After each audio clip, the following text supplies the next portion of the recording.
All attributes martial arts. Arc 5, Alien Invasion, Part 1 of 2. What happened? What is that shooting star? Wang Teng was somewhat uneasy. He glanced in the direction of the Great Bear Kingdom and then turned his gaze to the location of the Sha Kingdom. He couldn't control other places, but his family and friends were in Sha country. If something happened to them.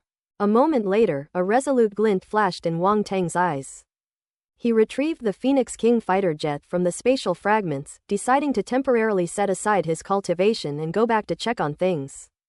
However, just as he was about to step into the fighter jet, his wristwatch suddenly vibrated. A message has arrived, and there's more than one. Martial arts leader, don't come back. Hong Shuai. Alien invasion, incredibly powerful, don't come back. Ellipsis. Almost simultaneously, a series of messages entered Wang Teng's communication wristwatch, causing his expression to change drastically and his heart to tremble violently. Alien invasion. The thing I least wanted to see still happened.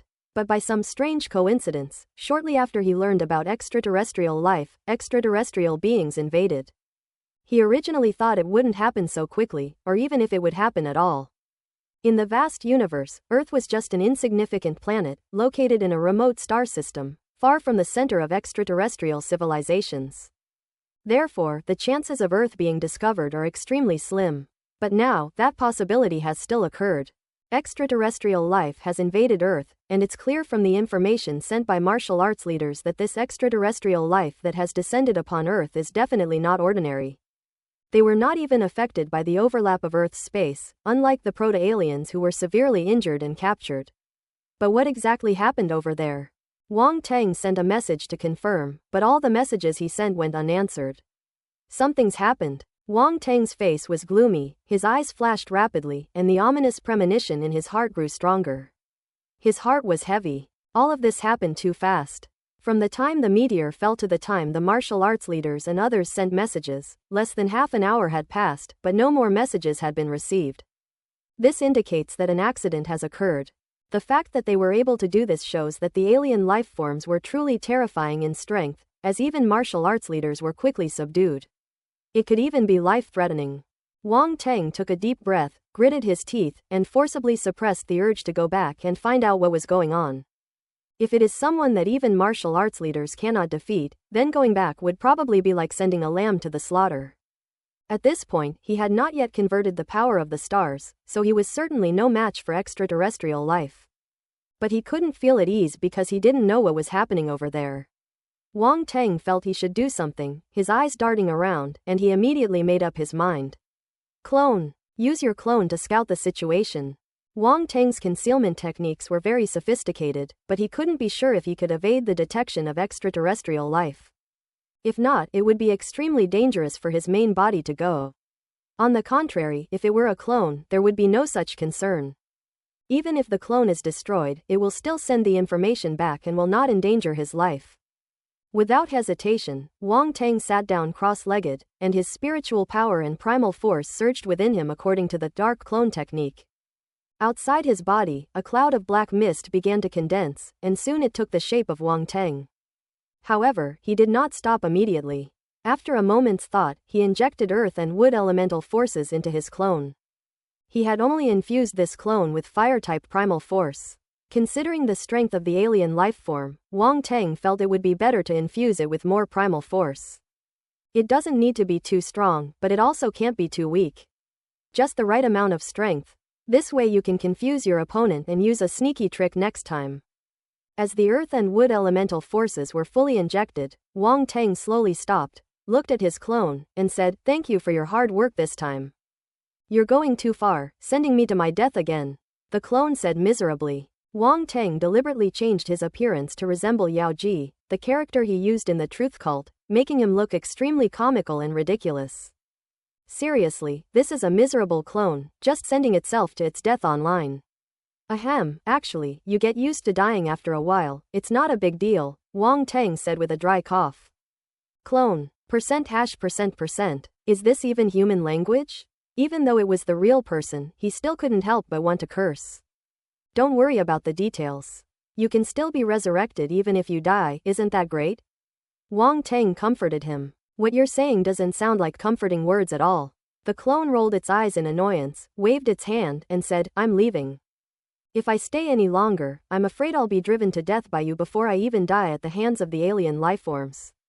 "Go for it. You can do it." Wang Teng clenched his fist and cheered him on loudly. The clone stumbled, feeling so frustrated he felt like vomiting blood, and his heart was so tired. Having such a real person as a clone is truly a tragedy for an avatar. The clone quickened its pace, entered the fighter jet, and then the rear hatch closed. Wang Teng watched as the Phoenix King fighter jet took off, transforming into a black streak and speeding away into the distance, disappearing from sight in the blink of an eye. Now all that's left is to wait. Wang Teng closed his eyes, trying his best to remain calm. In any case, things have come to this point, and all we can do is wait patiently. An hour later, the fighter jets arrived at the capital of Sha Kingdom, but they stopped before they even got close. The clone stepped out of the fighter jet and stared in shock at the enormous flying object hovering above the entire Sha capital. "Is this an alien spaceship?" the clone murmured to himself, his expression one of shock. The spaceship practically covered the entire inner ring city center of Shadu, casting a shadow that crushed countless towering buildings below. In the darkness, the bottom of the spaceship shone with bright and mesmerizing light, illuminating the entire Sha capital as if it were daytime. Wang Teng saw this scene through the vision of his clone, and his heart was filled with shock and solemnity. This spaceship was many times larger than the Minnows 3 interstellar spaceship he had obtained from the proto-aliens. To use an imperfect analogy, if the spaceship in front of us is a luxury villa, then the Minnows 3 interstellar spaceship is a small bungalow in the countryside. The two are completely incomparable. But Wang Teng's attention was quickly drawn to the situation in Shadu. At this time, many building ruins could be seen throughout the Sha capital, which had obviously been severely damaged. Some places were still emitting flames and billowing black smoke, and explosions could be heard from time to time. The heart of Sha Kingdom, Shadu, seemed to have suffered a terrible disaster, with sirens blaring and panicked, crying crowds filling the streets. People ran around in panic, staring at the huge spaceship in the sky. Some even knelt down to pray and beg. The scene was extremely chaotic. The entire city was plunged into an atmosphere of apocalyptic despair. The summer capital has fallen. In the plains of Persia, when Wang Teng saw the situation in Shadu through the vision of his clone, this horrifying thought couldn't help but pop into his mind.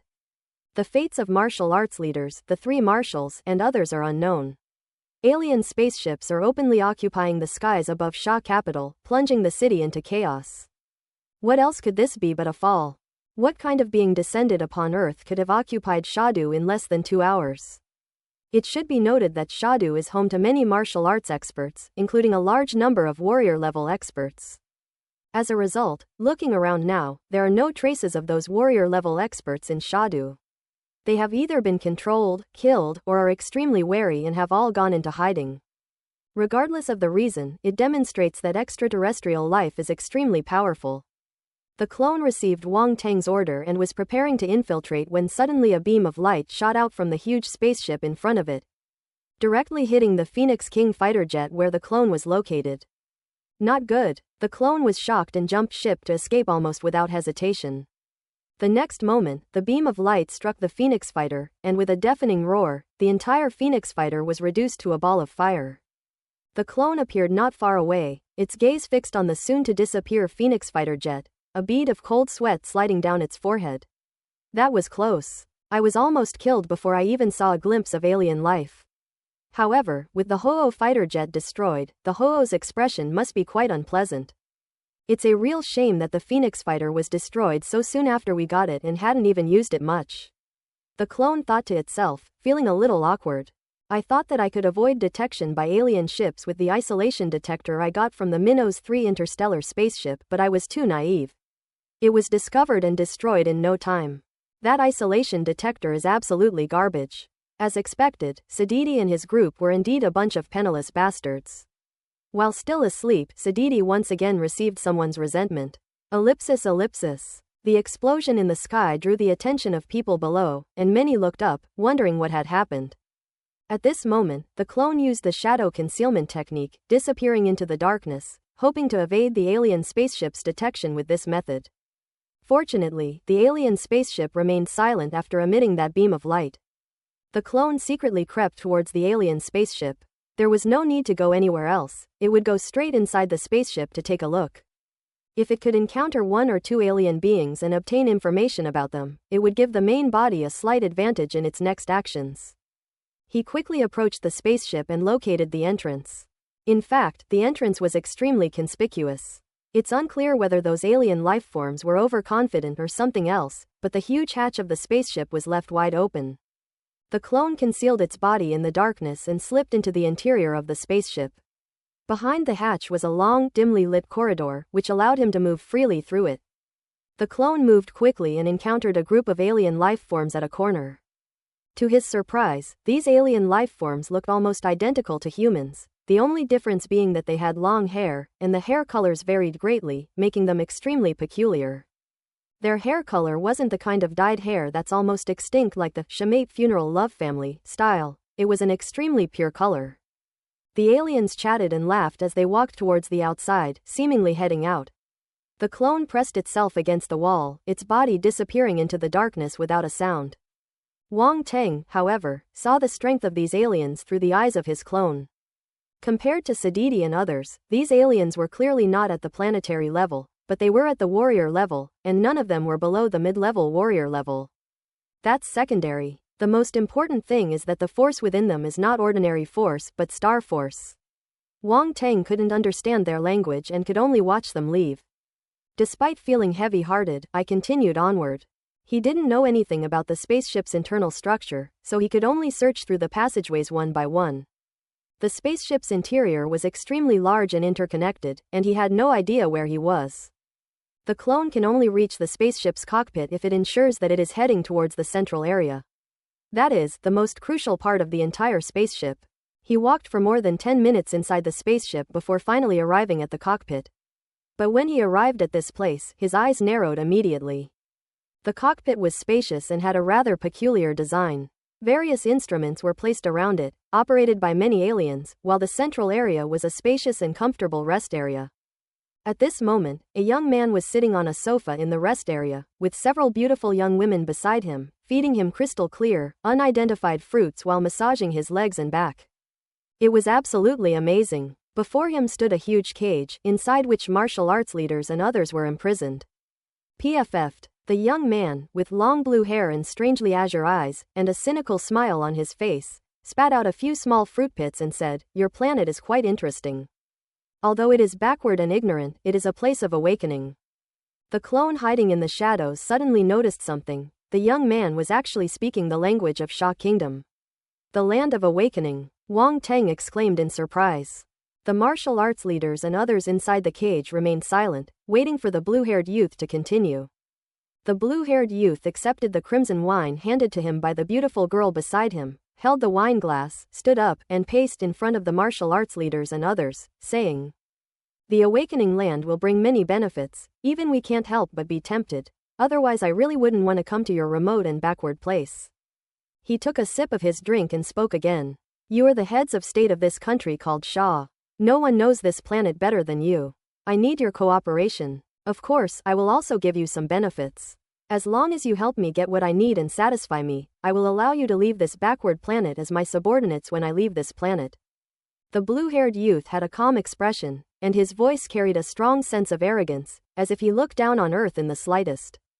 He also took it for granted that martial arts leaders and others should become his subordinates, and even felt that this was a kind of charity or a reward. The universe is vast and boundless. You may be considered strong on this planet, but in the universe you are not even as strong as an ant. Only by leaving with me can you possibly obtain what you want, break through your current constraints, and become strong like me. So you might as well think about it carefully." The young man in blue spoke with a confident smile, then sat back down on the sofa.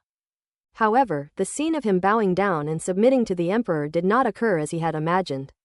"Dream on. Our Earth civilization may be backward, but we will never be slaves." "That's right, I will never be a slave." Angry shouts came from inside the cage. Several Earth martial arts experts were enraged and stood up, staring intently at the blue-haired youth. "Truly, courting death." The blue-clad youth's face darkened instantly, a cold glint flashing in his eyes. "Pisha." He pointed a finger, and a cold light pierced through a martial artist's forehead, leaving a conspicuous blood hole. The Earth Star warrior fell to the ground immediately. Old Chen. The surrounding martial artists were shocked and stared in horror at the fallen corpse, a chill creeping into their hearts. A 12-star warrior was killed so easily. The three marshals looked grim but remained silent. The blue-haired youth was unpredictable, and provoking him now was clearly not a good idea. The martial arts leader also kept his eyes closed, as if he were asleep. Who? Just then, the blue-clad youth suddenly shouted. At the same time, he made another move, pointing a finger at the entrance to the driver's cab. Pshaw! A flash of cold light appeared, and the clone was forced to reveal itself from the shadow technique. How dare you trespass on my spaceship? The blue-haired youth sneered and suddenly disappeared from the spot. The clone's expression turned grave, and he quickly retreated, but a figure suddenly appeared in front of him, its hand forming a claw as it reached for his neck. Wang Teng didn't expect his clone to be discovered so quickly. The blue-haired youth's actions just now angered the clone, causing it to inadvertently reveal a trace of its presence. The blue-haired youth then discovered the clone's existence, demonstrating truly terrifying strength and perception. Wang Teng was helpless. After all, the clone's thoughts were not controlled by the original body, and there was still a slight difference between him and the original body.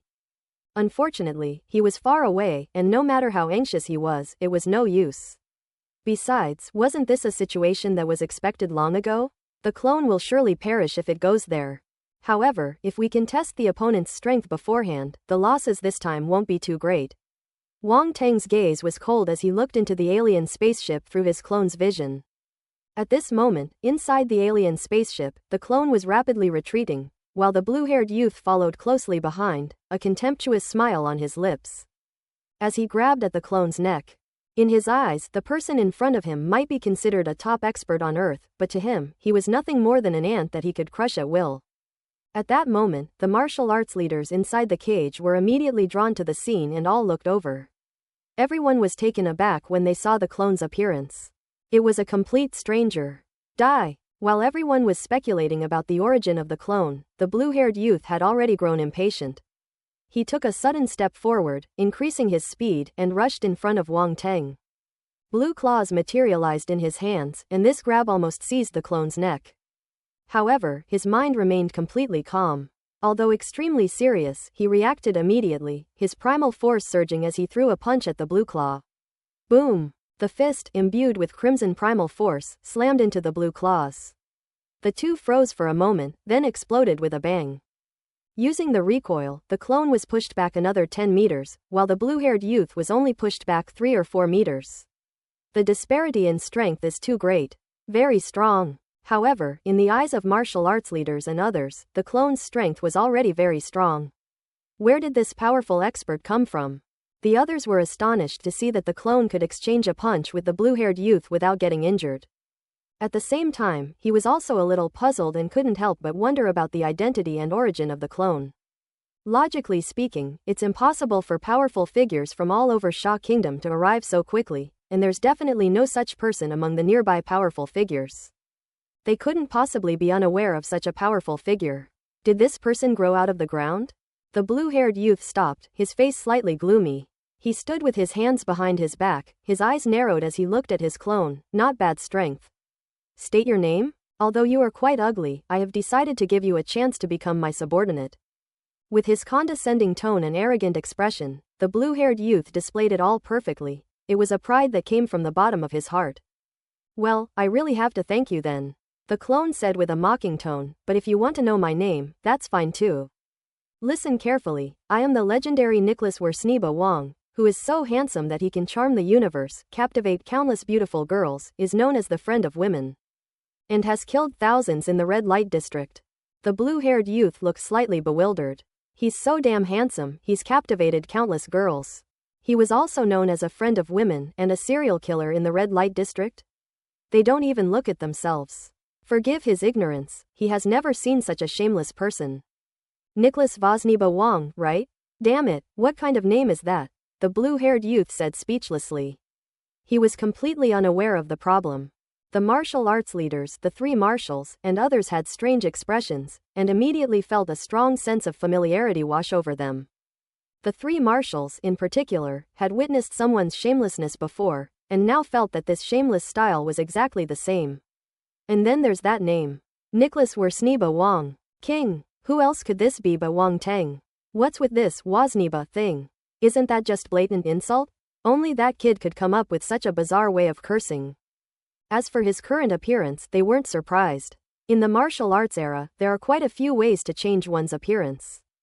Although the martial arts leaders had never personally witnessed Wang Teng's despicable behavior, they had heard rumors about it.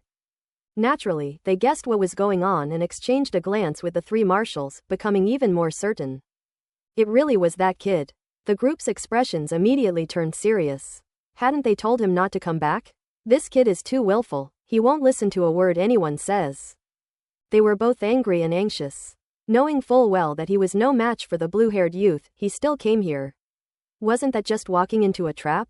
Wang Teng shouldn't be that stupid. The group couldn't understand it at all. Have you thought it through? Do you want to become my subordinate? The blue-haired youth asked again, seemingly unconcerned about Wang Teng's earlier mockery. Where do you come from? The clone did not answer, but instead took out a battle sword, held it in its hand, and then asked. It seems you're courting death. The blue-haired youth naturally wouldn't easily reveal his origins. Seeing his clone take out a weapon, a cold glint flashed in his eyes. Then come on, my destined rival. Engage me in a duel between men, and the victor will have that woman. The clone spoke solemnly. Instantly, a strong sense of chunibyo, a Japanese term for someone with delusions of grandeur, permeated the surroundings. The three marshals. Martial arts leader. Everyone was speechless. Blue-haired youth. Damn, where did this weirdo come from? His chunibyo, adolescent delusions of grandeur, is so extreme, it's terrifying. And the winner gets to have that woman. Is this some kind of legendary creation of a woman out of thin air? The blue-haired youth felt goosebumps rise on his skin and couldn't help but shiver. Take this. The clone took a sudden step forward, and like an arrow released from a bow, he appeared in front of the blue-haired youth in an instant, slashing down with his sword. Crimson sword light condensed. The fiery sword intent erupted. Boom! Flames erupted, and a scorching heat rushed toward the blue-haired youth. Overestimating yourself. The blue-haired youth sneered, and a light blue longsword instantly appeared in his hand. The longsword was as clear as jade, reflecting light like ripples on water, and it was obvious at a glance that it was extraordinary. With a flick of his longsword, he transformed into a blur to meet the incoming crimson blade light. Boom! A loud explosion rang out. The clone's eyes narrowed as he saw the battle blade in his hand being sliced through as easily as tofu by the longsword, and then he felt a sharp pain in his chest. Looking down, he saw that the light blue longsword had already pierced his heart. Upon witnessing this scene, the martial arts leader and the three marshals closed their eyes in despair. The reason they wouldn't let Wang Teng come back was because they saw him as their last hope, but now. The clone raised its head again, looking at the blue-haired youth opposite it. The youth was looking at it with a slight, disdainful smile, and the clone let out a strange cry. Ah, so strong. I'm going to die. I'm going to die. I'm going to die. The blue-haired youth's contemptuous smile froze instantly. Why does this voice sound so fake? So exaggerated? He doesn't look like someone who's about to be killed at all. Does this guy have some trump card up his sleeve? The blue-haired youth was suspicious, but also enraged. He suddenly drew his longsword, and with a swoosh, a spray of blood appeared. Ah! The clone let out another scream, clutching its chest and yelling, "It hurts, it hurts, it hurts." Quote. The blue-haired youth's forehead veins throbbed, and he felt completely unwell. Even the martial arts leaders were speechless. The tense atmosphere had been completely ruined, and something felt off. They looked at Wang Teng with suspicion, wondering if he had some other way to save his life. Dry tongue. The blue-haired youth snorted coldly, about to swing his longsword to finish off Wang Teng. No need for you to do it, I'll do it myself. The clone suddenly stopped shouting, gave the blue-haired youth a wicked smile, and had a very strange expression on his face. No sooner had he finished speaking than a loud bang erupted from his body. You bastard! The blue-haired youth roared, kicking his foot and quickly backing away. Boom! The primal force within his clone erupted completely, sweeping outwards as he chose to self-destruct.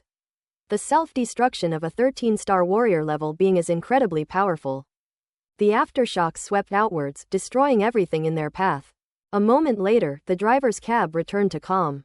The items in the central rest area were mostly destroyed. Sofas, fine wines, and various precious furnishings were all burned to the ground.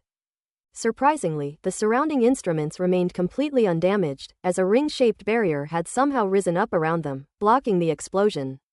Such a terrifying explosion did not damage the barrier in the slightest. While the martial arts leaders and others inside the cage were not in any immediate danger, they were all in a very sorry state. They weren't the first to be hit by the explosion, but it was still a self-destruction by a 13-star warrior, something most people couldn't withstand. Fortunately, the cage had some defensive capabilities, otherwise some of the 12-star warriors would have been in serious trouble. The blue-haired youth looked terrible, not because of the loss itself, but because he felt he had been tricked. That earthling was determined to make him suffer until his death, which was practically a provocation. How could he, who was used to being pampered and flattered, tolerate this? However, he had already noticed something amiss. That earthling was not the real person, but something like a clone. In other words, the entity behind that person possesses a clone technique. The people of Earth don't know their stuff, but he recognized it at a glance.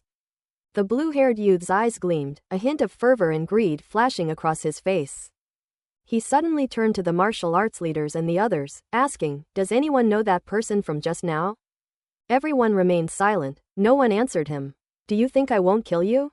If no one answers, you have no value," the blue-haired youth said coldly. His cold words sent a chill down many people's spines. No one doubted his words. The martial artist who had just died was a cautionary tale. Many people began to waver. They were no match for this blue-haired youth. Was their futile resistance really worth it?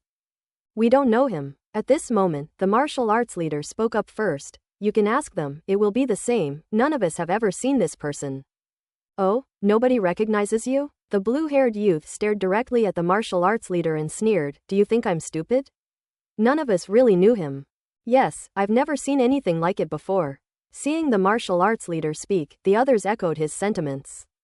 They didn't know who the clone was to begin with, so their words were even more credible than the real thing. The blue-haired youth was immediately confused. Did these people really not recognize that person? This is a lie detector. Answer again. If I find out who is lying to me, you can imagine the consequences, the blue-haired youth said, taking something out of his spatial ring. The martial arts leaders and the three marshals kept this in mind. They didn't believe this lie detector was the same as Earth's. Extraterrestrial civilizations were clearly more advanced. These so-called lie detectors aren't so easy to fool. But on the surface they remained extremely calm, unperturbed, undaunted, and observing the situation. "You go first," the blue-haired youth said, pointing to the martial arts leader. "I have never seen that person," the martial arts leader said almost without hesitation.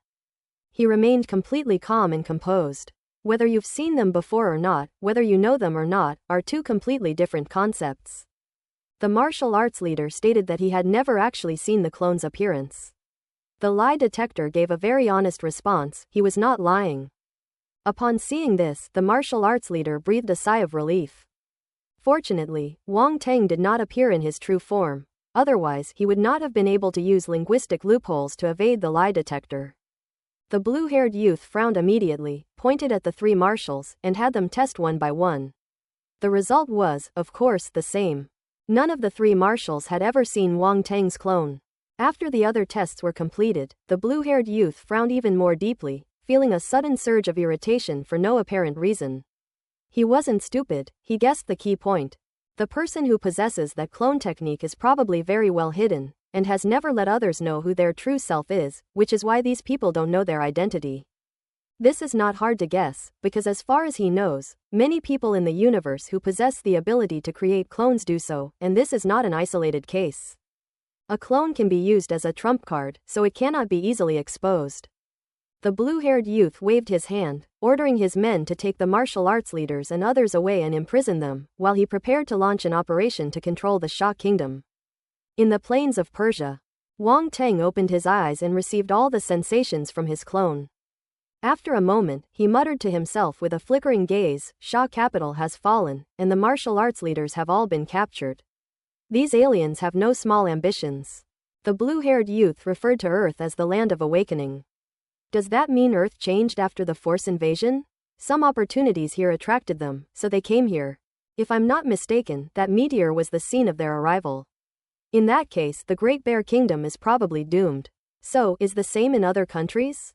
A look of worry and seriousness appeared in Wang Teng's eyes. These aliens were too powerful. One of them was enough to render a country powerless to resist.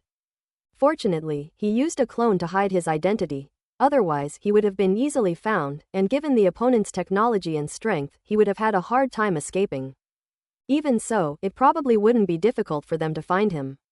He has quite a reputation in Shah country, and an investigation would easily lead to him. Even if it's just a suspicion, the blue-haired youth wouldn't let go of someone who is highly suspicious. Therefore, he must improve his strength as soon as possible before he can cope with the crisis that is about to begin. Wang Teng's gaze was deep. He closed his eyes and immersed himself in the attribute panel.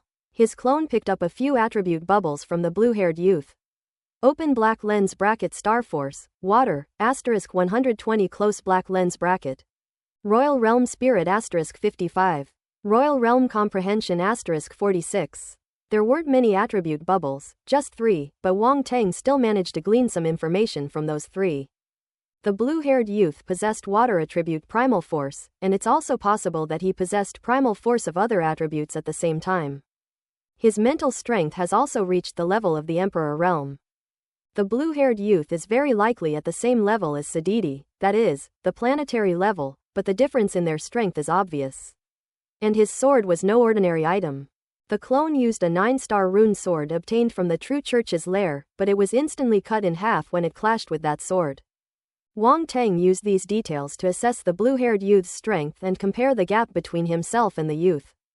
In any case, he must first raise his strength to the planetary level before he can possibly compete with his opponent. Before that, he must convert all of his 5 elements force into star force. Various thoughts flashed through Wang Teng's mind before he finally made a decision: to add the blank attributes to the 5 planetary level cultivation techniques. The higher your mastery of the technique, the faster you can cultivate. Therefore, Wang Teng directly used the blank attribute to advance his mastery of the 5 planetary level techniques. Beginner, proficient, expert, minor achievement, major achievement, perfect. As his mastery of the 6 levels improved, Wang Teng suddenly stopped. He discovered that upgrading a planetary level cultivation technique from beginner to mastery required a huge amount of empty attribute points. Beginner level requires 500 points, proficient level requires 1000 points, master level requires 3000 points, minor proficiency requires 5000 points, major proficiency requires 8000 points, and perfect level requires 1000 points. In total, a planetary level cultivation technique requires 27,500 points to reach perfection. However, if you want to upgrade all 5 planetary level techniques to perfection at the same time, you will need 137,500 points. Wang Teng's face turned green. Damn it, he painstakingly accumulated 123,780 blank attribute points. It turned out that it wasn't enough at all. Grass. He couldn't help but swear. Planetary level cultivation techniques are amazing, so why do they require so many blank attribute points? Wang Teng was completely devastated. This is like a country person who has 500,000 yuan and goes to a second-tier city to buy a house, only to find that the money that could build a villa in the countryside can only buy a small apartment in this second-tier city with a loan, and then they have to work hard to pay off the debt. Add more, keep adding. I refuse to believe I can be stumped by your 5 techniques. Wang Teng was a decisive person. His immediate priority was to improve his strength, so he gritted his teeth and added all the blank attributes. This can be considered an investment in advance. As long as your strength increases, you will naturally be able to obtain more attribute bubbles. Moreover, he was also very interested to see what would happen if these 5 planetary level cultivation techniques, which seemed to be connected to each other, were all upgraded to perfection. After adding blank attributes as if they were free, the mastery of the 5 planetary level techniques increased rapidly. Spark technique, 0, perfect. Star water technique, 0, perfect. Star gold technique, 0, perfect. Star earth technique, 0, perfect. Star water technique, mastery. Ellipsis. In the end, all the blank attributes were consumed, and the 5 planetary level techniques, except for the star water technique, were all upgraded to perfection. Wang Teng didn't have time to think much and immediately began to circulate his cultivation technique. Instantly, the primal force within his body seemed to boil like water being heated. Splash! The force flowed like a tide, circulating through the limbs and bones according to the cultivation method. With each rotation, a portion of ordinary primal force is converted into stellar primal force. Moreover, its operating speed is incredibly fast. If it takes other people who have mastered the technique half an hour to complete one cycle, he only needs 10 minutes. A difference of 3 times. No wonder the gap between geniuses and ordinary people is so huge. A day later, Wang Teng had converted about half of the 5 elements force within his body. He then got up from his cultivation, retrieved the Minos Type 3 interstellar spaceship from the spatial fragments, and boarded the spaceship. Inside the driver's cab, Wang Teng ordered, 3957, depart. Head to the Sahara. Yes, esteemed master. MiG 3957's voice rang out. The Minos Type 3 interstellar spaceship took off, rippled in the void, and then disappeared from its original location. The Sahara, once the largest desert, remains an insurmountable obstacle for humankind, not only because of its vastness but also because of the mysterious and powerful alien beasts that inhabit it. Because of the scarcity of humans here, it has become a paradise for the star beasts that already live in the desert. The star beasts here move unpredictably and are almost unknown to people. Only a few warriors who have ventured deep into the Sahara know their secrets. Wang Teng piloted the Minos 3 interstellar spaceship and landed in an oasis deep in the Sahara. As Wang Teng stepped off the spaceship, he looked around with a strange expression. These green islands in the vast desert are a kind of miracle of life. It is like a pearl on the vast desert, embedded in the desert, shimmering with magical colors. Now that the force has invaded, the trees in the oasis are even more lush, each tree exceptionally tall, seemingly reaching for the sky. Wang Teng put away the Minos Type 3 interstellar spaceship and strolled inside. He saw a clear lake in the central area of the oasis, its depths unfathomable. Wang Teng stood by the lake, simultaneously activating Origin Eye and Spiritual Vision Eye, his gaze piercing through the lake water to the depths of the lakebed. A massive orb of primal force appeared in his eyes. Roar! At the bottom of the lake was an 11-star Lord-level star beast, which seemed to have sensed Wang Teng's presence and let out a defiant roar underwater. Bang! Under the terrifying sound waves, the lake water exploded, and a giant beast rose from the bottom of the lake. It was a monstrous fish with a ferocious appearance. As soon as it appeared, it pounced on Wang Teng. Its wide-open mouth revealed 2 rows of steel teeth that gleamed like serrated edges. They gave me a bunch of gifts as soon as I arrived. They're so hospitable. Wang Teng shook his head and pointed. Blood moon needle. Amidst a burst of red light, countless blood red needles simultaneously pierced towards the strange fish. Sizzle. The strange fish never expected Wang Teng to be so strong. It couldn't dodge in midair and was directly pierced by countless light needles. All the light needles pierced the strange fish's body, causing it to suddenly stiffen in midair before plummeting downwards. It crashed down in front of Wang Teng with a thud, dying without even a thud. Several attribute bubbles fell out. Pick it up. Water-based force *680. Water-based force *350. Blank attribute *1250. Ellipsis. Wang Teng ignored the strange fish, his expression indifferent, and turned to leave the oasis and step into the desert. The killing spree begins once again. In the vast desert, a figure walked alone, lonely and desolate, with a long trail of footprints behind him that stretched out of sight. This person is Wang Teng. He is walking in the desert, searching for the shadows of star beasts and hunting attribute bubbles. Don't be fooled by the fact that there seems to be no life in the desert. In fact, there are quite a few mythical creatures hidden beneath the sand. Before this, Wang Teng had already hunted down 3 waves of desert star beasts that attacked him. Under the blazing sun, which can be deadly in the desert, Wang Teng strolled through the sand without a trace of chapped lips or sweat on his forehead or body. As if he had just finished eating and gone for a walk. Everything was normal, if you ignored the strange noises that kept coming from someone's mouth. My little darling, come out quickly. Don't hide. Let's play a game of you killing me killing you. It's so much fun. I guarantee you'll never want to play again after you're done. Come out. Wang Teng called out softly, half singing and half speaking, his voice like that of a creepy uncle trying to entice a little girl to go see the goldfish. It would be strange if this method could even summon the star beast. Only someone with Wang Teng's peculiar thought process could come up with such a thing. However, at that moment, a sudden tumble occurred beneath the sand to his left, and then with a bang, a dark figure lunged out. This is a star beast resembling a black giant lizard, extremely similar to the sand iron black lizard that Wang Tang caught. Wang Tang's eyes lit up as if he had discovered some treasure. Just as the black giant lizard lunged out, Wang Tang threw a punch. Bang! A huge black lizard was instantly sent flying a great distance, its bones broken, and it landed limply on the sand, dead beyond any doubt. Kill +1. Several attribute bubbles fell out, and Wang Tang picked them up directly. Sand Control Talent *10. Earth Elemental Force *380.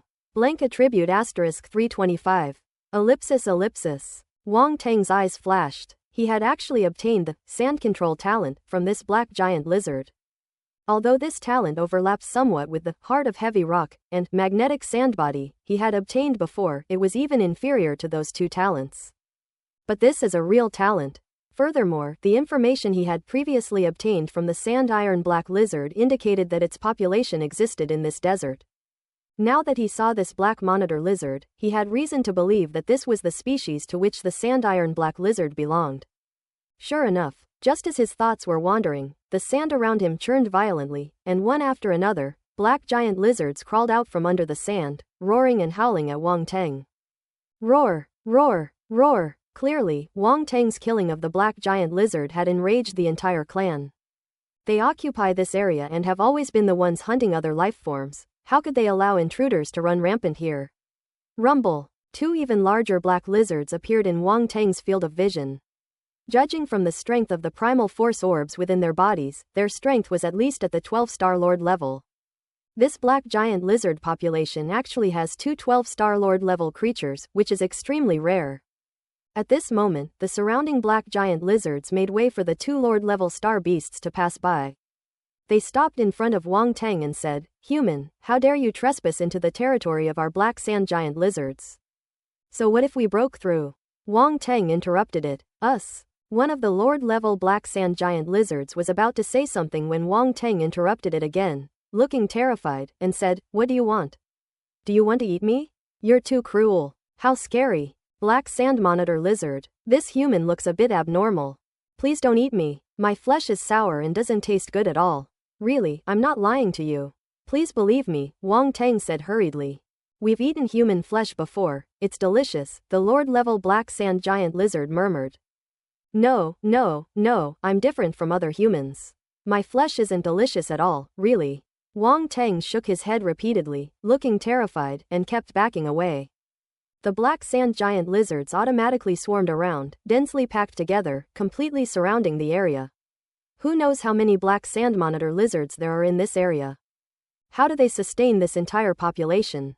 "We have very little food here, and even if it's sour, we can barely eat it," said another Lord-level black sand giant lizard. The surrounding black sand monitor lizards immediately became excited.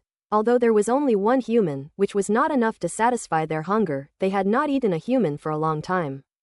It was not bad to share a small piece of meat with one of them. One after another, the black sand giant lizards bared their teeth and gave Wang Tang a creepy smile. "Wait, I'm actually your friend. I brought one of your people back with me," Wang Tang suddenly said. "A member of our clan?" the Lord-level black sand giant lizard asked suspiciously. "Yes, look, this is it. I went through a lot of trouble to rescue it. You should thank me." Wang Tang took the magnetic sand black lizard out of his spatial ring and said. Then, as soon as the magnetic sand black lizard appeared, the surrounding black sand giant lizards became agitated and roared at the magnetic sand black lizard in the cage. The magnetic sand black lizard was unaware of what had happened. It opened its eyes, somewhat bewildered, and suddenly found itself back in the familiar desert, surrounded by familiar, annoying creatures. It crouched low, roaring angrily at the surrounding black sand giant lizards. Roar tilde. Huh? Wang Tang was a little confused. What's going on? Why did this magnetic sand black lizard seem to be meeting this group of black sand giant lizards like sworn enemies, their eyes blazing with hatred? Heretical. At this moment, the cold voices of the two Lord-level black sand giant lizards suddenly rang out. Heretical? Wang Tang was slightly taken aback, and roughly understood the reason for the scene before him. It seemed that this magnetic sand black lizard was indeed a mutant and was not recognized by its own kind. "Hey, I didn't expect such prejudice to exist even among star beasts." "Interesting." Wang Tang looked around with interest, his eyes mocking. Human, give it to me, said the Lord-level black sand giant lizard. What if I don't give it to them? Wang Tang chuckled and said. Then you can die with it. The Lord-level black sand giant lizard roared, ordering, kill them. Roar! The black sand giant lizards all around immediately roared. Instead of rushing straight at Wang Tang, their roars caused sand and stones to fly everywhere, and yellow sand covered most of the sky. The scene created by an entire clan simultaneously using their sand control abilities was extremely terrifying. A sandstorm seemed to sweep across the area, forming a wall of sand that reduced visibility to almost zero, and it swept towards Wang Tang. This move looks pretty good. Wang Tang's eyes lit up, feeling that he could add another combat technique to his skill library. In the desert, the yellow sand stretches as far as the eye can see, and those who don't know the area might think that a terrifying black sandstorm has suddenly struck. On the ground, countless black sand giant lizards roared, controlling the yellow sand to ravage the sky. In the heart of the yellow sand, Wang Tang's expression was extremely calm, and even a hint of excitement appeared in his eyes. The next moment, without him making any move, several cold lights rose from behind him and rushed into the yellow sand. The piercing sound of wind being cut was swallowed by the howling of the yellow sand, but then the roar of the black sand giant lizard changed, becoming extremely terrified and shrill. Stop! The two Lord-level black sand giant lizards were filled with shock and rage, and roared at Wang Tang. If you tell me to stop, I'll just stop. Wouldn't that make me lose face? Wang Tang said calmly. Amidst the yellow sand, the cold light of the flying knives flashed continuously, and under the impetus of mental power, they seemed to weave a large net, like a meat grinder, slaughtering the black sand giant lizards within. The air was thick with the smell of blood as the yellow sand filled the sky. Then the screams grew fainter and fainter until they disappeared completely. The sandstorm then subsided, revealing the area beneath. The ground was a mess, littered with the corpses of black sand monitor lizards, their blood staining the yellow sand red. The once formidable and numerous black sand giant lizards are now reduced to just two Lord-level black sand giant lizards, making them virtually powerless. Wang Tang looked at the two Lord-level black sand giant lizards, a slight smile playing on his lips. You just said you were going to kill me? The two Lord-level black sand giant lizards shuddered instantly, feeling that Wang Tang's smile was extremely evil and creepy. They couldn't help but back away, suppressing their fear, and said awkwardly, we didn't say that. Really? You mean I misheard? Wang Tang asked. No, we. The two Lord-level creatures were terrified. They had no idea how they had provoked such a ruthless person. The entire race was wiped out, and it seemed like it didn't take much effort at all. This human is terrifying. That's inhuman. Forget it, you can't even speak clearly. Living in this world is a waste of air. You should just die. Wang Tang sighed, seemingly feeling deep sorrow for them. His tone was sincere, as if he wanted to send them to their final resting place. The two Lord-level black sand giant lizards were completely distraught. He can't even speak clearly. Can we blame them? Why do they do this? Don't they have any self-awareness? Regardless, the two Lord-level black sand monitor lizards wouldn't stay put and wait to die. They exchanged a glance. Run! Without any hesitation, they ran away. He was a coward, and he did it so decisively. The sand on the ground churned and rose into the air, obscuring Wang Tang's view, as the two Lord-level black sand giant lizards burrowed directly into the ground. HMPH. Wang Tang snorted coldly, activated the origin eye, and his gaze pierced through layers of sand, directly finding the traces of two Lord-level black sand giant lizards. These two black sand monitor lizards were quite clever. They knew to split up, one heading east and the other west. As for who would escape, that was entirely up to fate. However, they completely underestimated Wang Tang's methods. At this moment, a cold smile appeared on Wang Tang's lips. He stretched out both hands and clenched them towards the ground. Heavy rock heart. He suddenly activated the power of the heart of the rocks. Boom! A loud bang came from underground, and the ground shook. Countless grains of sand coalesced and transformed into two giant hands, reaching out to grab the two black sand giant lizards. The two giant black sand lizards were horrified to find that Wang Tang possessed such abilities, but they would not surrender without a fight. They quickly used their sand-controlling talents to manipulate the surrounding sand to fight against the two giant hands. As Wang Tang gripped the handle, he immediately felt a slight resistance, but his expression remained unchanged. He simply increased the force in his hand. Boom! The sand controlled by the black sand monitor lizard was instantly shattered, and two large hands firmly grasped the black sand monitor lizard, which burst out of the ground. Bang! Amidst the rising dust, a truly astonishing scene unfolded not far in front of where Wang Tang stood. Two giant hands formed from sand emerged from the ground, gripping two Lord-level star beasts. No matter how much they struggled, they could not break free from the giant hands' restraint. True sand binding. Wang Tang gave this move a good name and then nodded to himself. I, Wang, am truly a naming genius. Don't kill me. Spare me. The two black sand giant lizards' eyes showed terror as their bodies twisted and struggled in the giant hand. Wang Tang showed no mercy. He pulled his large hand inward, and the two black sand giant lizards gradually opened their huge mouths. They wanted to let out a painful roar, but the sound seemed to be suppressed in their chests and they could not make a sound. PFF'd. Suddenly, the bodies of the two black sand giant lizards exploded, turning into a rain of blood that mixed with the sand and fell to the ground. Ugh, that's disgusting. This is too cruel. It's against nature, against nature. Wang Tang shook his head, his face showing reluctance. He was, after all, a kind-hearted person with a soft heart. After silently reflecting for 3 seconds, Wang Tang's gaze swept around, and countless attribute bubbles floated on the ground, making his eyes light up. Pick it up. Sand Control Talent *20. Blank Attribute *350. Earth Elemental Force *420. Earth Elemental Force *280. Blank Attribute *610. Sand Control Talent *15. Earth Type Force *350.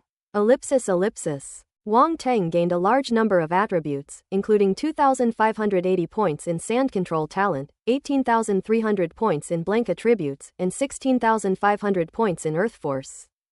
For Wang Tang, blank attributes are the key. Now, these blank attributes are enough for him to upgrade the final, Star Water technique, to perfection. Next is Earth Force. His Earth Force attribute has now reached the perfect level of a 13-star upper-level warrior. If he were to increase it further, he would be breaking through. However, these 10,000 plus points of force attribute did not allow his Earth Force to break through to the planetary level, and his attribute panel remained unchanged. Wang Tang knew that he had to convert all his ordinary primal force into stellar primal force in order to advance from the warrior level to the planetary level. Finally, there's that Sand Control Talent. When this talent was integrated into Wang Tang's body, he immediately felt the changes within himself. It was as if he had an innate ability to control the sand beneath his feet, and could manipulate the sand at will. He stretched out his hand, and the sand on the ground rose up like flowing water, swirling around his arm. Then, according to his will, it changed shape continuously, sometimes into a longsword, sometimes into a battle knife, and sometimes into the shapes of flowers, birds, insects, and fish. It truly changed at will. This sand control talent seems to be more flexible than the heart of the rock. Wang Tang thought to himself. Clearly, there are still differences between the two. While the heart of the rock can also control sand and gravel, it is coarser and focuses on power. The advantage of sand control talent lies in its flexibility, versatility, and greater finesse. Then he thought of the talent, magnetic sand body. This talent actually shares similarities with the sand control talent, both can control sand. However, magnetic sand body can also control objects with magnetic properties, forming a magnetic field, possessing extremely unique functions and even greater power. If only the three talents could be fused together. This absurd thought popped into Wang Tang's mind. Originally, this was just wishful thinking on his part, at most a pipe dream, but unexpectedly, the attribute panel actually responded. The attribute panel directly displays the fusion process. Sand control talent plus magnetic sand body plus heart of rock equals elemental magnetic heart. Ahem. The way it's expressed isn't important. What's important is that after the three talents merged, Wang Tang obtained a completely new talent. The heart of primal magnetic energy. A more advanced physical talent. The memories and explanations related to the heart of magnetic elements quickly entered Wang Tang's mind, and he instantly grasped the ability of this talent. In summary, this talent combines all the advantages of the sand control talent, magnetic sand body, and heart of heavy rock talents, with a higher growth potential and greater power. Magnetic heart, 1000. Wang Tang looked at the attribute panel and was immediately shocked. The upper limit of elemental magnetic heart is actually 100,000 points, which is much higher than the physical talents he has obtained before, and even surpasses demon lotus poison body. Of course, the ancient god body is not included, as it was cultivated. The terrifying growth potential of the elemental magnetic heart made Wang Teng extremely happy. Feeling as if he had synthesized a divine piece of equipment from 3 not-so-precious pieces of equipment. A huge profit, but I only have 1,000 initial points. I need more attribute points to improve. Oh well, I'll wait until I have enough attribute points later. Wang Teng shook his head and lamented his poverty. He had just obtained more than 10,000 blank attribute points, but it was still not enough to spend. He really is still a poor wretch. After wallowing in self-pity for a while, Wang Teng composed himself and ventured deeper into the desert, his destination being the next oasis. Night falls. Wang Teng arrived at an oasis just in time. He didn't want to spend the night in the desert. Cultivation is cultivation, and rest is rest. You can't neglect yourself, so a comfortable place to rest is very important. After all, he is someone who enjoys life. Wang Teng lit a campfire in the oasis, took out some star beast meat and started roasting it. The rich aroma instantly filled the air. After eating and drinking his fill, he began to cultivate. He had just obtained the blank attribute and added it to the star water technique, and now all 5 techniques have reached perfection. The 5 techniques started operating simultaneously, like 5 tiny electric motors, spinning wildly within Wang Teng's body, transforming his ordinary primal force into stellar primal force. Ellipsis. Time passed, and 5 days went by. It was also night. Wang Teng sat cross-legged in the training room of the Minos Type 3 interstellar spaceship, slowly opened his eyes, and a glint of light flashed past. An extremely powerful and profound aura emanated from him, a feeling that far surpassed that of a war general. A hint of joy appeared on Wang Teng's face. At this moment, the 5 elements of primal force within his body were finally transformed into stellar primal force. It was so difficult, it took so many days of hard work to succeed. It really wasn't easy. Wang Teng was almost moved to tears by his own words. If others knew that he had completed the conversion process of the 5 forces in just a few days, and was now putting on airs, they would probably be so jealous that they would kill him. Bah, showing off deserves a terrible death. However, this was indeed Wang Teng's thought. With the alien invasion looming, he had been on edge these past few days, fearing that something unpredictable might happen if things were delayed. So even though it was only a few days, he was extremely anxious. Moreover, although he was deep in the desert these past few days, he was not completely unaware of what was happening outside. He sent his clones to investigate the situation around the world, and they discovered that alien invaders seemed to be present in various major countries. And that they had almost taken control of all the major countries in the world. Faced with absolute power, any resistance was extinguished before it could even arise. Through the behavior of those alien invaders, Wang Teng also discovered that these alien invaders did not seem to get along harmoniously. They were in competition with each other. Moreover, there seems to be some other unknown purpose? Because there was so little information, Wang Teng couldn't analyze anything. Besides that, he was more concerned about the situation in Sha country. It was clear that Sha country had been almost completely controlled by that blue-haired youth. He had carried out a complete reshuffle, replacing the governors of various cities with alien invaders. Fortunately, nothing unexpected has happened to the Wang family yet. However, like most people, they have no choice but to submit to the rule of the alien invaders. The earth appears calm on the surface, but undercurrents are brewing, and a storm powerful enough to overturn the entire human civilization on earth is brewing. Ellipsis. Wang Teng snapped back to reality, his expression calm, his eyes gleaming, and muttered to himself, "Everything is ready, it's time to advance to the planetary level. Only planetary level beings can contend with them." He closed his eyes again and, following the advancement method described in the 5-star level technique, sank his mind into the depths of his body, sensing a vast, empty sea of nothingness. Wang Teng had sensed that void sea before, so he had some clues.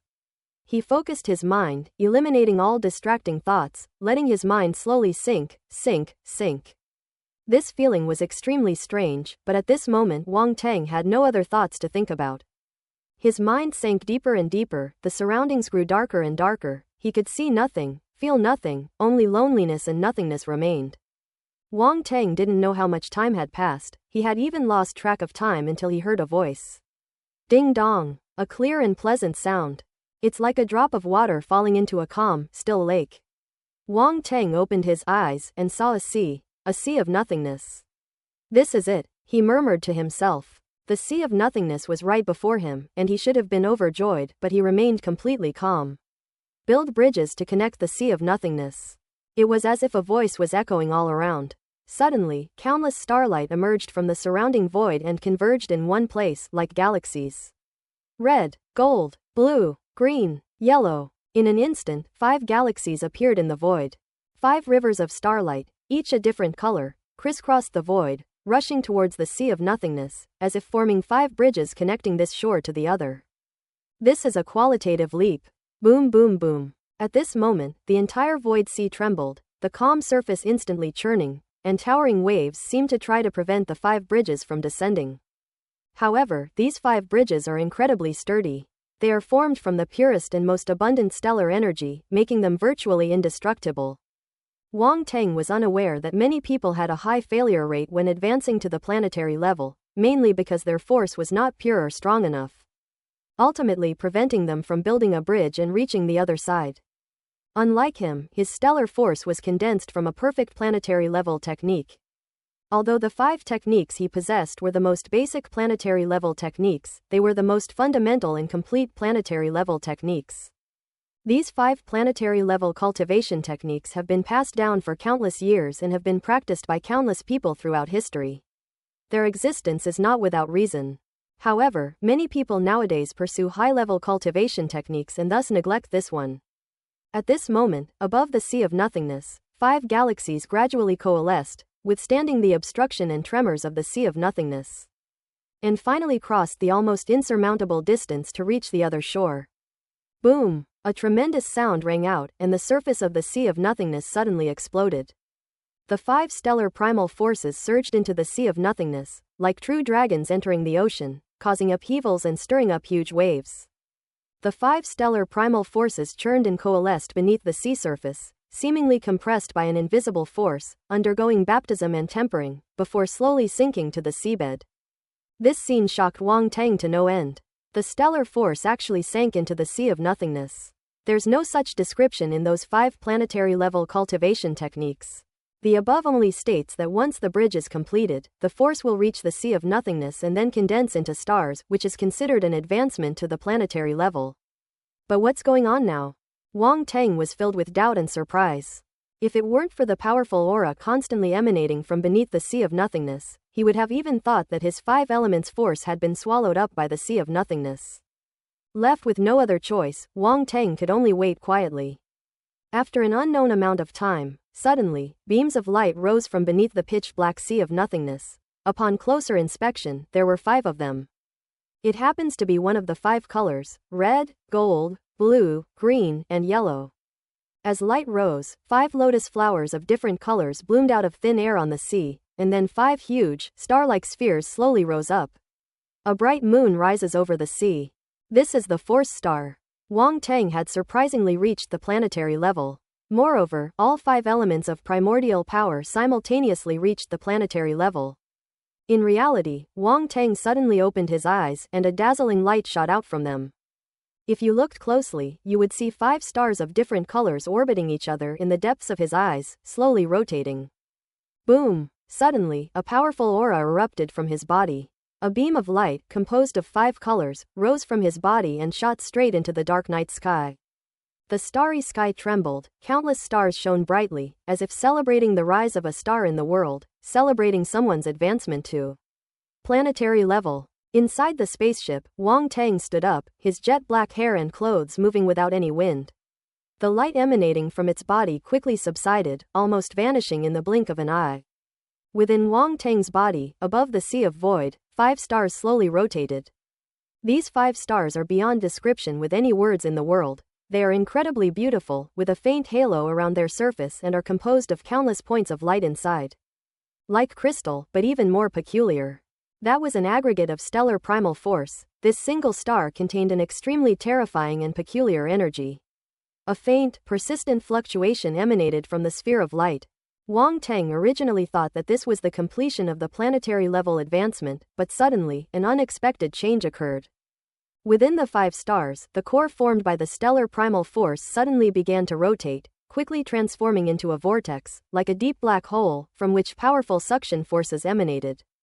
Splash! Wang Tang's sea of consciousness suddenly trembled, and the spiritual power residing within it abruptly awakened from its slumber. After reaching the Emperor realm, his spiritual power had already become liquid, condensing together like a giant dragon. At this moment, a suction force came, and the spiritual dragon couldn't help but roar. 5 thin streams suddenly split from its huge body and rushed straight towards the void below the sea of consciousness. At that moment, Wang Tang sensed the connection between the two. The sea of consciousness is above, and the sea of nothingness is below. The two seem to be connected in some mysterious way. Invisible threads connected them together. The 5 streams of spiritual energy that emanated from the spiritual dragon sank downwards and eventually reached the sea of nothingness. Boom! Under that immense suction force, the 5 torrents of spiritual energy instantly plunged into the 5 stars, trapped in the black hole at their core, and frantically swirled and gathered, merging into the core of the stars. Buzzing, the 5 stars trembled violently. All the incoming spiritual energy converged into it, leaving nothing behind. The sea of nothingness returned to calm, as if nothing had ever happened. 5 stars floated silently above the boundless sea of nothingness, their surfaces radiating a faint halo. Tranquility, magic. At this moment, an invisible and peculiar power emanated from the 5 stars, spreading towards Wang Tang's limbs and bones. The transformation has begun. As the invisible force, imbued with a rich life force, spread throughout Wang Tang's body, his body began to undergo drastic changes. His muscles, bones, internal organs, all underwent unimaginable transformations. Even at the more microscopic cellular level, an unknown transformation is taking place. Such a change is unimaginable to those who haven't experienced it. This is a leap in the level of life, a fundamental transformation. This process seemed extremely slow, but it was actually incredibly fast. In no time, Wang Tang underwent a complete transformation, both inside and out. A powerful aura, seemingly faint yet present, emanated from his body. At this moment, his physical body can finally be called the physical body of a planetary-level powerhouse. Ellipsis. As the 5 stars within Wang Tang's body subsided, the stars in the night sky returned to calm. However, many people on Earth noticed this strange sight. Far across the ocean, in the United States of America, its capital has been occupied by an alien spaceship. This spaceship is different from the one above Shadu, but it is just as huge and just as terrifying. At that moment, a blonde youth suddenly appeared on the top of the spaceship. He stood with his hands behind his back, his long golden hair fluttering in the night wind, making him appear otherworldly and refined. His narrow, domineering eyes gazed at the night sky, and a smile suddenly appeared on his lips. Interesting. Someone on this backward star has actually reached the planetary level through their own power, and not just any ordinary planetary level. Otherwise, how could it have stirred up the stars around this planet? It's been a long time since something like this has happened. Ellipsis. In the kingdom of Inga, a brown-haired youth stood atop a spaceship, gazing at the night sky with deep eyes, and exclaimed in amazement, "How amazing! It seems this trip is getting more and more interesting. I'm really looking forward to it." Northern Europe, the summit of Mount Meru. A woman with long green hair stood on the eaves of the temple, the hem of her white dress fluttering in the wind. Alace stood behind her, silent, but when she looked up and saw the twinkling stars, a strange light flashed in her eyes. "You seem very happy?" the long-haired woman in front of you suddenly asked. Alace was startled, but her eyes quickly regained their composure, and she said, "Whether I'm happy or not is none of your business." The long-haired woman with green hair chuckled softly, showing no anger, and muttered to herself, "Things are starting to get interesting. I'd really like to see who has advanced to the planetary level." This phenomenon wasn't limited to these 3 locations. Extraterrestrial invaders who had occupied other countries also stepped out of their respective territories, some with surprise, some with curiosity, and some with disdain. Regardless of their motives, these alien invaders are paying attention to this matter. Summer capital. The blue-haired youth stood at the top of the spaceship, gazing up at the starry sky with a gloomy expression. Uncertainty. The appearance of planetary-level planets on this planet is a huge variable. This place is remote and underdeveloped, and planetary-level planets shouldn't exist here, but they did. Moreover, he had a premonition that this person who had reached the planetary level was very likely a person from the Sha Kingdom, or even the guy whose clone he had destroyed. These days, he ordered an investigation and selected the most likely person from all the suspects. Without a doubt, Wang Tang, who has recently risen to fame and is quite powerful, became his first suspect. Moreover, Wang Tang's whereabouts remain unknown, which makes him even more convinced that Wang Tang is the one hiding in the shadows. Want to play hide and seek with me? The blue-haired youth's expression turned slightly cold, a glint of cold light flashing in his eyes. That depends on whether you can afford to play. They're here. As soon as he finished speaking, several figures suddenly flew out of the spaceship and landed behind him, kneeling on one knee. Young master, go and bring back everyone connected to Wang Tang, the blue-haired youth said calmly. Yes. The people behind him immediately obeyed the order and left, transforming into streaks of light that disappeared into the night. The Sahara Desert. Wang Tang stepped out of the spaceship and carefully experienced the changes within himself. He gazed at the stars in the sky, his eyes flickering slightly. Just as his physical body was undergoing a transformation, he seemed to sense a response from countless stars in the universe. Absolutely amazing. It was an incredible experience. It was as if his physical body was a miniature universe, with 5 stars belonging to the 5 elements floating on the sea of nothingness, slowly rotating. His physical body is of the same origin as the universe. Wang Tang felt as if he could physically travel through the void and had the ability to survive in the void. This feeling was so strong that Wang Tang wanted to try it immediately. Throughout history, humankind has always gazed at the stars, yet for thousands of years, no one has been able to escape the shackles of gravity. Even in modern times, when humans possess flying vehicles that traverse the skies and even spaceships that venture into outer space, no one can set foot in the void on their own. Even a warrior-level expert cannot roam freely in the void. Wang Tang's eyes flashed, and with a light tap of his foot, his body slowly rose into the sky. At first, his speed wasn't very fast, but as he ascended, his speed increased faster and faster until he became like an arrow shot into the atmosphere. Whoosh! A piercing sound pierced Wang Tang's eardrums. As his body rubbed against the air, sparks ignited, eventually turning into a raging fire that enveloped Wang Tang's entire body. However, neither the piercing sound nor the surrounding flames could harm Wang Tang in the slightest, and even his clothes were not ignited. His body was covered with a layer of stellar primal force, which isolated his body from the flames and sounds. Boom! Wang Tang still felt it wasn't enough, so his speed increased again, as if he had transformed into a cannonball, disappearing into the force in the blink of an eye, leaving only a long trail of flame that was particularly conspicuous in the night sky. But this scene, occurring in the vast desert, is rarely seen by anyone. After reaching the planetary level, Wang Tang's speed became terrifying, directly surpassing the speed of sound, as fast as lightning, and unpredictable. I don't know how much time passed. At one point, Wang Tang felt a resistance coming from above, as if it was trying to prevent him from leaving the planet. Smash it! Wang Tang frowned, a glint of light flashed in his eyes, and he threw a punch. Boom! The force of his fist shot straight into the sky, and the invisible resistance vanished completely, allowing Wang Tang to charge straight out. In an instant, everything before me vanished into nothingness. Clouds, air currents, everything disappeared, leaving only the unchanging, cold, and desolate void. Universe. The space above and below, and the 4 directions, are called the universe. The past and present are called time.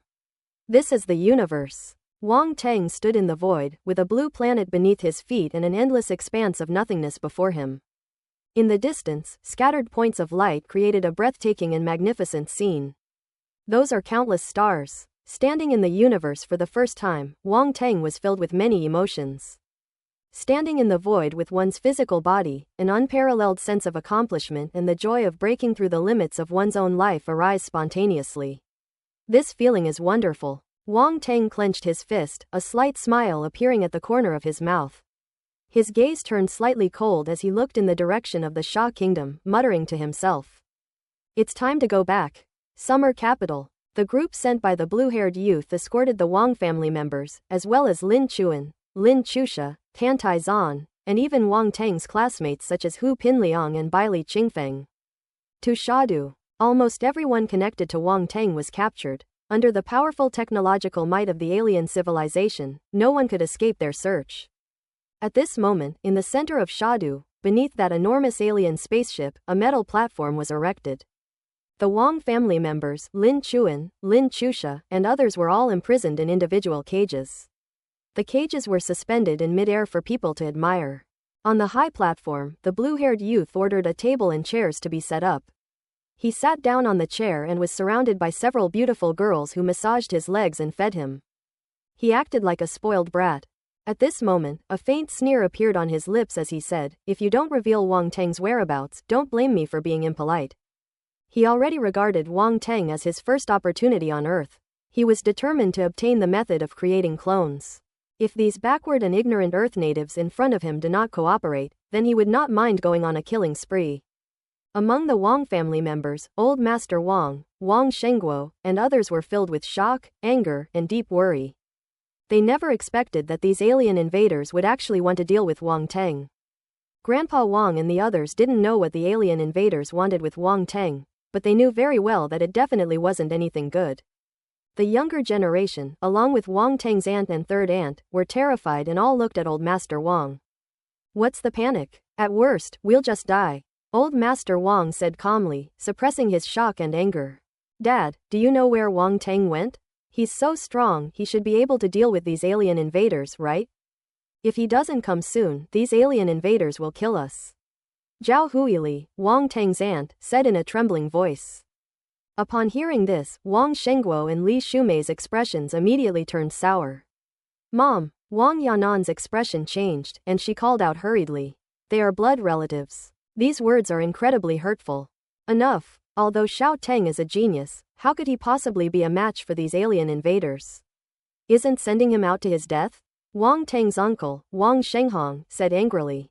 "But if Wang Teng doesn't come out, we'll all die," Zhao Huili said in terror. "It doesn't matter if I die, but Yanan and Yalong are still young." "You!" Wang Shenghong's face turned ashen with anger, and he reached out to slap him. "All right, stop making a fool of yourself." At this moment, Old Master Wang waved his hand, glanced at Wang Teng's aunt, and said, "Do you think these alien invaders will let us go just because Xiao Teng is out? Those who are not of our kind will surely have different hearts. Even if Xiao Teng shows up, these alien invaders will definitely not let us go. Xiao Teng is our only hope now. If he doesn't come out, we might still be able to survive. After all, this alien invader wants to keep us around to distract him." Grandpa Wang's words stunned Zhao Huili. She had been so frightened that she had said those words. Now, reminded by Grandpa Wang, she felt as if a bucket of cold water had been poured over her head, and her face turned deathly pale. Wang Teng was their only hope, but she had just said those things.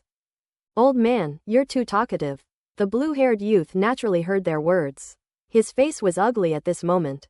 He sneered, "Since you won't listen to reason, then let you experience despair properly. Anyway, I have plenty of time to play with you." As soon as he finished speaking, he waved his hand and a burst of electricity lit up the cage. Crackling sounds. The people inside the cage were all being electrocuted, their whole bodies trembling with pain. This electrocution would not kill them, but it would make them experience a continuous stream of pain, making it an excellent method of torture. Summer capital. What was once the most prosperous central city of Sha Kingdom was now occupied by a huge spaceship, which loomed over it like a shadow. At this moment, in the center of that summer capital, on a high platform cast in metal, several iron cages held more than a dozen people. Inside the surrounding buildings, many more people were watching. The blue-haired youth didn't stop it. In fact, he was happy to see it happen. The scene was like an ancient execution site, open to outsiders to observe, in order to make an example of someone and deter others. The Wang family members were not martial artists, and after being struck by electric shocks, they all suffered unbearable pain and cried out in agony. But no one spoke up. The blue-haired youth wasn't in a hurry. A mocking smile played on his lips as he looked at the other cage and asked, "You're Wang Teng's classmates and you're his closest friends at school. Do you know where he went?" Hu Pinliang, Bai Li Qingfeng, and even Xu Jia, Bai Wei, and others were all in this cage. They sat cross-legged, and although there was some anxiety in their eyes, they were all martial artists and had experienced disasters such as the East Sea Beast riot. Their temperaments had been tempered quite well, and they maintained a degree of composure even in the face of the current situation. "I feel like I've been wronged," Lu Shu said softly, pushing up his glasses, a glint of light reflecting off the lenses. Ah, as expected of the man I felt was dangerous. Even when he's not around, he exudes danger and affects me. Bai Li Qingfeng's whole body was tense, his muscles bulging, like a wild beast ready to attack at any moment. But what he said was both laughable and pathetic. I don't know if it's dangerous or not, but that blue-haired guy is too pretentious. And there are so many beautiful women around him, and he's just enjoying himself by himself. It's outrageous, Song Shuhong said with deep disgust. That's right, that's too much. Lu Shu's eyes lit up. But speaking of which one do you like? I like the one with the big, fierce one. I love that perky butt, the curve, it's so exaggerated. My mom says that's good for childbearing. Bai Li Qingfeng commented with a serious expression. I still prefer the one with the long legs. I could play with those legs for a year. Song Shuhong said. Shu Jia, Bai Wei, Yu Hao, Hu Pin Liang, blue-haired youth. Shu Jia and his two companions were speechless. Where did these three oddballs come from? Did they have no idea what was going on? The focus is completely off topic. You guys are really something. Hu Pinliang covered his face, looking like he couldn't bear the embarrassment. The blue-haired youth below suddenly froze his mocking expression, looking as if someone had forced a mouthful of excrement into his mouth. It was the kind of thing that stank horribly. These three guys dared to ignore his question, they completely disregarded him. Moreover, she made unrestrained comments about his maid in front of him. No one had ever dared to be so disrespectful to him before, yet these Earth natives, whom he looked down upon, had done and said things that others dared not do or say. This is truly something that even an uncle can tolerate, but an aunt cannot. Very good, you are all very good. The cold words were almost squeezed out from between his teeth. As soon as he finished speaking, a blinding burst of lightning erupted from the cage. Crackle, crackle. Lu Shu, Bai Li Qingfeng, and the others were immediately jolted by the electric shock, their bodies trembling violently like those of epileptic patients. A smell of burnt, roasted meat emanated from them, and their hair stood on end. In an instant, everyone's face turned black, white smoke billowed from their mouths, they staggered and convulsed. Seeing their condition, the Wang family members suddenly realized that the electric shock they had received was relatively mild.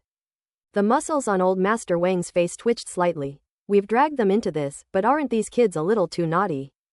Upon hearing this, Wang Shengguo, Li Shumei, and the others were at a loss for words, all looking hesitant and with slightly strange expressions. I'll spare your lives for now, but I'll deal with you properly later. The blue-haired youth sneered and turned to look at the last cage. Lin Chuan, Lin Chusha, and others were imprisoned in that cage. When the blue-haired youth saw Lin Chuan and her sister, a glint of light flashed in his eyes. He had noticed them long ago and was amazed by their beauty. Besides, they're two sisters. He could no longer contain his passion and excitement, as if they were already within his grasp. The blue-haired youth stood up, walked to the third cage, looked at the two girls Lin Chuan and Lin Chusha inside, revealed a faint smile that he thought was handsome, and said arrogantly, I know that you two have a close relationship with Wang Teng. Now I will give you a chance. Tell me his whereabouts, and I will not make things difficult for you. I will even allow you to become my maids. Lin Chuan and Lin Chusha were stunned for a moment, as if they had heard something absurd, their faces full of astonishment. Make them reveal Wang Teng's whereabouts. Even if they knew, let alone that they didn't, they would never betray Wang Teng. The funniest thing is that this blue-haired guy actually wanted them to become his maids, and even showed an expression that said, you're getting a good deal. This person is probably overthinking things. Or is it that aliens all have such peculiar thought processes? Young master, what's so good about these two native women? Are we sisters not as good as them? Before Lin Chuan and her sister could speak, a soft, charming voice with a hint of grievance came from behind them. A beautiful young girl in a purple dress walked over, her lips slightly pouting, her eyes filled with resentment as she looked at the blue-haired youth. This girl was none other than one of the blue-haired youth's maids, and she seemed to be of high status, otherwise she wouldn't have dared to speak up on her own. Look at what you're saying. Of course they can't compare to you, but they are quite pretty. Besides, I, the young master, need to change things up every now and then. The blue-haired youth said shamelessly, linking arms with the girl in the purple dress. Young master Tilda, the girl in the purple dress drawled out, her voice like a cat scratching at one's heart, calling out in a coquettish tone. The blue-haired youth's heart melted at the sound of her voice. He adored this maid, she was a top-notch beauty in both looks and figure, and his voice was one he never tired of hearing. so he didn't mind if she threw a little tantrum. Sister, they're disgusting. Just as the two were getting intimate, a very unpleasant voice suddenly rang out. Yeah, they do look a lot like dogs. Another voice said casually. Oh yeah, a male dog and a female dog, and they're from outer space. The voice from before laughed, as if it had seen something extremely interesting. The blue-haired youth and the girl in the purple dress froze instantly, and they both turned to look at the Lin Chuan sisters inside the cage. You're insulting me? The blue-haired youth asked in utter disbelief. Really? Lin Chusha tilted her head, looking at the two of them with an innocent and naive expression. Little girl, do you know what happens to people who are sharp-tongued? The girl in the purple dress said with a slightly cold expression, their tongues will be cut off. Sister, I'm so scared. This old woman is so vicious. Lin Chusha quickly hid in Lin Chuan's arms, looking like a frightened little rabbit. The girl in the purple dress turned pale. An old woman? Malicious? She seemed to have heard something unbelievable. Her face was filled with astonishment, and she could hardly process what it was. She immediately turned ashen with anger and said to the blue-haired youth with a wronged expression, Young master, look at them, they actually insulted me like that. The blue-haired youth waved his hand and said to Lin Chuan and the other person, It seems you two are just like everyone else, not shedding tears until you see the coffin. You all think I have a good temper, don't you? His expression wasn't good either. Being repeatedly humiliated and even insulted had long since worn away all his patience and temper. A trace of murderous intent emanated from him. Since none of you will talk, then you might as well all die. Once you're all dead, that coward will naturally show himself. The blue-haired youth said coldly. Young master, why don't you let me train these two women?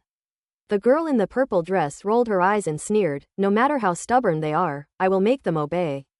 All right, the blue-haired youth seemed to have thought of something, a wicked smile appearing on his face. He nodded and said, Then I'll leave it to you. Don't let me down. Don't worry, I guarantee you'll be satisfied, the girl in the purple dress said. Lin Chuan and Lin Chusha's expressions changed slightly upon hearing the conversation between the two. This woman is truly wicked. Even if we die, we won't let you succeed, Lin Chuan said coldly. That's not up to you. The girl in the purple dress wasn't worried about Lin Chuan and the other girl trying to kill themselves. Because their hands and feet were bound and their internal energy was sealed, making it impossible for them to commit suicide. She turned to a martial artist next to her and said, Open the cage, I'm taking them away. The martial artist immediately revealed a sinister smile and chuckled, Zilin, you'd better go easy on them. Don't ruin these two beauties, or the young master won't have anything to play with. HMPH, mind your own business. Zilin rolled her eyes at the other person, annoyed. Upon seeing Zilin's charming appearance, the martial artist inwardly cried out that he couldn't bear it and quickly looked away, not daring to look any longer. This is the young master's woman. If he glances at it too long and displeases the young master, he'll be in deep trouble. He immediately opened the cage and gestured for Zilin to enter. Zilin tilted her head back like a proud white swan, walked in, and unceremoniously pulled Lin Chuan and Lin Chusha out. Despite her gentle and weak appearance, her strength actually reached the level of a warrior general after the blue-haired youth used a lot of pills without restraint, making her much stronger than ordinary martial artists.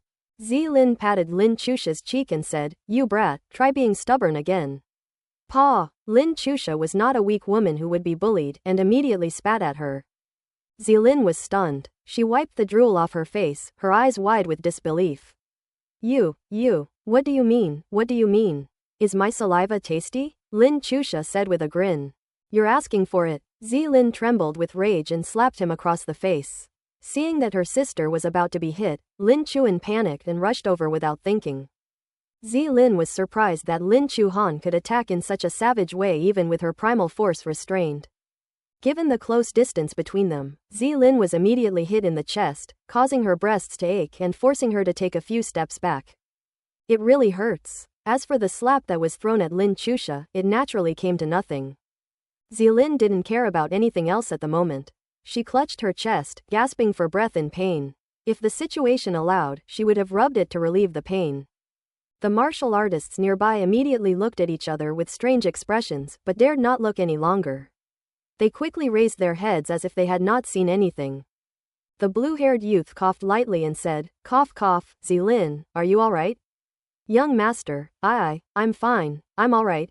Zilin said, her face pale, forcing a smile. Why don't you go back and rest first?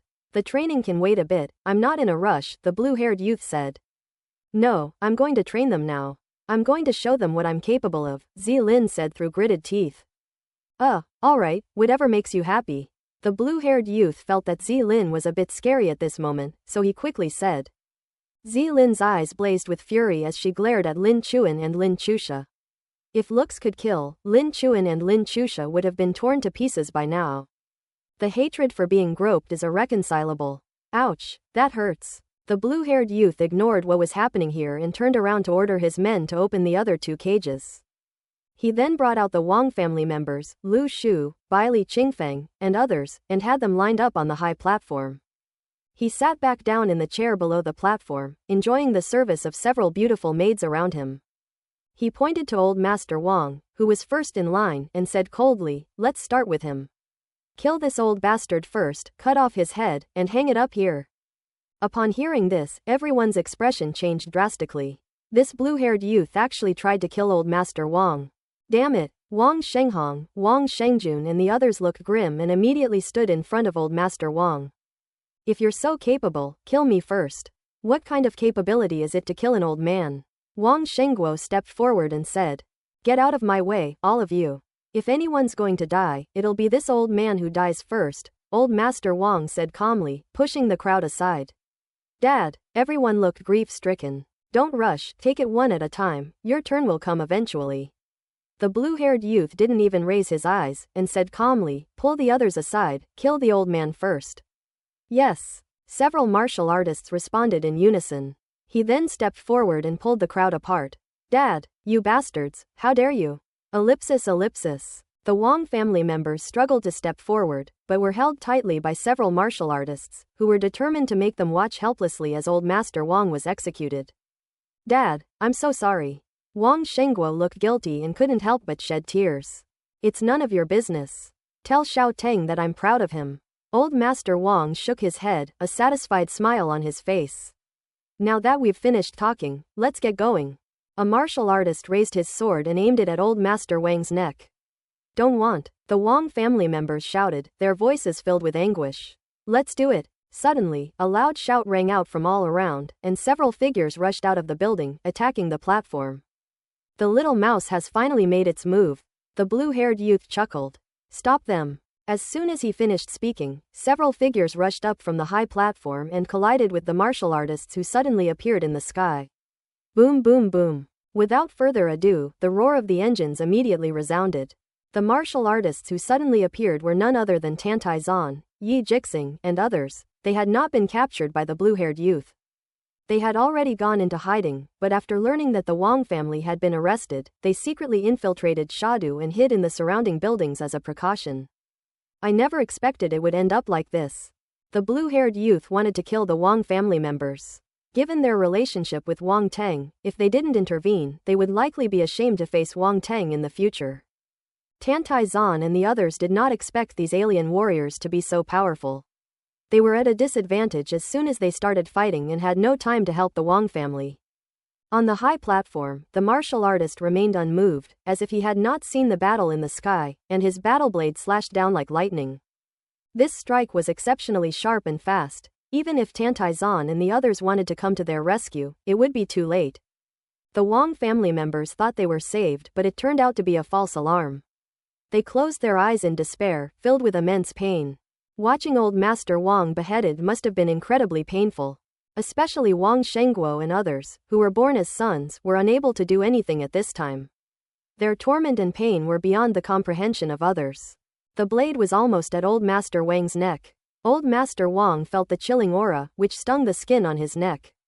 The blade had already cut through the skin, drawing blood. He closed his eyes, a hint of nonchalance on his face. At his age, he had long since become indifferent to life and death, but the only thing he never expected was that he would die at the hands of aliens. A sense of regret arose in my heart. He has not yet seen his most beloved grandson get married and have children. He has not yet seen the Wang family rise to a higher level. Well, a sigh settled in his heart. Old Master Wang closed his eyes.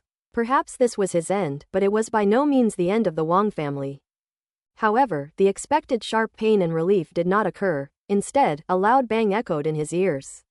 Boom! The sound was so close that it made his eardrums ache.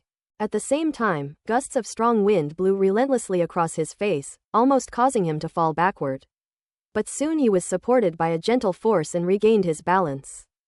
Grandpa Wang slowly opened his eyes and saw a familiar figure standing in front of him. At his feet was the alien warrior who had just raised his sword to strike him.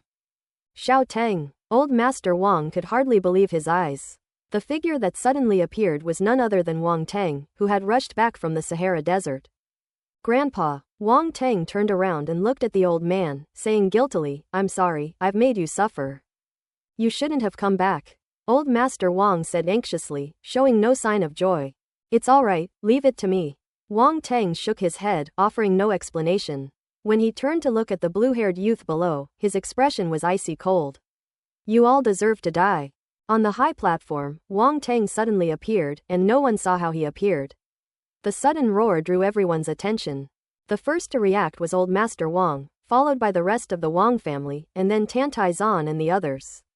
"It's Wang Teng. He's back." When Tantai Zan and Yi Jixing, along with several other warrior-level experts, saw the familiar figure on the high platform, they felt a sense of relief for no apparent reason. This guy is finally back. In any case, the lives of the Wang family members have been temporarily saved. Son. When Wang Shengguo and Li Shumei saw Wang Teng, they were immediately shocked, and tears that had not yet stopped flowed down their cheeks again. It's not that they are too weak, but that ordinary people are too powerless in the face of alien warriors. They can't even put up a fight. Perhaps no one can truly understand their torment and suffering. At this moment, the two were both surprised and worried. The surprise was naturally due to Wang Teng's appearance, which saved Old Master Wang's life and prevented the Wang family from suffering a disaster. But they were even more worried that the alien invaders were too powerful, and how could Wang Teng possibly be their match? Xiao Teng. Wang Shenghong, Wang Shengjun, Zhao Huili, and others were extremely excited, experiencing a sense of joy at surviving a disaster. Cousin Wang Teng. Wang Yanan's beautiful eyes fell on Wang Teng, and a huge weight was finally lifted from her heart, as if she had found her pillar of support. Wang Horan, Fang Qianwen, and the other younger members of the group shouted excitedly. In their eyes, Wang Teng was the most powerful and a famous genius in Sha country and even the world. Now that he had appeared, he would definitely beat the alien invaders to a pulp and avenge them. In the distance, Lin Chuan and Lin Chusha also saw Wang Teng appear, and their eyes both shone with a crystalline light. "He's back." This was their only thought. "This is your man?" Zi Lin saw the expressions on their faces, and a hint of disdain immediately appeared on her charming face. Roll! Roll! However, she was met with two cold shouts in response. When faced with the alien invaders, Lin Chuan and Lin Chusha didn't care about their image at all and started cursing. However, as soon as the words left their mouths, both of them were taken aback. Lin Chuan was suspicious. When the alien woman said that Wang Teng was their man, Lin Chusha did not refute it, but instead cursed back just like her. This reaction. Lin Chuan shook her head inwardly. Chu Sha was probably only angry with her because they shared a common hatred for the enemy. He then stopped thinking about it. After all, this was not the time to think about such nonsense. Zi Lin's expression turned ugly again. She glared at the two of them and said, "Just wait for him to be killed by our young master. Our young master has killed countless so-called geniuses from these native planets." You, Lin Chuan and Lin Chusha were immediately furious. Lin Chusha wanted to retort, but Lin Chuan stopped her and shook her head. Lin Chusha swallowed her anger and looked up at the high platform with Lin Chuan, her eyes filled with worry. Zi Lin sneered and said no more, waiting to see what kind of despair these two women would show after Wang Teng was killed. That'll be even more interesting. Ellipsis. Below the platform, the blue-haired youth slowly stood up, a hint of mockery on his face. He met Wang Teng's gaze and slowly said, "You said I deserve to die? Are you out of your mind?" Wang Teng tilted his head slightly, looking at the other person as if they were mentally challenged. "I'm talking about all of you, everyone here, not just you. Can't you understand human language? Brain full of water?" The blue-haired youth was slightly stunned, somewhat dumbfounded by the insult. That kid's words are so venomous. And they're so damn arrogant. He's even more arrogant than him. The blue-haired youth had never been insulted like this before. His face immediately turned black and his facial muscles twitched uncontrollably. The gazes of Tantai Zan and the others in the distance were somewhat strange. This style is so typical of Wang Teng. Sharp-tongued and arrogant. They don't even care about unfathomable alien invaders. They'll curse whoever they are. No problem. This guy is absolutely real. Lin Chuan and Lin Chusha were also slightly taken aback, and couldn't help but feel a little sorry for the blue-haired youth. Zi Lin, standing next to her, froze as if she had heard something unbelievable, and her whole demeanor turned sour. The young master, whom she held in the highest esteem, was actually scolded. These Earth natives have some nerve. Do you want to die? The blue-haired youth narrowed his eyes slightly and said coldly. Look after the door, baby Tilda. Wang Teng beckoned to him. The blue-haired youth didn't react for a moment, his face full of confusion. Wang Teng didn't want to waste any more words. His face immediately turned cold, and he roared, "Come here, you idiot." Quote ellipsis ellipsis quote. After he finished speaking, there was complete silence. Everyone was stunned by Wang Teng's outburst, staring blankly at him, their minds going blank for a moment. You're asking for it. The blue-haired youth's face was so gloomy it was almost dripping with water. He was completely consumed by rage, his hair standing on end, and a powerful aura burst forth from him. Boom! With one stomp, a large crater appeared in the ground, surrounded by spiderweb-like cracks. The blue-haired youth shot out, becoming a blur as he rushed towards Wang Teng. His speed surpassed the speed of sound, as fast as lightning. Wang Teng's expression hardened slightly, and he stomped down, crushing the head of the martial artist in charge of the execution. Blood splattered everywhere, and a large crater appeared on the ground beneath him. Wang Teng's figure had already disappeared from the spot. So fast. That speed? In the sky, Tantai Zan, Yi Jixing, and the others were shocked by what they saw, their hearts filled with turmoil. This speed is something that even a warrior at the general level could not possess. The two exchanged a glance, both filled with disbelief. Could it be that Wang Teng has reached that level? Boom! Just then, Wang Teng and the blue-haired youth below collided, both throwing punches, a head-on collision. At this moment, both of them were bursting with intense stellar force. The stellar force emanating from the blue-haired youth was a deep blue, as if a colossal wave was rising behind him, crashing down on Wang Teng with a deafening roar. Wang Teng did not slack off at all. In the void sea within his body, the stars condensed from Earth elemental stellar primordial force suddenly began to rotate rapidly. And a powerful Earth elemental stellar primordial force erupted instantly. The Earth elemental primal force condensed, forming a mountain that enveloped Wang Teng and suppressed the towering waves opposite him. Boom! In the distance, Wang Teng and the blue-haired youth could no longer be seen by the crowd. Only the towering waves and majestic, precipitous mountains remained. This scene was incredibly shocking. Rumble! A massive wave formed by the force swept across the sky, while a colossal mountain stood before it, utterly unshakable. Suddenly, both illusions vanished, and the two figures abruptly separated. It was Wang Teng and the blue-haired youth. They instantly retreated 100 meters, standing in the air, their eyes simultaneously fixed on each other. As expected, you've advanced to the planetary level. The blue-haired youth's face turned grim, and he felt a slight tremor in his heart. Wang Teng didn't answer, but his expression already confirmed the other party's guess. In the distance, Tantai Zan and Yi Jixing saw this scene and could not hide their surprise.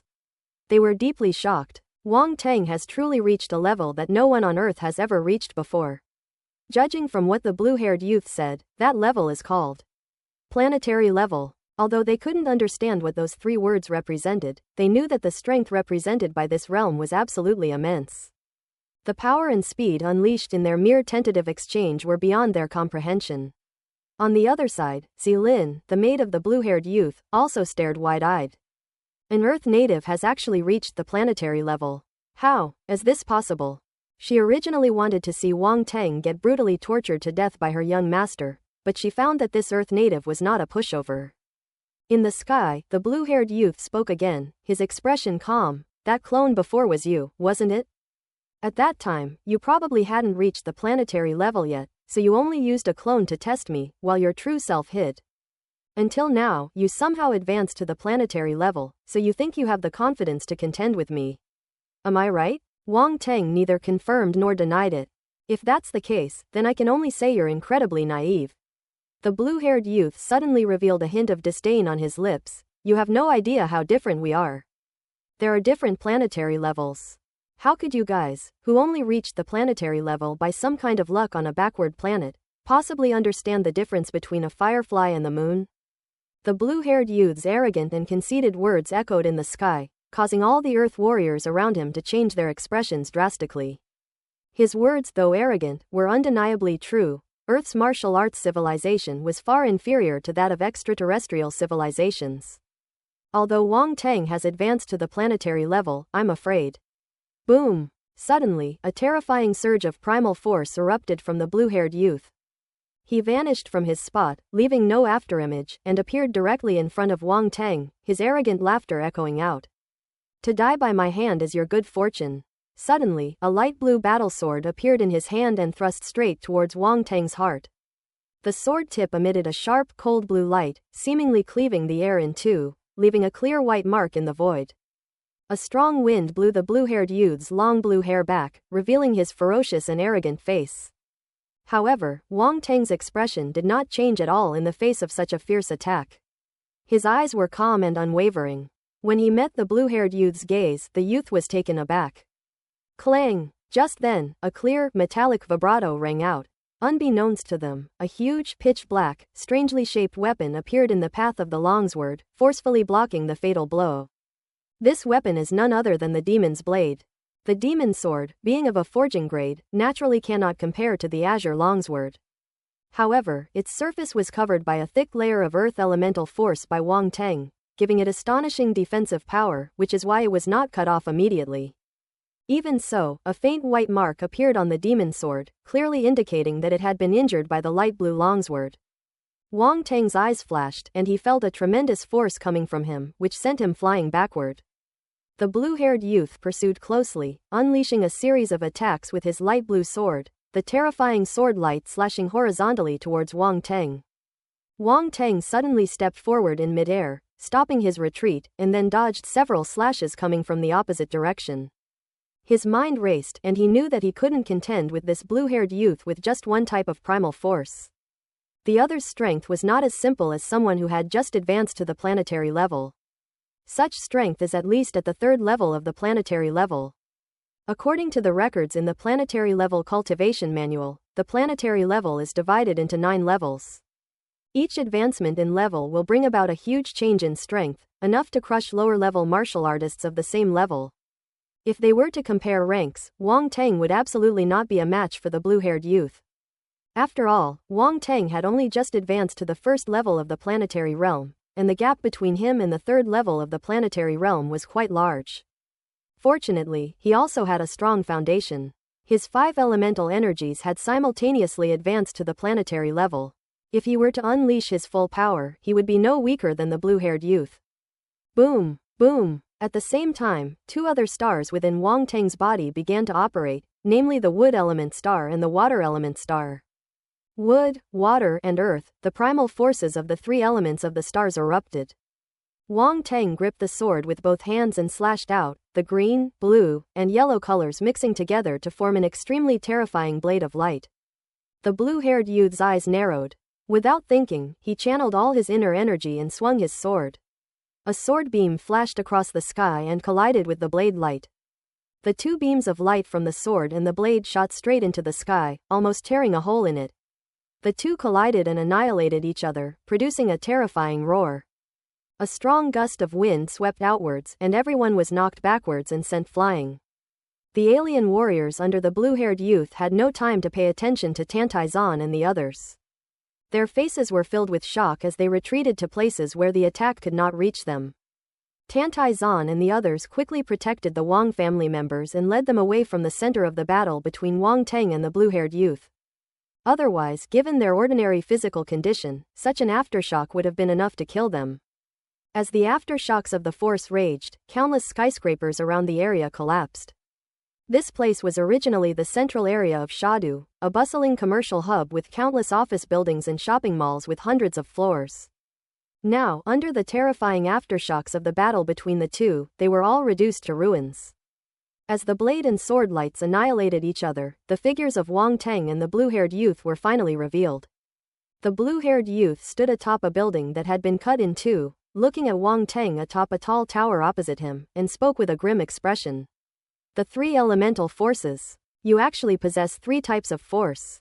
His voice carried a hint of exasperation, and a touch of disbelief, as if he couldn't accept the reality before him. He considered himself a genius, superior to everyone else, and incomparable to the natives of a backward planet. However, this native has now shown strength that is no less than his, and even more powerful than his talent.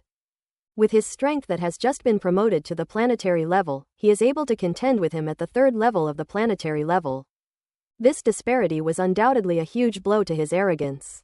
Didn't you say you wanted to show me the difference between fireflies and the bright moon? Wang Teng finally spoke up calmly. Although his tone was completely flat, it sounded incredibly harsh to the blue-haired youth, as if a veil of shame had been completely ripped away. The blue-haired youth's face turned pale and then flushed. Damn it, he never imagined that an Earth native would possess such talent. Even among the geniuses he knew, very few possessed 3 elemental forces simultaneously and had all advanced to the planetary level. Such geniuses are so rare. He simply couldn't understand how such a backward planet could possibly exist. This is not martial arts. But no matter what, the slap in the face came too quickly, leaving him bruised and swollen. The blue-haired youth had never felt so embarrassed. Don't stop, please continue your performance. Wang Teng beckoned to the blue-haired youth again. He wanted to trample the other party's pride underfoot step by step, and shatter everything the other party was proud of, bit by bit. Otherwise, it wouldn't be enough to quell his anger. This is outrageous, the blue-haired youth exclaimed. Performance? This is humiliating. This Earth native dared to humiliate him. How dare he? What gives him the right? Who does he think he is? Endless rage completely consumed his reason, and the blue-haired youth frantically mobilized the stellar force within his body, attacking Wang Teng. Boom boom boom. A deafening roar erupted as the two transformed into beams of light, colliding repeatedly in the sky. Their attacks destroyed countless buildings, surging from the ground to the heavens and then from the heavens to the top of the spaceship. However, no matter how the blue-haired youth attacked, he could not truly harm Wang Teng. The more he played, the more he felt Wang Teng's extraordinary abilities. This Earth native, relying on his planetary-level strength, has actually fought him to this point. Fighting against opponents of a higher level. This is something only a true genius could do. He had to admit that he was inferior to the natives of this planet. However, the more this happened, the more jealous he became, his eyes turned bloodshot, and he seemed to have gone completely mad. Die! Die! Go to hell! The light emanating from the sword in his hand reached its peak, and a blue sword beam shot into the sky, unleashing a giant wave hundreds of feet high, wave after wave. Stretching as far as the eye could see, almost completely obscuring the sky. The profound secrets of water-based swordsmanship. 1,000 waves. Boom! A huge wave swept down towards Wang Teng. Wang Teng's gaze sharpened as he sensed the terrifying power of the attack. He immediately mobilized all the 5 elements force within his body, unleashing a torrent of energy. A sword beam erupted from the demon sword in his hand, shooting straight into the sky. Intense flames condensed on the surface.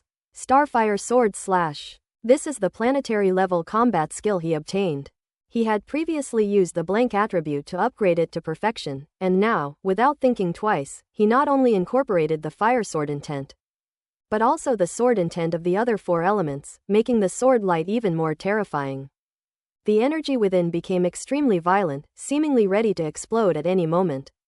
Rumble. Amidst the terrifying shockwave, Wang Teng felt he was losing control of the sword strike. Without any hesitation, he swung it out. The surface of the sword's edge was covered in towering flames, sweeping towards the boundless ocean waves. In the sky, half are ocean waves and half are raging flames, a truly magnificent sight. Boom! In the sky, the waves and flames reflected each other, almost illuminating the entire sky. The people around looked up, their hearts filled with utter horror. Is this what a battle between planetary-level powerhouses looks like?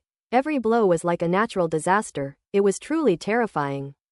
With such power, let alone an ordinary warrior at the general level, even a 13-star warrior would probably not be able to withstand a single move.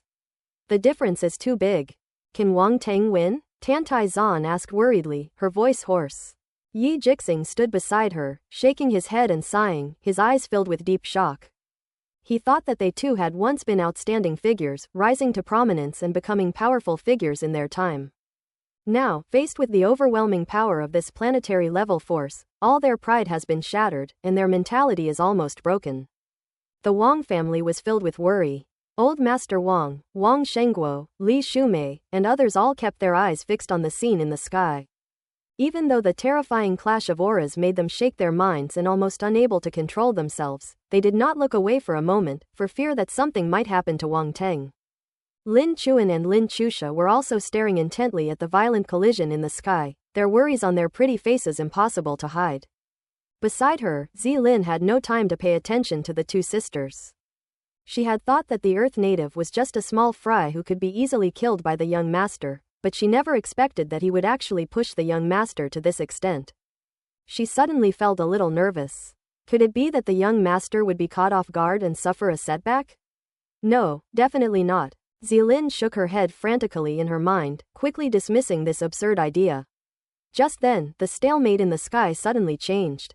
A terrifying energy surge erupted from the towering flames and continued to expand. Gold, blue, yellow, green. 4 dazzling colors of light pierced through the crimson flames. Enveloped in raging flames, it resembled a giant fireball about to explode, emanating terrifying shockwaves. This change happened extremely abruptly. Before anyone could react, a terrifying explosion erupted from the flames. Boom, boom, boom. An unusually violent surge of primal force swept towards the giant wave opposite.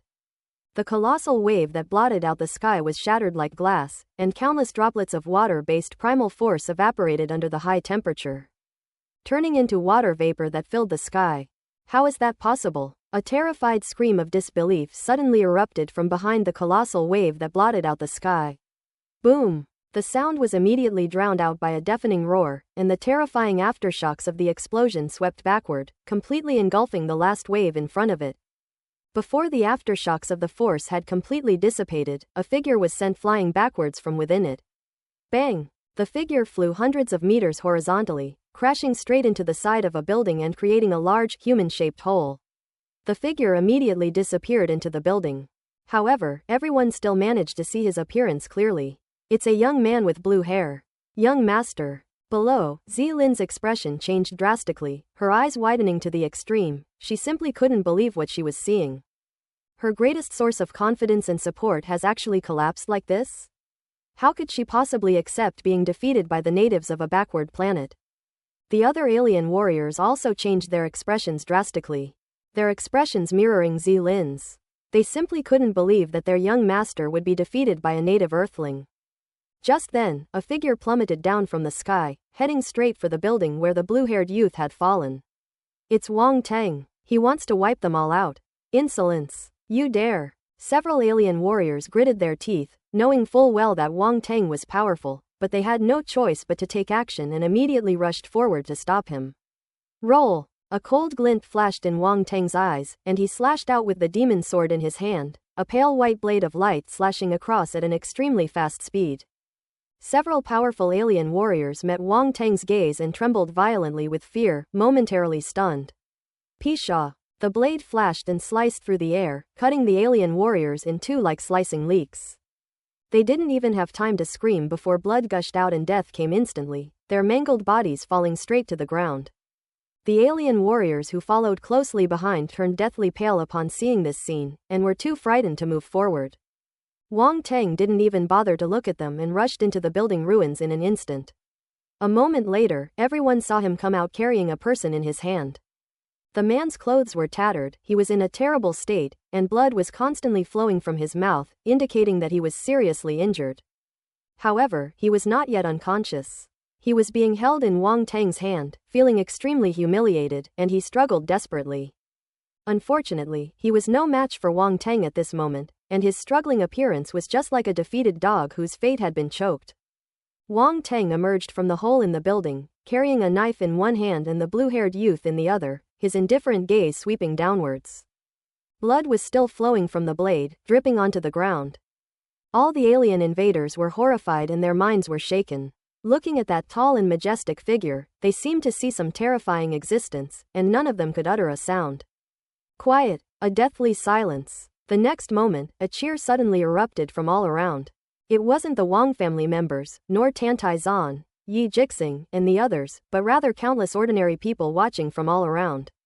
From the moment the blue-haired youth was about to execute the Wang family, many people had been watching the situation. Naturally, they were the first to see the blue-haired youth's defeat and cheered. We won! We won! We won! Alien invaders, get out of Shadu, get out of Earth! Ellipsis ellipsis. The crowd cheered and shouted, venting their emotions. They had been in despair, thinking they were going to become slaves of the alien invaders and live under their control. But unexpectedly, Wang Teng suddenly returned and actually defeated the incredibly powerful alien invaders. How could they not be happy? How could they not cheer? The Wang family members, realizing what had happened, wept with joy. Overwhelmed by grief and elation, they could barely control their emotions. Li Shumei covered her mouth, tears streaming down her face. Heaven knows how much worry and fear she was enduring. Wang Shengguo held her hand tightly, pulled her into his arms, patted her back, and comforted her. It's all right, it's all right. We actually won. Tantai Zan breathed a sigh of relief, a hint of joy showing in her eyes. Yes, we won. Yi Jixing's expression was incredibly complex. He was naturally happy, but he also felt a deep sense of loss at being left far behind. Wang Teng is moving too fast. He could no longer see Wang Teng's back. A profound sense of powerlessness and frustration filled his heart. Yi Jixing felt as if he had been abandoned by the times. Wang Teng gracefully leapt down from the building, hundreds of meters high, and casually tossed the blue-haired youth to the ground as if he were tossing away a dead dog. Bang! The blue-haired youth tumbled forward several times due to inertia, covered in dust and looking utterly disheveled. At this moment, he was no longer the arrogant and haughty man he once was. You! The blue-haired youth was so humiliated that he trembled with rage, his face turning ashen. He struggled to get up, determined not to show himself in such a pathetic state, even in defeat. Zilin was not far away. He looked up and saw her still standing there in a daze, and couldn't help but roar angrily. What are you standing there for? Help me up. Oh, okay. Zilin was stunned by Wang Teng's unbridled behavior, and only now did she come to her senses. She quickly ran forward to help the blue-haired youth up. However, at that moment, Wang Teng walked over.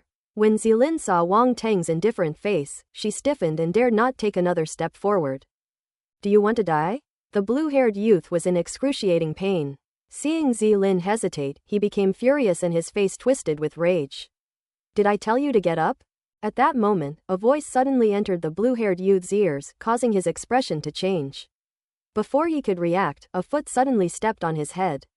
Bang! A tremendous force struck, and the blue-haired youth's head slammed uncontrollably into the ground with a loud thud. The blue-haired youth's face was stepped on the ground, making intimate contact with the earth. His eyes widened, almost unable to believe that Wang Teng would dare to treat him like this.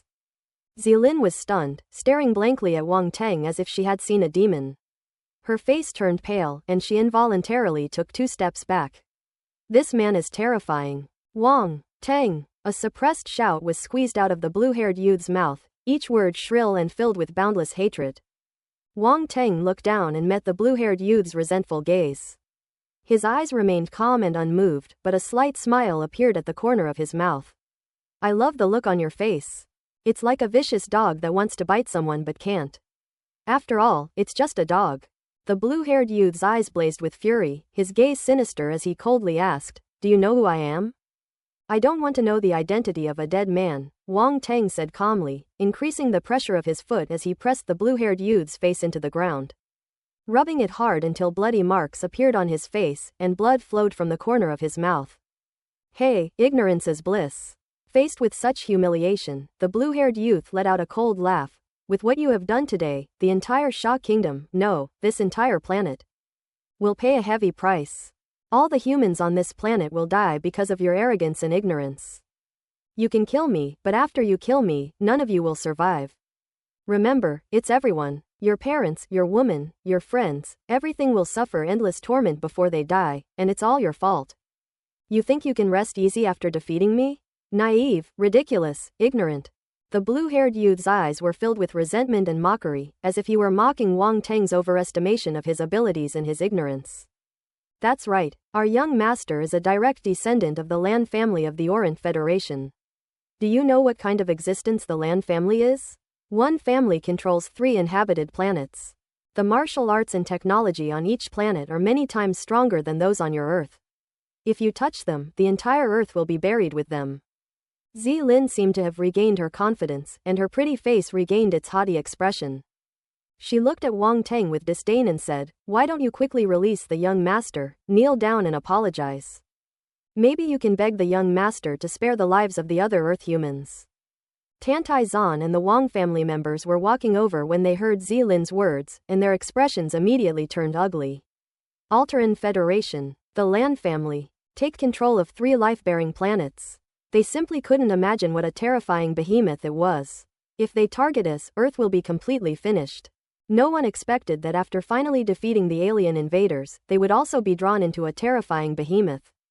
They felt as if a dark cloud, obscuring the sky, was looming over Earth, making it hard to breathe.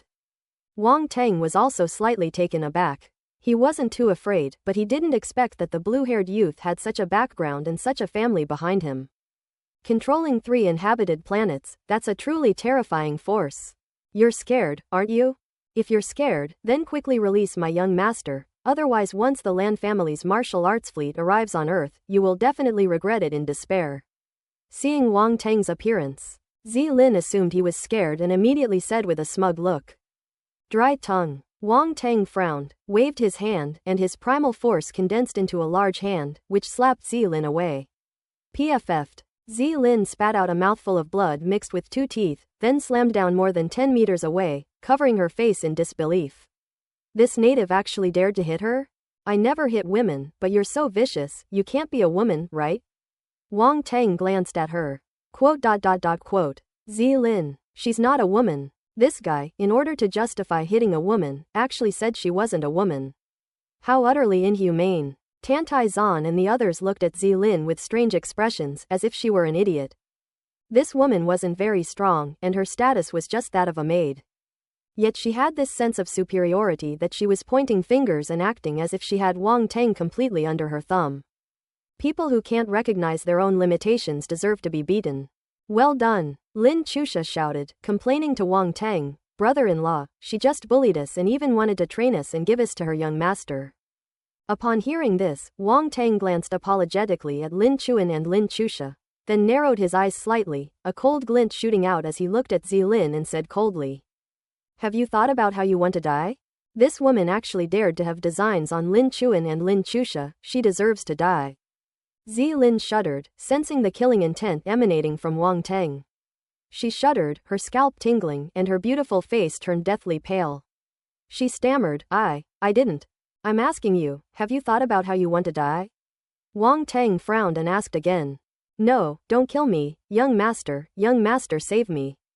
Zilin seemed to sense Wang Teng's killing intent, and her whole body trembled with fear. She actually asked the blue-haired youth who was still at Wang Teng's feet for help. This idiot, the blue-haired youth cursed inwardly. He was barely able to save himself, let alone her. Seeing her shrewish appearance, Wang Teng showed a hint of disgust on his face and pointed at her. Pshaw, a blood-red flower bloomed in the center of Zilin's forehead, stunningly beautiful. Blood blossomed on Zilin's brow, like a stunningly beautiful flower. This flower is deadly. It took away a beautiful life. Zilin stared wide-eyed, her bright, large eyes gradually losing their color and being replaced by a deathly silence. Her face still held a look of horror and disbelief. She never expected that Wang Teng would actually kill her without hesitation, and wouldn't even give her a chance to beg for mercy. Suddenly, her life was taken away. Extremely fragile, pitiful, how lamentable. The blue-haired youth wasn't too saddened by what he saw, but his heart was pounding wildly. A wave of unease washed over him, sending chills down his spine and making his scalp tingle. These Earth natives are terrifying. They kill without blinking an eye. From the moment he killed Zilin until now, his expression has remained unchanged, showing an extremely indifferent demeanor. How many people did this guy kill to develop such a ruthless nature? Even among the cosmic-level geniuses he had met, very few could do this. He suddenly regretted provoking this Earth native. What kind of clone technique is this? What an opportunity to awaken a planet. Compared to one's life and fortune, everything else is insignificant and can be given up. He's now afraid that Wang Teng will kill him without hesitation. Given Wang Tang's decisiveness and ruthlessness just now, it's not impossible that the Lan family's power might not be able to deter such a ruthless individual. Wang Tang had no idea what the blue-haired youth was thinking. However, he would kill anyone who harmed Lin Chuan and his family without any leniency. No matter who the other party is. This is his bottom line. Not only was the blue-haired youth startled, but Lin Chuan and Lin Chusha were also stunned for a moment. A feeling of emotion welled up in their hearts, and their eyes almost melted as they looked at Wang Tang. For a man to go to such lengths for them, it's worth it. Tantai Zan, Yi Jixing, and the others did not interrupt. For them, death was commonplace and they could not be merciful to their enemies.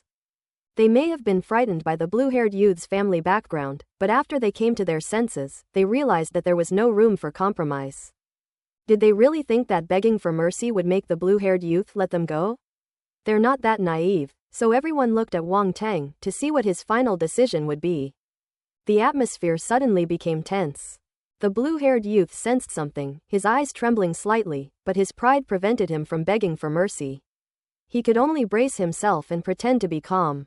You can't kill me, or the entire planet will be held responsible for your actions, and you can't afford the consequences.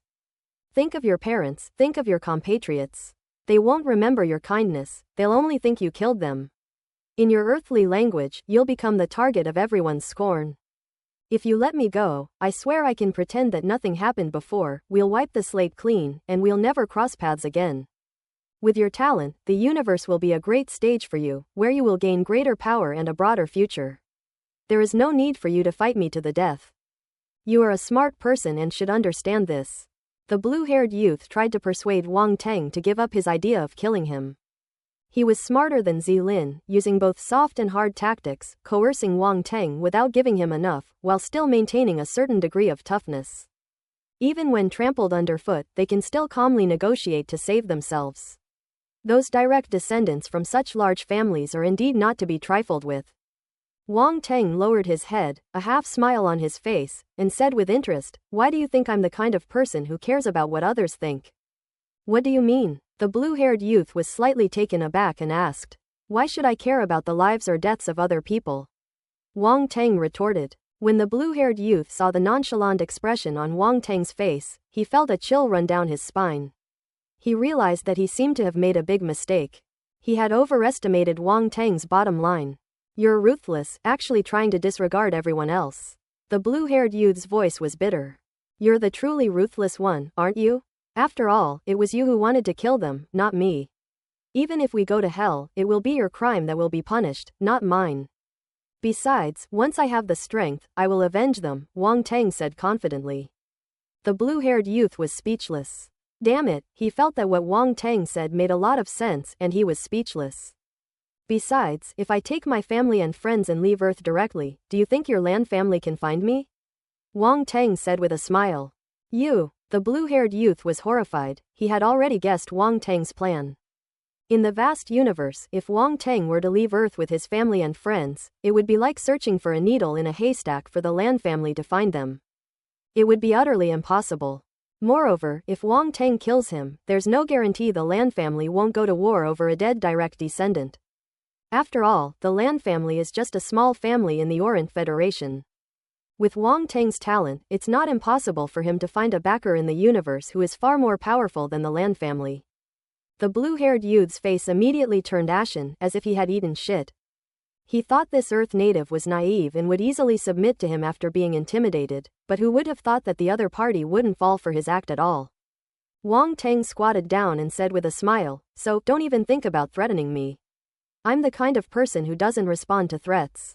As he spoke, a golden brick suddenly appeared in his hand, which he then gestured towards the blue-haired youth's head. What are you going to do?" The blue-haired youth was startled, and a sense of foreboding suddenly arose in his heart. "It's okay, don't be afraid, it won't hurt at all, it'll be fine in a little while," Wang Tang comforted him softly. "I don't believe you," the blue-haired youth thought to himself. However, Wang Tang didn't give him a chance to react at all, and smashed the brick down. "No." The blue-haired youth's pupils contracted, and before he could utter the word, "want," it was forcefully pressed back down by a brick. Thump thump thump. A dull sound followed. When everyone saw Wang Teng holding a brick and frantically slamming it into the blue-haired youth's face and head, his arm swinging so fast that it was almost a blur, their facial muscles twitched involuntarily. Ruthless. That's too ruthless. This guy is a real brick-wielding fanatic. Can't you just give them a quick death? Every time you have to smash them with a brick until their face is unrecognizable. This is very inhumane. Wang Teng didn't think too much about it. He had just picked up the attribute bubbles dropped by the blue-haired youth, but he felt that it was still a bit lacking. For example, the attributes such as spirit and comprehension were not enough, so he planned to continue to squeeze them out. Really, that's all, nothing more. He's not a sadist. Wah! The blue-haired youth opened his mouth as if to say something, but each time the brick was pressed back into his mouth, and in the end he could only let out a series of painful whimpers. Thump thump thump. The dull thud of a brick hitting someone's face still echoed in the air. This scene was horrific. Everyone couldn't help but turn their heads away. Even the enemies couldn't bear to look anymore. It's truly horrible. His face has turned into a pig's head, one head swollen into two. None of the alien warriors dared to speak, fearing they would suffer the same fate as Si Lin and incur Wang Teng's displeasure, who might kill them with a single finger. But when they saw the blue-haired youth beaten into a pulp, they were horrified. This Earth native is a werewolf. Can't mess with them. A group of alien warriors quietly retreated a few steps, wanting only to stay away from Wang Teng. A moment later, Wang Teng finally stopped what he was doing, and the brick disappeared from his hand as if it had never been there. Phew! Wang Teng breathed a sigh of relief, looked at the attribute bubbles falling around him, and nodded in satisfaction. Pick it up. Royal Realm Spirit *12. Royal Realm Spirit *15. Royal Realm Comprehension 15. Royal Realm Comprehension 14. Royal Spirit 10. *. Wang Teng gained 128 points of Royal Realm Spirit attribute and 142 points of Royal Realm Comprehension attribute in this wave, so his efforts were not in vain. The blue-haired youth lay on the ground, staring blankly at the sky, looking utterly broken. Wang Teng patted his face and said with a smile, "You did a good job. I'll spare your life for now. We'll have some fun later." The blue-haired youth's mind was in complete chaos. Upon hearing Wang Teng's words, he was both shocked and furious. He spat out a mouthful of blood, his vision went black, and he fainted. Tisk, her mental fortitude is lacking. She got dizzy after only a couple of sentences. Wang Teng was slightly taken aback and shook his head. Everyone, what the hell is wrong with your mental fortitude? Is this a matter of mental fortitude? With you hitting him so hard, it's no wonder he got dizzy. Wang Teng put the shackles that imprisoned the force on the blue-haired youth, then threw him into the cage. Seeing the puzzled looks on everyone's faces, he explained, "Let's keep him here to question him. These aliens have suddenly invaded Earth, and I'm afraid their intentions are not small. Moreover, as far as I know, alien invaders exist not only in Sha country, but also in other countries. We must be prepared." Tantai Zan and the others suddenly realized what was happening and were almost blinded by hatred. Fortunately, Wang Teng reminded them, otherwise they might have really killed the blue-haired youth directly. Wang Teng turned to look at the other alien warriors. "What should we do with these people?" Yi Jixing asked. "Let's lock them up for now." Although Wang Teng really wanted to kill these people, he still needed to extract some information from them, so he had to wait. "Kneel down and surrender, or you will be killed without mercy. To die or to live, the choice is yours." Wang Teng glanced around and spoke coldly. The alien warrior's face immediately turned ugly, feeling extremely humiliated. This Earth native actually wants them to kneel down and surrender. It's simply outrageous. But the thought of the blue-haired youth's fate chilled them to the bone. Even their young master could be trampled and beaten at will in front of Wang Teng, and his final fate was extremely miserable. So what are they? If they resist, things will probably get even worse. Thump, thump. So one by one, the alien warriors knelt down willingly, not daring to utter a single word. No matter how proud you are, you must kneel before absolute force. This scene immediately delighted the surrounding Earth warriors, who looked at Wang Teng with even greater awe. "Organize some people to detain them first, and then rescue the martial arts leaders," Wang Teng said to Tantai Zan and Yi Jixing. The two nodded and immediately got to work. At this moment, Wang Teng was already a much stronger person than them. When they heard his orders, the two of them subconsciously chose to obey. Wang Teng turned to look at the Wang family members, his gaze sweeping over the faces of old Master Wang, Wang Shengguo, and other relatives. He couldn't help but say with guilt, "I'm sorry, I've dragged you all into this." "Silly child, how can this be your fault?" Old Master Wang patted his shoulder and said with great concern, "You've already done very well." "Son, are you hurt?" Li Shumei stepped forward, pulled him close and looked him over. When she saw the various wounds on his body, she felt heartbroken and shed tears. "Mom, I'm fine, it's just some superficial injuries," Wang Teng said. "Really? Don't lie to Mom," Li Shumei asked worriedly. "Don't worry, your son is so strong, how could he possibly get hurt?" Wang Teng chuckled and patted his chest. All right, stop filming, you're using such force." Li Shumei quickly stopped them. "It's good that you're alright. Your being alive is the most important thing," Wang Shengguo said from the side, his eyes a little red, clearly also extremely worried about Wang Teng. "By the way, go check on your classmates, they seem to be quite badly injured," Grandpa Wang suddenly said. "Good." Wang Teng nodded and quickly stepped forward to check on the injuries of Bai Li Qingfeng and the others. After a moment, he breathed a sigh of relief and said, "It's alright, they were just stunned by the electric shock, they weren't seriously injured." He then took out a few healing pills and gave them to the group, whose breathing quickly stabilized. "It's good that they're alright. These kids got hurt like this because of you. You should cherish friends like these," Grandpa Wang said with emotion. Whether it was Lu Shu, Bai Li Qingfeng, or Wang Teng's college classmates, or Xu Jia, Bai Wei, or their childhood friends, none of them showed the slightest sign of compromise in the face of the blue-haired youth's threat. This demonstrates that their friendship with Wang Teng was truly genuine and invaluable. A friend in need is a friend indeed. In Mr. Wang's view, they were all friends worth making closer to. Wang Teng nodded, his gaze sweeping over the group, a hint of gentleness flashing deep in his eyes. "Wang Teng, all the alien warriors have been imprisoned. Not one has escaped. As for the few alien warriors still in major cities across the country, they are too far away to be dealt with for the time being. We can only arrest them after things are settled here," Tantai Zan said from the sky. Wang Teng nodded and said, "Grandpa, Mom and Dad, you two find a safe place to stay first. I'll go and rescue the martial arts leaders and the others. You go about your business, don't worry about us," said Grandpa Wang. Wang Teng and Tantai Zan left and flew towards the alien spaceship overhead. "This alien spaceship is so big, I wonder where the martial arts leaders are being held."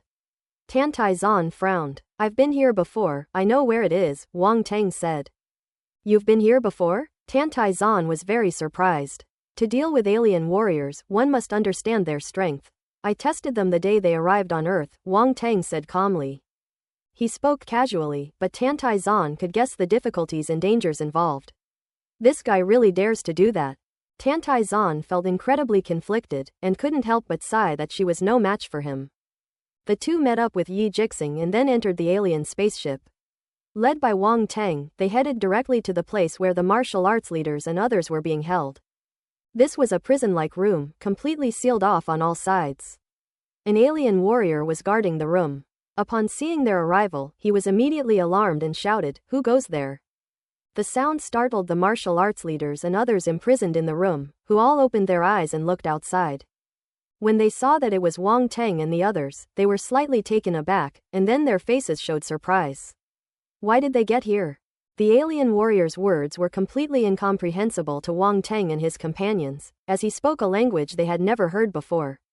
When the alien warrior saw that they didn't answer and instead charged straight at him, his expression changed, and he threw a punch at Wang Teng and the other two. The power of a 13-star warrior was unleashed. In the past, such strength would have been a great trouble for Wang Teng to deal with, but now he doesn't take it seriously at all. "Roll!" Without making any visible movement, he let out a cold shout, and a beam of white light shot out from his eyes. Mental puncture. The alien warrior stood frozen in place, still in the punching stance, but his eyes were unfocused and lifeless. As Wang Teng passed by him, the alien warrior's body collapsed to the ground with a thud, lifeless. Tantai Zan and Yi Jixing were speechless with shock. A 13-star warrior was killed instantly by the drinking. Is the strength of a planetary-level warrior really that terrifying? The martial arts leaders and others were also slightly stunned. As the alien warriors who were guarding them, they were naturally very clear about his strength. That was a peak 13-star warrior, and his force was not the ordinary force of Earth warriors. His strength was extremely formidable, and even martial arts leaders dared not guarantee that they could defeat him. As a result, Wang Tang drank him so much that he actually died. When did Wang Tang acquire such strength? Everyone was filled with questions.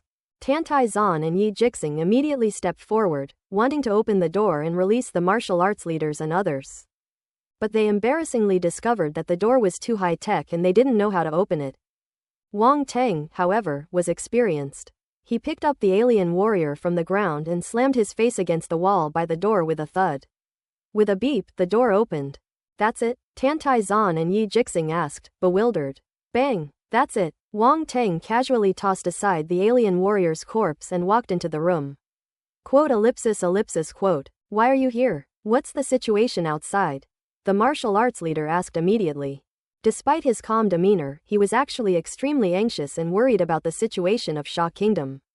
Don't worry, Wang Tang has already dealt with the alien intruders, and we've now taken over this spaceship, Tantai Zan said with a smile as she unlocked their shackles. It's solved. The martial arts leaders and the three marshals looked at Wang Tang with disbelief and disbelief. How were those terrifying alien invaders actually defeated? Is it true or false? I have advanced to the planetary level. Wang Tang nodded. Planetary level. The martial arts leaders' eyes flashed and a burst of light erupted from them. You said you've reached the planetary level, above the warrior level? He stared intently at Wang Tang and asked. That's right, it's above the warrior level. Wang Tang nodded. The astonishment in the hearts of the martial arts leaders was self-evident. At this level, it can be said that every country on Earth is seeking a breakthrough, yet no one has succeeded so far. Now Wang Tang tells him that he has broken through to the warrior level and reached a higher level. The fact that he didn't make any extreme expressions or actions on the spot already shows his excellent composure. Planetary level. Reaching this level means you can break free from the constraints of planets, right? The martial arts leader took a deep breath and asked. Is it about condensing a primal force star within the body? As you guessed, breaking through to the planetary level means being able to travel through the void of the universe with one's physical body. And it is indeed necessary to condense primordial force stars within one's body. A hint of surprise flashed in Wang Tang's eyes. And he couldn't help but admire the keen insight of the martial arts leader. Just by hearing the name, he understood some of the meanings represented by this realm, and even glimpsed a trace of the secrets of advancement. It's not hard to guess, and our Sha Kingdom has been researching this for so long. It's impossible that I haven't made any progress at all. The martial arts leader shook his head with a wry smile when he saw Wang Tang's expression. He then added, in any case, your achievement of reaching planetary level is a good thing for everyone. At this moment, the three marshals beside them, and even the heads of the major families in Shadu, all recovered from their shock. Planetary level. Wang Tang has actually reached this level. Everyone looked at Wang Tang with eager eyes, especially the heads of those families, who all wished they could cling to Wang Tang's powerful backer. He must have mastered the technique to break through to the planetary level. If he could get some guidance, his family might produce a planetary level martial artist within a few years. This is an incredible opportunity. We must hold on tight to this powerful figure and never let go, even if it means death.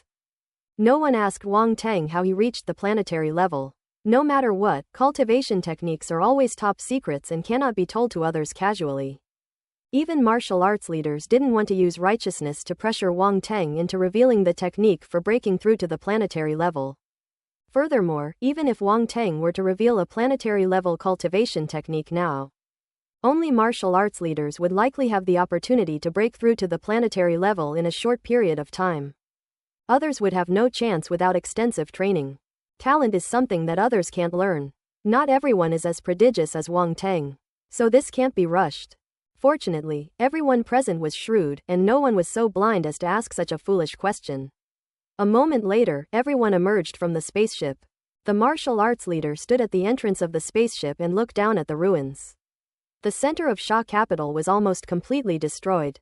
A trace of sorrow appeared in his eyes as he said, "For decades, I have watched this city develop step by step to where it is today. I never thought that it would be destroyed by alien invaders. No destruction, no construction. Destruction precedes construction.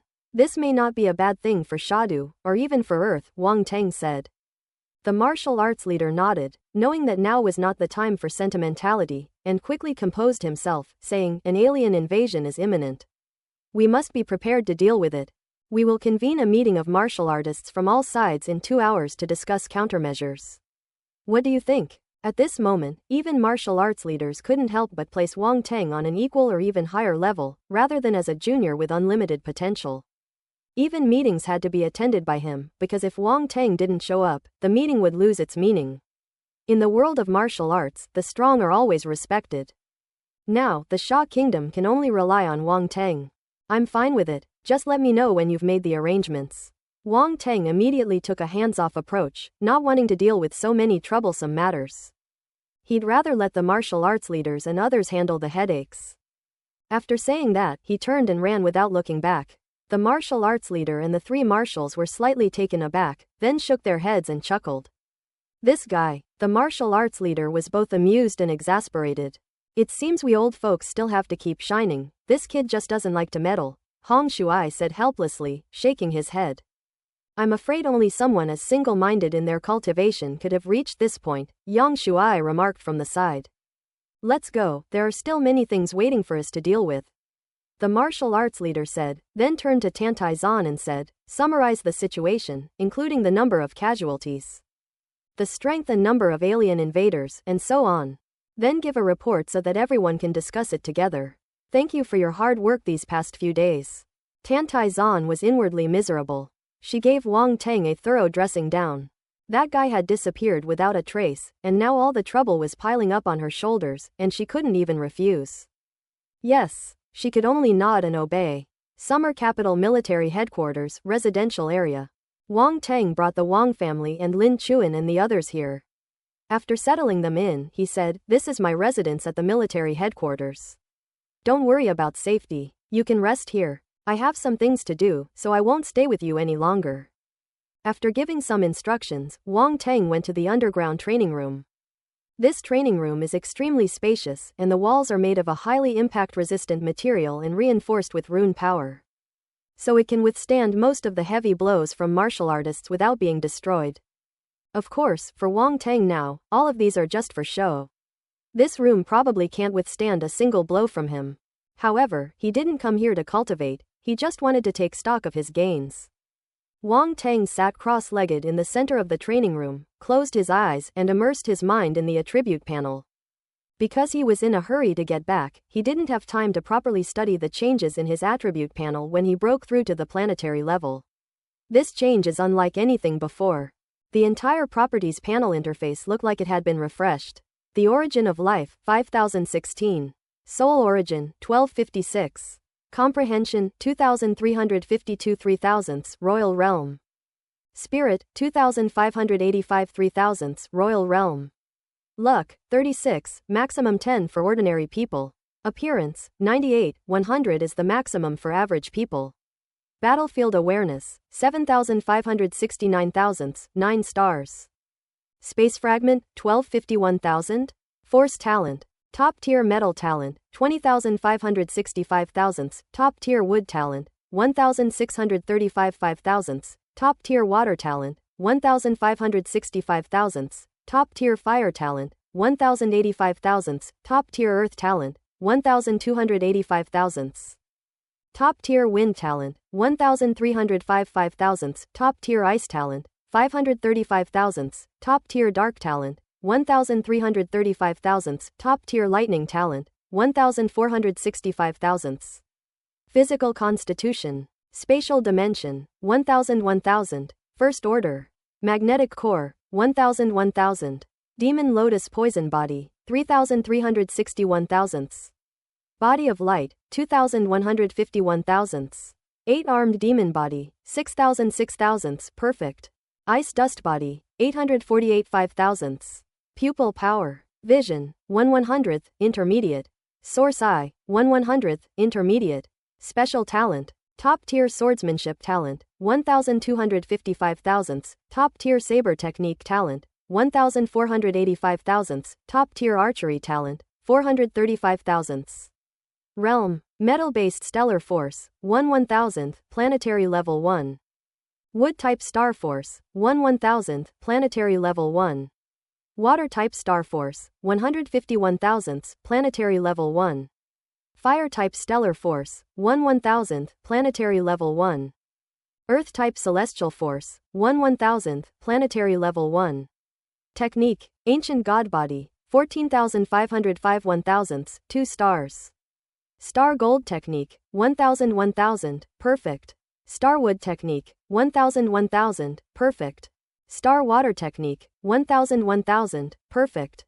Spark technique, 1000 perfect. Star earth technique, 1000 perfect. Combat skill, space storm, 9776 1,000ths, perfect. Starfire sword slash, 1/1000th, mastery. Funeral services, 26 100ths, proficient. Goddess's blessing, 360 1,000ths, great success. Dark clone technique, 5000 5,000ths, perfect. Knife dropping technique, 74 100ths, proficient. Mental combat techniques, mental piercing, 125 300ths, mastery. Mental illusion, 335 500ths, minor success. Spirit shield, 63 100ths, proficient. Secret technique, the secret of power, 56 100ths, 10%. Thousand waves, water-based sword technique, 35 100ths, 10%. Open black lens bracket knowledge close black lens bracket. Common language of Star Martial Continent, 461 thousandths, minor success. Dark language, 861 thousandths, minor success. Medical knowledge, 751 thousandths, minor achievement. Secondary occupation, Rune Master, 2,163 thousandths, master. Blacksmith, 2,383 thousandths, master. Alchemist, 2,163 thousandths, master. Poison Master, 871 thousandths, advanced. Master Chef, 2,165 3,000ths. Musician, 735 1,000ths, advanced. Spirit Pet, Netherflame Raven, 3,561 thousandths, 10 stars, talents. Spirit Vision, Netherflame. Ironclad Flame Scorpion, 17,882 thousandths, 11 stars, talents. Flame Scorpion's Venom, Jade Flame. Blank Attribute, 350. Wong Teng read through the information word by word, carefully reviewing all the attribute values on the attribute panel. After a long while, he let out a long breath. I was shocked when I saw it. I was astonished to find out how many achievements he had made. Moreover, he had noticed that many outdated talents, techniques, and combat skills were no longer displayed on the attribute panel. Otherwise, there would have been even more. The entire attribute panel has been simplified a lot. My foot. The descriptions of various attribute values, cultivation techniques, and combat skills spanned 3 whole pages, making this author pad his writing with countless words. However, Wong Teng's eyes lit up, and he almost wanted to put his hands on his hips and burst into laughter 3 times. This is all the empire I conquered. The 5 elements force has reached the planetary level, and other special variants of the 5 elements force have also reached the warrior level. Talents that others wouldn't even dare to dream of. There are 2 types of force talent, physical talent, and even extremely rare eye-related talents. The only thing worth mentioning is that the spatial talent was originally perfected at 10,000 points, but now it has become 100,000 points. 10,000 points is only considered to have reached the first level. His current spatial talent can only be considered as level 1? When Wong Teng saw this, he almost cursed. The system is making his training more difficult. Wong Teng had no choice but to accept this fact. Aside from talent, there are cultivation techniques and combat skills, but let's not talk about those below the heavenly rank. The system daddy is too lazy to even list them now. Currently, the most important ones are several planetary level cultivation techniques and combat skills, as well as cultivation techniques and combat skills that the system has determined to have great potential. There's no need to describe the ancient god body too much. It's obvious at a glance that it's even more advanced than a planetary level being. As for how much more advanced it is, that's currently unknown, and even Wong Teng can't guess. Last time on the Holy Mountain, he raised the level of his ancient god body to the initial stage of 2 stars. His physical body was already extremely powerful, and it was hard to imagine how far he would go if he continued to improve. However, even a 2-star character requires 100,000 attribute points to upgrade, so you can imagine how many attribute points will be needed later. This is truly despairing. Then there are several techniques such as Dark Clone Technique, Sword Saving Technique, Spatial Storm, Goddess's Blessing, and Nether Burial. which are either highly practical or have enormous potential, and have now been listed separately by the system. As for the other lower-level cultivation techniques and combat skills, they have not actually disappeared, they still exist in Wang Teng's mind. He can access them to check their progress whenever he wants. In addition, there are 3 other mental combat skills, all of which are listed on the attribute panel. It seems that the growth value of these 3 mental attributes is not low according to the attribute panel's judgment. Next are the profound skills. Wang Teng now possesses 2 profound skills. One is the profound skill of power, which he obtained from the remains of an ancient god, while the other is the profound skill of water, 1,000 waves, which he acquired during his battle with the blue-haired youth. As for the other artistic conceptions, the system did not list them out, but Wang Teng knew that as long as they were elevated to the level of profound meaning, they would likely appear on the attribute panel. Next comes various kinds of knowledge and side jobs. Needless to say, these things may seem useless in ordinary times, but they can provide him with a lot of convenience when it comes to critical moments. He understands what others don't, and he understands what others do. This feeling is simply amazing. All of the above are things that others probably wouldn't even dare to imagine. With such achievements and such reserves, it's no exaggeration to say that Wang Teng is proud. After a moment, Wang Teng finally regained his composure, his mind as still as water, calm and collected. This is just a small achievement, there will be much more to come. However, he has already decided that in terms of cultivation techniques and combat skills, he will try to specialize in a few types in the future, rather than raising each one to a high level. It's enough to know how, you don't need to be an expert. Otherwise, it would waste too much space. We can't afford to wait.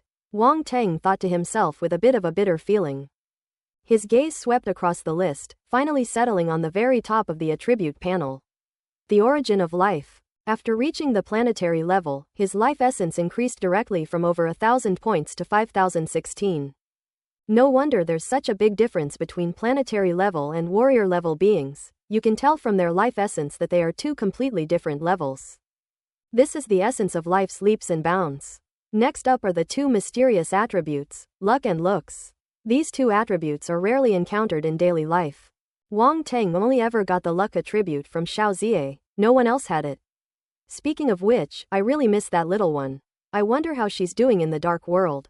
Fortunately, Wang Teng left behind a clone of Viscount Snow there, and that clone has not yet disappeared, so it seems that it has not been discovered. Little Purple Knight should still be safe. The appearance attribute is taken from the dark vampire race. It is virtually impossible for other races to obtain the appearance attribute. It's not surprising, really. Do you expect trolls, goat-headed demons, or 8-armed demons, those strangely shaped dark races, to have any good looks? That's wishful thinking. Only the vampire's looks were approved by the system, the others were utter trash. Looking at his luck attribute points, which far exceeded those of ordinary people, and his appearance attribute points, which were almost at the limit for ordinary people, Wang Teng stroked his chin and nodded in satisfaction. He's handsome and lucky. He really is incredibly lucky. Hollow down pointing triangle. Just then, his wristwatch beeped with a call notification. It was the martial arts leaders and others informing him to attend a meeting. Wang Teng stood up, walked out of the underground training room, informed Old Master Wang and the others, and then headed towards the military command building. The top floor of the military command building. Inside the command center, rows of seats were filled with bigwigs from all walks of life, some of whom were important officials from Shadu, while others were top martial artists who had come from major cities in Sha Kingdom. Within 2 hours, the alien warriors from various major cities were captured and taken back to Sha capital. Even if the alien warriors are strong, their numbers are limited. They are scattered in some important cities. As the eyes and ears of the blue-haired youth, it is estimated that there are only 1 or 2 in each city.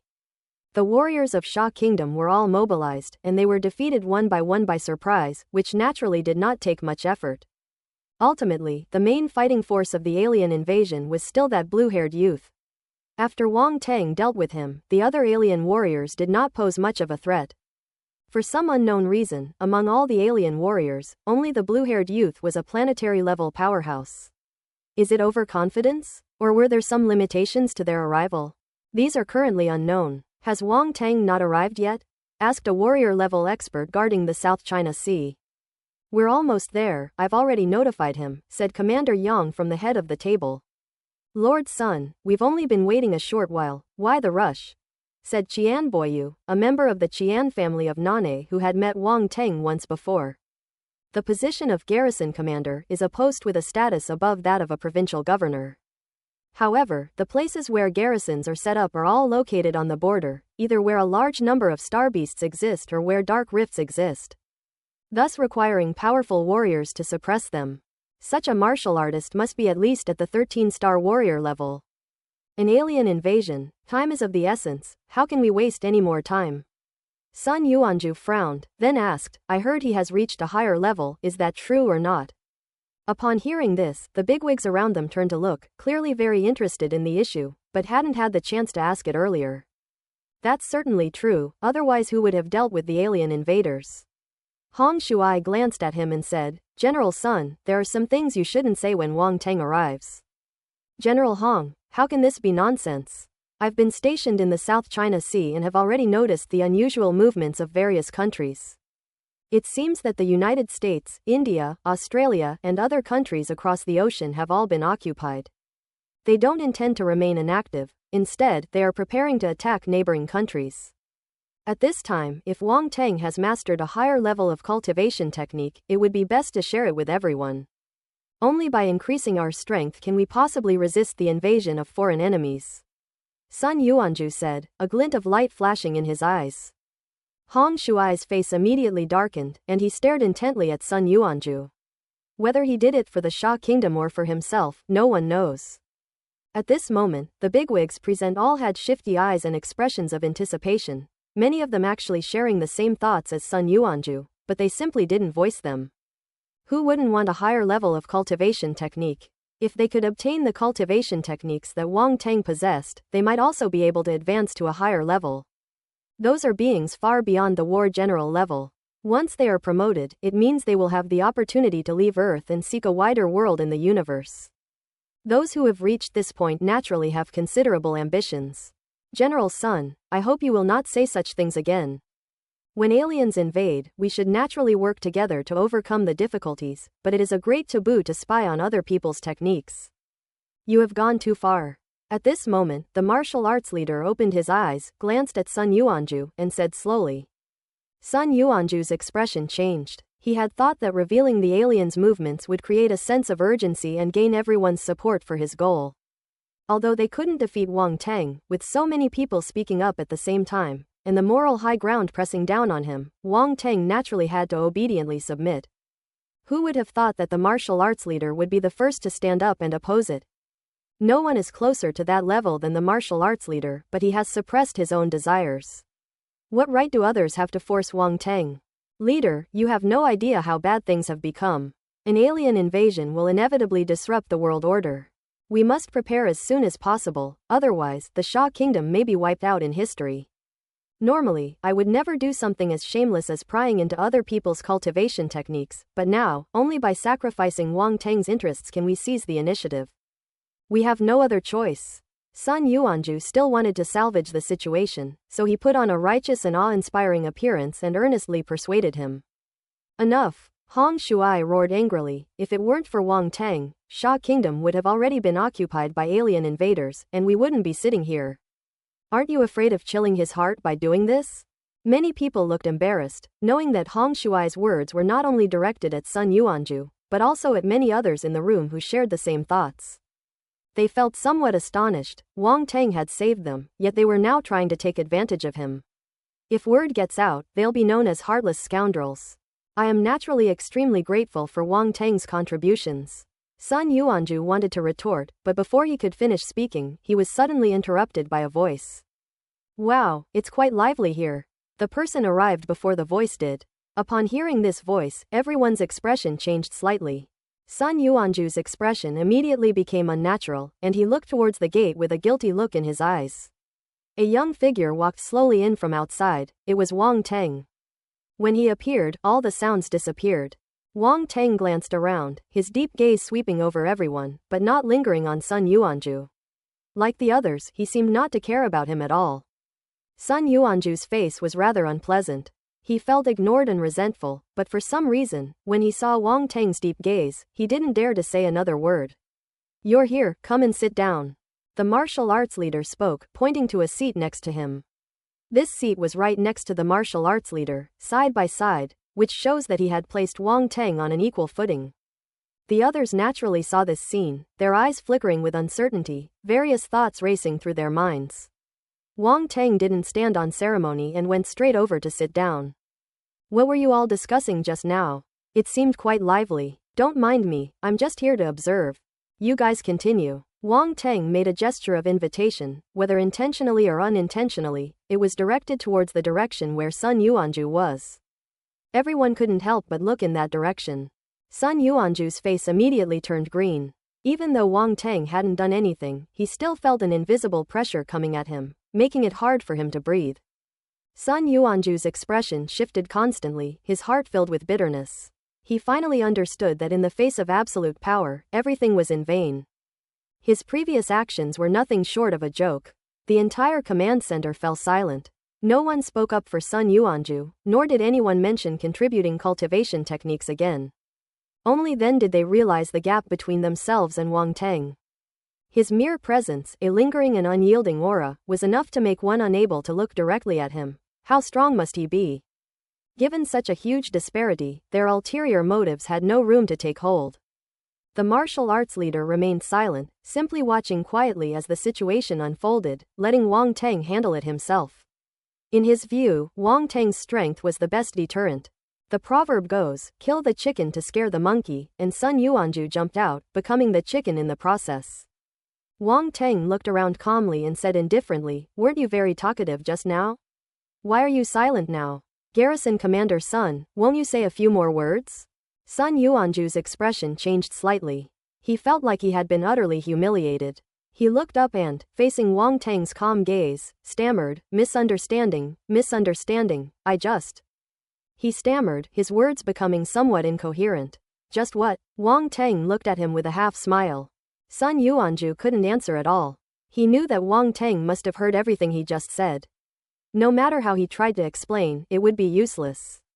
If Wang Teng wanted to cause trouble, he would not give up because of his explanation. Seeing this, Wang Teng stopped wasting words and suddenly unleashed an incomparably powerful aura that pressed down on Sun Yuanju's head. Boom! Sun Yuanju's expression changed drastically. He hadn't expected Wang Teng to attack so suddenly, and he was instantly overwhelmed by Wang Teng's imposing aura. Bang! He ducked, the chair beneath him shattered with a crash, and he landed on the ground. PFF'd. A mouthful of blood spurted from his mouth. Sun Yuanju was completely dejected, his face was pale, and he stared at Wang Teng in horror. His lips moved, but he didn't dare to say a word. He scrambled to his feet, his body slightly unsteady. Everyone around was stunned, staring dumbfounded at the scene, speechless for a moment. Especially the people sitting next to Sun Yuanju, they were also slightly affected when Wang Teng's imposing aura came crashing down, and they were still a little shaken. Putting themselves in their shoes, if they were at the center of that aura, they would probably be even worse off than Sun Yuanju. No one expected Wang Teng to be so powerful, suppressing a 13-star warrior level guard with his aura without saying a word. This is utterly disrespectful to the other party. Many people were glad they hadn't spoken up, otherwise they probably wouldn't be in much better shape right now. Qian Boyu, Zhao Fuhong, and other bigwigs who had met Wang Teng before looked at each other in disbelief, as if they were only just getting to know him.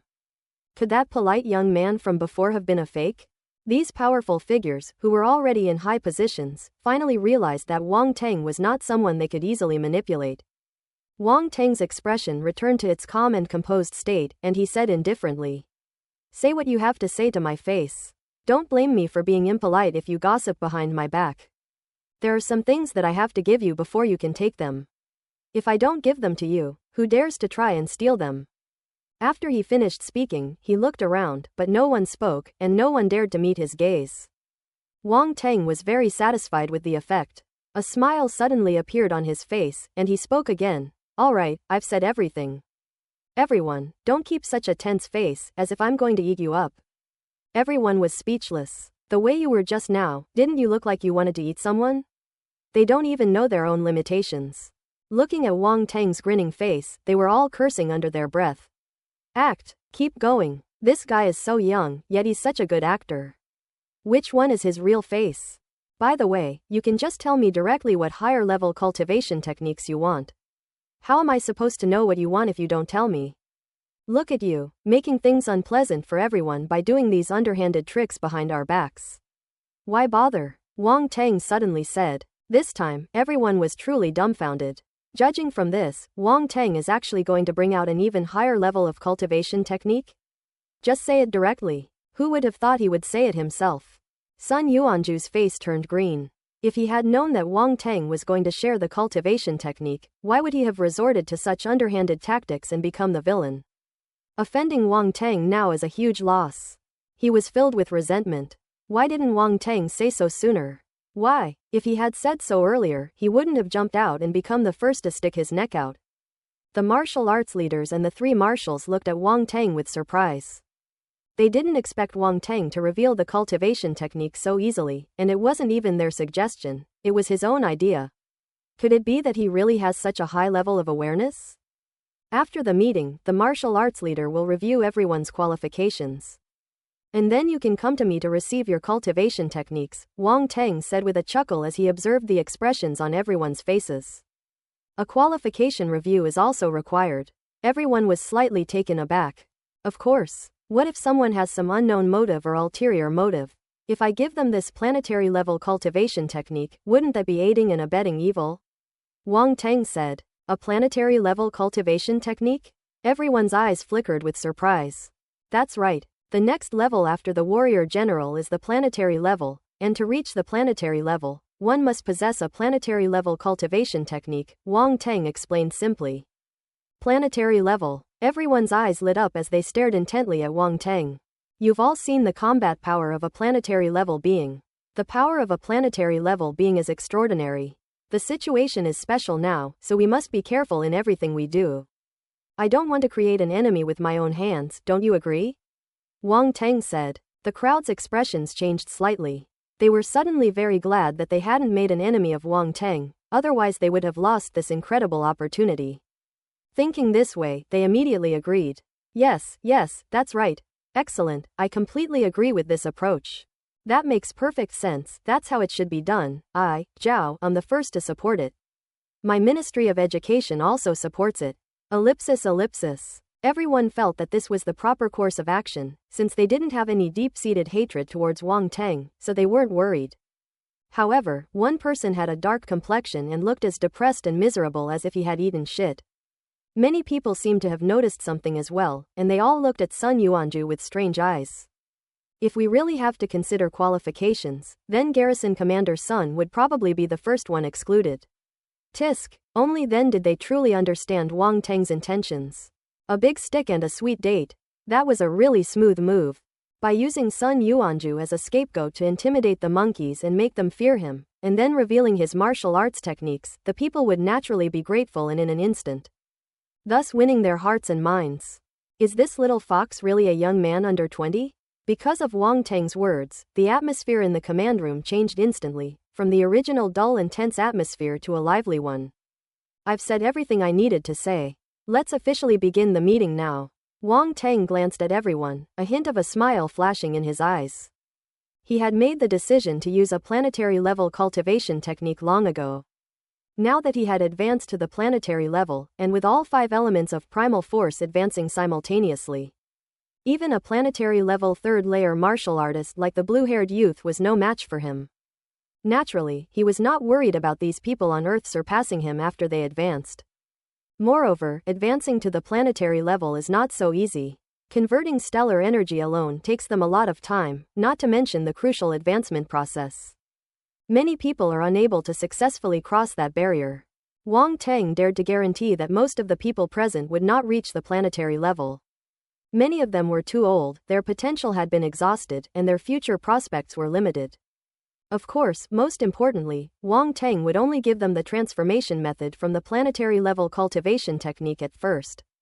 After they completed the transformation, he would then consider whether to give them the advancement method. Furthermore, he didn't finish his sentence. Do you want a way to transform it? Can. Pay up and buy it. However, it's not appropriate to say these things here. When they actually come to him for the cultivation technique, Wang Teng will naturally try to extort them. In short, Wang Teng would not hand over his cultivation technique so hastily. Unaware of Wang Teng's scheme, the group was still excited and unable to calm down, each fantasizing about how they could quickly advance their cultivation after obtaining the technique. Little did they know that their family fortune was about to be lost. Ahem. The martial arts leader, having recovered from the information revealed by Wang Teng, coughed lightly, drawing everyone's attention, and said, "Next. Let Tantai Zan report on the intelligence regarding the alien invaders." Yes. Tantai Zan breathed a sigh of relief. She was nervous about the scene just now, fearing that Wang Teng would crush these big shots on the spot. Fortunately, he only crushed one of them, which was not too outrageous. Hearing the words of the martial arts leader, she quickly stood up, turned on the projection device, and a world map immediately appeared on the opposite wall. According to our intelligence, alien invaders are now present on every continent of Earth. The United States, the Inca Empire, Northern Europe, Australia, and so on have all been occupied by alien invaders. As Tantai Zan's voice rang out, everyone's expressions turned solemn, their eyes fixed on the area marked in red on the map. Now, apart from Sha Kingdom, almost all other places were red, which meant that those places had been occupied by alien invaders. At first glance, it's shocking. Everyone was understandably alarmed. The situation was worse than they had imagined. Having gathered limited intelligence, Tantai Zan quickly finished her report, and the command center fell silent. As you all have seen, almost every major power has alien invaders. I have reason to suspect they have ulterior motives, otherwise they wouldn't have been able to occupy so many countries so tacitly, said the martial arts leader. So what exactly do they want to do? Someone couldn't help but ask. Everyone fell into deep thought, unable to figure out the aliens' purpose for a moment. They all knew that the alien invaders had come for an opportunity on Earth, but the resulting division of power was somewhat baffling. Forget about it, just bring that blue-haired alien over and ask him. At this moment, Wang Teng suddenly spoke up. Everyone was taken aback, and then someone hesitated and said, "He might not be telling the truth, right?" "Don't worry, I have a way to make him talk," Wang Teng said confidently. "Then bring him up." The martial arts leader didn't hesitate and immediately ordered his men to bring the blue-haired youth up. At this moment, the blue-haired youth's face had already recovered from the swelling, and there was no trace of the bruises and swelling he had suffered.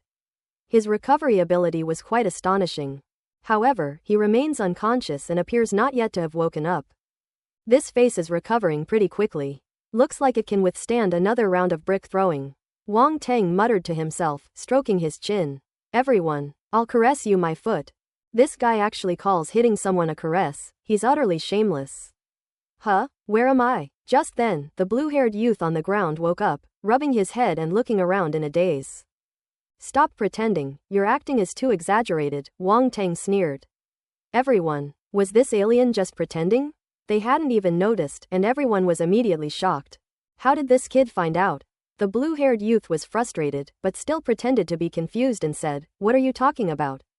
I don't understand. What exactly do you want? I'm too lazy to waste words with you.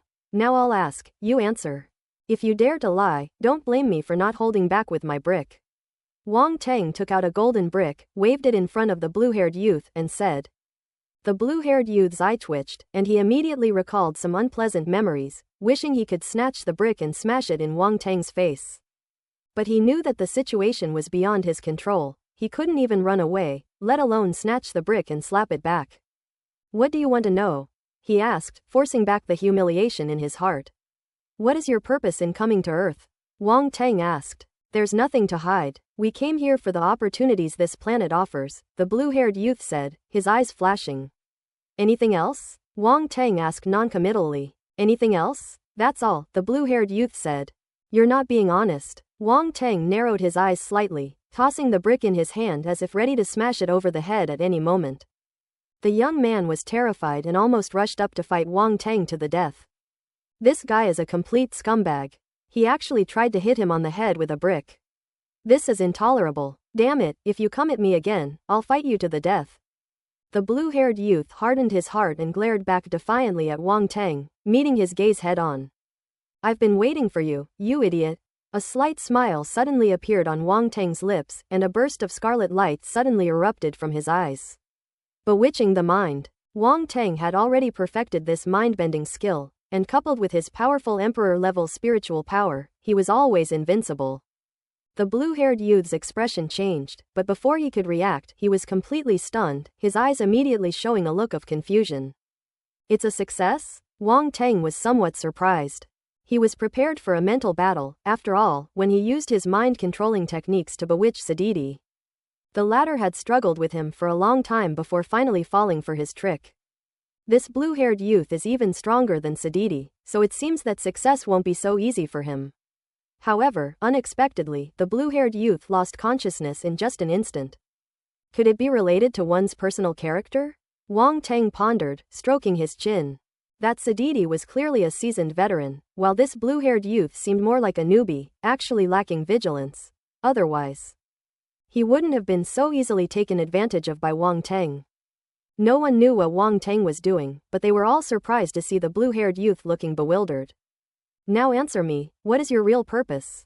Wang Teng didn't explain anything and immediately began questioning. Several months ago, the Orient Federation detected this planet where the Force was awakening. At the same time, the Orient Federation's first academy, the Holy Star Tower, was also recruiting students. Therefore, this planet was designated as a trial ground. Only by passing this trial will we have the opportunity to enter the Holy Star Tower for cultivation, the blue-haired youth said listlessly. The trial grounds. Sacred Star Tower. Everyone was stunned for a moment, and then their faces showed anger. They actually used our Earth as a training ground. Long Shuai was furious, slamming his hand heavily on the table with a loud bang. So this is their real purpose. The so-called opportunity is probably secondary. Passing the trial and assessment is their main goal, General Yang said slowly. I'm afraid seizing opportunities is also part of the trial, someone sneered. If you fall behind, you will be attacked. Our planet is far behind, it's just a remote planet with no room for resistance, the Minister of Education said, shaking his head. Is the so-called trial only for you? At this moment, Wang Teng asked another question that surprised everyone. That's not the case. The trial includes not only geniuses like us from all over the Orient Federation, but also martial artists from this planet. Any genius martial artist under the age of 30 with a strength reaching the planetary level has the opportunity to participate. This qualification is extremely rare, but as a trial ground, the Orient Federation has also provided 3 slots for this planet. It's ridiculous that the natives of Earth don't know this. For them to want to obtain this qualification is nothing short of a pipe dream. There are limited spots available. Earth has secured 3, so martial artists from other regions will naturally have 3 fewer spots. Therefore, no one will let Earth's martial artists know this news, the blue-haired youth said. Inside the command room, everyone looked at each other, their hearts filled with shock and anger. These alien invaders have a good plan. As long as no one on Earth gets a spot, those 3 spots will naturally remain theirs, Hong Shuai said angrily. It seems this spot isn't just any ordinary college admission spot, Yang Shuai said, his eyes flashing. Trial. Spots. The martial arts leader's eyes flashed as he said, unfortunately, only those under 30 are qualified. We can forget about it. Everyone shook their heads, their faces revealing their disappointment. It would be a lie to say that there is not a shred of hope, but according to the blue-haired youth, only those under 30 years old who reach the planetary level have a chance. 30 years old. Planetary level. None of the people present met either of those 2 standards. No, except for one person. Everyone couldn't help but look at Wang Teng, their eyes filled with envy. They had no chance, but Wang Teng definitely did. Wang Teng was pondering the blue-haired youth's words when he suddenly realized that everyone's eyes were on him. A deep sense of envy surfaced in his eyes. Wang Teng was slightly taken aback, but then he realized what was going on. It seems that the blue-haired youth's words had a great impact on everyone. As the premier academy of the Orient Federation, the benefits of studying at the Holy Star Tower are self-evident. But they have already lost such a precious opportunity. No, it should be said that they never received it, so there's no question of loss. From beginning to end, they were excluded from the qualifications. Don't look like you've lost billions. Who knows what that sacred star tower is like? I might not even want to go, Wang Teng said, trying to reassure everyone with an air of nonchalance. Quote. However, instead of comforting him, it only made everyone want to rush up and beat him to death. I'm not even sure if I want to go. Is this even human language? It's true what they say, those who are well fed don't know the hunger of those who are starving, and it's easy for them to talk when they're not the ones suffering. Get out of here, you bastard. The crowd looked at him with resentment, and no one wanted to say another word to him. Ahem, Wang Teng, ask again and see if you can get any useful information out of them, the martial arts leader said with a cough. Wang Teng nodded, then thought for a moment and asked the blue-haired youth again, how many people are participating in this trial? No one knows which forces will get the qualification for this trial. Our Lan family also spend a lot of favors and wealth to get a qualification from the Federation's higher-ups by sheer luck. The blue-haired youth said blankly, his eyes lifeless. Wang Teng frowned, sensing something was wrong.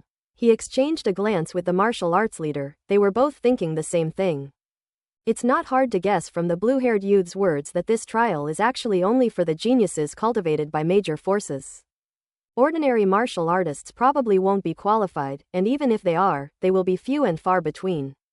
And those geniuses cultivated by powerful forces are undoubtedly difficult to deal with. The word foundation is by no means trivial. Wang Teng had originally wanted to ask about the strength of the aliens who had landed on Earth, but now it seemed he wouldn't get any information from the blue-haired youth. He didn't even know who the other party was or how many people were in their group, so how could he possibly know the other party's strength? Etc. Wang Teng thought of something else. Although he didn't know the exact strength, he could probably guess a general range. He quickly asked, does this trial have any strength requirements? Theoretically there are no requirements, but for martial artists under the age of 30, reaching the planetary level is almost the limit. Throughout history, there have been very few geniuses under the age of 30 who have reached the stellar level. In our generation, there are no more than 3 people who have achieved such a feat, and they have already been specially recruited into well-known universities in various universes. So they naturally do not need to participate in this trial. The blue-haired youth said. Stellar class. The crowd's eyes flickered as if they were deep in thought. Planetary level, stellar level. These 2 levels seem to be named entirely after celestial bodies in the universe. Although no one had personally experienced the power of that level, just hearing the name was enough to excite them, and they almost wanted to go home and cultivate immediately. With such a powerful realm, as top experts on Earth, who among them didn't have some extravagant desires? They all hoped to be able to step into that realm and see the scenery from a higher vantage point. Wang Teng's eyes flickered, as if a vast and boundless world was unfolding before him, something to yearn for. He quickly took a deep breath, a glint of light flashing in his eyes. It's not hard to tell from the blue-haired youth's words that there are no super-strong individuals among the alien invaders who are above the planetary level. He was confident in dealing with Wang Teng, who was at the planetary level, but sending him to fight against a star-level being, who was at an even higher level, was simply sending him to his death. Fortunately, there were no experts at that level. Since we're all at the planetary level, let's have a proper comparison. A slight smile immediately appeared on Wang Teng's lips. Many of these alien kids must be planetary-level beings, and he could definitely squeeze a lot out of them. Looking at Wang Teng's face, everyone felt that his smile was somewhat malicious. Is this guy up to something? Wang Teng then asked a few more questions, mainly about the Orient Federation, the Holy Star Tower, and the Lan family, where the blue-haired youth lived. The blue-haired youth answered without hesitation. Soon, everyone gained a more intuitive understanding of the Orient Federation. In general, the Orient Federation is an interstellar alliance composed of many forces, and its strength ranks among the top 5 in this universe. That's right, top 5. Therefore, this universe is not actually dominated by just one large power, the Orient Federation. As for other major powers, the blue-haired youth didn't know much, and Wang Teng didn't ask in detail. The Orient Federation alone was already a behemoth that they couldn't look directly at now, let alone other powers, or even the entire universe. The Holy Star Tower is the largest and strongest academy in the Orient Federation, and countless peerless experts have emerged from it. It can be said to be a sacred place in the Orient Federation. The Holy Star Tower recruits students every 3 years. The recruitment rules are that applicants must be under 30 years old, reach the planetary level, and participate in a trial. Only those who pass the test can be admitted. This time, Earth was chosen as the testing ground. As for the final score of the trial, how will it be evaluated? Wang Teng also learned this from the blue-haired youth. But it would have been better if we hadn't known. After we found out, the entire command center fell into silence. Because they learned that someone was monitoring the entire planet Earth. In other words, their every move is in the eyes of others, and even what they are doing now is perfectly clear to others. No one doubted the truth of this statement. After all, the power of extraterrestrial civilizations had exceeded everyone's imagination. And they did not think it was impossible for them to monitor the entire globe. The feeling of being watched made everyone extremely uncomfortable, and their expressions immediately turned very unpleasant. Who the hell wants to be watched all the time? What if he's an old pervert? What if he's a peeping Tom? What if he's a pervert? A chill ran down everyone's spine, and they couldn't help but look up at the ceiling, as if trying to find that eye. Can the Holy Star Tower really see everyone's every move? Wang Teng took a deep breath to calm himself down and asked. Not everyone, mainly the trial participants, and they can't see everything. There are only a few monitors, and they can't pay attention to too many things, but they can clearly know what's happening near the personal terminals, the blue-haired youth said. Personal terminal? Wang Teng relaxed slightly. That's good, at least it's not so unacceptable. The others also breathed a sigh of relief, feeling a bit better. Where is your personal terminal? Wang Teng's eyes flashed, and he suddenly asked. The blue-haired youth raised his hand, revealing a strangely shaped black wristwatch on his wrist. This is a personal terminal. As long as you kill the owner, you can log in again and become the new owner of this personal terminal, the blue-haired youth said blankly. Quote ellipsis quote. The expressions on everyone's faces became somewhat strange. If this blue-haired youth were sober at this moment, would he slap himself twice? Kill the owner and you can get the terminal. Is it really okay to just blurt out such a secret? Everyone looked at Wang Teng and, sure enough, saw a chillingly subtle expression on his face. The way he looked at the blue-haired youth was like that of a butcher holding a knife and walking towards livestock to be slaughtered. Scary. At this moment, they finally had a clear understanding of Wang Teng's mind-bewitching ability. With this ability, it would be incredibly easy for Wang Teng to find out all of other people's secrets.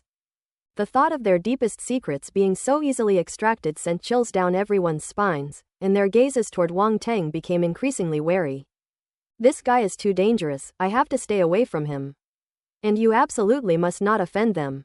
Ignoring everyone's expressions, Wang Teng casually removed the blue-haired youth's personal terminal and snapped his fingers. With a snap, the blue-haired youth shuddered, and his eyes immediately regained their senses. He woke up. After his initial confusion, the blue-haired youth realized what had happened to him. His face turned pale, and he stared at Wang Teng in horror. You. He pointed at Wang Teng, his words becoming incoherent. Stop it. I only ask you a few simple questions, and you're acting like you've been tricked, Wang Teng said irritably. Everyone was speechless. Are those just minor issues? You almost got them to reveal their entire family history. My terminal, the blue-haired youth shouted when he saw the personal terminal in Wang Teng's hand, his face turning even paler. Don't be nervous, relax. I know everything I need to know, your nervousness won't help, Wang Teng said calmly. The blue-haired youth was on the verge of tears, his composure completely shattered. He felt that the other person wanted to kill him, a feeling that was inexplicably strong and sent chills down his spine. But this guy actually told him not to be nervous. Don't be nervous at all. Your life is in their hands, and you're still saying such sarcastic things. It's just too much. You can't kill me. If you kill me, the Lan family will not let you off. The blue-haired youth shouted.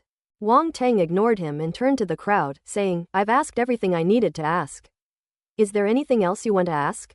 If not. Before he finished speaking, everyone knew what Wang Teng was going to say. If not, he probably would have killed the blue-haired youth. Ruthless. That's ruthless. This guy is ruthless. An ambiguous look flashed across everyone's faces, and their wariness of Wang Teng intensified. The Lan family, which these aliens belong to, is a much more powerful force than our Earth. Killing them would likely invite retaliation, Yang Shuai said, frowning slightly. Many people shared this thought, looking at Wang Teng as if they wanted to say something, but dared not speak. After all, their cultivation techniques were still in Wang Teng's hands. If they displeased him, they would suffer a great loss if they couldn't get the techniques. Even if we don't kill him, he probably won't let us go, Wang Teng said calmly. Yang Shuai was speechless. He naturally understood the reasoning, but even he hesitated when it came to gambling with the entire Sha kingdom. Not only him, but also martial arts leaders like Hong Shuai and Long Shuai are the same. However, they had to admit that Wang Teng was right. Some things cannot be solved by compromise. No, no, no, as long as you let me go, I swear I will never take revenge. The blue-haired youth repeatedly promised, but when he realized that Wang Tang, this ruthless man, would really kill him without hesitation, he panicked completely. Pride, status, none of that matters in the face of death. Only then did he realize that he was no different from ordinary people. The blue-haired youth felt bitter and humiliated. He never imagined that he would be begging for mercy in front of this native of Earth, hoping that he would spare his life. In that case, I'll let you go. Wang Tang stroked his chin and nodded, seemingly moved by the blue-haired youth. Really, really? The blue-haired youth was shocked, looking at Wang Tang in disbelief and overjoyed. Everyone was extremely surprised, not expecting Wang Tang to be so easy to talk to. Seeing how determined he was to kill the blue-haired youth, they thought Wang Tang wouldn't agree. However, it's fake, Wang Tang said calmly. The blue-haired youth's face immediately turned green. This is totally fake. This devil, he's just playing himself. The blue-haired youth was in a state of mental breakdown. His eyes were bloodshot and he looked like he was about to spit fire. Look, that's the look in his eyes, it's terrifying. He definitely won't let this go, we'd better kill him as soon as possible.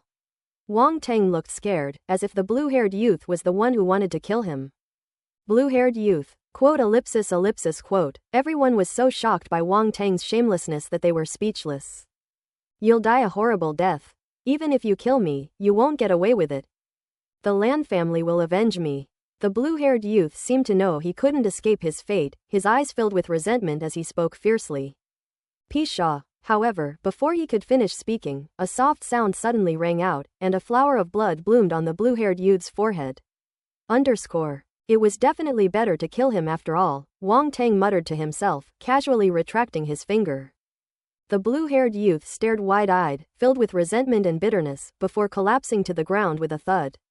The entire command center fell silent. You could hear a pin drop. The blue-haired youth just died like that? Before anyone could react, Wang Tang had already killed him. After a moment, everyone came to their senses, their faces turning solemn. If Wang Tang had really killed him, then they would truly have to worry about the Lan family's revenge. A family with 3 inhabited planets is simply not something they can contend with in their current state.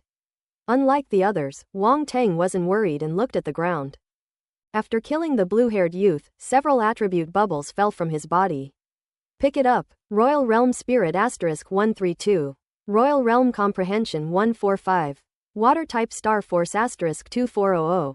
Peerless Water Type Talent *650. Open Black Lens Bracket 1000 Waves. Water System Secret Technique *520 Close Black Lens Bracket.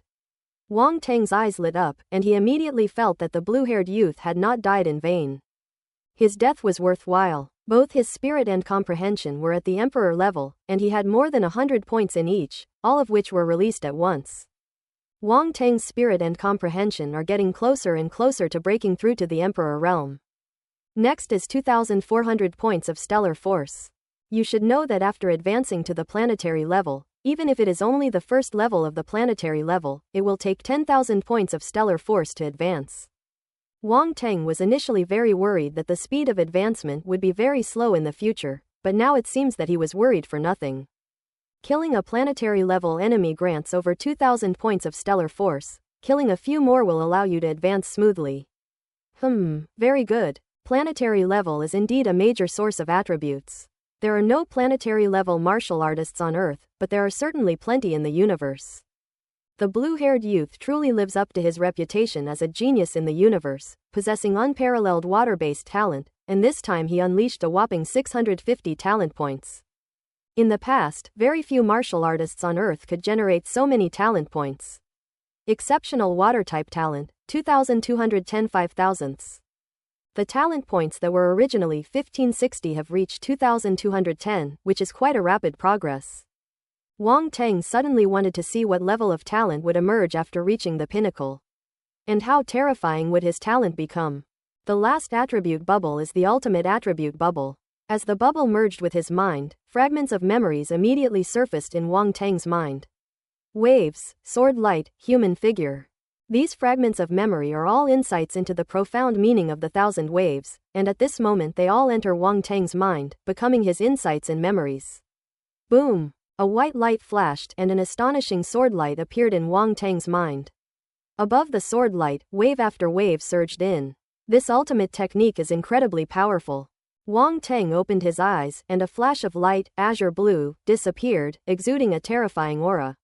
Open black lens bracket 1000 waves, the secret of water system close black lens bracket, 485 hundredths 20%. In an instant, Wang Teng's mastery of the 1000 waves mystery technique increased from the first level to 20%, doubling its power. The blue-haired youth had painstakingly cultivated for many years to reach 30% of the profound meaning, but Wang Teng quickly reached 20% by simply picking up attributes. And was very close to the third level. The time between them was less than a day. It's really infuriating to compare people. The profound meaning is a level that is more profound and more difficult to comprehend than the artistic conception. It can be said that those who can comprehend the profound meaning are absolutely geniuses among geniuses. Not to mention that after gaining comprehension, each further improvement becomes even more difficult, requiring extremely high comprehension and certain opportunities to continue improving. To use an analogy, if artistic conception is a luxury item, then profound meaning can be considered a true luxury item, the kind that ordinary people cannot afford. Ultimately, the ultimate technique is a high-end product. It should be noted that ever since Wang Teng obtained the profound meaning of power, the profound meaning of power has hardly improved. Unlike now, the 1000 waves mystery technique has reached the second level as soon as it was upgraded, and the speed is worlds apart. It's not that he didn't try to collect attributes, it's just that there are very few martial artists on Earth who can comprehend profound truths. As rare as roosters that lay eggs or sows that can climb trees. They're all rare breeds. Wang Teng felt helpless too. But now things are different. The arrival of alien warriors is like opening a door to light for him, behind which are attribute bubbles that he couldn't find before. The future is bright. However, there was one thing about this attribute bubble that Wang Teng was very dissatisfied with. This blue-haired youth didn't drop any cultivation technique attributes? Trash. Wang Teng was indignant and contemptuous, but then he suddenly remembered something and muttered to himself, what was that kid's name again? I think I forgot to ask him his name just now. Oh well, he's dead, it's pointless to ask. Shaking his head, Wang Teng threw the blue-haired youth's corpse into the spatial fragments, then looked up at the crowd. When the group saw that the blue-haired youth's body had disappeared, they didn't find it strange, assuming that Wang Teng had put it into his spatial equipment. They couldn't say anything, because this was Wang Teng's spoils of war. Why are you all looking at me? The meeting isn't over yet, Wang Teng said. Quote. Everyone was speechless. You know the meeting isn't over yet? Did that scene just now look like a meeting? The martial arts leader tapped the table helplessly, drawing everyone's attention, and then said, now that we know the alien invader's purpose, we can prepare a response.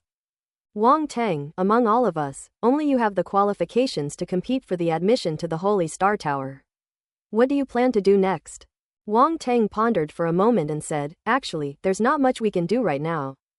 First, after you take the planetary level cultivation technique from me, you must hurry up and cultivate to break through as soon as possible.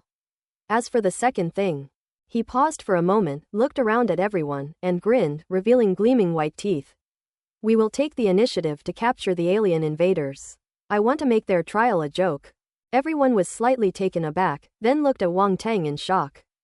You don't mean to capture all the alien invaders, do you? Hong Shuai looked at Wang Teng as if he were crazy, and asked in shock. Is there any reason not to? Wang Teng said, his expression unchanged. Well, no. Hong Shuai was taken aback.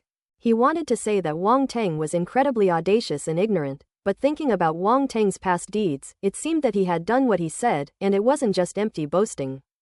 Then it's decided. You all go about your business. Leave the capture of the alien warriors to me. Wang Teng stood up from his seat, stretched, waved his hand, and walked towards the door.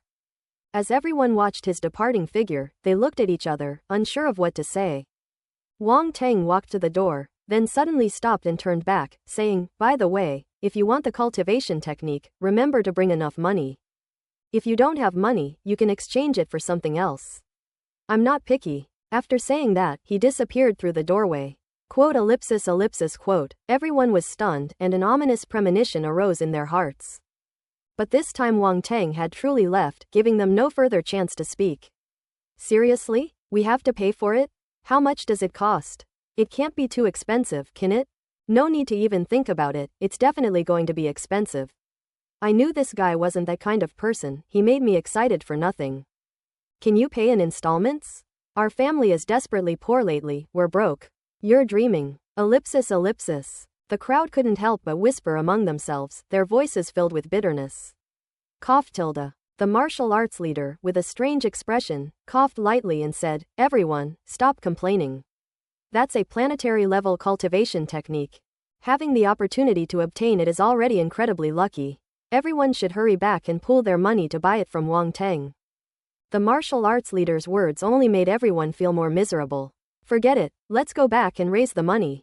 Leader, Wang Teng is about to take action against the alien invaders. Should we prepare for this? Yang Shuai asked thoughtfully. The martial arts leader shook his head and said with a wry smile, Wang Teng is right. The only thing we can do now is to improve our strength. Let him handle the rest. I believe that since he is so confident, he can do it. Let's just wait for him to break through this trial. Everyone was surprised to hear the martial arts leader say this. The martial arts leaders have far too much confidence in Wang Teng. What kind of bewitching drug did Wang Teng give the martial arts leaders that made them believe in him so much? Everyone, disperse. The martial arts leader said no more, waved his hand, and said, remember to go back and raise the money. Quote. By the way, try to collect as much as possible. The martial arts leader added.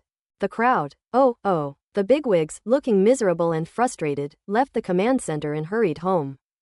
Don't be fooled by their bitter and resentful expressions when they're asked to raise money. When it comes to actually changing cultivation methods, they're all incredibly diligent. Ellipsis ellipsis. Ignoring everyone else's actions, Wang Teng went straight back to his residence at the military headquarters.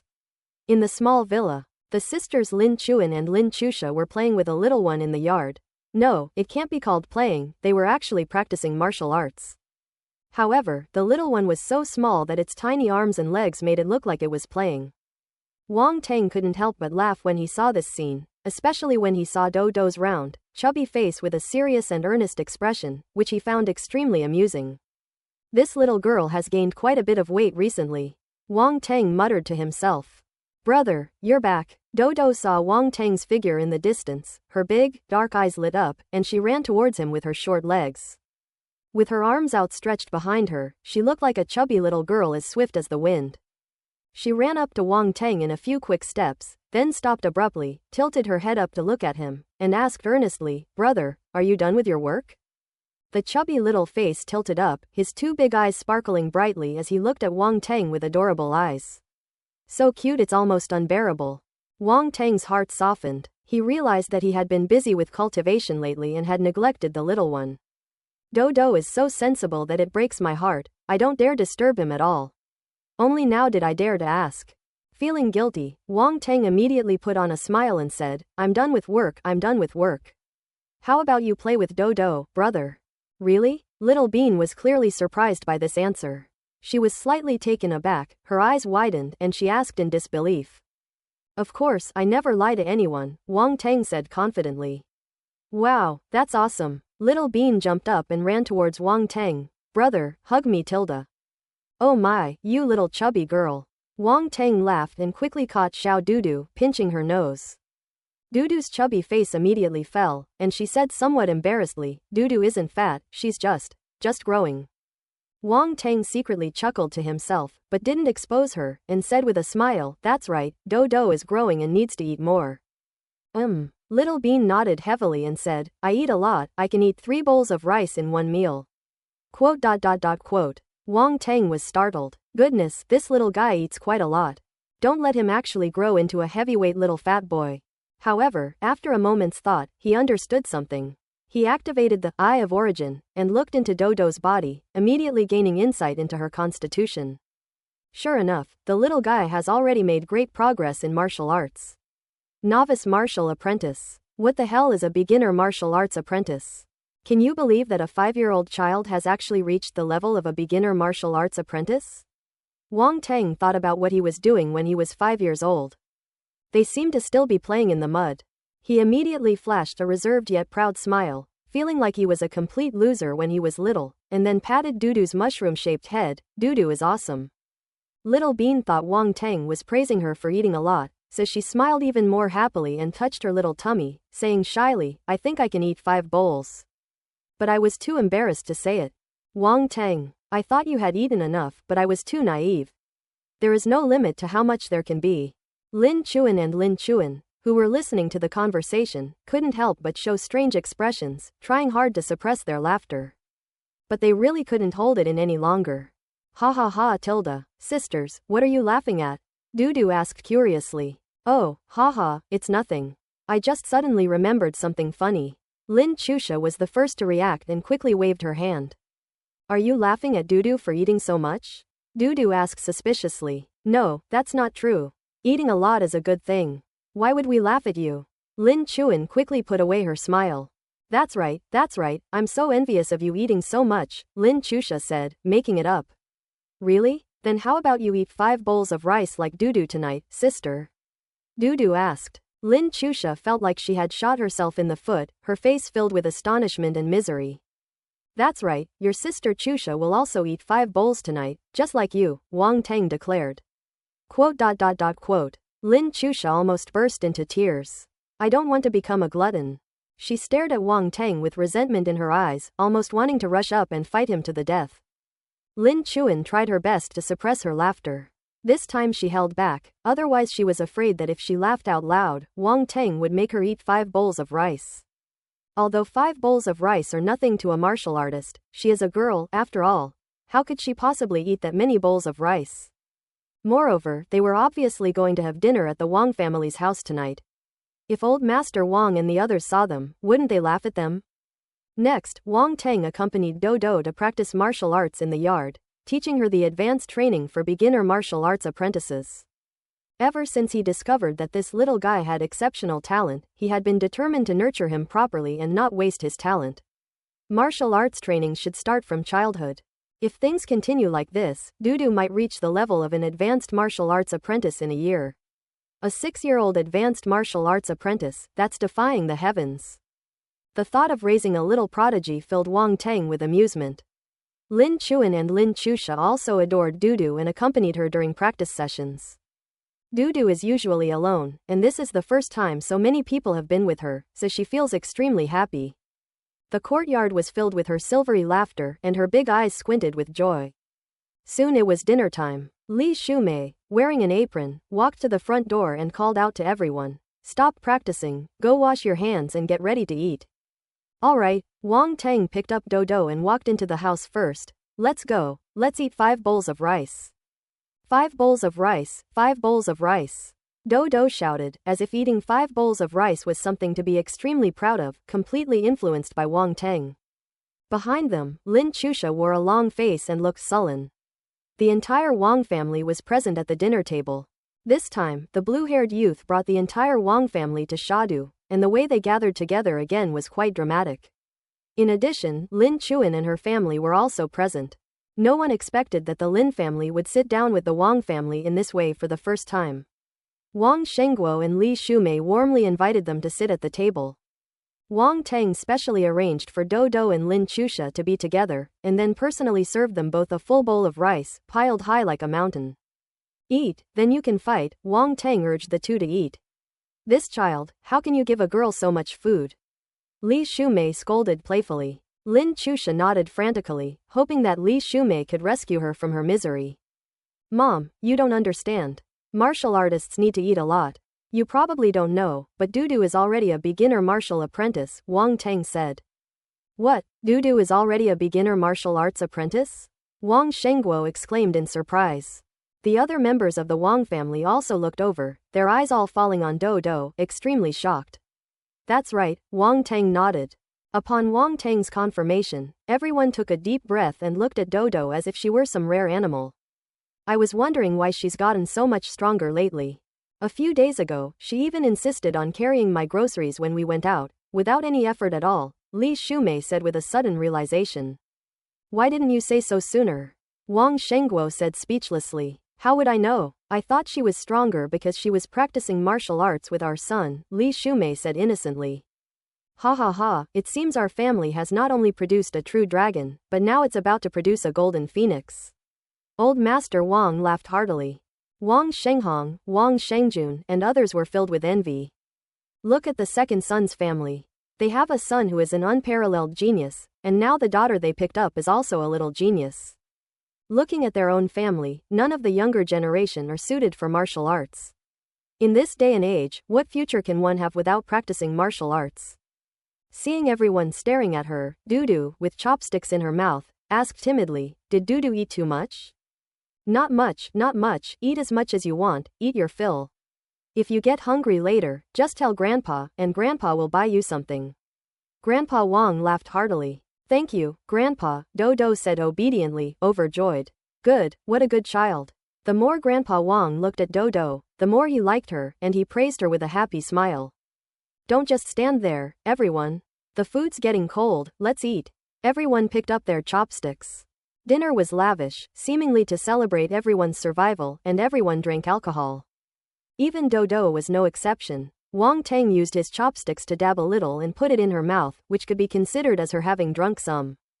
The family was all happy and relaxed, completely forgetting the fright they had experienced during the day. After dinner, everyone chatted in the living room, elders with elders, younger generation with younger generation, each talking about their own things. Wang Teng and Lin Chuan sat down together without any hesitation, playing with Dodo and enjoying this rare and heartwarming moment. "Mother-in-law and father-in-law, I think it's time to start making preparations for the two children's marriage," Old Master Wang said with a smile when he saw this scene. "I think so too, but we should still consider the wishes of the two children themselves."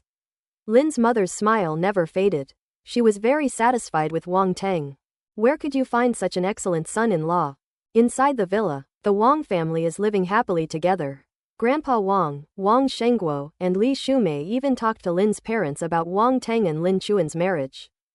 After being treated with Wang Teng's medicinal pills, Lin's father's health has improved significantly. He is no longer as weak as before. The increasingly better situation of the Lin family has also given him renewed hope for life. He no longer stays in the house all day, getting himself completely drunk. In addition, his legs were fitted with prosthetics, allowing him to move freely, just like an ordinary person. However, due to the many things he has experienced, he looks somewhat weathered, with gray hair, but he is still very handsome, otherwise he wouldn't have given birth to two beauties, Lin Chuan and Lin Chusha. In short, he's just a handsome middle-aged man. When the topic of Lin Chuan and Wang Teng came up, a smile involuntarily appeared on his face. "Mom and Dad, Grandpa, isn't it a bit too early to talk about this? We haven't even dealt with the alien invaders yet," Wang Teng said helplessly as he walked over. "Haha, you young people can talk about your love lives, and we can talk about ours. There's no conflict," Grandpa Wang said with a smile, quite open-minded. "Well, what you said makes a lot of sense." Wang Teng hadn't expected his old man to be so shrewd. "It's great that we can do both without any problems." Lin Chuan felt embarrassed and pretended to be a quail, playing happily with Dodo and pretending not to have heard anything. Just then, there was a knock on the door. Everyone was slightly taken aback. Old Master Wang turned to Wang Horan, Wang Teng's cousin, and said, "Xiao Ran, go open the door and see who's here." "All right," Wang Horan, holding his phone and playing games, ran to open the door. A short while later, he came over with an old man. "Major General Wang, I apologize for disturbing you so late." This old man was the head of the Sun family in Shadu, and he had met Wang Teng once at a banquet. "So it's elder son." Wang Teng stood up to greet him.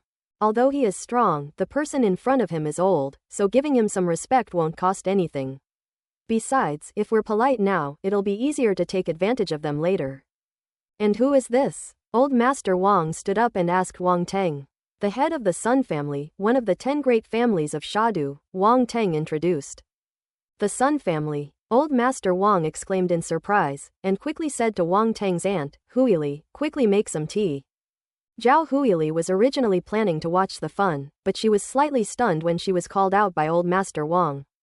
This person is clearly Wang Teng's guest, so why didn't they let Li Shumei go, but instead made her pour tea? Zhao Huili felt depressed, but she didn't dare to say anything and obediently got up to make tea. No need, I'll just say a few words and leave." The head of the Sun family waved his hand and said to Wang Teng, "Major General Wang, you should know my purpose. So I won't waste any more words. Just tell me how much that cultivation technique costs. Please sit down." Wang Tang gestured for him to sit.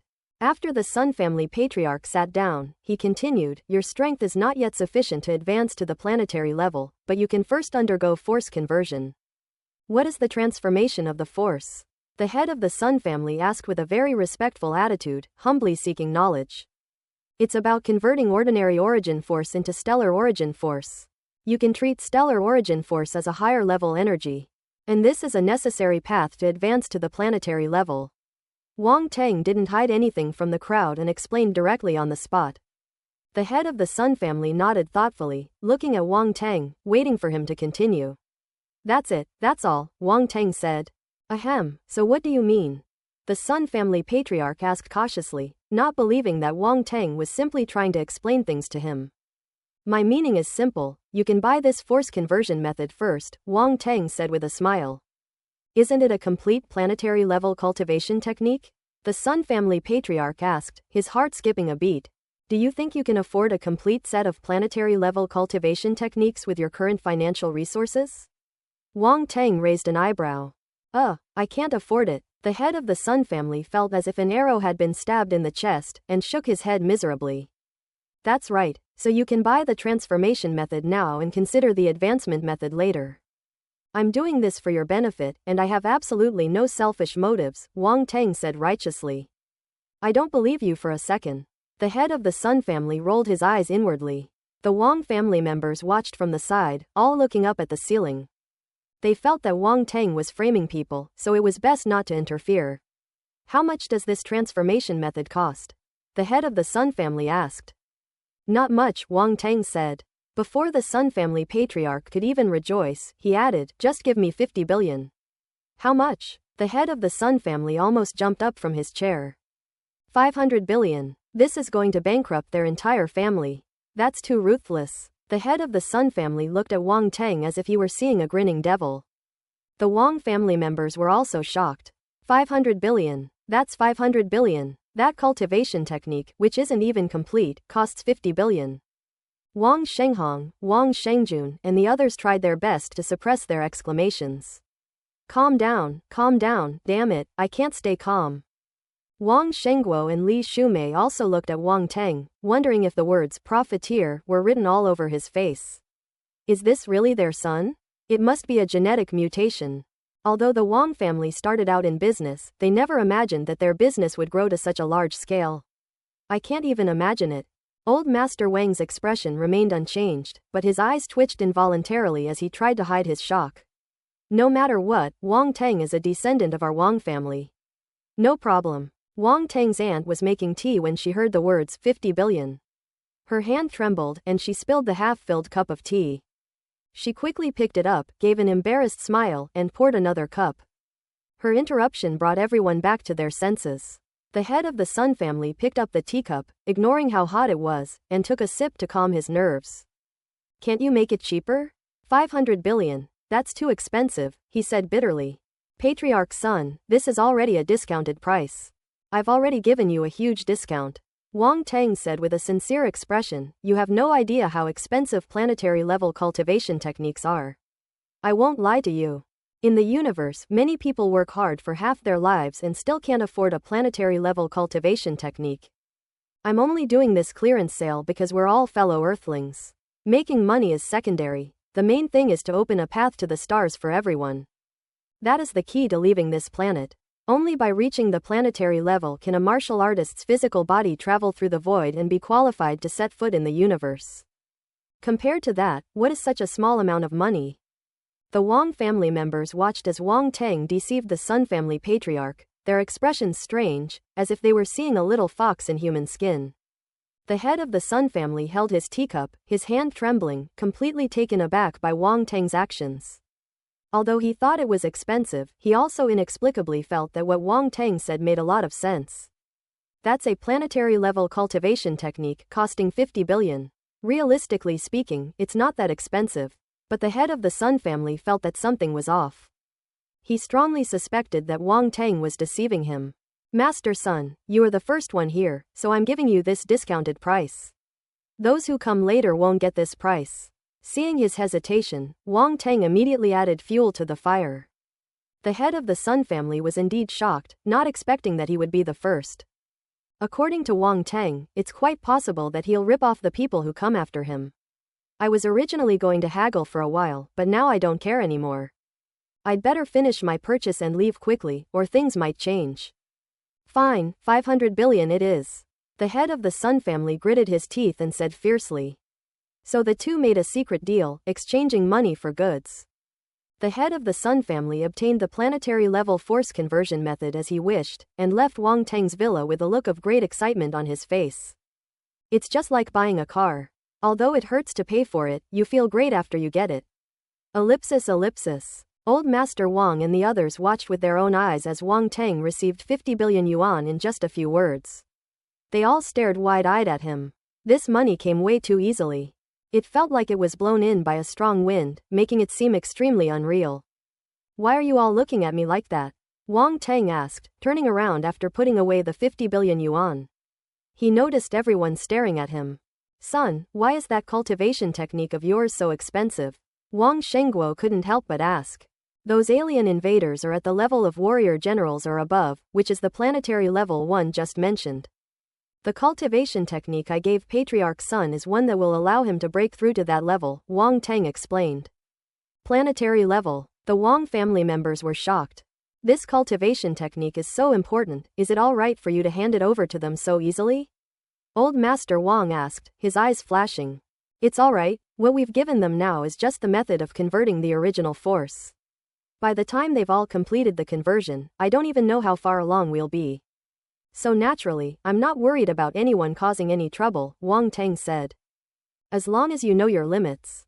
Old Master Wang was an experienced man who had seen many stories of the farmer and the snake, and naturally didn't want Wang Teng to be burdened by this. Sometimes it's better for people to be a little selfish. Wang Teng nodded. The reason he was willing to sell the cultivation technique to others was partly because he wanted to open up another avenue for the advancement of martial arts on Earth. And partly because he was not worried that he would be unable to suppress others. Just as they were saying this, there was another knock on the door. Everyone was stunned and looked at each other in bewilderment. Is this another person coming to buy cultivation techniques from you? Old Master Wang asked suspiciously. It's probably true. Wang Teng nodded. You're really having a tearful clearance sale. Everyone was speechless. Hee, otherwise how would I recoup my investment if I sold it to just one person? Wang Teng chuckled. Wang Horan was once again sent by Old Master Wang to open the door. The younger members of the Wang family were already dumbfounded. 500 billion. 500 billion. They made it all in one go. It was like a dream. They were even more excited about what was to come, wondering how much money Wang Teng would make tonight. Wang Horan immediately ran to open the door. Soon a middle-aged man was led into the living room, and Wang Teng, with a smile, began another round of deception. That evening, many people came to the Wang family, all to buy cultivation techniques, one after another. In the eyes of the Wang family, these people were all there to give Wang Teng money, and each time it was hundreds of billions. Foolish and rich. Wang Shenghong, Wang Shengjun, Zhao Huili, Lin's parents, and others were all stunned. How much does that cost? There are simply too many to count. Everyone found it incredible that Wang Teng had accumulated such terrifying wealth in just one night. Everyone suddenly had a misconception. It was as if it wasn't money at all, but just a string of numbers. Zhao Huili and the others are really jealous. This money ultimately belongs to Wang Teng and Wang Shengguo's family, not the entire Wang family. They have no claim to it. That night was destined to be anything but peaceful for the Wang family. Everyone in the family suffered from insomnia.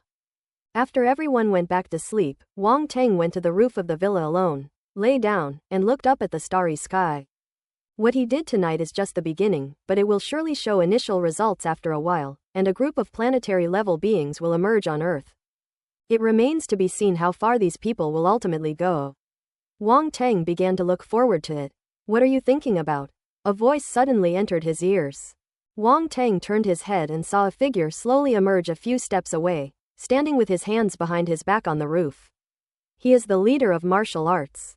Wang Teng didn't answer, but smiled and said, I thought you weren't coming. Planetary level, I'm no exception. The martial arts leader shook his head and said, making no attempt to hide his purpose and ambition. On the path of martial arts, everyone is striving forward, so how can one be exempt from worldly concerns? Wang Teng smiled. I've been stuck on that threshold for a long time, the martial arts leader said with a hint of melancholy. So, do you want the method of transformation, or the entire planetary level cultivation technique? Wang Teng asked. Naturally, it's the entire cultivation technique. The martial arts leader produced an object and tossed it to Wang Teng. A fair trade, I won't let you suffer a loss. This is a piece of starbone I obtained from aliens, used to exchange for your cultivation technique. I think that should be enough. What is this? Wang Teng caught the object and was immediately taken aback. Starbone. A piece of starbone from a real cosmic behemoth. Wang Teng sensed the peculiar fluctuations emanating from the starbone in his hand. He activated the origin eye, and could clearly see the intricate and complex patterns on the starbone. This is indeed enough to exchange for. Wang Teng nodded, and without further ado, passed on the star gold technique to the martial arts leader. The opponent possesses the metal type force. The martial arts leader stood still, a glint of light flashing in his eyes from time to time, as if he were trying to comprehend the unique aspects of the star gold technique. After a moment, he let out a long breath and muttered to himself, so this is what they call a planetary level cultivation technique. We must find the sea of nothingness within the human body, gather the stars, and complete the leap of life. Indeed exquisite. Seeing his expression, Wang Teng immediately laughed and said, "Why don't you go back and give it a try? I'm sorry to have embarrassed you, I almost couldn't hold back." The martial arts leader shook his head with a wry smile, neither arrogant nor humble. Showing no sign of losing face because of his status. Wang Teng put away the starbone and shook his head, saying, "None of the people who just took the cultivation technique from me were able to remain calm. After all, it's a planetary level cultivation technique, which means a new path." The martial arts leader said, "By bringing out this technique, you are essentially opening up a future path for Earth." "Hey, I just want to see what Earth will be like in the future," Wang Teng said. "I'm sure it won't disappoint you or me." The martial arts leader paused for a moment, then asked, "You're setting off tomorrow?" "Yes, let's resolve this as soon as possible, lest the alien invaders realize what's happening," Wang Teng nodded. "Take care of yourself. I will look after the Wang family. Let them stay at the military headquarters for the time being," the martial arts leader said. "Then I'll trouble you." Wang Teng nodded. "You're welcome." The martial arts leader shook his head and said, "I'm leaving now. I'll wait for your triumphant return." Triumphant return. The next day, the Wang family members woke up one after another, each with dark circles under their eyes, yawning, and tears and eye boogers in the corners of their eyes. They barely slept for most of the night, only managing to drift off to sleep in the early hours of the morning. When Grandpa Wang arrived in the living room, Li Shumei, Zhao Huili, and others were already preparing breakfast. Having a large family can sometimes be a problem. With so many people, cooking becomes a hassle. Even a simple breakfast requires a lot of food to prepare, so even with Li Shumei and several other women working together, it still took them more than half an hour. Seeing that breakfast was laid out on the table, Grandpa Wang said to Fang Qianwen, who was standing to the side, "Qianwen, go and see if your cousin is awake yet." "Oh, okay." Fang Qianwen had just finished brushing her teeth and was still a little groggy. She nodded and went upstairs. Wang Teng is now the backbone of the Wang family. Since he didn't come, old Master Wang obviously didn't intend to have everyone sit at the table.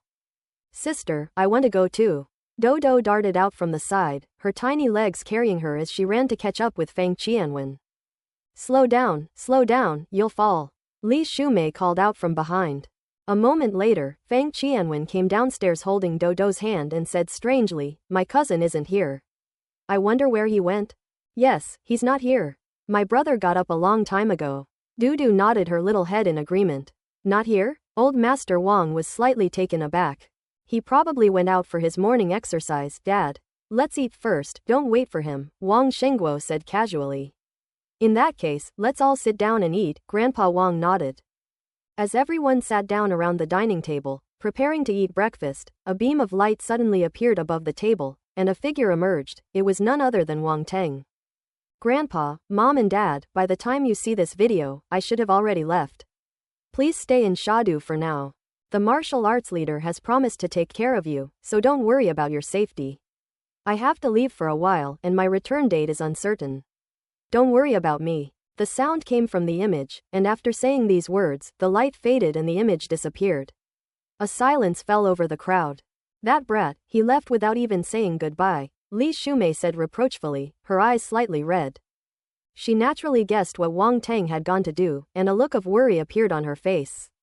She was extremely concerned about Wang Tang's safety. Lin Chuan and Lin Chusha both showed worried expressions on their pretty faces. They did not expect Wang Tang to leave so quickly, without even having a proper conversation. This time, he will face a genius martial artist from outer space, whose strength is many times greater than that of Earth-based martial artists. It is unknown whether Wang Tang will be able to return safely. They couldn't help but feel annoyed at their own incompetence, always unable to help at crucial moments, and even constantly becoming a burden to him. I'm afraid he left alone because he didn't want us to worry. Old Master Wang sighed, waved his hand, and said, "Don't worry, everyone. We should have more faith in him. Our Xiao Teng is a genius of our time, the strongest martial artist on earth right now. He'll be fine. Until he returns, everyone should stay quietly in Shadu, not wander around, not cause trouble, and wait for him to come back." Alright, that's settled. Let's eat. Ellipsis. At that moment, a large bird with reddish-black feathers was flying over the South China Sea. This was a magnificent raven with a pair of fiery red eyes that shone with a sharp light. It exuded a terrifying aura that caused sea creatures to avoid it, daring not to provoke it in the slightest. It is extremely fast. With each flap of its wings, it appears hundreds of meters away, stirring up a gust of wind on the spot. On the back of this crow sat a figure, seemingly unaffected by the fierce winds blowing around him. Not even a strand of his hair stirred. Siam, Annam, Dai Quang. These small countries are all marked with different colors. It seems they have been occupied. The figure muttered to himself. A map, its image projected from the wristwatch on his wrist, floated in front of him. This person was none other than Wang Tang, who had left from Shadu. His Phoenix fighter was destroyed, so he could only rely on Whitey for transportation. Fortunately, Whitey has now been promoted to Lord level and is extremely fast, so it won't take up much time. Moreover, compared to fighter jets, Xiao Bai, as a spirit pet, naturally has greater mobility. At this moment, Wang Tang was figuring out where to start. After obtaining the blue-haired youth's personal terminal, he conducted some research and finally figured out its purpose. One of the most important functions of a personal terminal is to identify the size of the territory occupied by each alien invader. One of the criteria for judging their trial was the area of territory they occupied. Upon closer inspection, the map in front of Wang Tang showed all the regions and countries on Earth, and most of the countries had a human-shaped symbol. These human-shaped symbols radiated different colored light, enveloping the area they were in, thus forming different colored regions. In this map, Sha Kingdom is marked in blue, while the countries around Sha Kingdom, such as Great Shang Kingdom, Japan Kingdom, Korea Kingdom, as well as Siam, Annam, and Daguang, are marked in different colors. This indicates that these countries have become the territory of alien invaders. This terminal is extremely useful. You don't have to waste energy searching for alien invaders. However, conversely, once each area changes hands, other alien invaders will know immediately. If the blue force represented by Wang Tang encroaches on too much territory, other alien invaders will definitely pay close attention to him. It's even possible that multiple people will cooperate to fight against him. That would definitely cause a lot of trouble. Wang Tang was displeased but could only shake his head helplessly. This fact cannot be changed, he can only passively accept it. However, what Wang Tang didn't expect was that none of the countries surrounding Sha Kingdom were spared. They were all visited by alien invaders. From this situation, Wang Tang saw a pack of wolves surrounding a tiger. The Sha Kingdom was a tiger, while the surrounding smaller kingdoms were wolves. They are waiting for the right moment to swallow the vast territory of Sha whole. However, these alien invaders were unaware that the Sha Kingdom had quietly changed hands, and that the Sha Kingdom was no longer a tiger, but a giant dragon awakening. Only after dealing with the alien invaders in these surrounding countries can I be free from worries, Wang Tang muttered to himself, a cold glint in his eyes. Little White, let's go to Annam first. At his command, the magnificent raven beneath him let out a cry that pierced through gold and shattered stone, its wings suddenly spreading wide and then flapping heavily. Phew! A gust of wind blew up, and Xiaobai's figure immediately disappeared from the spot, carrying Wang Tang on its back and flying quickly towards Daguang Kingdom. The hunt has begun. Annam, the capital city of Thang Long. Little White crossed the ocean and land directly to arrive here. Wang Teng chose Annam as the first region to take action. He couldn't be sure of the alien invaders' whereabouts, but they were likely in Annam's capital, just like the blue-haired youth had directly occupied Shah's capital. This is the simplest and most direct way to control a country. Wang Teng did not intend to hide when he came here. According to his guess, these alien invaders must have varying strengths, with the stronger ones occupying larger areas and the weaker ones occupying smaller areas. While they would make further plans and schemes, this was almost their predetermined choice. Annam was just a small country, and the alien invaders there were no match for the blue-haired youth, so Wang Teng wasn't too worried. Sure enough, when he arrived over Thang Long, the capital of Annam, he saw an alien spaceship hovering over Ba Din Square in the distance. If the capital Thang Long is the heart of Annam, then Ba Din Square is the heart of the capital Thang Long. The square is incredibly spacious, capable of accommodating 1 to 200,000 people, and is a place for local people of Thang Long to gather and hold activities. However, at that moment, a huge alien spaceship loomed overhead, casting a shadow that prevented anyone in the square from approaching. Wang Teng gazed at the spaceship and thought to himself, just as I expected. This spaceship is much smaller than the blue-haired youths, less than half the size. Although judging the strength of alien invaders by size is somewhat superficial, it is the most intuitive way. Of course, it could also be related to family background. That blue-haired youth might actually be a wealthy gamer. Wang Teng suddenly remembered that the blue-haired youth's spatial equipment was still on his corpse, and he couldn't help but pat his head, realizing that he had completely forgotten about it. Maybe there are some good things inside. Fortunately, the body was in his possession, and he could retrieve it at any time. There was no rush. In short, Wang Teng will not let his guard down easily. No matter how weak the alien invaders are, they are still planetary-level warriors and should not be underestimated. Because Wang Teng did not conceal his presence, his arrival was immediately noticed, and several figures flew out of the spaceship, rushing towards Wang Teng's location. Wang Teng activated his spiritual vision and instantly sensed the strength of these people. 3 peak warriors at the 13-star upper-level general level, and all of them possessed stellar force, not ordinary force. The biggest difference between ordinary force and stellar force is that stellar force is purer and more concentrated. Under the vision of spiritual vision, there are scattered force crystals within the force light cluster, just like stars. Upon learning the strength of these individuals, Wang Teng's expression remained unchanged. It wasn't that he underestimated them, but rather that 13-star warrior-level warriors were truly insignificant.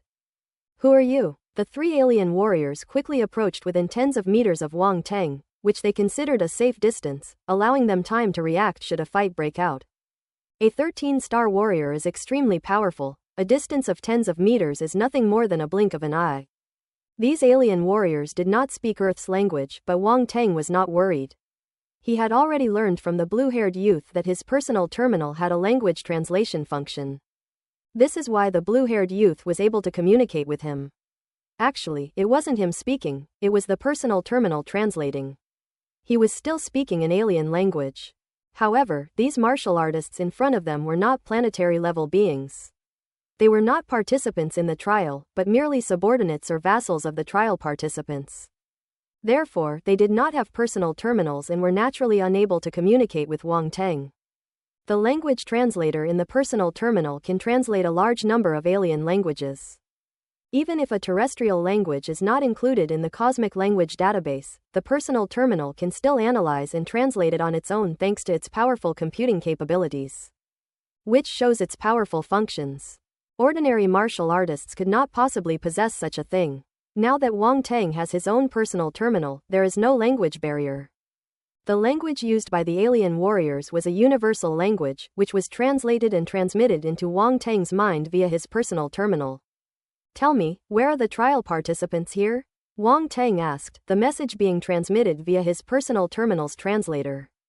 To the alien warriors, Wang Teng was speaking the universal language.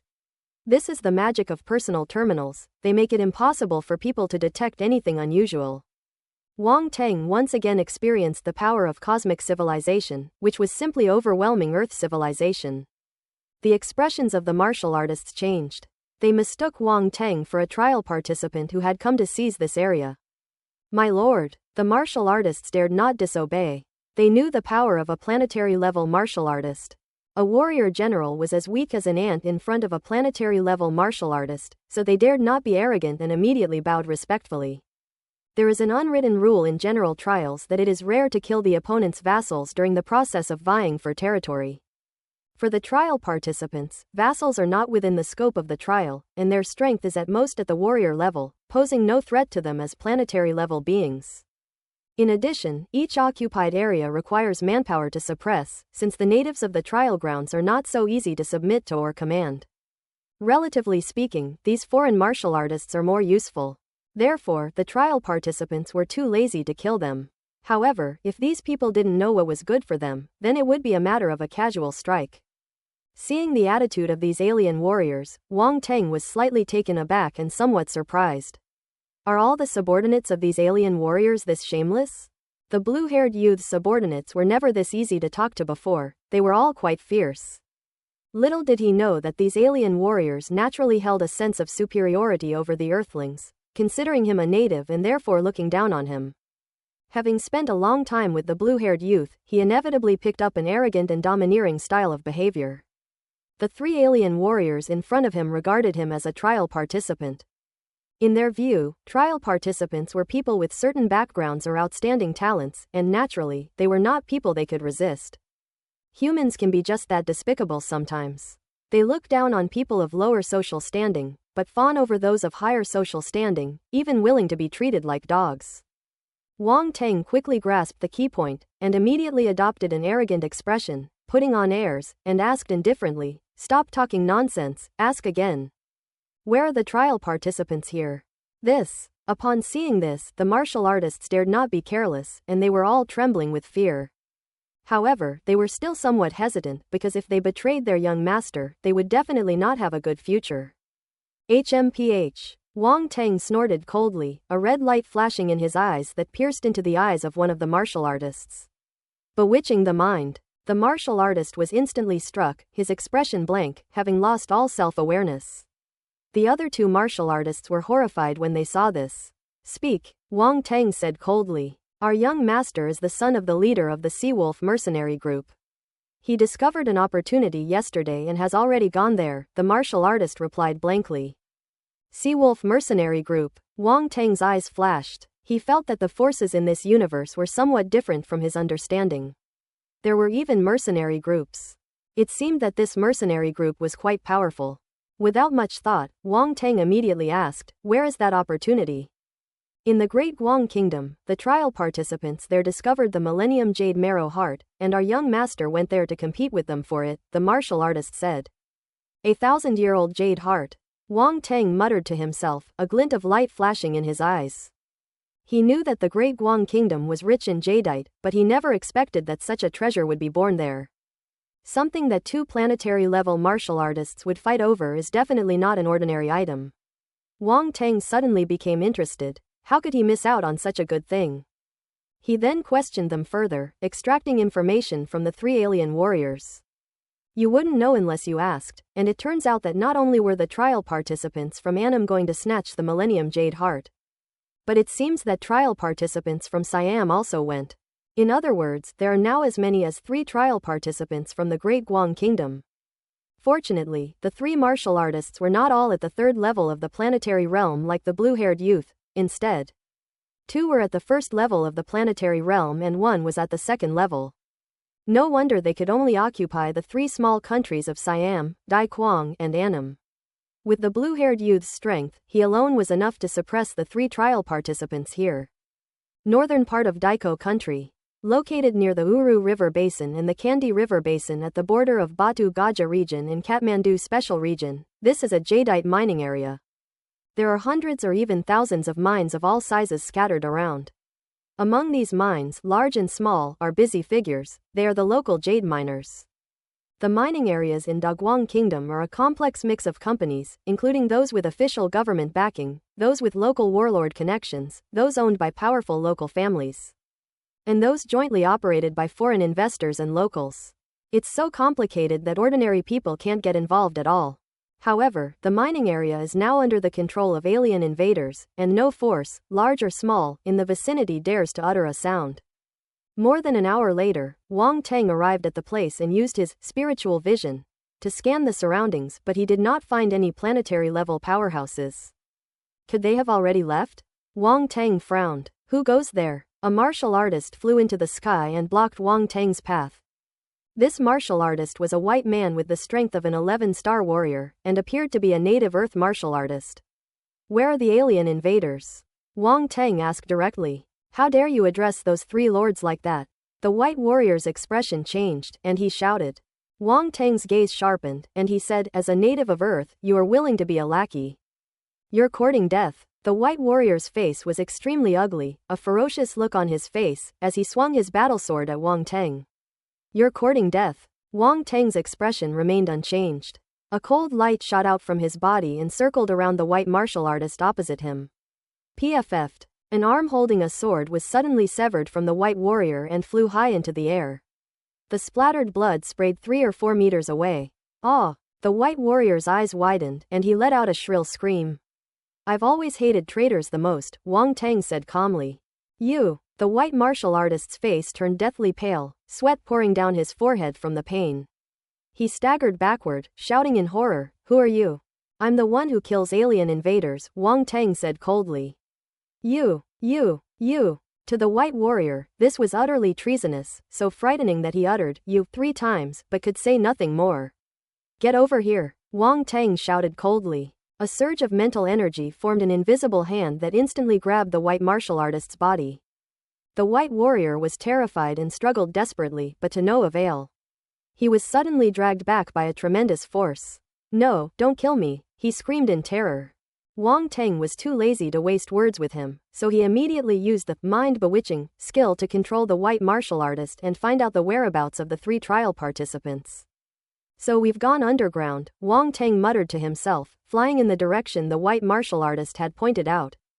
Behind him, a bloody hole appeared on the forehead of the white warrior, who had already lost his life and was falling to the ground.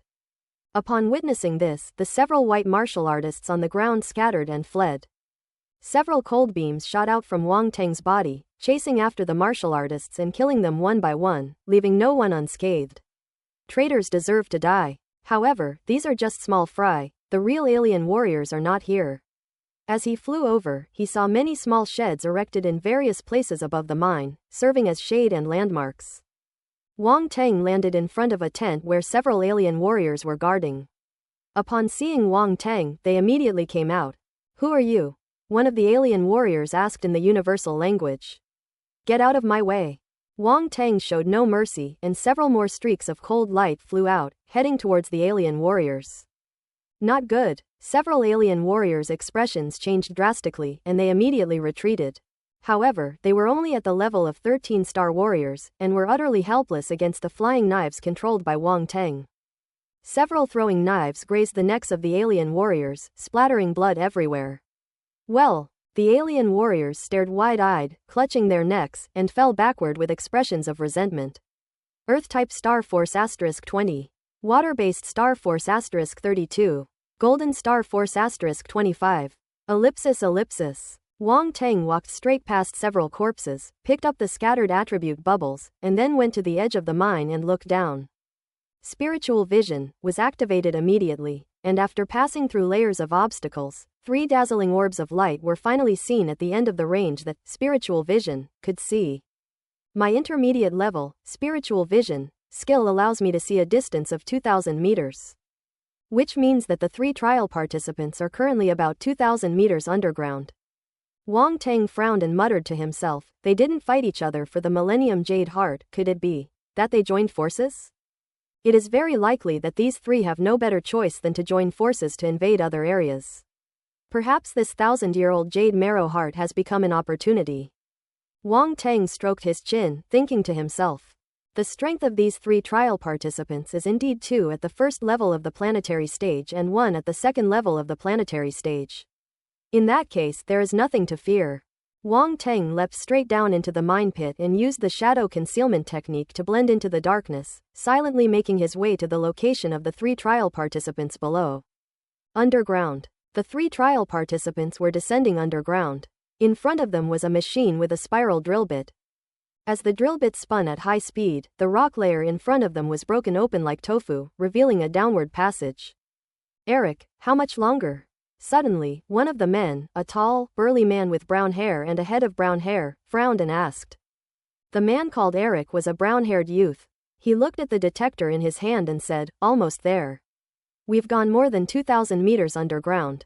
We'll reach the location of the Millennium Jade Heart in about 300 meters. Barcelona, it's still early, why the rush?" Another nonchalant green-haired youth said with a grin. The burly boss seemed to look down on the green-haired youth, but still said irritably, "Our families went to great lengths to qualify for this trial, not for us to play around with. Our strength is only at the bottom among these trial participants, but if we obtain the Millennium Jade Heart, each of us will be stronger. Only by combining the strength of the three of us can we possibly compete with other geniuses for the area. We can't afford to waste time. Don't you think we're in a hurry?" Basil is right. Wolf, you should take this more seriously. Otherwise, if you fail this trial, your dad will break your legs, Eric said calmly. Okay, you're right, I'll take it to heart. It's not here yet, there's no use rushing. This damn drilling machine, Eric, couldn't you get a better one? The green-haired youth, Wolf, shrugged and shook his head helplessly. Eric's face darkened. These two guys didn't even bring their own drilling machines, yet they had the nerve to blame him. As for the drilling machine, he only brought the most basic one, which was enough for his needs, but Wolf was too talkative and kept complaining. He would not have been willing to cooperate with the other party if their elders had not known each other. The drilling machine worked very quickly. In no time, it had drilled through a 300-meter section, revealing a huge hole below. The drilling machine almost fell, but luckily Eric grabbed it.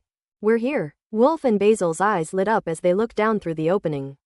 All they could see was a sea of green light shining from the cave entrance, turning their faces green. The three were overjoyed, exchanged a glance, and immediately jumped down from the cave entrance. Unbeknownst to them, just a dozen meters behind them, a figure lurked in the darkness, secretly watching their every move. Wang Teng did not immediately follow, but instead used his spiritual vision to look down. What greets the eye is an extreme emerald green, filled with a peculiar energy fluctuation. Meanwhile, seeing that the three trial participants had already left the cave entrance, Wang Teng walked over with peace of mind and also jumped into the cave. The landscape below is quite unique, somewhat resembling a stalactite cave, with jade shoots hanging down from the cave ceiling. Thump! Drops of water drip down the jade chute, their crisp sound echoing in the empty, quiet cave. Such a sight would not normally appear in jade mines, but it has happened here. Wang Teng's gaze was strange as he scanned his surroundings and quickly spotted the figures of three trial participants. The cave was not large to begin with, and they were about 10 meters to Wang Teng's left front. The three of them were currently gathered around a huge jade stone. The jade stone was entirely emerald green, crystal clear, and embedded in the ground, with only half of it showing. After the three trial participants arrived at the cave, they immediately located the jade stone. "That's it. This jade must contain a 1,000-year-old jade marrow core," Eric said with great joy. "Then what are we waiting for? Quickly open it and take out the chalcedony core." Boss couldn't wait any longer. If he didn't lack knowledge about these minerals and be afraid of damaging the chalcedony core inside, he would have punched it and smashed it first. "Eric, hurry up and get started," Wolf urged from the side, her eyes also shining. "Good." Without hesitation, Eric took out his tools and prepared to break the jade. The tool in his hand resembled a cutting machine, but seemed to be more precise. It doesn't cut with mechanical blades, but under Eric's control, it suddenly shoots out a thin white light, like a light blade. "Make way." As Eric spoke, he sliced down with the white light blade, cutting the entire piece of jade open like tofu. "Eric, be careful not to damage the chalcedony core," Wolf warned him, seeing how quickly he was cutting. "Shut up." Eric's face darkened. "If you don't understand, don't talk nonsense. I'm a legitimate prospector. How could something this difficult be a challenge for me?"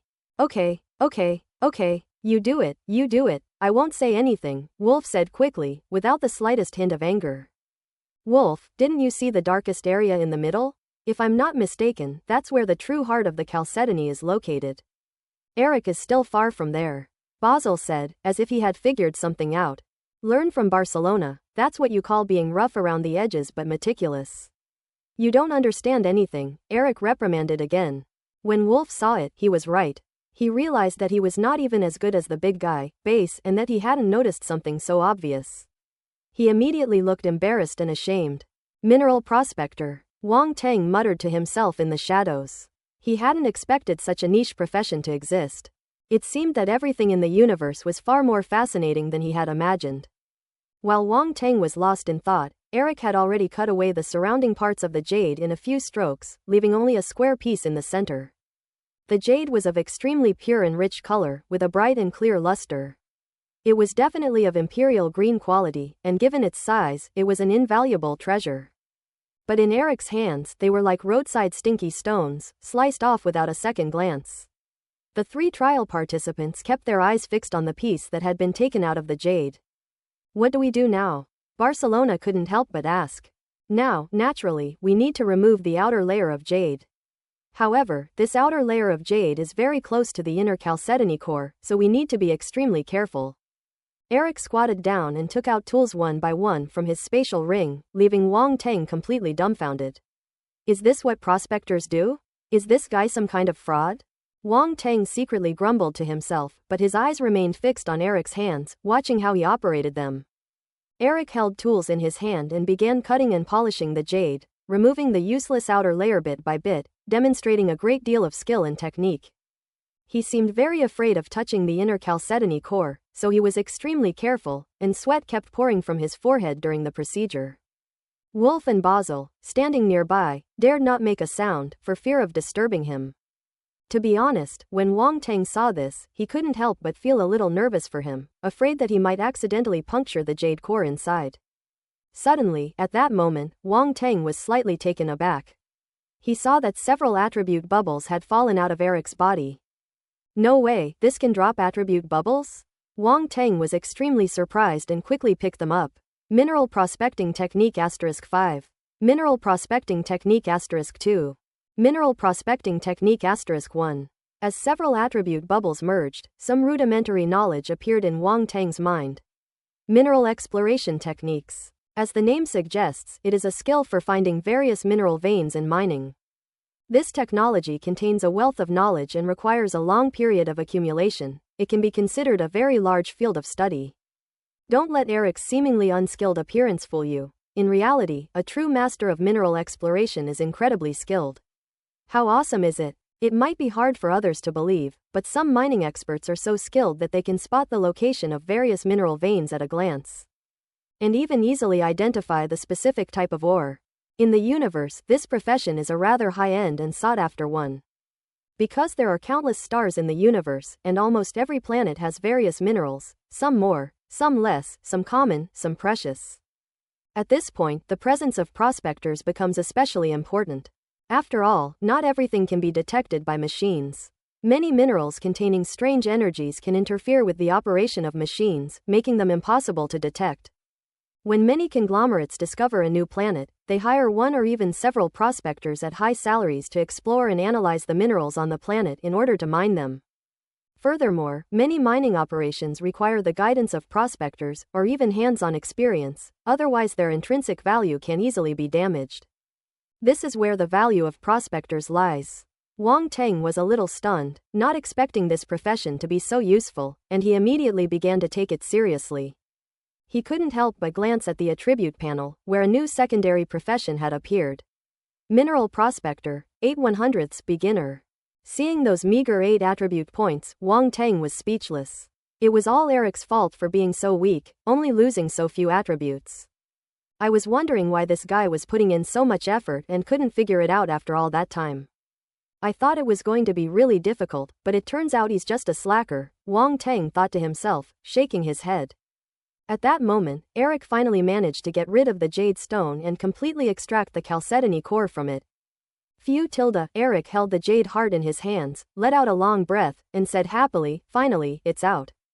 Wolf and Basil exchanged a glance and simultaneously wiped the cold sweat from their foreheads. I'm never watching Eric quarrying again, it's torture.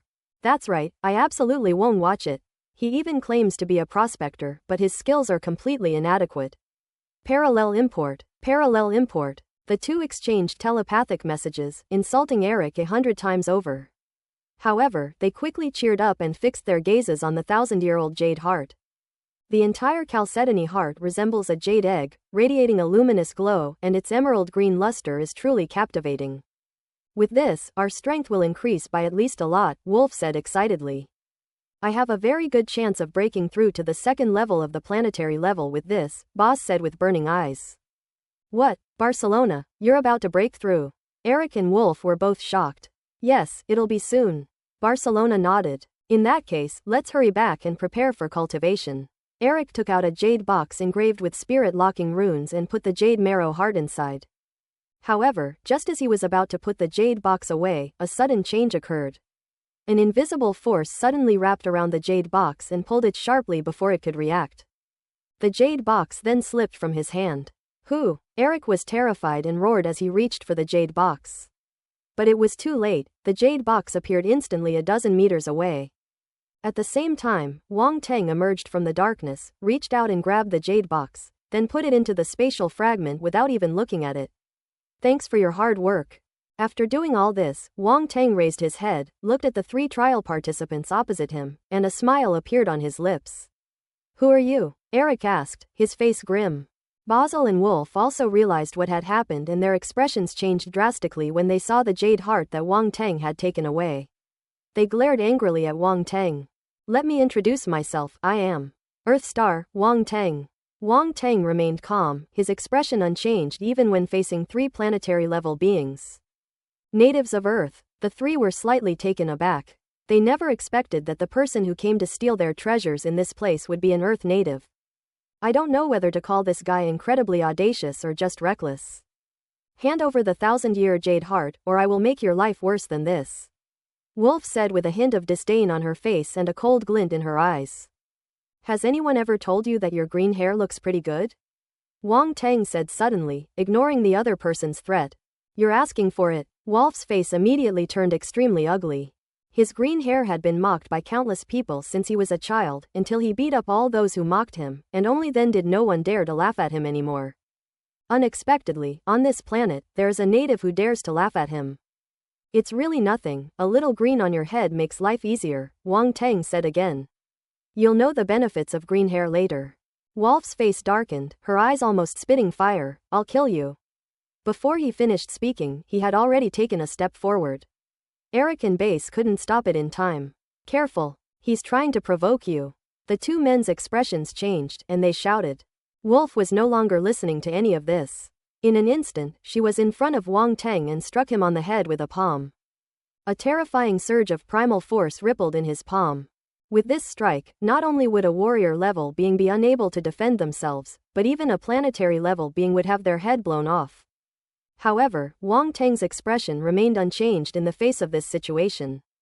He let the strong wind blow through his black hair until Wolf's palm was less than half a meter away from his head, at which point he raised his head and threw a punch. Boom! A terrifying power was unleashed in an instant. Wang Teng's punch landed directly on Wolf's palm, and a powerful surge of primal force erupted from his fist. Wolf's expression changed drastically, but it was too late to say anything now. Click! A crisp sound came from his arm. His entire arm twisted like a pretzel, and he was sent flying backward by the force of the impact. PFF'd. A mouthful of blood spurted from his mouth. With a thud, Wolf fell heavily to the ground, letting out a scream. Ah, Wolf! Eric and Basil both paled and rushed over to help Wolf up. Wolf was pale and trembling with pain. Are you all right? Barcelona asked with concern. All the bones in my hands are broken, Wolf said, her face grim. Who exactly are you? Eric asked in astonishment. He simply couldn't believe that someone with such formidable strength could be a native of Earth. Earthstar, Wang Teng. Wang Teng slowly lowered his fist and calmly repeated his previous words. You really are a native of Earth. Eric was shocked. He wanted to call him a native, but when he thought of Wang Teng's strength, he quickly changed his words. You look down on the people of Earth, but did you ever imagine that a native of Earth would come to your door to kill you? Wang Teng said. The 3 men's faces immediately turned ashen. As Wang Teng said, they looked down on the people of Earth and called them natives, but now they have been forced to this point by the natives of Earth, which is extremely ironic. No, if you're from Earth, how could you have a personal terminal? Eric said. Oh, it's simple. Just kill a trial participant and you'll get it.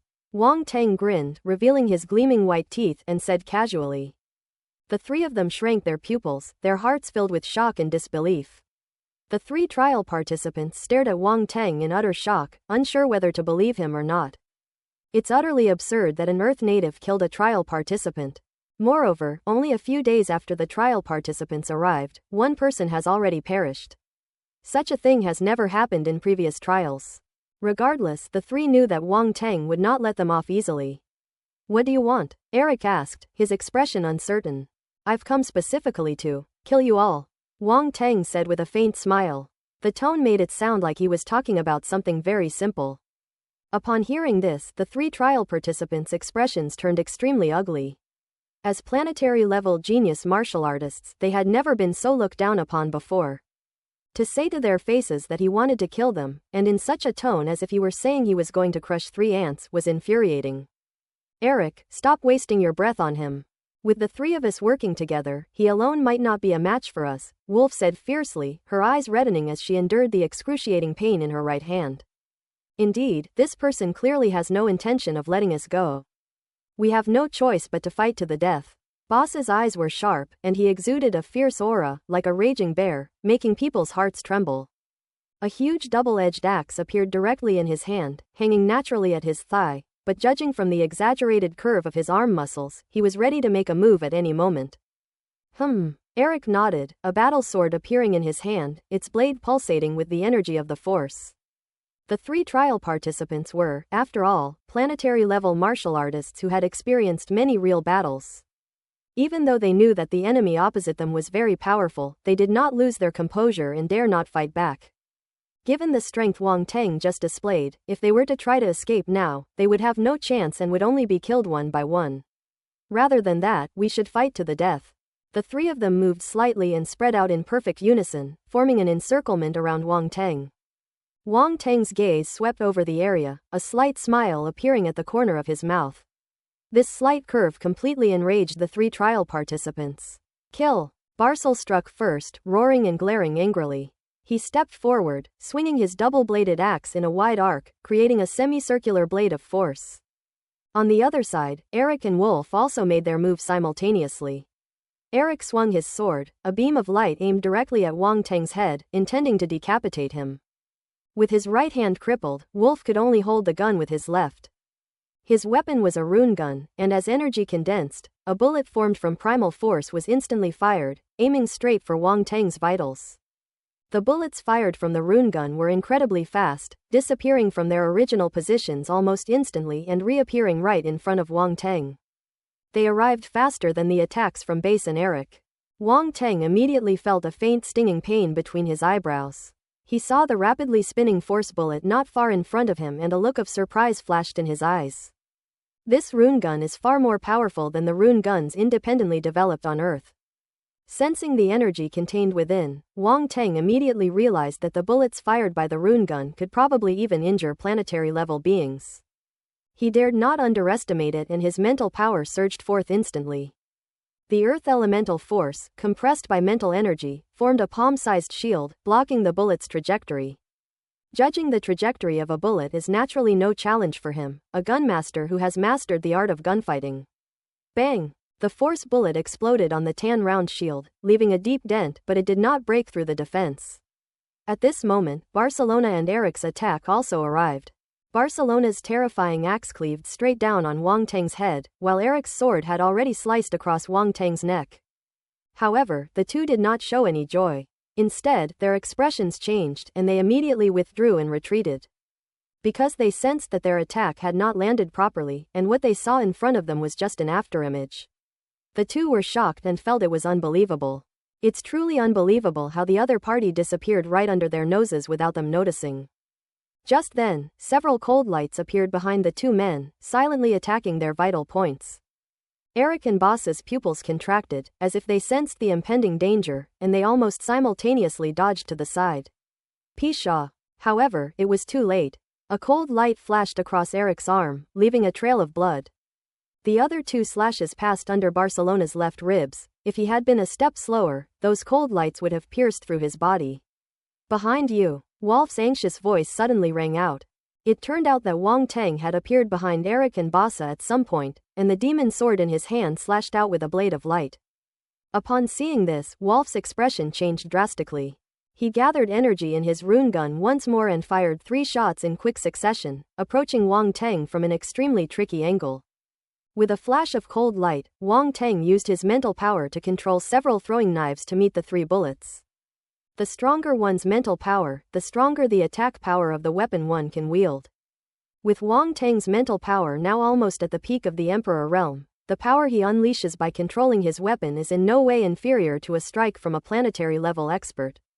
It was more than enough to block the force bullet. Thud, thud, thud. The high-speed spinning throwing knife, controlled by mental power, collided with the force bullet, and with a violent explosion, the force bullet exploded in midair.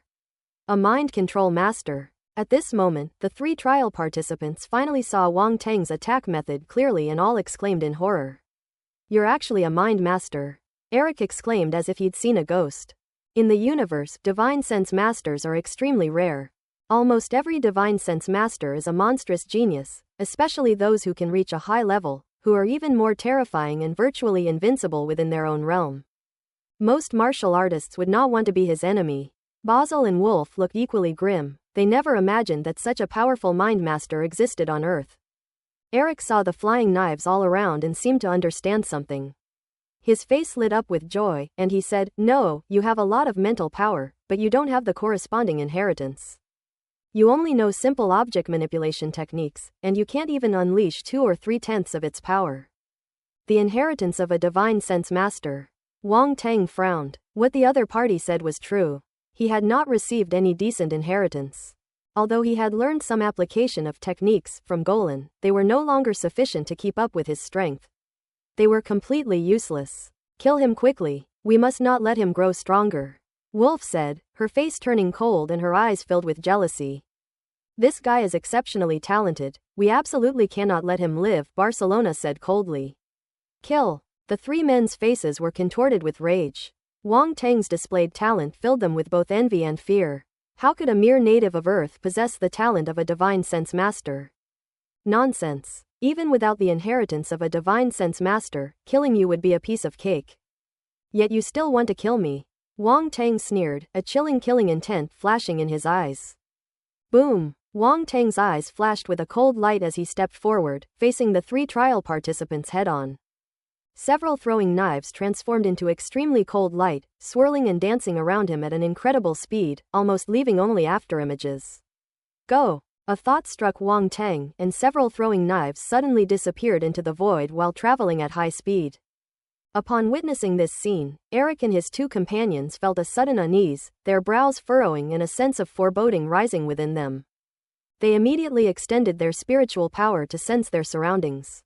To advance to the planetary level, one's mental strength needs to reach the Emperor level, therefore their mental strength is not weak and they are able to perceive things outside their bodies. They can even defend and counterattack when external spiritual forces invade their sea of consciousness. However, that's all they are, since they are not spiritual masters and have not developed spiritual power. The 3 of them scanned their surroundings with their spiritual energy, but found no trace of the throwing knives. Their hearts sank and they were greatly alarmed. Wang Teng didn't care what they were thinking. Holding the demon sword, he charged forward and unleashed a fiery blade of light, aiming to kill Eric first. Boom! 80% of his fiery sword intent erupted, and terrifying power swept towards Eric. Eric, being an earth elemental martial artist, recognized the terrifying power of the sword strike and immediately disregarded the hidden throwing knives around him. Focusing all his attention on dealing with the attack, a beam of sword light condensed on the sword in his hand. 90% earth-based sword intent. Boom! The 2 sword lights collided in midair, producing a deafening roar, and terrifying primal force surged outwards. Just then, 3 cold lights suddenly appeared behind Eric, aiming for his heart, neck, and head respectively. Eric was terrified, feeling the threat of death looming over him. He immediately mobilized all the primal force within his body, forming layers of defense in hopes of withstanding the deadly attack of the 3 cold beams. At this moment, Basai also came to Wang Teng, swinging his double-bladed giant axe, slashing out streaks of cold light as he attacked Wang Teng.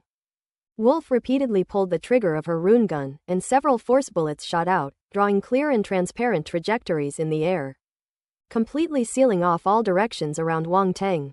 These events occurred almost simultaneously. Eric was in critical condition, and Wang Tang's situation also seemed very bad. It remains to be seen who will emerge victorious. But Wang Tang remained unfazed by the situation and threw a punch. The profound meaning of power. Boom! The terrifying force of the punch, carrying unparalleled force light, surged forward, obliterating both the axe blades slashed by Bartholomew and the force bullets fired by Wolf. Destroy the withered and decaying. The terrifying aftershocks of the force impacted Barthol and Wolf. PFF'd. PFF'd. Both men were thrown into the air, and one of them involuntarily spat out a mouthful of blood. Meanwhile, on the other side, Eric was doing his best to defend against the flying knife attacks, and the vast stellar force formed layers of defensive walls. Even a planetary-level powerhouse's all-out defense is still quite astonishing. Distracted, Wang Tang's 3 throwing knives remained suspended in mid-air, unable to advance even an inch. Eric was overjoyed, but at that moment, Wang Tang repelled Basai and the other 2, suddenly appeared in front of him, and slashed out with his sword. Boom! Click tilde. The defensive wall shattered instantly. Eric's face turned to horror, as if he had been struck by a heavy blow. A deep gash immediately appeared on his chest, and blood spurted out. His body was also sent flying backward by the heavy blow, crashing heavily into the stone wall behind him. In an instant, all 3 trial participants were defeated. The 3 men were pale-faced, almost unable to accept the result. The 3 of them, working together, had still been defeated by this Earth native, and hadn't even managed to harm a hair on his head. This is absolutely humiliating. The 3 trial participants were shocked and stared at Wang Tang in horror. The soil on Earth is still quite fertile. Burying your corpses isn't too bad for you, Wang Tang said casually as he walked over, several throwing knives flying around him. You. Upon hearing this, the 3 were both shocked and furious, and they spat out another mouthful of blood. You dare kill us? Wolf said with a sinister look on her face. What's there to be afraid of? Wang Tang tilted his head and looked at him. The 3 of us have considerable influence in the Orient Federation. Killing us will bring you no benefit, only endless trouble. Eric took a deep breath. He could tell that this Earth native in front of him was definitely a ruthless character.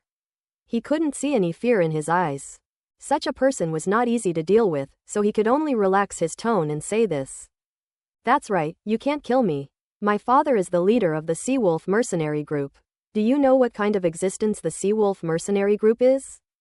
A mercenary group with dozens of planetary-level members alone, and my father is even a half-step stellar-level powerhouse, a powerful figure in his own right, Wolf said proudly.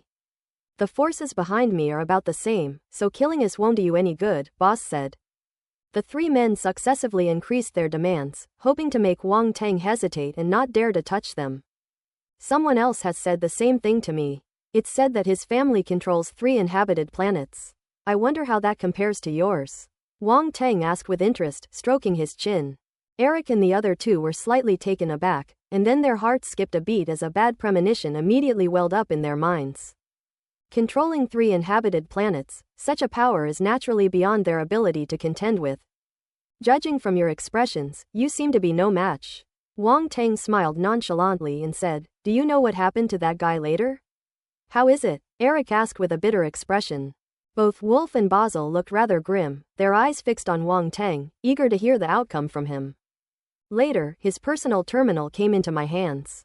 Wang Tang raised his left hand, revealing the personal terminal on his wrist, and said with a smile. Eric and the other 2 couldn't laugh at all. They only felt a chill run through their bodies, a cold sensation shooting from their tailbones straight to the top of their heads. This guy is absolutely a demon. Friend, no, don't do this. Having more friends means having more options. With your talent, you will eventually have to go out into the universe and compete with other geniuses. Being friends with you will also help you, Eric said. You guys seem to be trying to kill me just now, Wang Tang said. No, it's all a misunderstanding. Eric hurriedly explained, but was interrupted before he could finish speaking. Misunderstanding my ass. Do you think I'm deaf or blind? Wang Tang's face turned cold, and a golden brick suddenly appeared in his hand, which he smashed straight at the other person's head. Thump thump thump. Eric was completely stunned, never expecting to suffer such inhuman treatment. His eyes were filled with innocence and confusion. Wolf and Basil, standing nearby, were also stunned, their mouths agape. Wang Tang didn't let the 2 off the hook either. Before they could react, he hurled bricks at them one by one. The three of them soon had bruises and swelling, felt dizzy and lightheaded, and almost began to question their existence. Why should a planetary-level genius martial artist be treated like this? Even if he was captured, he shouldn't be treated like this. Is this a moral decline or a distortion of human nature? Ignoring them, Wang Teng looked at the attribute bubbles all over the ground, satisfied, and stopped, putting away the brick. Pick it up. Royal Realm Spirit *25. Royal Realm Comprehension *32. Earth-type Star Force *350. Gold-type Star Force *410. Royal Realm Comprehension 20. Royal Realm Spirit *26. Fire-type Star Force *460. 90% Earth-type Sword Intent *850. Gunfighting Technique *320. Ellipsis. A large burst of attribute bubbles merged into Wang Teng's body. Some transformed into strands of stellar primal force, flowing into the stars above the void sea deep within his body. Others transformed into memories and insights, merging into his mind and body. Earth-based celestial force, metal star force, fire-type celestial force. With the infusion of these three primal forces, the three stars of corresponding attributes lit up slightly before falling silent and returning to stillness. The integration of the Emperor's spirit and comprehension brought a moment of clarity to his mind. At the same time, streams of memories appeared out of nowhere, and two humanoid figures of light and shadow appeared in his mind. A figure in light and shadow is practicing swordsmanship, with streaks of yellow sword intent crisscrossing, heavy, solid, and seemingly effortless. Another figure wielded a rune gun, firing bullets of primal force from its barrel. These bullets followed different trajectories, hurtling into the distance at unpredictable and elusive angles. Soon the two beams of light finished their demonstration, transforming into countless points of light that merged into Wang Teng's memory, forming insights that he then absorbed. Earth-type Sword Intent, 859 thousandths 90%. Gunfighting, 210 1,000ths Master Level. Wang Teng glanced at the changes on the attribute panel, paused slightly, and then his expression became somewhat strange. Gunfighting. How long has it been since he last saw or used that skill? Unexpectedly, I received the corresponding attribute bubble from this alien warrior today. What's this? A long-awaited reunion, reliving old dreams, starting over, doing it all again. Could it be that the system is reminding me to shoot more often? Wang Teng stroked his chin, thinking to himself. However, one thing surprised him. He had already improved his gunfu skills to perfection, but now, after receiving additional attribute points, he has actually advanced to the master level. Master level gunfighting sounds pretty impressive, but I wonder what it's for. Wang Teng shook his head and put it aside for the time being. Even if he reached the master level, gunfighting would still be a skill with little use to him. As for the other attribute, it can be considered a huge enhancement for Wang Teng. His Earth-type sword intent has reached 90%, and he is getting closer and closer to breaking through to the ultimate meaning. As long as he reaches 100% perfection, he will have the opportunity to comprehend the ultimate meaning. Of course, if Wang Teng is lucky enough to directly obtain the Earth-type ultimate attribute, then he naturally won't need to spend too much time on it. Wang Teng said that picking attributes is still more appealing. With his extraordinary luck attribute of 36 points, his face shouldn't be too unlucky. After collecting the attribute bubbles, Wang Teng's gaze fell once again on the three trial participants. Eric and the other two were dizzy and lightheaded, but they stubbornly held on and did not faint. At this moment, they looked at Wang Teng with fear on their faces and a trace of deep-seated resentment. "Let us go? We'll give you whatever you want," Eric said in his final struggle. Wang Teng's mental strength was extremely sharp, and he instantly sensed something. He narrowed his eyes and said with a smile, "The three of you, it's time to get going." The three were shocked and hurriedly used the last bit of primal energy in their bodies to try to escape despite their injuries. Wang Teng remained calm and watched them rush towards the cave entrance above. Suddenly, three throwing knives shot out. PFF'd, PFF'd, PFF'd. The sounds of three weapons piercing flesh rang out, and the three trainees died on the spot before they could even scream. Their bodies fell from above, completely lifeless, their eyes wide open in death. All three trial participants are geniuses who have reached the planetary level at a young age and come from distinguished families, making them qualified to participate in the trial and promising a bright future. But they never imagined they would die on this backward planet and at the hands of a native. How ridiculous. They died unwillingly, they died with resentment, they died tragically.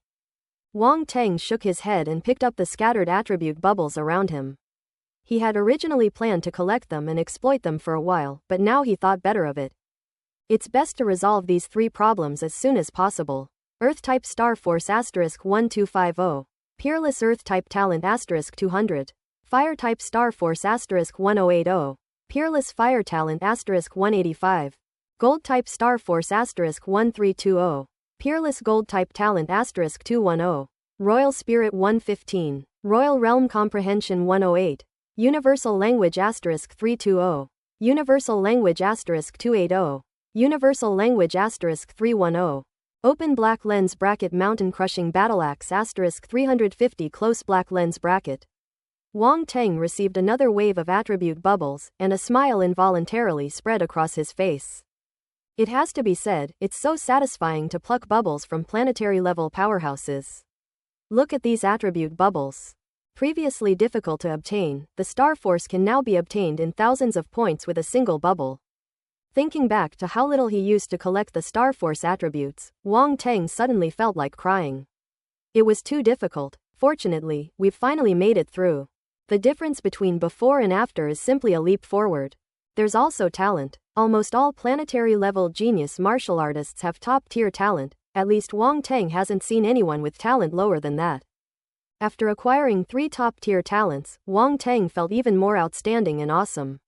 I felt like I was floating on air. In addition, his spirit and comprehension attributes are both at the Emperor level, which allows his spirit and comprehension to improve very quickly. He is now only 300 or 400 attribute points away from the Emperor level perfection. Then came the attribute bubble of the Universal Common Language. This bubble merged into Wang Teng's mind, causing his memories to contain a lot of information about a peculiar language out of thin air. Numerous written symbols were incorporated into his memory and became part of him.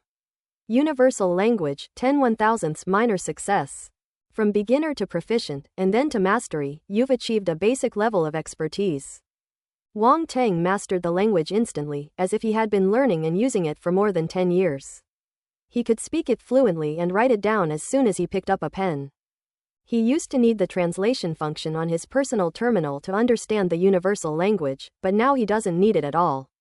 He has already learned the language.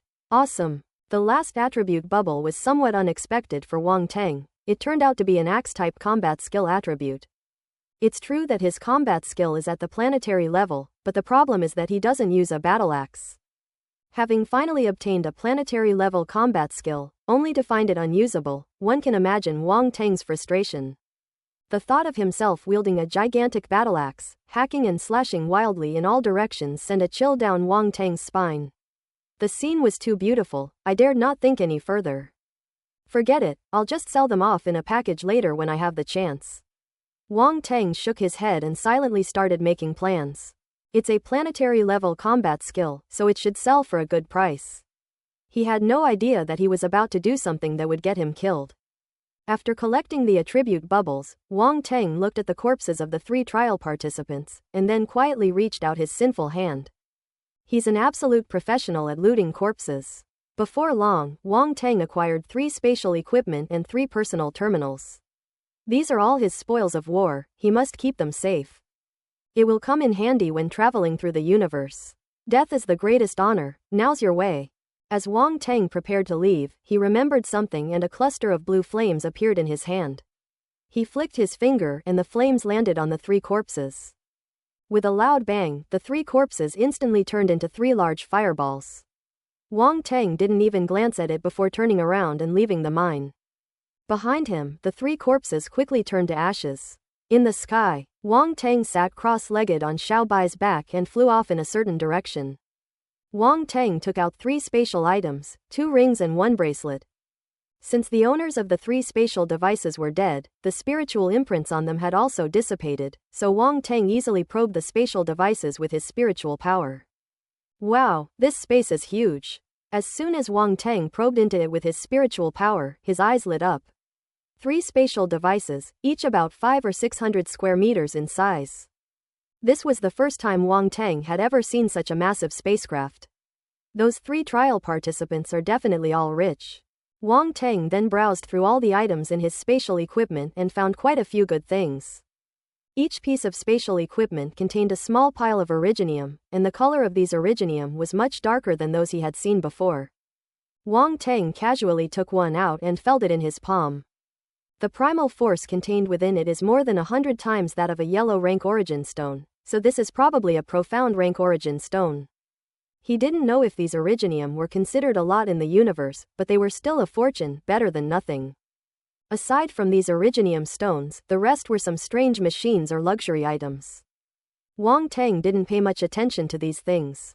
His gaze finally fell on one item, something he had found in Wolf's spatial equipment. A rune gun. Wang Teng took it out and examined it closely. He found that the runes on the rune gun were extremely complex, even beyond the comprehension of a rune master like himself. Most of the runes were ones he did not know. It's a ghost. He suddenly realized how ignorant he was, and his face darkened. Damn it, doesn't that make him look uncultured? He took a deep breath to calm himself down. Stay calm. Stay calm. Anyway, nobody knows. Wang Teng thought for a moment, then activated the Eye of Origin, again, looking at the rune gun in his hand to examine its structure. He wanted to see how this rune gun differed from the rune gun on Earth. Under the scrutiny of the Eye of Origin, the internal structure of the rune gun was laid bare. From the simplest gun barrel to the most crucial energy concentrating device, and even the casting materials, Wang Teng observed everything about the entire rune gun. He couldn't help but marvel at the precision of this rune gun, which was far superior to any Earth-based rune gun. They were on completely different levels. Just like the difference between early, crude firearms and modern, sophisticated handguns, there was a whole era between them. Of course, without the intervention of other external forces, even if Earth develops for several more centuries, it may not be able to reach the technology of this rune gun. Wang Teng put away the Eye of Origin, and then saw two strange characters engraved on the handle of the rune gun.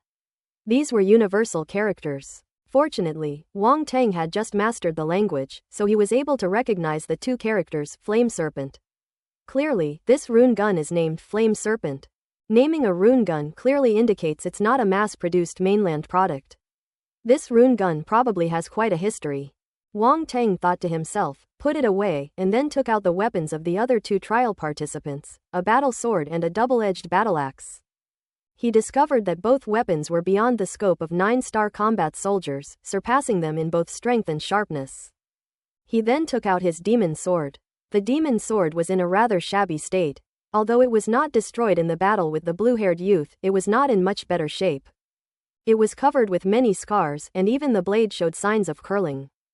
This weapon is no longer keeping up with his strength. Wang Teng shook his head, then suddenly remembered something. Oh right, there's also the blue-haired youth's spatial equipment. He remembered the light blue longsword used by the blue-haired youth. It was the same sword that had transformed the demon sword into this state.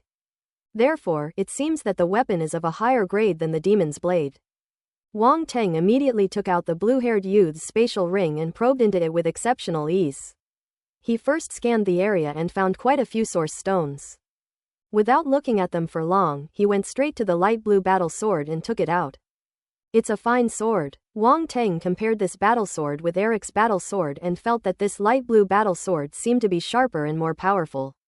Now I'll need you. Wang Teng smiled slightly, flicked the sword lightly, and the sword immediately emitted a clear, light sound. He put away the weapons, then looked intently into the distance and ordered, "Xiao Bai, next we're going to Japan." Gaw! Little White let out a cry, flapped its wings, and flew rapidly towards the direction of Japan. For some unknown reason, although Xiao Bai has advanced to the 10-star quasi-lord level, it is still unable to speak and can only communicate with Wang Teng through the spirit pet contract for the time being. Just as Wang Teng was heading towards Japan, alien invaders from all over the world discovered a situation. On the personal terminal, the colors representing the three countries of Dagwang, Siam, and Annam have all turned blue, merging with the blue of Sha. This means that the trial participants from these three countries either perished or surrendered, losing their eligibility for the trial. Those three test takers failed. This was the first failure in this trial, and there were 3 of them at once, which made the other trial participants think deeply. What happened over there? Regardless, many trial participants were filled with apprehension towards the trial participants, who had occupied the Sha kingdom. Of course, for those powerful trial participants who occupied large areas, they only paid attention to them and did not really take them seriously. Bald Eagle Country. Inside the enormous alien spaceship, a blond youth sat on a huge throne, his eyes open and closed, a hint of interest on his face. He said, "Send someone to Shaw Kingdom to see what's going on there." Yes. As soon as he finished speaking, a figure appeared out of thin air in the main hall of the spaceship, knelt down respectfully and responded, then disappeared from the hall again. "How well is this country under your control?" The blond youth asked again, his tone casual. "Every state in the Bald Eagle Kingdom is now under our control. Anyone who disobeys will be killed, leaving no future trouble." Another person appeared in the hall and replied respectfully. "Very good." The blond youth nodded elegantly and said, "We can begin the expansion now." Yes. The person below disappeared from the spot. Ellipsis. In northern Europe, atop a sacred mountain, a woman with long green hair looked at her personal terminal and laughed. Let's fight, this is just the beginning." She didn't seem to be hiding anything from Alice beside her. In fact, she seemed to be intentionally letting her see and know all of this. Alay noticed the change in the direction of Shaw Kingdom, a strange look flashing in her eyes, and then asked, "What are you preparing?" "Guess," the green-haired woman said with a grin. "Boring." Alasa's expression remained unchanged as she turned her head away. She knew that the green-haired woman's words meant she wouldn't explain, so she didn't bother to ask any further. "Just wait and see, you'll find out eventually. Stay by my side and learn properly." The green-haired woman picked up a strand of Alasa's long hair, twirled it on her finger, and said flirtatiously. Alace was speechless, feeling that the woman in front of her didn't seem like a good woman. Japan. Japan is a small island nation surrounded by the sea, facing China and Korea across the sea. Wang Tang sat cross-legged on Xiao Bai's back, speeding across the boundless sea, almost disappearing as a blur. A coastline was already faintly visible in front of us. As Xiao Bai appeared, a piercing alarm suddenly sounded on land. Living in an environment surrounded by the sea, Japan naturally takes precautions to the extreme. Otherwise, it would have been sunk by countless sea monsters long ago. Poor little island nation. It is said that since the martial arts era, they have suffered no less than 10 attacks from sea monster tides, and each tide is more terrifying than the last.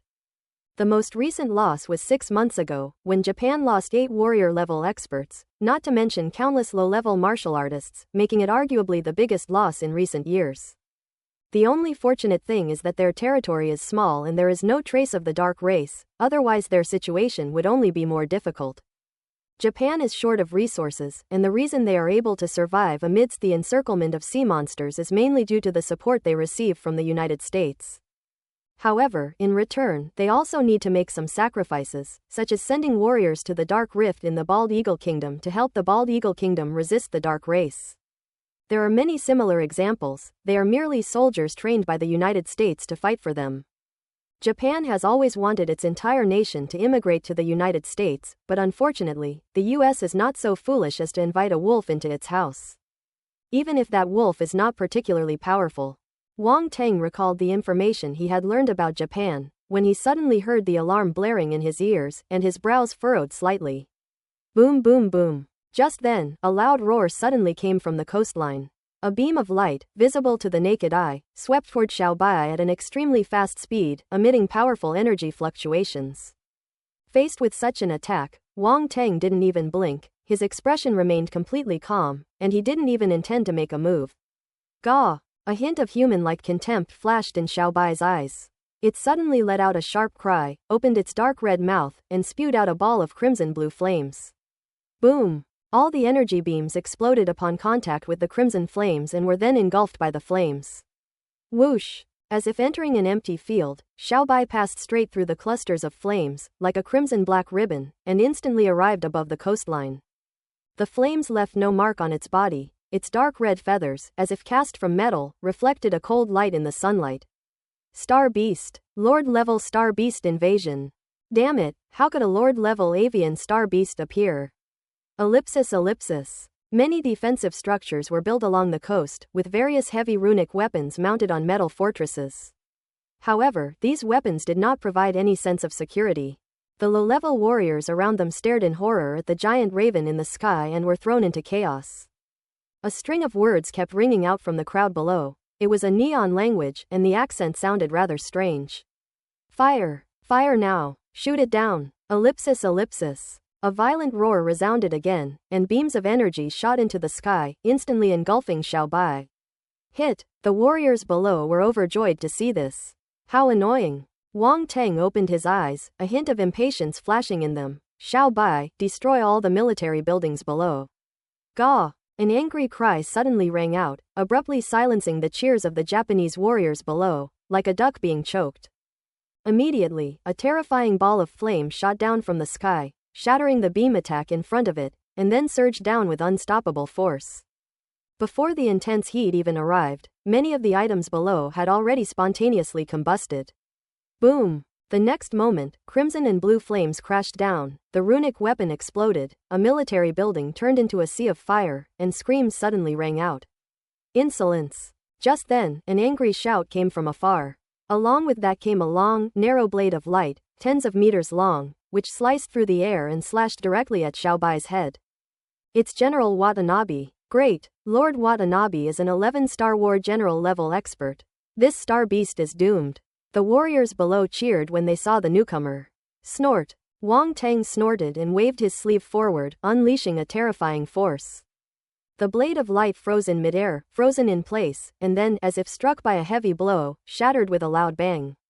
PFF'd. The warrior-level expert who was rushing towards them from afar coughed up blood and flew backward, his expression one of extreme horror. Then, taking advantage of the terrifying impact, he turned and ran without the slightest hesitation, his speed even increasing by 3 points compared to before. Quote ellipsis ellipsis quote. The Japanese warriors below fell into an eerie silence. General Watanabe has escaped. Everyone felt unable to accept this fact, their faces were full of confusion, and then a sense of despair welled up in their hearts. Wang Teng was also somewhat amused and exasperated. Too lazy to pay any more attention to this clown, he steered Little White towards Pingxiang, the capital of Japan. The Japanese warriors below, having survived the ordeal, were both crying and laughing, still somewhat confused about what had happened.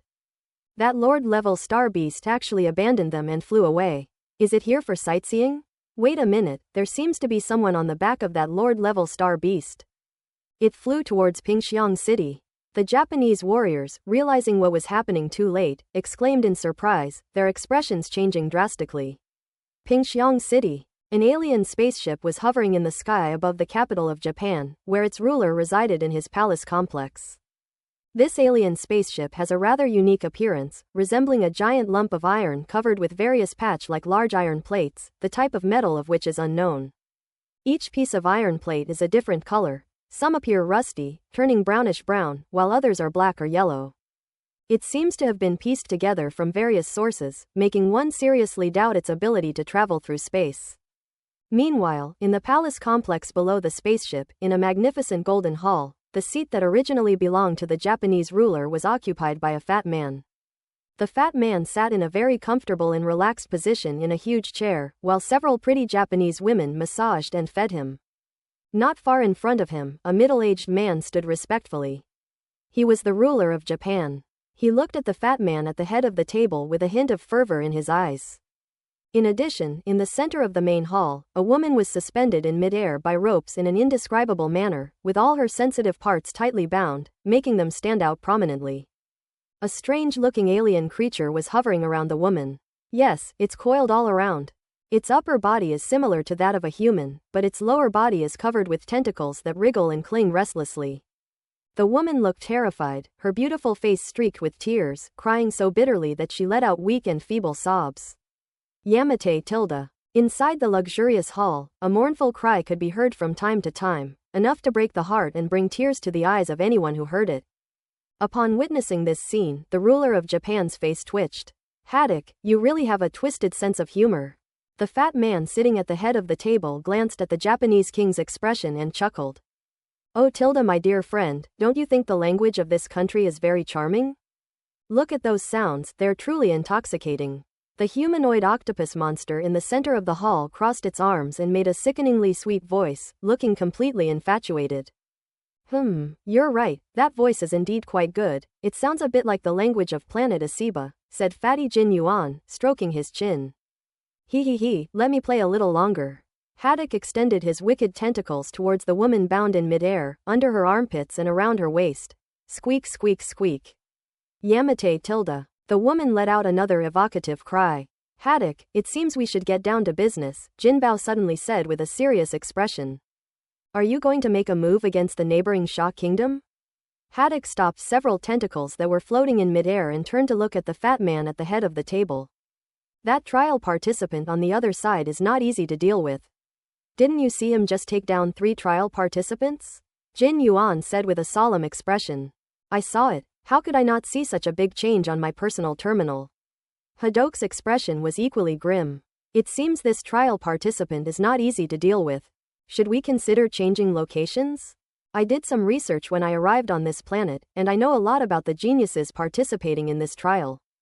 If I'm not mistaken, the trial participant in this area should be Lan Feng, the genius from the Lan family. His strength is at the 3rd level of the planetary level. The two of us joining forces can put up a fight, Jin Yuan said with a shrewd glint in his eyes. Looks like this is still a bit tricky, Haddock murmured, having sensed something. Hey, there's no easy one in this trial. I'd much rather face a spoiled brat like Lan Feng, Jin Yuan chuckled. How confident are you? Haddock nodded and asked again. Jin Yuan's chubby face was full of calm, as if he had great confidence, and he said, no more, no less, 50-50. Who are you trying to impress with your 50-50 confidence? Haddock was furious, his tentacles thrashing wildly as he roared. Haha, a 50-50 chance is already a pretty good chance. We need to have some confidence in ourselves, Jin Yuan said, scratching his head and laughing. Get out, Haddock shouted angrily. The Japanese king was completely bewildered. Since the two were communicating in a universal language, he couldn't understand them at all. He only saw that they seemed to be arguing, but he had no idea what was going on. Just as the Japanese ruler was at a loss, a loud bang suddenly rang out. Boom! The entire hall was shaking, and large amounts of wood and stone chips fell from the ceiling. A huge hole appeared out of nowhere in the roof of the hall. There were charred marks around the opening, and as the opening appeared, a wave of heat swept in from the outside. What happened? The Japanese king asked in shock and disbelief. Jin Yuan and Haddock frowned, exchanged a glance, and then looked up at each other almost simultaneously. There are actually 2 trial participants.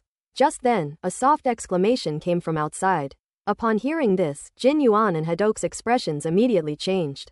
Trialers. Without even thinking, they immediately realized that the newcomer was definitely a trial participant. Come out, how long are you planning to hide? The sound came again, causing Jin Yuan and Haddock's expressions to turn serious. The two stood up at the same time, a glint of light flashing in their eyes, and soared into the sky. Instead of rushing out of the hole, they smashed out 2 holes on either side and flew out. The Japanese king's expression shifted rapidly as he hurriedly chased after the king out of the palace and looked up at the sky. 3 figures stood in the sky, 2 of them being Jin Yuan and Haddock, while the third sat cross-legged on a giant raven, facing Jin Yuan and Haddock. It's him. The ruler of Japan was also a martial artist, and quite powerful at that, having reached the level of an 11-star warrior. Therefore, he recognized Wang Teng at a glance. He was no stranger to Wang Teng. After Kana Kirihime returned to Japan from the Global Exchange Conference, Wang Teng had already come into the view of various countries. He had also investigated Wang Teng, so he was not only not unfamiliar with Wang Teng, but was extremely familiar with him. However, he did not expect that Wang Teng would appear here. And judging from his appearance, it seems he intends to be an enemy of the 2 great beings from outer space. The Japanese ruler was shocked and felt it was unbelievable. Has Wang Teng gone mad? With his abilities, how dare he challenge 2 great men? However, he soon noticed that the 2 adults both had solemn expressions when facing Wang Teng, as if they were facing a formidable enemy. What's going on? The ruler of Japan was astonished. Have you 2 misjudged him?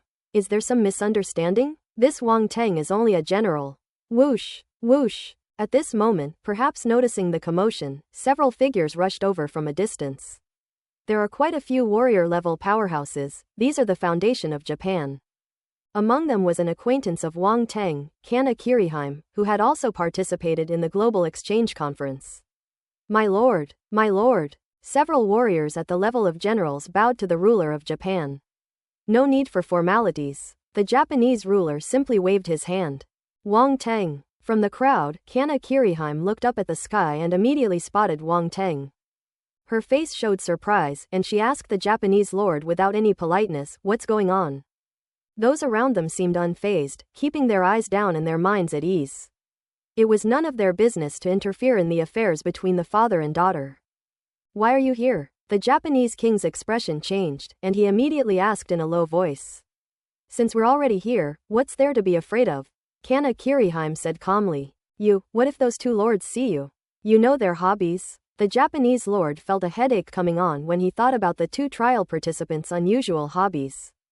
He was a little anxious. "Quick, go back before they find you." "I don't want to. Just tell me already. What happened?" Kana Kiriheim ignored her and asked impatiently again. "You really won't learn your lesson until you're faced with a death sentence." Fine, I don't care anymore. You'll regret it later," the Japanese lord said angrily. "You're so long-winded," Kana Kiriheim said. The Japanese ruler shook his head. Seeing everyone looking at him, he smiled wryly and said, "I don't know the specifics either. I only know that Wang Teng from the Xia kingdom suddenly arrived, seemingly specifically for those two lords." Upon hearing this, everyone was immediately filled with surprise and doubt. Is Wang Teng trying to cause trouble for the two officials? A Japanese warrior of general rank hesitated for a moment before speaking. Judging from this situation, that's clearly the case. Wang Teng is incredibly audacious. How dare he do that? By the way, wasn't Xia Kingdom also occupied by powerful aliens? How come he's here? Finally, someone realized what was happening and asked the most crucial question. Everyone fell silent. The Japanese ruler's expression changed slightly, and an unbelievable thought suddenly popped into his mind.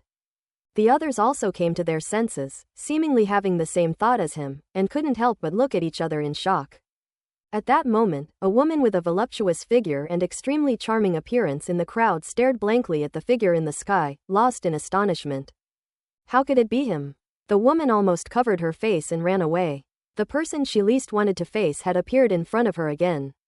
What a tragic fate. The woman was on the verge of tears, feeling so frustrated she felt like she was about to vomit blood, as if she were about to step back into a wolf's den. Ellipsis. In the sky, Wang Teng paid no attention to the reactions of the crowd below. His gaze was fixed on the two trial participants in front of him, and a hint of astonishment flashed in his eyes. This combination of a fat man and an octopus monster was quite beyond his expectations of the trial participants.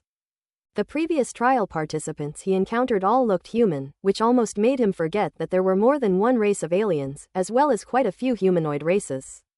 The aliens captured and imprisoned by the Xia Kingdom were humanoids, as were the proto-aliens imprisoned by Wang Teng in the space fragments. So encountering an octopus monster this time isn't really that strange. After all, the universe is so vast that anything is possible. You can't blame him for looking a little strange. "Hey kid, what are you looking at?" Haddock glared back when he saw the trial participant, who had suddenly appeared in front of him looking at him strangely. "What are you looking at?" Wang Teng replied with a strange smile. "Try looking at another one," Haddock snapped. "I've been eyeing you, come and hit me." Wang Teng stretched out his hand and beckoned to the other person with his finger.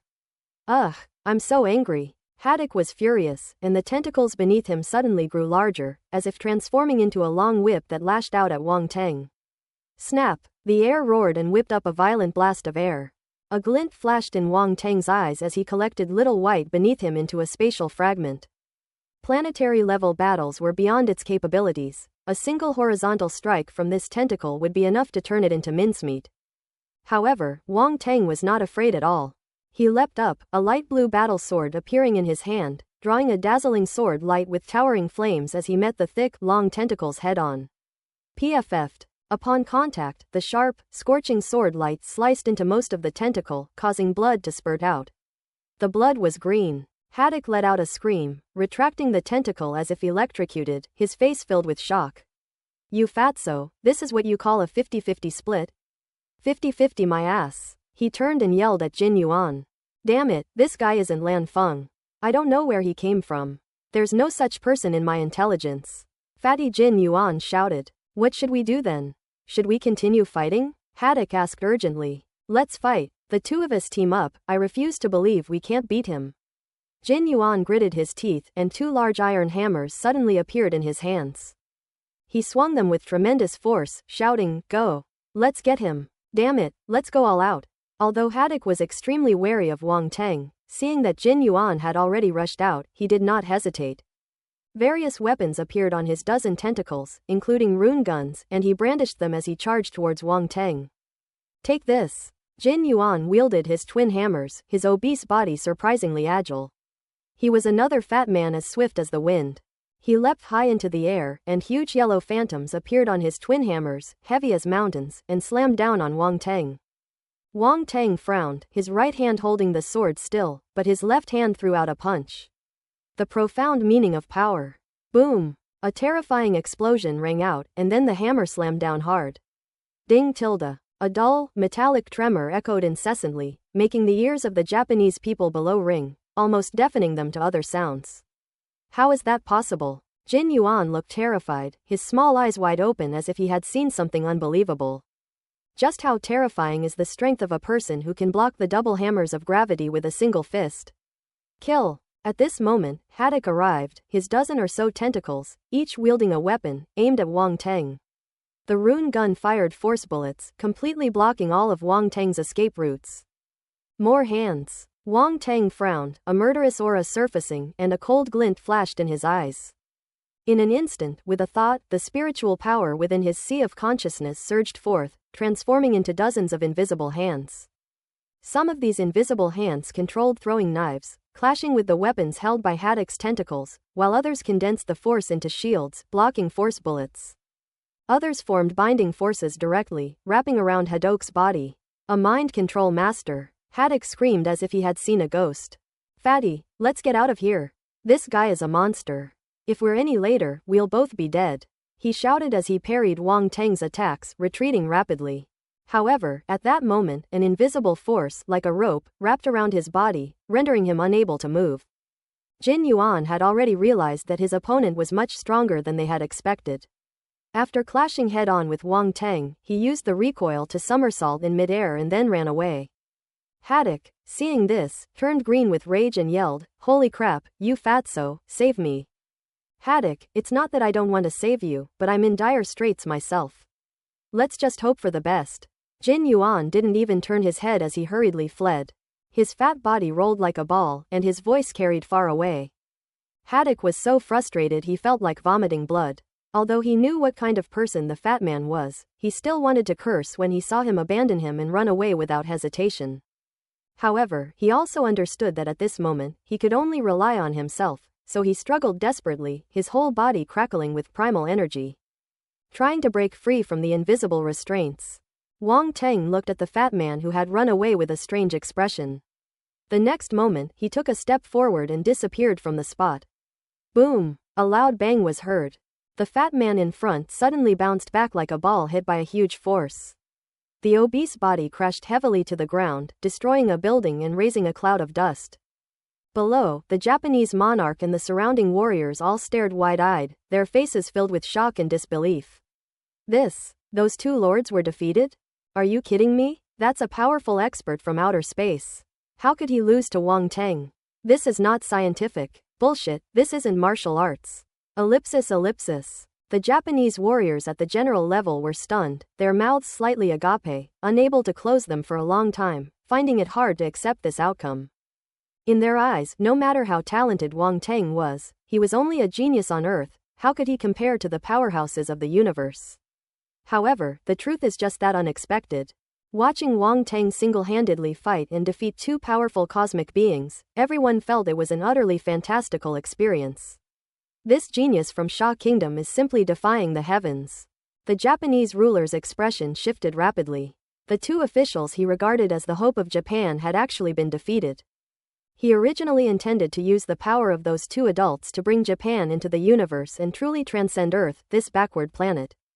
Compared to the technological and martial arts civilizations of the universe, what does everything on Earth amount to? I never expected something like this to happen. The king of Sha shattered his beautiful dream and made him see reality clearly. This guy has actually reached this level. In the crowd, Kanna Kiriheim was deeply shaken. Her bright eyes were fixed on Wang Teng in the sky.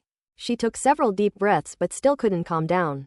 On the other side, the woman who seemed to know Wang Teng also shrank back, afraid of being seen. She desperately wanted to run away, but somehow she stayed. I never expected to witness such an astonishing scene.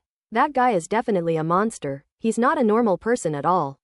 Ellipsis ellipsis. From the sky, Haddock was stunned to see the gold coins being blasted down with a single blow.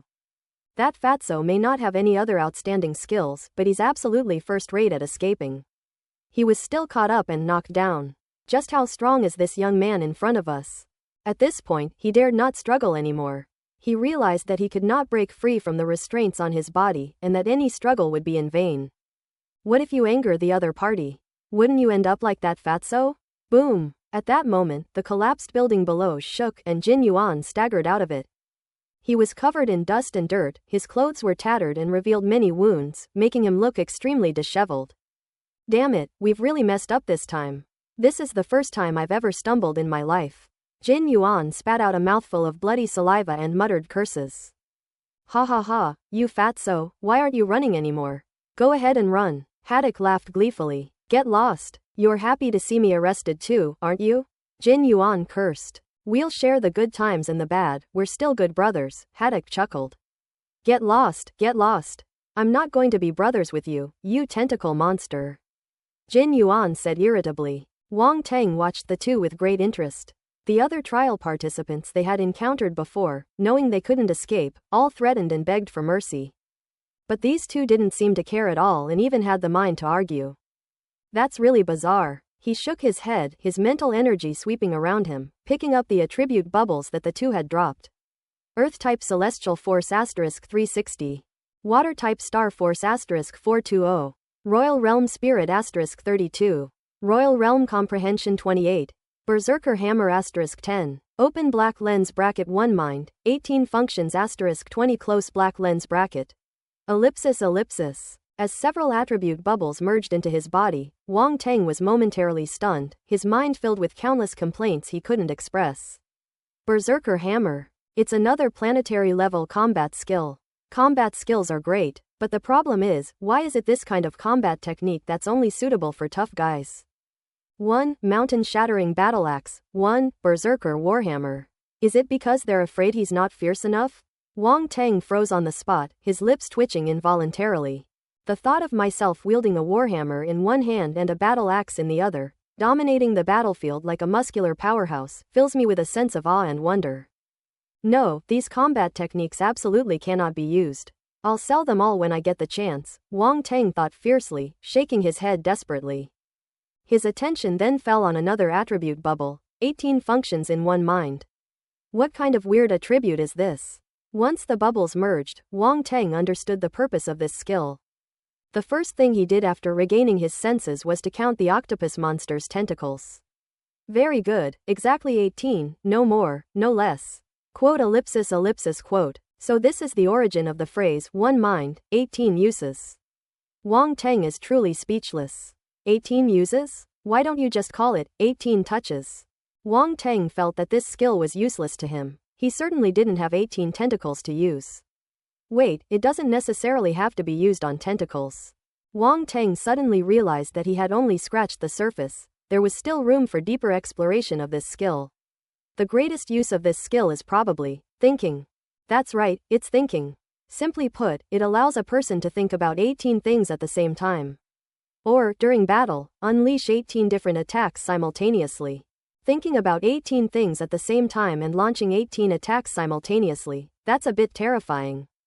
Wang Teng's eyes suddenly lit up, feeling as if he were somewhat clever, and he suddenly realized the key point. The tentacle monster's 18 attacks were very monotonous, and were simply weapon attacks. Otherwise, Wang Teng wouldn't have been able to easily neutralize them. But Wang Teng is different. He possesses multiple types of primal force and knows countless combat techniques. If he could unleash them all at once, his opponents would probably be in despair. I thought it was a useless skill, but now I find out it's actually a rare skill. Wang Teng couldn't help but feel happy. At this moment, Jin Yuan below raised his head and shouted at Wang Teng. Dude, what do you want? Let's draw up a line. Upon hearing this, Wang Teng looked down and saw the fat man below looking like he wasn't afraid of him. A slight smile immediately appeared on his lips. He didn't rush to answer. Instead, he used his mental power to pull the tentacle monster from afar towards him. Boom! Before Haddock could react, he fell from the sky like a shooting star and landed not far from Jin Yuan. Haddock's 18 tentacles danced and twitched wildly in midair, much like an octopus being crushed on the ground. Jin Yuan glanced to the side, his eyebrows shot up, and his previous composure vanished instantly. His heart skipped a beat. My God, where did this ruthless person come from? Now let's talk about this properly, Wang Tang said, looking at the other person with a half smile. Ha ha, friend, let's talk this out, please don't fight, I was just joking. Jin Yuan chuckled sheepishly, rubbing his chubby hands together, immediately adopting a cowardly demeanor. In this world, some skills can be learned without a teacher. For example, admitting defeat. The fat man was a cowardly fat man, but he didn't think of it as cowardice at all. In his view, it was about assessing the situation and being a wise man who knows when to yield. No problem. Therefore, when facing Wang Tang, he adopted the most humble posture, bowing and scraping, making himself appear exceptionally harmless. Quote ellipsis quote. Wang Tang's gaze was strange, he seemed to see a reflection of himself in the fat man. Holy crap, this fatso is copying me. This was a thought that suddenly popped into Wang Tang's head. A feeling of mutual appreciation arose spontaneously. Pa, how could he possibly feel a sense of camaraderie with this fat guy? It's unbelievable. Wang Tang shook his head frantically, trying to banish this absurd thought from his mind. At this moment, since Wang Tang had released the restraint of his mental power, Haddock in the ruins finally recovered and crawled out of the pile of rubble. He stared at Wang Tang's figure, his eyes trembling, and a humble, fawning smile appeared on his face. I think we can have a good talk. There's no need to fight to the death like this. We don't have to be enemies. Cooperation is the key to a win-win situation. Another one. Wang Tang was speechless. He actually saw his own reflection in this tentacle monster. This guy was just as bizarre as that fat guy. No wonder they were able to get together. Shut up, you two. Wang Tang couldn't stand their shamelessness any longer. He glared at them and asked, tell me, what are your backgrounds? Jin Yuan and Haddock exchanged a glance, and then Jin Yuan spoke first. I am the eldest son of the Jin family on Planet Talk. You know the Jin family, right? They have the development and management rights of 2 inhabited planets. The head of the family, who is also my great-grandfather, was a star-level powerhouse, a big shot in the region. Wang Tang's expression remained unchanged, and he gestured to Haddock. I am Haddock, the son of the chief of the Sky Serpent tribe from planet Lepole. My father was the strongest in the tribe and a star-level being, Haddock said proudly. Wang Tang stroked his chin, wondering why he felt that these two guys were making things up. Although they spoke with such seriousness and without any flaws, he could still sense that strange aura. These two are definitely lying. Wang Tang was certain, so he said, you're not lying to me, are you? People who lie will get hemorrhoids on their butts, tumors on their heads, and they'll rot. Beep. So please don't lie to me. Jin Yuan and Haddock's eyes twitched almost imperceptibly. How vicious this man is. Do you have anything else to say? Wang Tang asked. Both of them shook their heads. I have an ability that can make you obediently tell the truth. Why don't you give it a try? Wang Tang said with a sly grin. Big brother, you must be joking. It's not very ethical to pry into other people's privacy. Haddock was startled and stammered. This idiot, Jin Yuan thought to himself, then cursed under his breath. You guys aren't as honest as you think. Wang Tang was too lazy to waste any more words. A red light flashed in his eyes and pierced Haddock's eyes. This guy isn't very bright, so he's more likely to fall for it. Sure enough, Haddock struggled for only a moment before his mind was completely controlled by bewitchment. Jin Yuan, who was standing nearby, was horrified when he saw this scene. He was completely distraught. This guy really has that skill. Playing with birds. That's terrible. He wanted to shake Haddock awake, but when he saw Wang Tang smiling at him from the side, he immediately froze. Brother, this doesn't seem quite right. We can talk this out, Jin Yuan said weakly. I wanted to talk to you properly, but you guys aren't cooperating, so I'm at my wit's end. Wang Tang said, spreading his hands. Damn it, you're blaming us now. Jin Yuan thought to himself, somewhat shocked by Wang Tang's shamelessness. This guy is even more shameless than them. Come on, tell me where you're from and what your identities are, Wang Tang asked Haddock. We come from the abandoned planet M3. We don't have any special status, we're just low-class citizens who escaped from that wasteland, Haddock answered honestly. Wang Tang's face showed surprise. M3 is a defunct planet. Are there other places like this in the universe? Waste planet. It seems there's a story between these two. However, those two bastards were indeed making things up. What Jin family member, what son of the chieftain of the heavenly serpent tribe, it was all just a bunch of lies to fool people. Fortunately, he was quick-witted and saw through their lie at a glance. Ha, trying to fool me? How naive. Wang Teng couldn't help but glance at Jin Yuan, only to see that he had already covered his face, looking extremely depressed. As far as I know, the qualification for this trial is not easy to obtain. You probably don't have the qualifications, right? Wang Teng said. That's easy. After we found out about the trial, we ambushed 2 participants on the way and robbed them. We got the qualification then.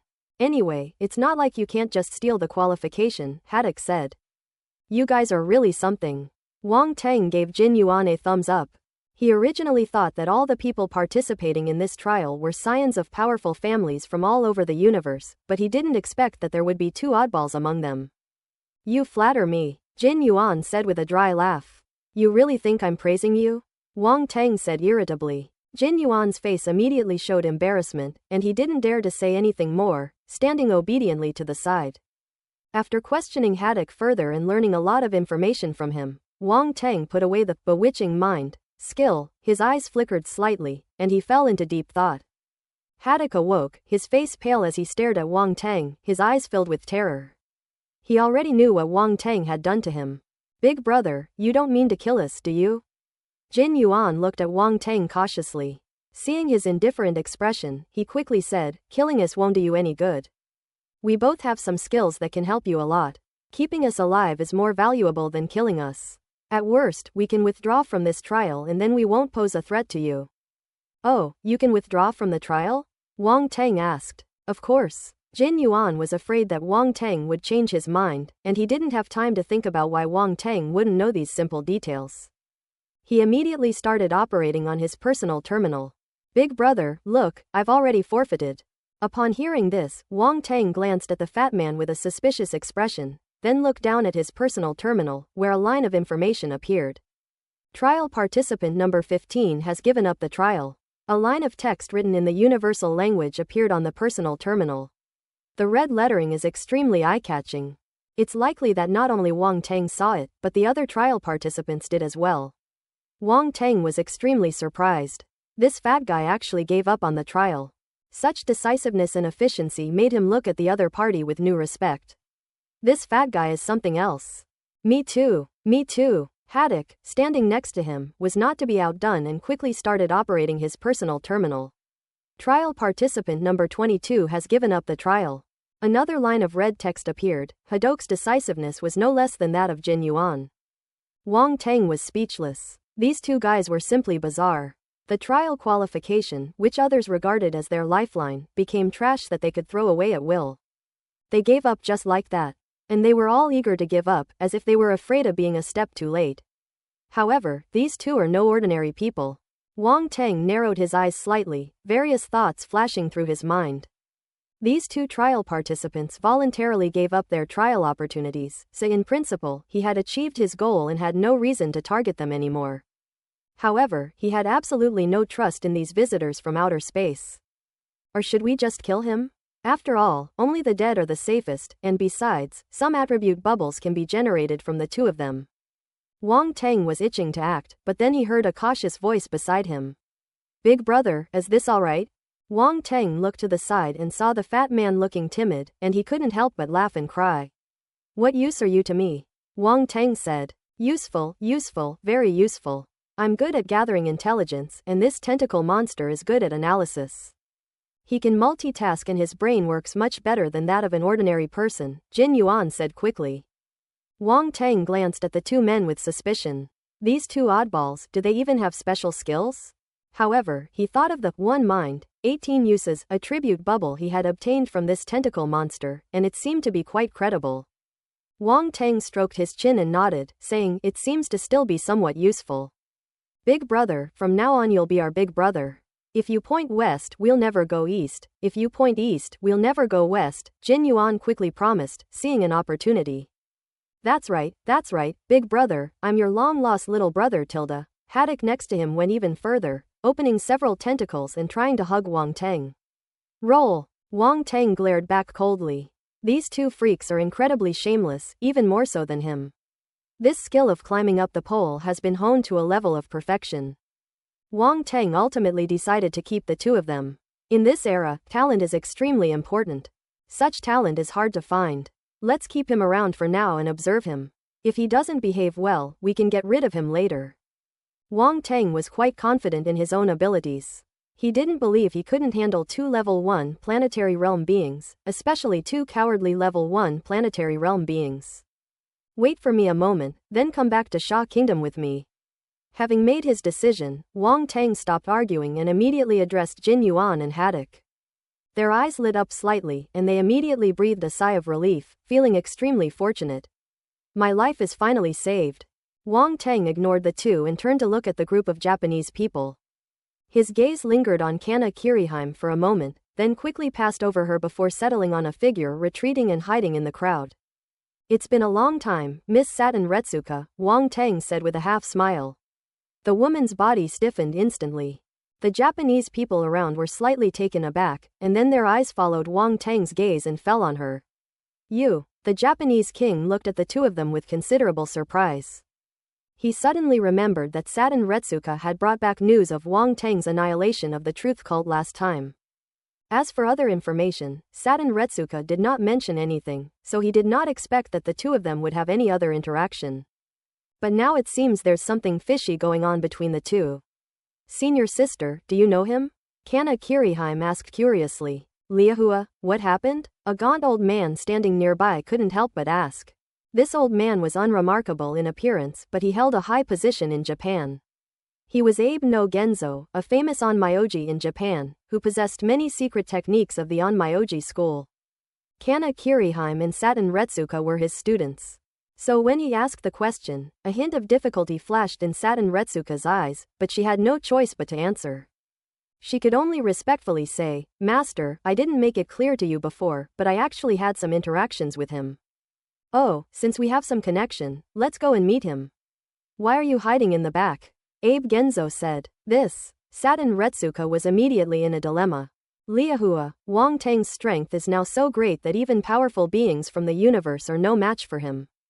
If you have any dealings with him, you might as well visit him more often and build a good relationship. The ruler of the Neon Kingdom quickly transmitted his voice. Satin Retsuka's face grew even more bitter. She felt utterly miserable. What kind of relationship does she have with Wang Teng?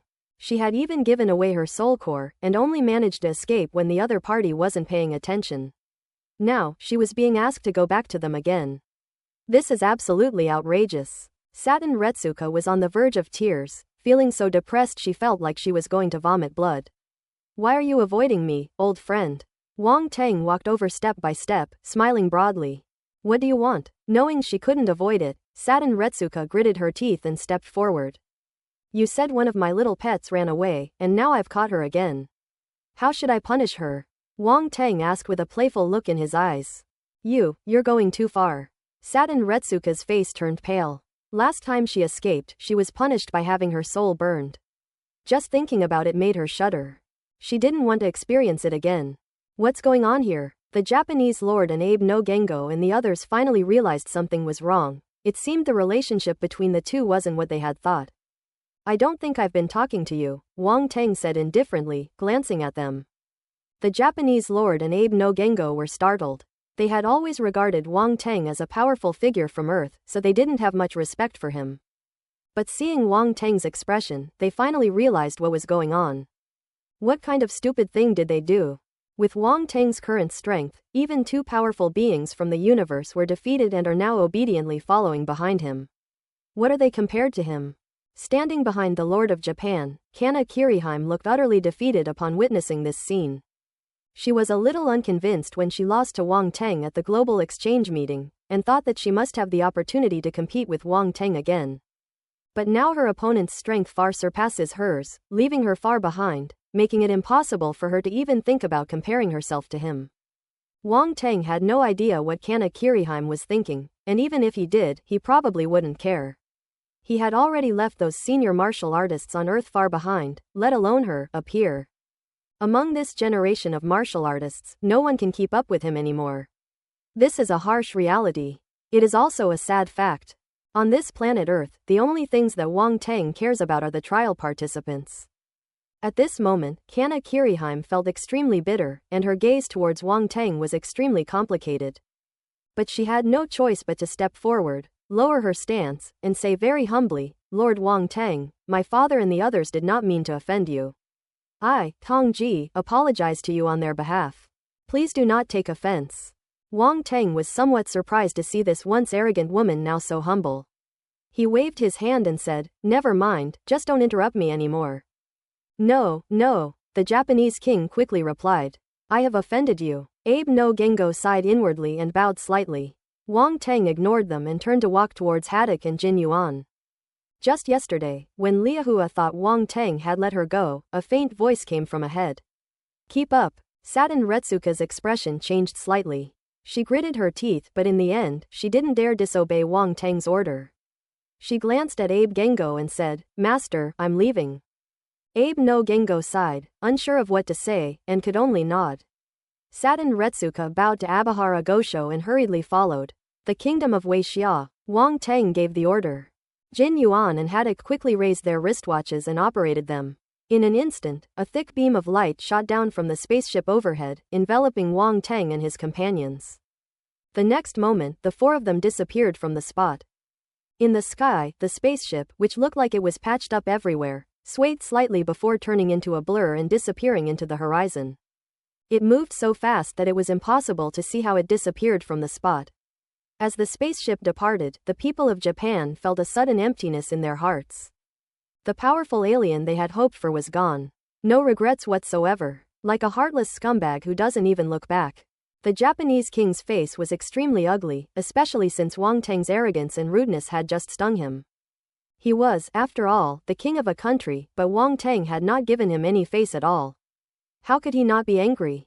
My recent compromise and admission of defeat were merely out of desperation. He dared not offend a powerful figure like Wang Tang. But I'm really angry. My lord, we cannot become their enemy, Abe no Gengo reminded him, seeing the expression on the face of the Japanese lord.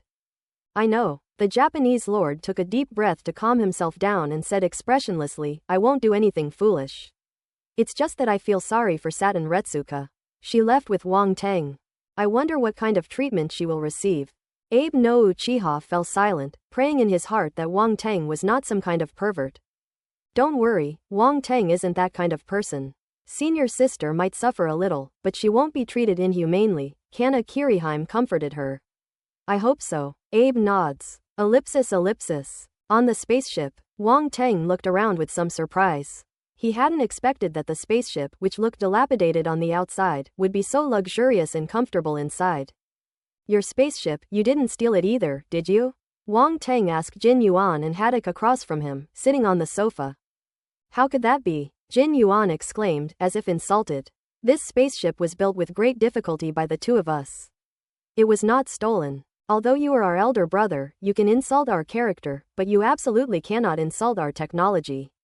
Yes, that's right. It took us 10 years to build this spaceship, and it was thanks to it that we were able to escape the abandoned planet M3, Haddock chimed in.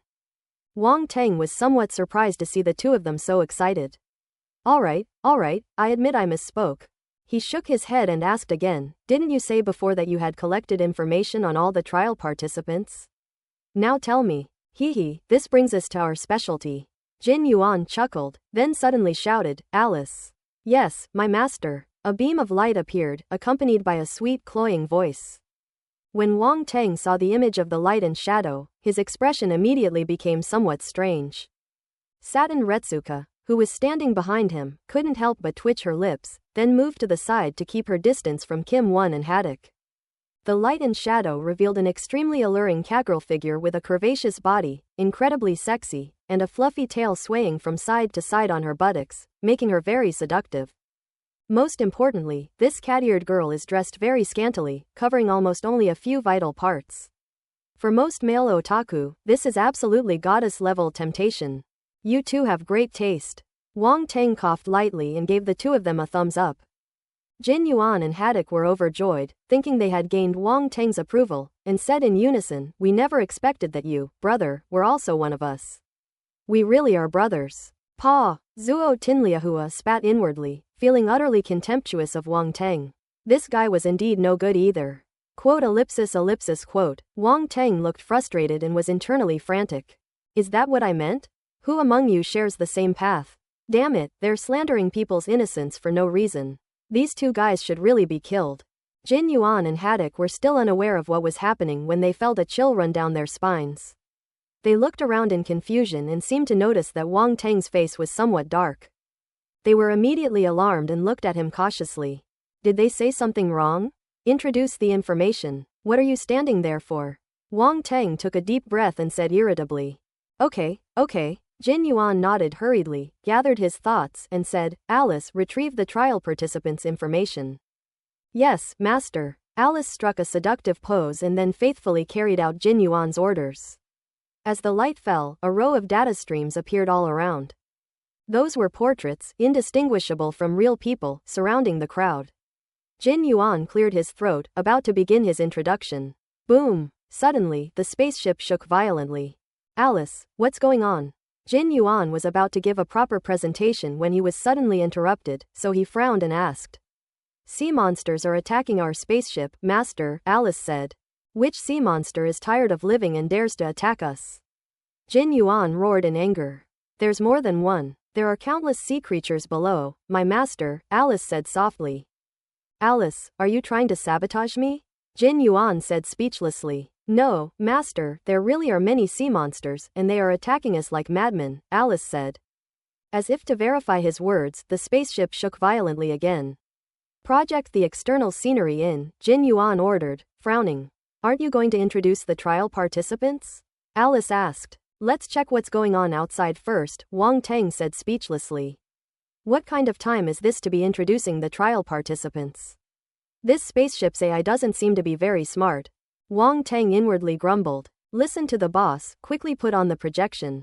Jin Yuan felt ashamed. The intelligence of this spaceship was salvaged from another scrapped spaceship. Although it was barely usable after their repairs, its intelligence level was still lacking. So Alice isn't actually that smart. The saying, big but brainless, probably refers to Alice. Yes, my master. Alice, as an intelligent vase, faithfully carried out her master's orders, even though her master had mentally defined her as fierce and brainless. Suddenly, the images of the trial participants disappeared, replaced by a chilling scene. The boundless ocean was teeming with countless sea creatures, all vying to emerge from beneath the seabed and unleash powerful force attacks into the sky. Most of these sea beasts are below the Lord level, but their large numbers and combined attack force are quite formidable and should not be underestimated. Furthermore, there were more than a dozen enormous sea beasts of Lord-level power blocking the spaceship's path. A gigantic octopus, with thick tentacles hundreds of meters long, danced in the sky, sweeping forward like a whip, bombarding the spaceship. There were also enormous sea serpents, their bodies like giant pillars, coiled in the sky, their massive tails slashing down from the sky and landing on top of the spaceship with a deafening roar. The tremor just now was caused by the attack from these two Lord-level sea monsters. However, it must be said that spaceships capable of space travel are no ordinary spaceships, their defensive capabilities are extremely formidable. The spaceship's surface shimmered with numerous runes, forming an oval-shaped light shield. The sea monsters' attacks only caused vibrations when they landed on it, without actually damaging the spaceship itself. Inside the spaceship, Wang Teng stood up, his brows furrowing slightly. Don't worry, boss. It's just a Lord-level sea beast. We can wipe it out with a flick of our wrists, Jin Yuan said confidently, patting his chest. Fatty, save that octopus for me, I need to replenish my strength. Haddock said, his eyes shining as he stared intently at the octopus image on the projector. How about grilled octopus for dinner? Jin Yuan suggested, his eyes lighting up. Absolutely, Haddock nodded. Ahem, let's deal with these sea monsters first. Wang Teng swallowed imperceptibly and coughed lightly. Satin Retsuka watched from the sidelines, utterly speechless. This guy just swallowed his saliva. It must be. What time is it? This guy is still thinking about food. She's such a foodie. Satin Retsuka was extremely worried about the situation in Japan. With so many sea monsters appearing, how could Japan, as an island nation, be spared? However, at this moment, no one noticed her expression. In front of three planetary-level beings, she had no right to speak. Wang Teng and his two companions left the spaceship and flew straight outside. For them, who were at the planetary level, these sea monsters were no match for them. Kill. Wang Tang scanned the area below, a cold glint flashing in his eyes. He had not forgotten the last time the sea monsters in the East China Sea rioted. But he is not the same person he used to be. These sea monsters coming to his door now are simply courting death. Just then, the Lord-level sea monster in mid-air also spotted the group, so it abandoned its spaceship and attacked them. That octopus was a 12-star Lord-level sea beast. Its 8 tentacles created a strong wind as it coiled around the creature. Holding his sword, Wang Tang unleashed a simple slash, a sharp golden sword light flashed, and 8 tentacles flew high into the air before falling towards the sea. Roar! The Lord-level octopus let out a painful roar. Without its tentacles, its bald appearance was extremely comical. Oops, almost wasted them. Haddock quickly reeled in the 8 severed tentacles and stored them in his spatial ring. He then smiled at Wang Tang and said, "Boss, these tentacles are delicious." Wang Tang glanced at its dozen or so tentacles and suddenly felt a great deal of admiration for the guy. Tentacle monster eats tentacles tilde. Doesn't he feel uncomfortable? Shaking his head, Wang Tang ignored him, thrust out his sword, and ended the octopus's life, then told Haddock to put it away. Kill all the sea monsters and return to Sha Kingdom immediately. Wang Tang gave the order to Jin Yuan and Haddock. He was worried that something unusual might happen in Sha Kingdom. The appearance of these Lord-level sea beasts was too sudden and strange. At this moment, the sea surface was teeming with sea beasts. Even though he easily killed a Lord-level sea beast, the other sea beasts did not back down at all and attacked them like madmen. This is absolutely abnormal. Yes. Seeing his solemn expression, Jin Yuan and Haddock dared not delay and immediately took action. For a planetary-level expert, these sea beasts were no match for him. In no time, a large number of sea beasts were killed, clearing a blank area within a radius of several hundred meters. The large number of sea monster carcasses sank to the bottom of the sea, and only the blood staining the sea surface proved that this place had experienced a terrible massacre. Wang Tang looked around and unleashed his mental energy, quickly accumulating a large number of attribute bubbles. Water-based force *150. Water-based force *185. Blank attribute *110. Blank attribute *140. Poison force *210. Deep sea breathing *10. Lightning force *160. Blank attribute *200. Deep sea breathing *10. Ice type force *420. Water-based force *240. Water type star force *125. Earth type celestial force *140. Ellipsis. A large amount of primal force immediately flowed through Wang Tang's body, circulating throughout his limbs and bones. 2 types of stellar primal force directly merged into the sea of nothingness, becoming part of the earth and water elemental stars. Other primal forces include lightning, ice, and poison, which are common primal force attributes among sea monsters, and are currently still within Wang Tang's primal core. These forces have not broken through the planetary level and have not built force bridges, so they cannot reach the sea of nothingness. However, because water-based primal force gave birth to water-based stars, even ordinary primal force was stored within the water-based stars, waiting to be transformed into stellar primal force. There's nothing that can be done about this. Currently, the star beasts on Earth don't possess stellar primal force, so Wang Tang can only convert it himself. Fortunately, his 5 elements technique has been improved to perfection, and he will soon be able to transform these primal forces into stellar primal forces. Although it is ordinary primal force, it is absorbed through attribute bubbles and is the purest form, saving at least half of the cultivation time. The 3 types of primal forces, ice, lightning, and poison, have all improved significantly.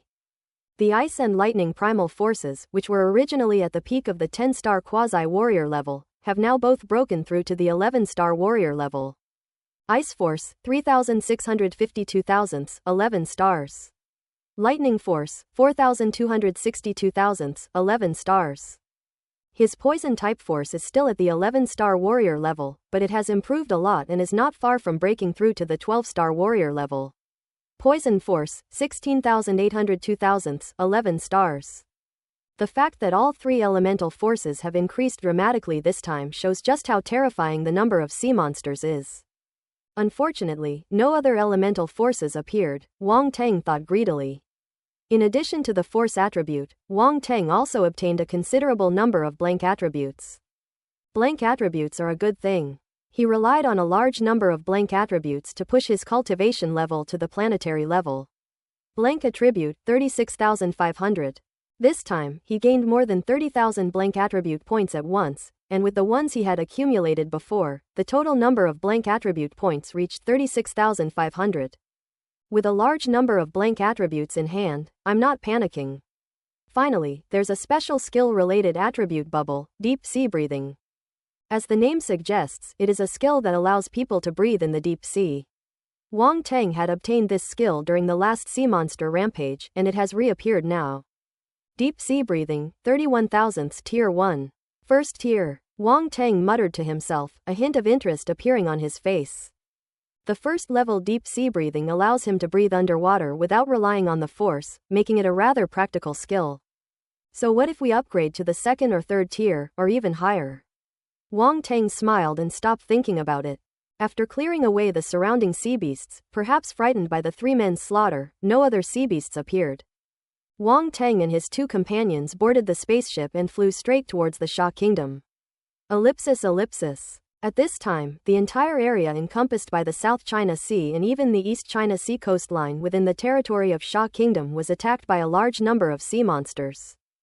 However, the disaster did not end there. In the mountains, forests, lakes, and rivers, countless star beasts also went on a rampage, rushing towards the nearby human cities. Towns, cities, highways, everywhere humans live has been attacked by star beasts. A terrifying horde of beasts swept across every inch of the land. All the warriors in the Sha Kingdom were mobilized at this time, rushing to the place where the star beast appeared to engage in a life-or-death battle with it.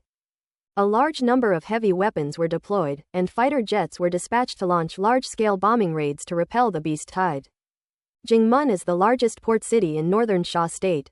Backed by the Sha capital, it connects several grand canals and converges at the sea, making it a strategic location between rivers and the sea.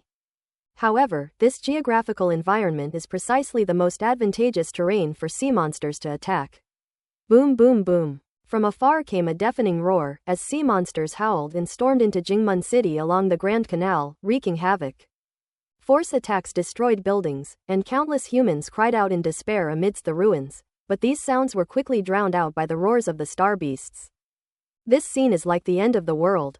Martial arts leaders and others led military warriors to the scene, fighting bravely against the sea monsters and organizing manpower to rescue ordinary people. This riot of star beasts was completely unexpected, numerous, and widespread, covering the entire Sha Kingdom, catching everyone off guard. Therefore, the martial arts leaders and others could only make hasty arrangements, dispatching martial arts experts from all sides to support the cities most severely affected by the star beast attacks. Boom! Above Jingmen City, the martial arts leader is battling a colossal whale of immense size. That giant whale was larger than the largest whale ever recorded on Earth, with a body reaching hundreds of meters in length, resembling a giant aircraft carrier. The waves on the sea rose into the air, lifting the giant whale and suspending it in mid-air. The martial arts leader, wielding a long spear, stood with a cold expression. His body streaked across the sky like a meteor, the force roaring as he struck the ocean, colliding with a giant whale. The giant whale was not to be outdone. It slapped its massive tail, sending a terrifying wave crashing forward. Bang bang bang. The waves crashed open, and a peerless spear light pierced through the void, striking straight at the giant whale's massive body. Roar! A roar resounded, no longer resembling the sound of a whale. A terrifying sonic wave rolled forward like a tidal wave, while at the same time a powerful blue beam of primal force shot out, colliding with the spear's light. Boom! The two collided, producing a violent roar, and the terrifying aftershocks of the force impacted the surrounding area. At that moment, the giant whale's massive body charged forward. The martial arts leader's expression changed slightly. He unleashed a palm strike, and a huge golden palm print landed directly on the giant whale's body, forcefully stopping it. This giant whale's strength is between the peak of the war general level and the planetary level. Although it has not reached the planetary level, it is still very powerful. However, it is blocked by the martial arts leader and cannot enter the land. A man and a beast clashed violently at the boundary between land and sea, creating a terrifying scene. Elsewhere, numerous sea beasts were attacking the human warriors' defenses. The other warriors were not as powerful as the martial arts leader and were being pushed back under the sea beasts' attacks. In particular, the sea beasts had a numerical advantage. The human warriors were only able to hold out until now thanks to their various rune weapons. Otherwise, the entire city of Jingmen would have already fallen. Boom boom boom. On the other side, Tantai Zan was fighting against a lord-level sea monster. That sea beast was a ferocious monster, unlike any species on Earth, and its strength was terrifying. Judging from the aura emanating from it, its strength had reached the level of a 12-star lord. Wang Teng naturally wouldn't forget Tantai Zan's past kindness, so he taught her the planetary-level cultivation technique early on. Tantai Zan is a martial artist with dual attributes of wind and fire elemental force. Wang Teng did not have any wind elemental planetary level techniques, so he only taught her fire elemental planetary level techniques, namely the Starfire technique. After practicing the Starfire technique, Tantai Zan's strength increased dramatically. She has now reached the level of a 12-star warrior, and most of the original power in her body has been transformed into star power. At this moment, she was fighting the sea beast and had the upper hand. She was beating the sea beast mercilessly, her fists burning with flames as she pounded into its body, causing it to roar in pain. However, at that moment, a huge wave suddenly erupted from beneath the sea, and a thick tentacle, like a javelin, shot fiercely towards Tantai Zan. At this moment, Tantai Zan was facing away from the tentacle. She only felt a strong gust of wind coming from behind her. Before she could think, her body subconsciously moved to the side. Bang! When the tentacle's initial strike failed, it changed its attack to a sweeping motion, instantly striking Tantai Zan's body and sending her flying. PFF'd. Tantai Zan was struck hard and couldn't help but spit out a mouthful of blood, her face turning slightly pale. Boom boom boom. The sea below exploded again, and several tentacles appeared simultaneously, sweeping over to strangle it on the spot. Tantai Zan's expression changed slightly, her entire body surged with primal energy, and she prepared to fight to the death. Roll! Just then, a cold shout suddenly rang out. Suddenly, a figure appeared in front of her and threw a punch at the sea below. The seawater burst open, and a giant deep-sea squid was blasted out of the water. Its body was tens of meters long, comparable to a whale, but at this moment, its body exploded under the punch, turning into bits of flesh everywhere. Tantai Zan was slightly taken aback. She looked closely and saw only that tall and familiar figure. Are you alright? Wang Teng turned around and looked at her, a hint of concern appearing on his face. That kid. For some reason, Tantai Zan's eyes were slightly red. She quickly shook her head to hide her embarrassment and said urgently, I'm fine. You should go help the martial arts leader. There are too many sea monsters. In less than half an hour, most of Jingmen City has fallen and too many people have died. Don't worry, I'll send these beasts to hell right now. Wang Teng nodded and said no more, a fierce killing intent flashing in his eyes. The next moment, he disappeared from the spot. Boom! At the spot where the martial arts leader was fighting the giant whale, Wang Teng's figure suddenly appeared, and a terrifying sword light slashed out, traversing the void. The giant whale was terrified, seemingly sensing the threat of death, and roared, unleashing its full primal force. In an instant, towering waves rose up behind it, one after another, reaching a height of hundreds of feet, trying to block the sword light. Then, amidst the crisscrossing sword light, the giant wave, like a fragile piece of paper, was instantly torn apart, revealing the silhouette of a giant whale behind it. Pshaw! In an instant, the sword light slashed down, and a sword mark immediately appeared on the giant whale's massive body. The sword wound stretched for hundreds of meters across the giant whale's body, from head to tail, with massive amounts of blood slowly seeping out. Boom! The whale's eyes were filled with disbelief and resentment, and then instantly lost their luster. The enormous body slowly split in two and fell downwards, crashing into the sea and creating huge waves, like a raging storm, a terrifying sight. The body quickly disappeared, sinking into the seabed and continuing to fall downwards. Whale fall! The martial arts leader retreated to a distance, holding a long spear, his eyes slightly trembling. Is this the power of a planetary-level being?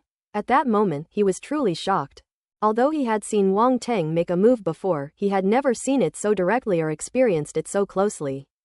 Therefore, he only understood now how big the gap was between a warrior-level and a planetary-level warrior. Phew! In the distance, Tantai Zan was also extremely shocked. She originally thought that even if Wang Teng took action to deal with the giant whale, it would take a lot of effort. She did not expect that the giant whale would perish with just one sword. That sword strike was terrifying. All the sea beasts and even human martial artists around were stunned, staring blankly as the giant whale crashed into the seabed, and for a moment they were all speechless. Wong Tang. It's Wong Tang. He killed the whale. We have hope. Ha ha ha, great, we're saved. Suddenly, everyone realized what was happening and burst into thunderous cheers. God of War. God of War. It is unknown who started shouting the name of the God of War, but in just a moment the shout turned into a wave of sound, rolling and echoing above the city ruins. God of War. Human warriors shouted the name of the God of War, boosting their morale and annihilating the surrounding sea beasts. In the face of such a terrible scene, what they need is spiritual support, a spiritual support that can give them hope rather than despair. Wong Tang's killing of the terrifying giant whale undoubtedly gave everyone the greatest hope. Even such powerful sea beasts were no match for Wong Tang, so what are the other sea beasts? This is the dawn. Therefore, everyone was excited and cheered. The martial arts leader looked at Wong Tang from afar, a hint of satisfaction in his eyes, as if he were marveling that there was a successor. Wong Tang had his back to all the human martial artists, so no one could see his face or know what expression he had. All I saw was him raising his sword again and slashing it once more towards the long coastline. Rumble. A terrifying sword light brewed, crisscrossing the void, and wave after wave surged up, even more terrifying than the waves unleashed by the giant whale just now. The seawater along the entire coastline was churning and surging like a torrent, with countless waves receding into the sea. A large number of sea creatures were rolling and struggling in the giant waves, letting out terrified roars. This scene horrified everyone. All the sea monsters that had landed on land stopped their attacks, staring blankly at the scene in the sea, a sense of terror rising in their hearts. Slash! Suddenly, a soft shout rang out from all directions. The sound wasn't loud, but when it rang out, it reached the ears of every person and every sea creature. Boom! The ultimate technique of the sword, 1,000 waves. The terrifying sword light swept across the land, causing all the seawater to surge back, forming a wall of water stretching for thousands of meters, which advanced into the sea. Countless sword lights raged amidst the waves, annihilating countless sea beasts and turning them into pieces of flesh, their blood staining the seawater red. As a result, the wall of water turned blood red at a speed visible to the naked eye. Blood surged and piled up 100 feet high, like the wrath of the sea god.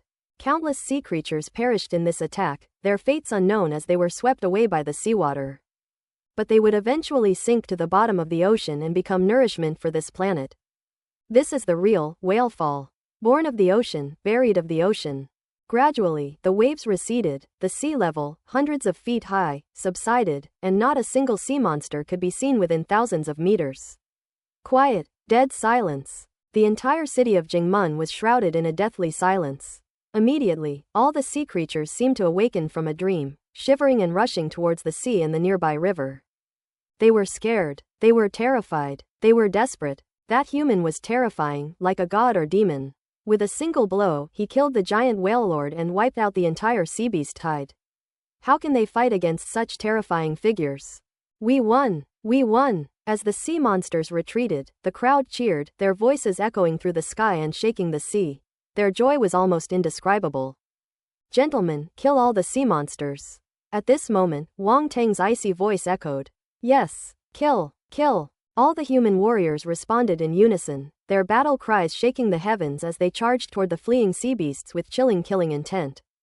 The martial arts leaders, including Tantai Zan, were not idle either, and the remaining lord-level sea beasts were immediately killed by them. Jin Yuan and Haddock, two planetary-level powerhouses, had just arrived following Wong Tang, but they didn't get a chance to make a move. Wong Tang easily resolved the situation on his own. However, both of them were astonished when they witnessed Wong Tang's move.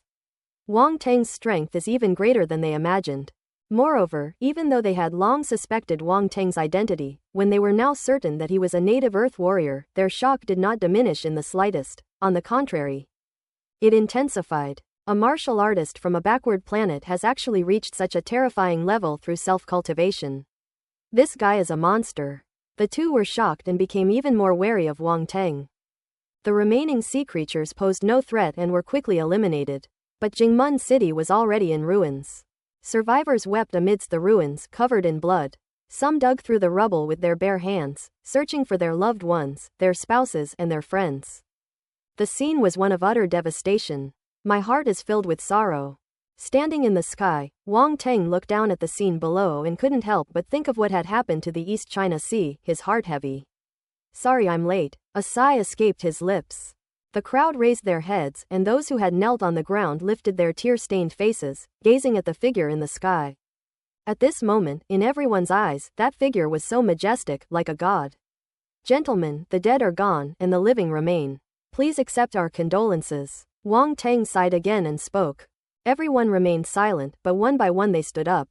God of war! God of war! The scattered sounds rang out again, eventually coalescing into a single chorus. At this moment, Wang Teng's status in everyone's hearts even surpassed that of the martial arts leader. In their eyes, Wang Teng has become a new pillar of support. In the distance, countless humans also stood up, looking at Wang Teng and shouting the name of the god of war. The martial arts leader wore a faint smile, showing no anger at being replaced.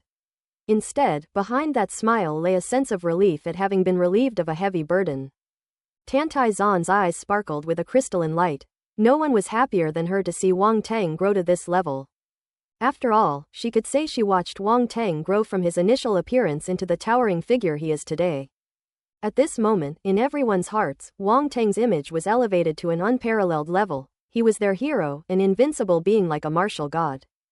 However, Wang Teng, who was the focus of everyone's attention, was now somewhat bewildered and a little flustered.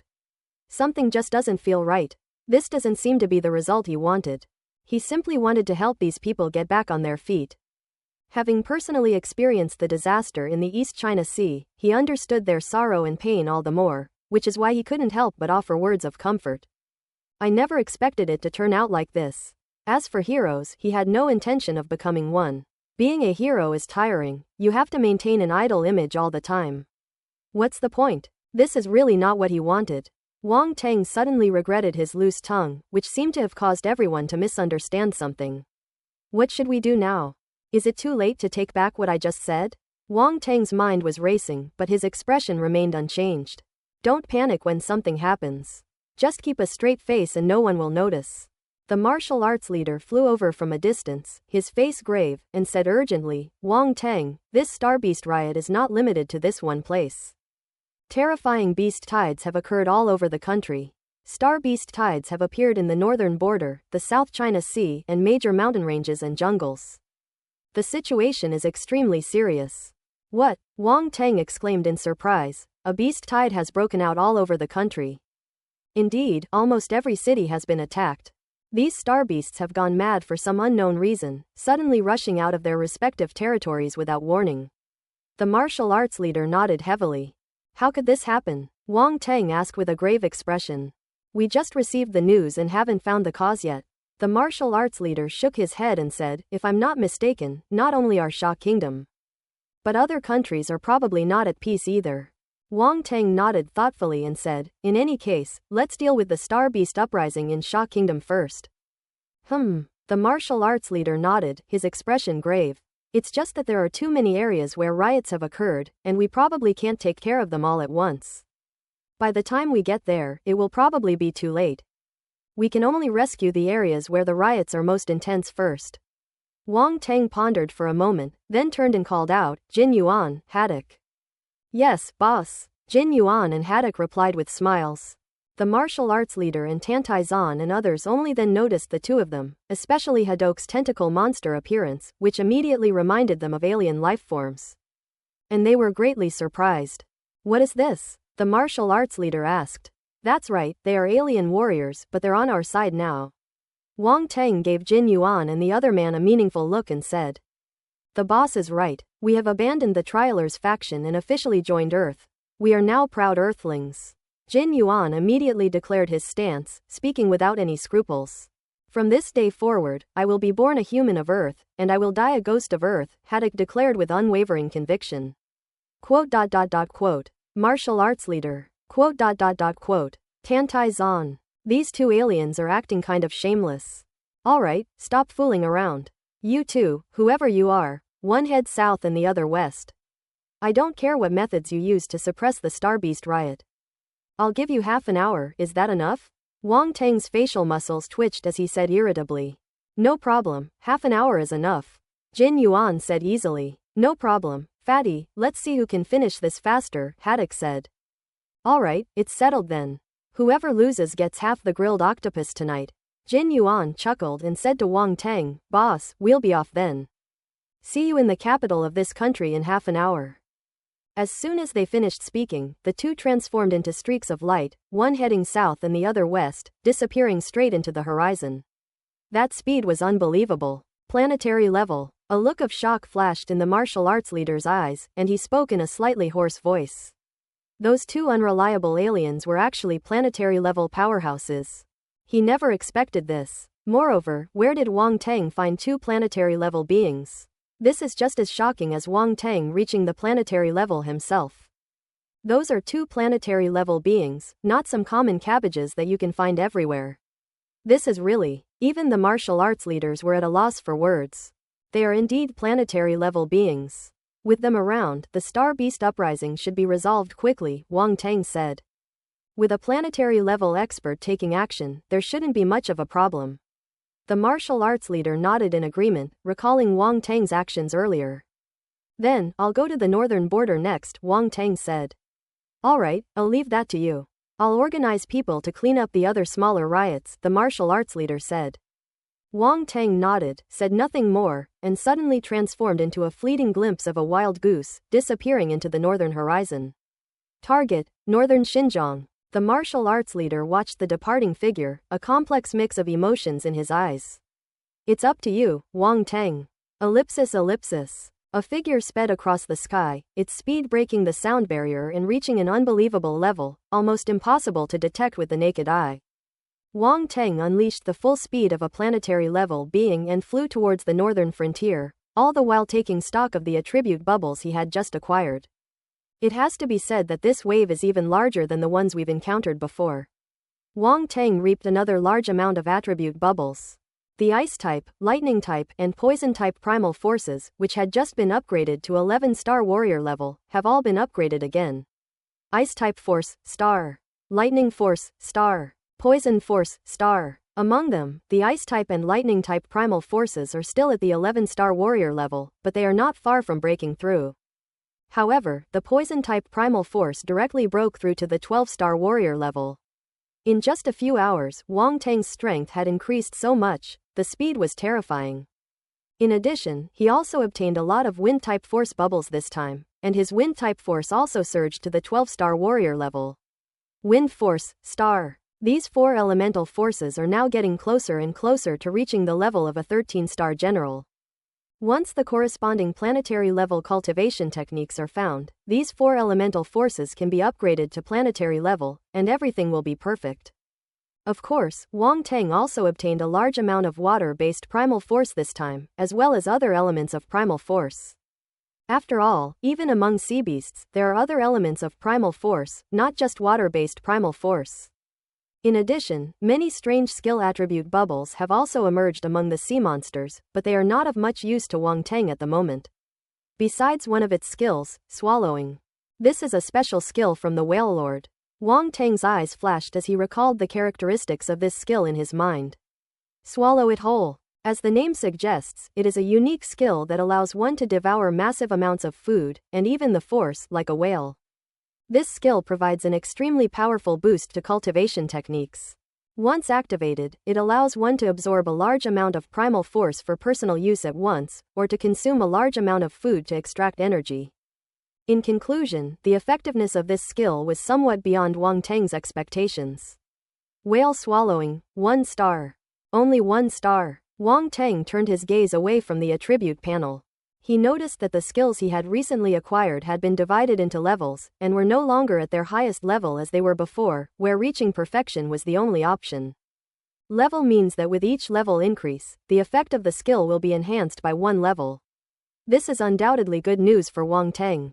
After all, as his strength increases, if he can't keep up with some skills, he'll be completely useless. Of course, Wang Teng also discovered that this level only appeared on some skills with greater potential, such as the previous, spatial body, and deep sea breathing. Because they still had room for improvement, so level divisions appeared. For other skills with average potential, reaching perfection was already the limit. In this respect, the system makes a very clear distinction. Wang Teng could also discern the potential of some skills from the sidelines. For example, each level upgrade of spatial body and whale devouring required 10,000 attribute points, while deep sea breathing only required 1,000 points. That was the difference. Northern Xinjiang. A massive mountain ridge stretches across the vast land, like a fallen dragon, its body transforming into a continuous mountain range that connects east and west, dividing the two regions. Northern Xinjiang is located to the north of this mountain range. This place is covered in snow all year round, and at a glance, the mountaintop is shrouded in mist, like a fairyland. However, this once peaceful region is now undergoing a terrible transformation. Undercurrents are stirring, and a crisis is brewing. From the towering, undulating mountains, roars and howls echoed intermittently, as if asserting sovereignty over this land. Paw! These beasts are so arrogant. Below the mountain range, in an extremely treacherous canyon, bloodstains were everywhere, and the ground was littered with the corpses of humans and star beasts, making it look exceptionally tragic. However, the beast tide had already receded, and the humans were rescuing the wounded and collecting the bodies of their comrades. Upon hearing the roar, a military warrior abruptly raised his head and spat out a mouthful of saliva. The other military warriors also wore the same expression, showing their extreme hatred for this star beast. The entrance to the canyon was heavily fortified, with various heavy weapons set up and constantly aimed at the canyon. Once a star beast was spotted, an extremely fierce attack would be launched. Behind that entrance, there was a camp where all the warrior generals guarding the northern frontier had gathered, their faces solemn as they stared at the huge terrain map before them. This canyon is a crucial pass for the star beasts to invade human territory. Once they break through this pass, the vast area behind us will become their playground for rampage and slaughter, Zhou Xuanwu said solemnly from the head of the group. Since the last time the Truth Cult was wiped out, he was sent to guard the northern border. This place is not only home to a large number of star beasts, but also contains the first known dark rift on Earth, making it no small matter. Only a strong person like him can suppress it. Not only that, he also brought most of the Xuanwu Legion here. Otherwise, they would not have been able to withstand the first wave of the star beast tide. Upon hearing this, all the warrior-level experts wore extremely solemn expressions. This is only the first wave of beast tide, and their strength is not very strong. These beasts seem to be testing us. You can imagine how terrifying the subsequent beast tides will be, said a 12-star warrior. General Lin is absolutely right. We cannot let our guard down now. We are about to have a tough battle. Another middle-aged man with a resolute face and upright posture, wearing a general's robe, also a 12-star warrior, nodded and said, "Why did these star beasts suddenly launch a frenzied attack? And it seems that many of them have become much stronger. This situation has never occurred before, and it's really puzzling," a refined-looking 11-star warrior pondered. Could it be related to the previous alien invaders? Someone suddenly asked. It's not impossible, otherwise how could it be such a coincidence? Others seemed thoughtful, some nodded, some fell into deep thought, and so on. These matters are still undecided, and there's no point in thinking about them now. Zhou Xuanwu spoke. There's something that worries me a lot. Not only are there star beasts here, but there are also dark rifts. Now that we've been forced down into the canyon, the dark rifts in the mountains will inevitably expand. What if? He didn't finish his sentence, but everyone already knew what he meant. If the dark race were to seize this opportunity to break through the rift and truly descend upon Earth, that would be the most terrifying disaster. The entire tent fell silent. The other world is ravaged by the dark race. Every time the dark race enters a city, it causes devastation and death. How could they not know? If such a situation occurred on Earth, probably 80% to 90% of humanity would perish. The people of this other world are martial and have a deep cultural heritage. However, they are barely surviving under the invasion of the dark race and still need the assistance of warriors sent by Earth. It has only been in recent years that they have managed to withstand the rampage of the dark race. Earth's martial arts have only risen in the last few decades. Most human martial artists are just ordinary people. Even if they are strong, they are no match for star beasts or even dark species.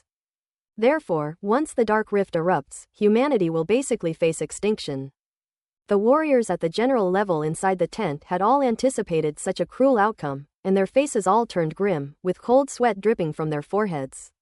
Phew! Just then, a gust of wind blew in from outside the tent, blowing open the green curtain that resembled a simple gate.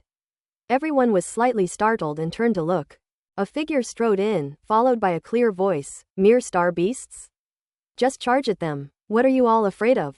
Who goes there? Many people's expressions changed slightly, and they glared angrily at the newcomer. Many of these people had been stationed in the northern frontier for many years and had never actually seen what the newcomer looked like. Now, seeing him speak so arrogantly and look down on them, they were all furious. Wang Tang. Zhou Xuanwu immediately recognized the person who came, and his face lit up with joy. What, Wang Tang? It's Wang Tang. That's Wang Tang. Wang Tang, the one who suppressed the alien warriors, why is he here? The others were stunned for a moment, then reacted and stared in shock at the young man who walked in. General Zhou, how have you been? Wang Tang looked at Zhou Xuanwu, smiled slightly, and said. It's not good at all. The star beasts are rampaging, and I'm so worried my hair is almost turning white, Zhou Xuanwu said with a wry smile. Ha ha ha. Wang Tang couldn't help but burst into laughter. There are actually things that leave you helpless. It's good that you're here now. Zhou Xuanwu didn't care about Wang Tang's teasing and said, I heard that you have reached that level. It should be easy for you to deal with star beasts. Zhou Xuanwu was stationed outside, but he knew that Wang Tang had already reached the planetary level. He was one of the few martial artists stationed outside who knew about this. Because he is a 13-star warrior, he is qualified to know about it and has been given the method of converting stellar energy. He is now on the path to the planetary level. That level. Everyone was taken aback when they heard the two talking. They naturally knew what that level represented. As martial artists, who wouldn't want to break free from the constraints of their current level and reach a higher one? But they are too far from that level. They haven't even reached the 13-star warrior level, let alone aspire to that level. But this young man, not yet 20 years old, had truly achieved it. If these words hadn't come from Zhou Xuanwu, none of these people would have dared to believe it. This is simply unbelievable. That's completely unscientific. That's not martial arts at all. Have they all spent all these years cultivating themselves into dogs? Wang Tang ignored everyone's thoughts and nodded at Zhou Xuanwu. Actually, that level isn't that insurmountable. Don't think of it as too difficult. Quote ellipsis ellipsis quote. Everyone was speechless. Are you sure you're trying to comfort someone?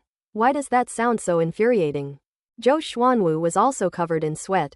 He had tried the method of converting stellar primal force and knew it wasn't that simple. Did this guy really think everyone else was as monstrous as him? Alright, enough with the chit-chat. The main reason I'm here is to resolve the Star Beast uprising, Wang Tang said. Upon hearing this, everyone's expressions immediately turned solemn. In any case, the most urgent task is to resolve the Star Beast uprising. Everything else must be postponed. Then let's discuss the next steps, Zhou Xuanwu nodded. The others nodded, lost in thought. Given the current situation, finding a suitable way to retaliate is not easy. However, at that moment, Wang Tang spoke up in surprise. What method do we need? We just charge straight in, of course. Quote ellipsis ellipsis quote. Everyone was stunned for a moment, and all turned to look at Wang Tang with blank expressions. Why are you all looking at me like that? Wang Tang said helplessly, am I wrong? I don't have time to waste here. I need to finish this quickly. I still have to deal with those alien invaders. I'm busy. Everyone was embarrassed and didn't know how to speak. Why is it that what they consider a very troublesome Star Beast uprising becomes something that Wang Tang can easily solve? What exactly is wrong? Seeing the self-conscious expressions on everyone's faces, Wang Tang realized that his words might have hurt them. Ahem, how about everyone go about their business and I go into the mountains by myself? He said with a dry cough. Quote ellipsis ellipsis quote. Wang Tang's words only made everyone more ashamed. Are they really that useless? Wang Tang must have found them in the way, which is why he wanted to go into the mountains alone. That must be it. That's definitely what he thinks. Everyone stared at Wang Tang, their eyes filled with resentment. Zhou Xuanwu wiped the cold sweat from his forehead and quickly stepped in to smooth things over. How about this, Wang Tang and I will go into the mountains first to take a look. You guys stay at the camp for now, just in case, we'll talk about it after we've checked the situation. Other warriors at the general level naturally agreed without hesitation. They'd be too scared to go into the mountains now. Everyone knows that the mountains are fraught with danger and are almost teeming with powerful star beasts. They had previously sent many warriors into the mountains to investigate, but almost none of them returned. Even though they are warriors at the general level and their lives are not a problem, if they go into the mountains, they will probably encounter a fierce battle and gain nothing. It's fair to say they didn't think going into the mountains alone was a good decision. Wang Teng dared to do that simply because he was highly skilled and daring, while Zhou Xuanwu, as a 13-star warrior, had no problem entering the mountains. Once Wang Teng learns from his mistakes, he will naturally return to proceed with his plans step by step, instead of acting so rashly. Seeing that no one had any objections, Zhou Xuanwu and Wang Teng made some preparations and planned to enter the mountain range directly. Accompanied by several other warriors at the general level, the two left the camp and entered the canyon. The military warriors who were cleaning up the battlefield stopped what they were doing and looked at them when they saw the group of warriors at the general level appear. Who is that young man, walking ahead of several generals? I don't know, I've never seen it before. I know who he is, it was him. Who is it? Tell me. It's Wang Teng, that Major General Wang. What? It's Major General Wang. What brings him here? Ellipsis. Quiet murmurs drifted from the surrounding military personnel. This was a battlefield, so discipline wasn't as strict, and no one would reprimand them for it. As Wang Teng and his group passed by the military personnel, they all stopped and saluted, showing great respect. They had already recognized Wang Teng's identity. Under everyone's gaze, Wang Teng, Zhou Xuanwu, and the others finally stopped at the end of the canyon. What are Major General Wang and his men planning to do? Are they about to launch a counterattack? Seeing this scene, the military warriors were all speculating, their eyes revealing a hint of anticipation. They had suffered from the invasion of star beasts, and the previous battle was mostly defensive, which was extremely frustrating. Now, seeing a group of generals mobilized, they naturally felt very excited. However, they soon discovered that among the group of warriors at the general level, only two figures slowly rose into the air, while the others remained in place. General Zhou, Major General Wang. Everyone stared in astonishment at the two figures in the sky. Gentlemen, the camp is now in your hands. Make sure nothing goes wrong here, Zhou Xuanwu said. Don't worry, General Zhou, everything will be fine with us here. The warriors below responded in unison. Without further ado, Wang Teng and Zhou Xuanwu transformed into two long streaks of light and disappeared into the depths of the mountains. The remaining warriors at the general level waited for a moment, then shook their heads as they looked in the direction Wang Teng and Zhou Xuanwu had left. We hope they return safely. Given the current situation, we cannot afford to suffer any losses on our side. Yes, General Zhou is one of our top combatants, so we absolutely cannot afford to have anything happen to him. Wang Teng is still too young. Ellipsis. The group chatted amongst themselves as they returned to their tents to continue discussing their next steps. Clearly, in their minds, Wang Teng and Zhou Xuanwu would surely return empty-handed. Regardless of what others thought, Wang Teng and Zhou Xuanwu went deep into the mountains. They had worked together once before, so they were familiar with each other's strength and naturally had no reason to doubt anything. Moreover, after Zhou Xuanwu tried the method of converting stellar energy, he realized that his strength had increased significantly. So he was more aware of the power of planetary-level beings than others. Wang Teng said he could handle the star beasts here on his own, and while others didn't believe him, he at least believed him to a certain extent. The remaining 3 or 4 points stemmed from fear of the star beast tide. Roar! Just as the two were flying deeper into the mountains, a loud roar came from below.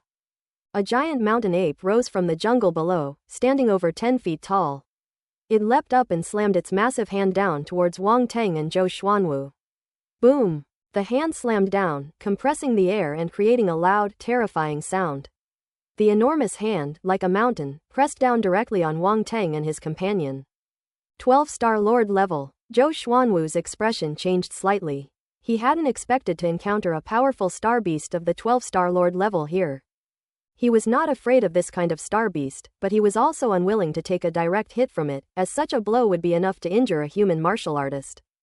Zhou Xuanwu's expression turned solemn as he prepared to dodge the blow. As for Wang Teng, he wasn't worried at all. How could a mere 12-star Lord-level star beast possibly harm a planetary-level expert? However, to his surprise, Wang Teng's approach was even more direct than he had imagined. Wang Teng also struck out with his palm, meeting the mountain ape's enormous hand. The two hands, one large and one small, were vastly different in size. Boom! The next moment, they collided with a deafening roar. That relatively small hand actually managed to catch the mountain ape's huge hand.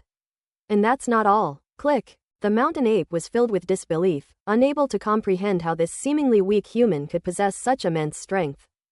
But before it could dwell on it any longer, a sharp pain shot through its arm, accompanied by the clear sound of bones cracking, causing it to roar in agony. Roar! Shout your name! After exchanging a palm strike with the mountain ape star beast, Wang Teng's body suddenly disappeared from the spot, and when he reappeared, he was already above the mountain ape's head. Get down here! He stomped down, landing directly on the giant mountain ape's forehead. The mountain ape shuddered, immediately feeling an immense force pouring down from above, causing its massive body to plummet uncontrollably downwards. The feeling was like a meteorite from outer space hitting it on the head. Rumble! The mountain ape landed in the mountain range, causing the ground to shake and large trees to fall in droves, truly a devastating earthquake. This commotion was quite significant, immediately alerting many star beasts hidden in the mountains, who let out a series of angry roars. Zhou Xuanwu was terrified upon hearing this. With so many lord-level star beasts surrounding him, he probably wouldn't be able to escape. However, Wang Teng looked completely calm, as if he didn't care at all. Zhou Xuanwu suddenly felt incredibly inferior. Why is there such a huge difference between people? What a huge monkey! Wang Teng, oblivious to Zhou Xuanwu's gloomy expression, descended from the sky and hovered in mid-air, marveling at the mountain ape-like beast. Human, how dare you trespass on our territory? The giant ape, enduring excruciating pain, crawled up from the ground, causing another huge commotion. It looked up at Wang Teng and said fiercely, "Wow, I'm so scared." Wang Teng immediately took a step back, patted his chest, and exclaimed in terror. Mountain ape. Zhou Xuanwu. Wow, what an exaggerated acting style. Zhou Xuanwu's eye twitched as he looked at Wang Teng in astonishment. This is so typical of Wang Teng. Roar! The mountain ape naturally realized that Wang Teng was toying with it, and immediately roared to the sky. Everyone, what are you waiting for? Kill this one. Gaw! The mountain ape's roar suddenly stopped halfway through its throat, making a sound like a duck with something stuck in its throat, and then abruptly ceased. Zhou Xuanwu's expression was strange. What had he seen? Just as the mountain ape roared to the sky, Wang Teng suddenly produced a huge rock from somewhere and smashed it directly into the giant ape's mouth. Don't ask why such a simple attack could succeed. The answer is simple: the mountain ape's mouth was open too wide. At this moment, the mountain ape was in extreme discomfort. Its mouth was wide open and its neck was stretched out. The boulder was stuck in its throat and it could neither swallow nor spit it out. Unfortunately, the throat is an extremely vulnerable area, and it cannot be broken by brute force in a short time. Seeing its appearance, Zhou Xuanwu couldn't help but swallow, his throat bobbing as if something was stuck in his throat, making it dry and uncomfortable. This move is truly insidious. Zhou Xuanwu thought that only Wang Teng could come up with such a wicked trick. This is so typical of Wang Teng. Upon seeing this scene, the surrounding star beasts suddenly stopped in their tracks, and an eerie atmosphere descended upon them. This human looks terrifying. Is it really okay for them to charge forward like that? Why can't everyone just stay in their nests and sleep peacefully? Why come out and fight to the death? What's the point? Crack tilde crack. P2E P2E P2E. At this moment, the giant mountain ape finally remembered to use its primal force to shatter the boulder in its throat. With a tumble of its throat, it spat out the rubble. Roar! It roared angrily, yelling at the surrounding star beasts, "Have you forgotten our purpose? Kill this human." The mountain ape star beast's words seemed to ignite the ferocity of the other star beasts, who roared and charged towards them. Rumble! The mountains and forests trembled, and the ground shook violently with terrifying force. Soon, a dark, surging tide of star beasts began to rise and swept towards the direction where Wang Teng and Zhou Xuanwu were. Looking down from the sky, Zhou Xuanwu couldn't help but swallow hard, and said in a hoarse voice, "Wang Teng, you've stirred up a hornet's nest. Hee, what's there to be afraid of? It's good that they've come. It would be best if all the star beasts came, so we could catch them all in one fell swoop." Wang Teng chuckled nonchalantly. Zhou Xuanwu was at a loss for words. This guy has a really big heart. Faced with such a terrifying tide of star beasts, they still thought of wiping them all out. Is this the source of confidence for a planetary-level powerhouse? Roar! Kill! Humans, die! The roars of the star beasts merged into one, and their fierce aura condensed in the air, pressing down on Wang Teng and Zhou Xuanwu. An ordinary martial artist would probably be terrified in the face of such a scene. Even Zhou Xuanwu, a 13-star warrior, was shocked and his face turned slightly pale. This isn't a question of whether or not someone is a coward. Real. I'm just a little panicked. How about we go back and make some plans first? Zhou Xuanwu's throat bobbed imperceptibly as he chuckled awkwardly. Are you chickening out? Wang Teng asked, somewhat amused. How could that be? I, Zhou, have never known the meaning of the word coward, Zhou Xuanwu said confidently. Underscore? Wang Teng glanced at Zhou Xuanwu, then stopped teasing him and turned to survey the countless star beasts below with a slightly cold expression. Boom! A sudden roar rang out. A terrifying burst of flames suddenly erupted from Wang Teng's body, the bluish-green flames spreading out and sweeping in all directions like a fire dragon. The scorching heat filled the world, instantly raising the temperature of this area several times over. Azure Jade Glazed Flame. Since Wang Teng advanced to the planetary level and gained control of the strange fire of heaven and earth, the power he could unleash has become many times stronger than before. With a wave of his hand, flames condensed into dozens of terrifying blue dragons, which roared to the sky. Countless star beasts abruptly stopped in their tracks, all looking up in horror as their eyes were filled with endless blue flames. What is this? What terrifying flames? Some Lord-level star beasts let out terrified cries, their minds trembling. Go! Just then, a cold shout suddenly resounded throughout the heavens and earth, a giant azure dragon swept across, and countless azure flames fell from the sky. This scene was like a natural disaster. The depths of this mountain range are an extremely cold place, covered with snow all year round, which has nurtured many ice-type star beasts. As the sky filled with azure flames fell, a flock of ice vultures flew out, opened their massive jaws, and spewed forth a shower of ice and snow. At that moment, it seemed as if goose feathers were falling from the sky, and a chill permeated the air, transforming into a tornado that swept in. Phew! Vast expanses of ice and snow raged across the sky, attempting to extinguish the blue flames. However, these ice vultures clearly underestimated the azure jade flame. The moment they came into contact with the flame, all the ice and snow melted into water and evaporated into vapor. Cry! The ice vulture let out a sharp cry and circled in the sky, causing large swaths of ice and snow to fall, creating a scene of endless ice and snow. Innocent! Wang Teng sneered, letting the snow fall without changing his expression. Boom! However, the blue flames suddenly erupted, engulfing all the ice and snow, and the temperature in the world suddenly rose several times. Not only that, the giant dragon formed from the azure jade glazed flame soared straight into the sky, heading directly towards the flock of ice vultures. Cry! The ice vulture let out a terrified shriek and frantically flapped its wings in an attempt to escape. However, it had only managed to escape for a dozen meters when it was caught up by the blue flames and instantly engulfed. Cry! Cry! A desperate howl echoed through the sky, then vanished completely in a short while, as one after another, dark, blocky objects plummeted to the ground. Real roasted bird, JPG. The star beasts below were horrified when they saw this. Wang Teng narrowed his eyes slightly, waved his hand, and the azure flames swept down again, engulfing countless star beasts. Roar! Roar! Awe! Ellipsis! Ellipsis! Terrified roars rose and fell, echoing endlessly. Under the terrifying azure jade flame, the star beasts had almost no power to resist and were instantly burned to ashes. The star beasts behind were terrified and dared not rush forward again. Instead, they scattered and fled for their lives, truly like birds and beasts scattering. You want to leave? Wang Teng naturally wouldn't let them leave so easily. Having finally lured them out, he was determined to kill them all. Instantly, his massive mental energy surged from between his brows, controlling the azure jade glazed flame to surge towards the scattered star beasts in all directions, engulfing them one after another in the flames. Fortunately, the mountain range is mostly composed of rocks and snow. Otherwise, with such a raging fire, the entire mountain range would probably have been reduced to a sea of fire. Even so, the fire continued to burn everywhere. The azure jade glazed flame was, after all, a fire of heaven and earth, and nothing could escape its ignition once it touched it.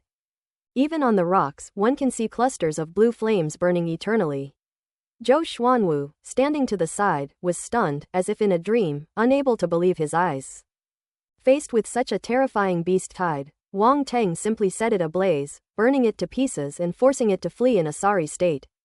That was the star beast tide, which they considered a major threat.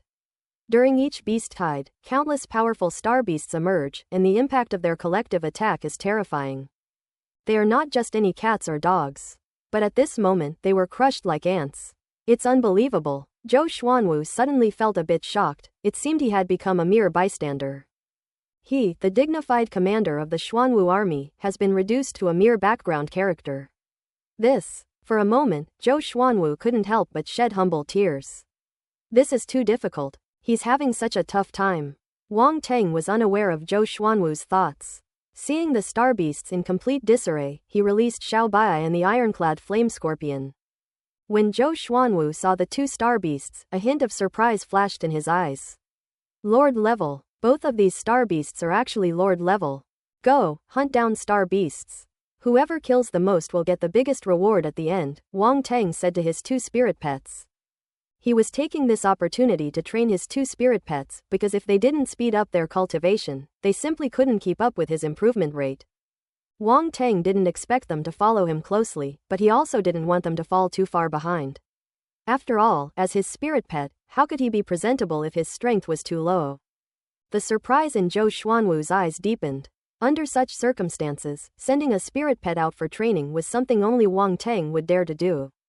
A hint of excitement flashed in Xiao Bai's and ironclad flame scorpion's eyes as they instantly charged into the star beast horde below, unleashing a frenzied slaughter. It has to be said that one's fate is determined by the master they follow. If Xiao Bai and ironclad flame scorpion had grown normally, they would have been just ordinary star beasts. However, under Wang Teng's tutelage, these two not only surpassed the strength of star beasts of the same level, but were also warlike and showed no mercy when killing star beasts. Zhou Xuanwu was speechless with astonishment, almost swallowing his own tongue. Wang Teng himself is already monstrous, but even his spirit pets are so abnormal. Does he leave any room for others to live?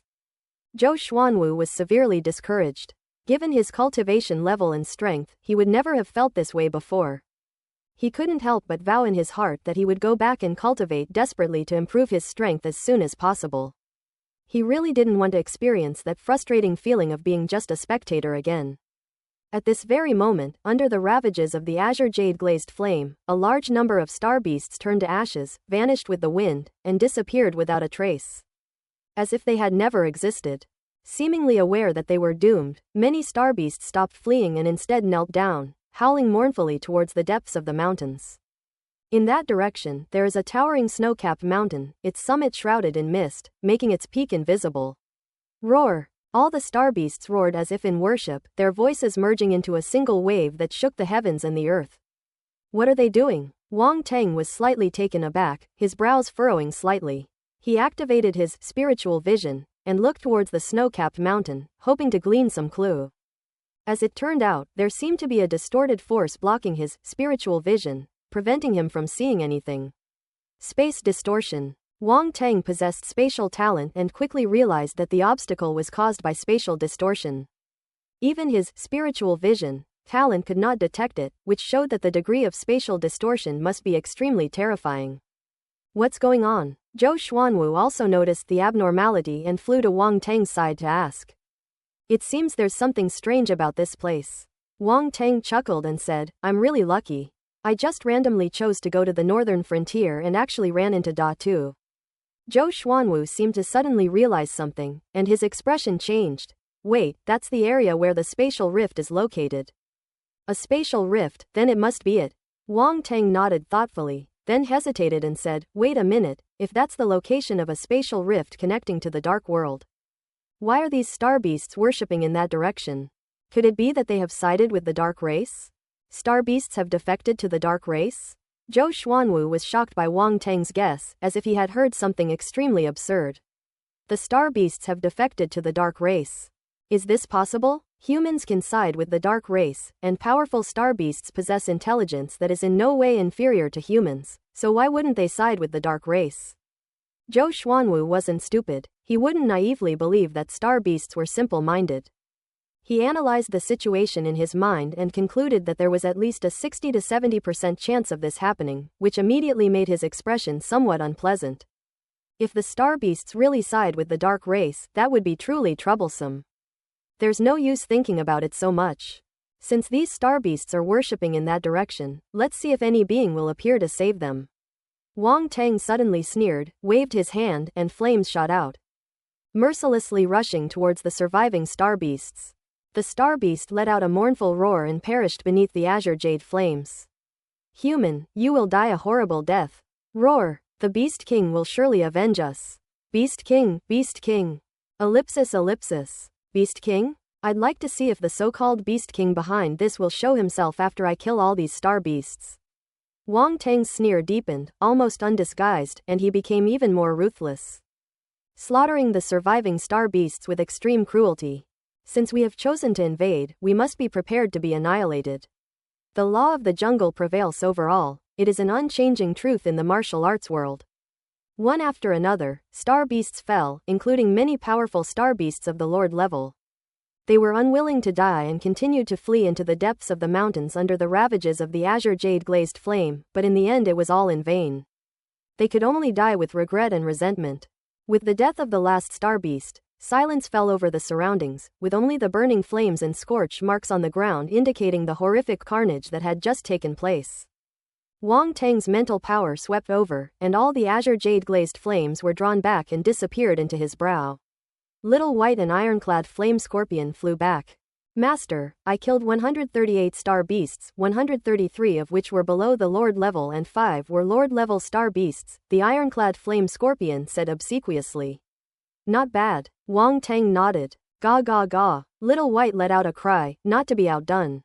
Little White said it killed 145 beasts, including 8 Lord level star beasts. Wang Tang smiled slightly. Old buddy, it seems you lost. Wang Tang was naturally aware of the number of star beasts killed by his 2 spirit pets. He possessed the skill of 1 mind, 18 functions, and by focusing his attention on just 2 things, he could know their final outcome. Ah, how is this possible?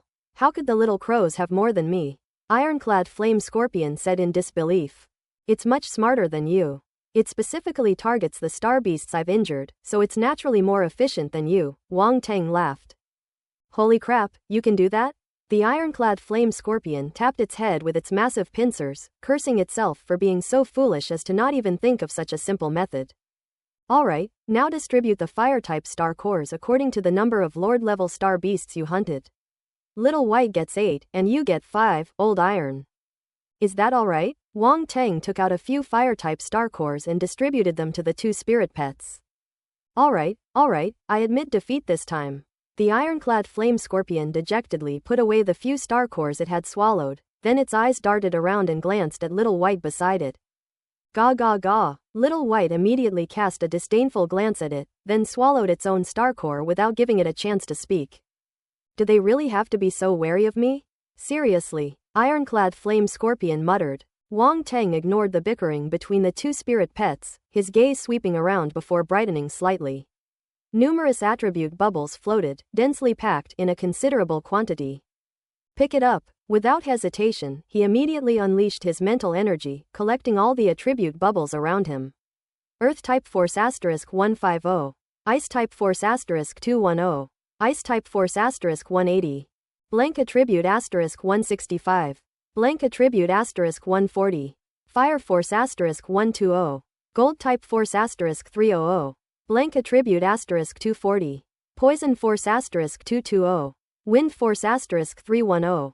Blank attribute *430. Ellipsis. A string of elemental energies flew over, merging into Wang Tang's body like a skewer of candied hawthorns. Wang Tang's body trembled and trembled, almost non-stop. A large amount of primal force circulated within his limbs and bones. The 5 elements of primal force need no further explanation, and the other mutated attribute primal forces also increased significantly, especially the ice primal force, which directly broke through from the 11-star lower-level warrior level to the 13-star upper-level warrior level. Ice force, 15,000 55,000, 13 stars. In addition, the wind and poison elemental attributes have also increased significantly, both rising from 12-star mid-level warrior to 13-star high-level warrior. Wind force, 8,500 5,000, 13 stars. Poison force, 11,200 5,000, 13 stars. All 3 elemental mutation attributes have been upgraded to 13 stars, which is quite a leap. The remaining lightning type force was also upgraded from 11-star lower-level warrior to 12-star mid-level warrior. Lightning force, 13,635,000, 12 stars. Wang Tang suddenly realized that this beast tide wasn't all bad, at least it had greatly increased his cultivation level. In the past, this would have taken him a lot of time and effort. The only pity is that ordinary star beasts do not possess the two primal attributes of darkness and light. Therefore, no matter how many star beasts Wang Tang hunts, these two attributes will not improve at all. Does this mean I'll have to use blank attributes to improve them in the end? Wang Tang muttered to himself, glancing at the blank attributes on the attribute panel. This time he gained a lot of blank attributes, and now the number of blank attributes on the attribute panel has reached as many as 138,500. With over 138,000, he has once again accumulated blank attributes to break through the 100,000 mark since he last used them all up. It was extremely difficult. However, the thought of having to use it all up made him feel a sharp pain in his heart. Forget it, let's wait and see. What if the dark and light elemental forces reappear? Wang Tang comforted himself. He then turned to look at Zhou Xuanwu beside him and saw that he was still questioning his life and looking like he was doubting himself. He couldn't help but shake his head and secretly reflect on whether he should consider the feelings of the people around him in the future. He doesn't want to take responsibility if the blow causes him any harm.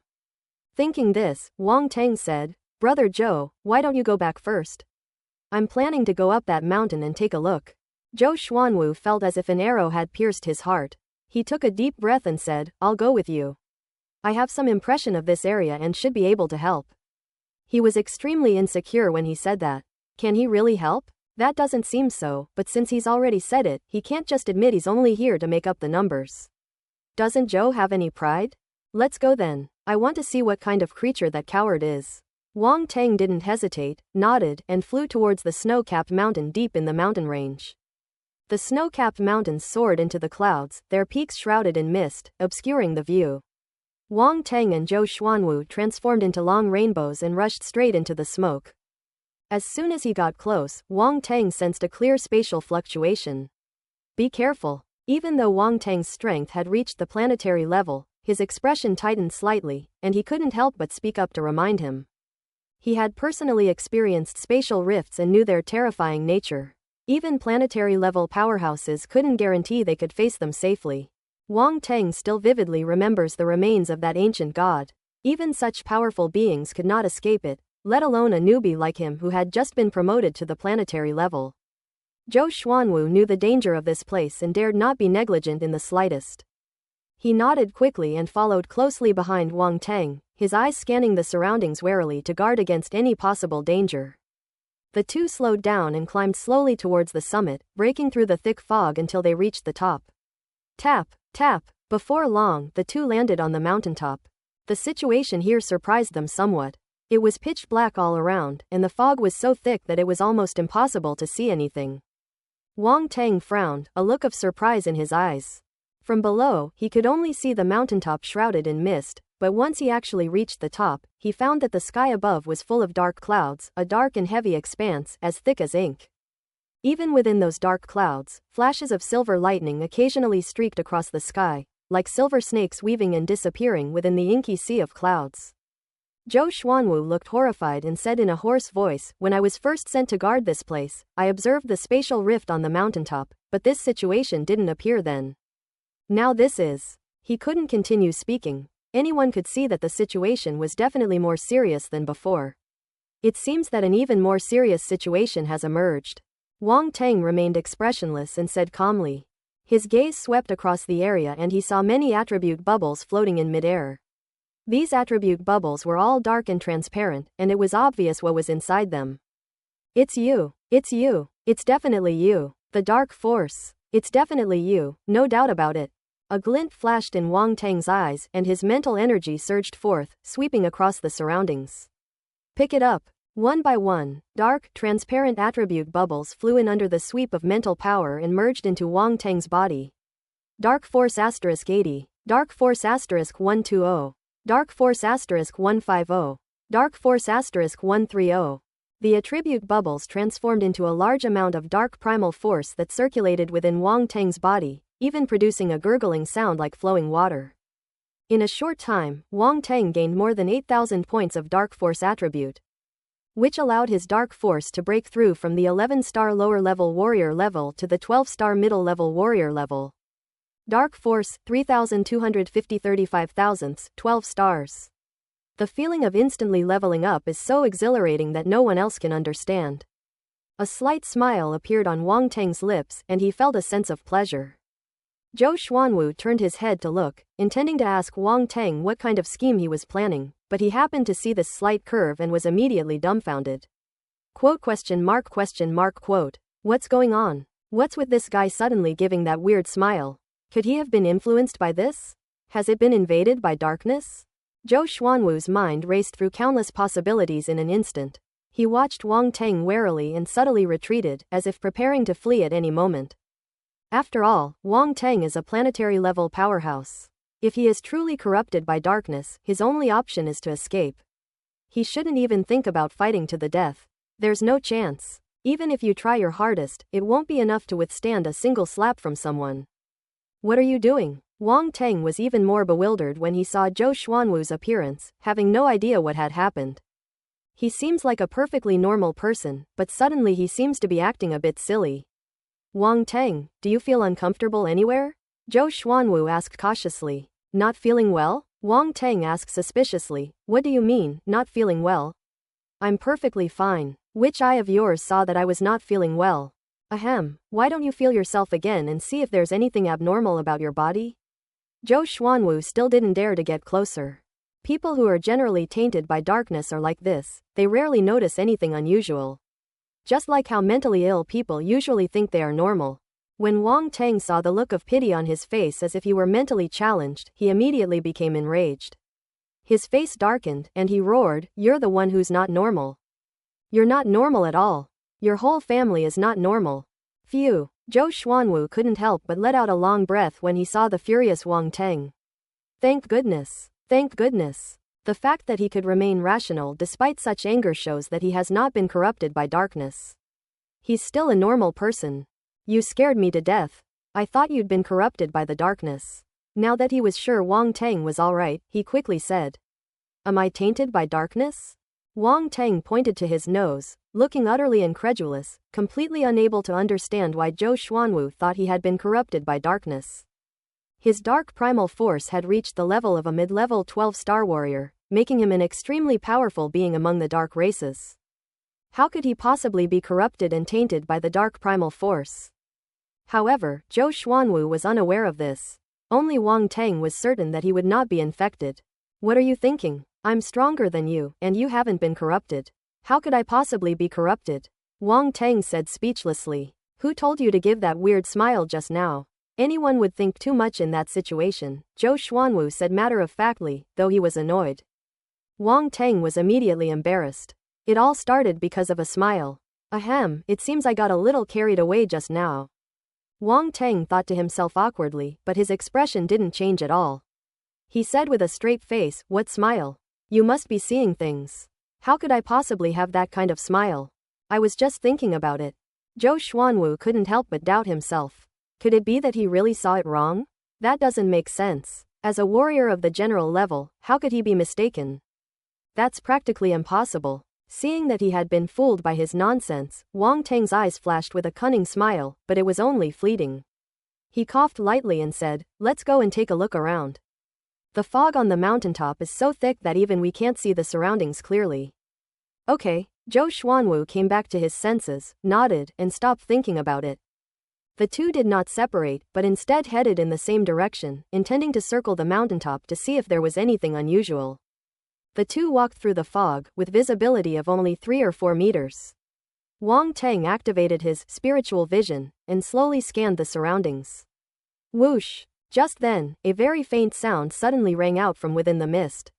Careful! Wang Teng's expression shifted, and he suddenly shouted. Almost as soon as Wang Teng spoke, Zhou Xuanwu's expression changed, and a battle blade appeared in his hand, which he slashed out in an instant. Pishaw! A massive, heavy blade of light cleaved through the mist. As the mist parted, a pitch-black monster appeared in front of the blade's edge. Roar! Upon realizing it had been discovered, the monster roared and charged directly at the yellow blade of light, colliding with it. Boom! A loud bang rang out. The monster let out a strange cry and was slashed by the blade and sent flying into the mist, but it suddenly flashed and disappeared into the mist again. A glint flashed in Wang Teng's eyes as he discerned the power contained in Zhou Xuanwu's strike. The blade's aura contained the primal force of the stars, making it several times more powerful than ordinary attacks. This was how it managed to strike successfully. Otherwise, given the monster's unpredictability, even a 13-star warrior might have suffered a loss. However, as the monster disappeared, Zhou Xuanwu's expression remained solemn. He said, "What was that thing? I seem to have sensed dark primal force emanating from it." "It's the dark force." Wang Teng nodded and said, "It must be that the star beast has been corrupted by the dark force, making it very strange and able to blend into the darkness." "I can't find it." Zhou Xuanwu looked around, his brows furrowing even deeper. "No need to look anymore, they've come out," Wang Teng said with a smile. Upon hearing this, Zhou Xuanwu was startled, then realized what he meant and exclaimed in surprise them. "Yes, more than one." As soon as Wang Teng finished speaking, a series of soft whooshing sounds suddenly rang out again. "Hey, you're asking for it." Wang Teng sneered, and without any visible movement, more than a dozen throwing knives flew out from his body, turning into streaks of cold light and disappearing into the mist. Zhou Xuanwu's pupils contracted involuntarily when he saw the cold light.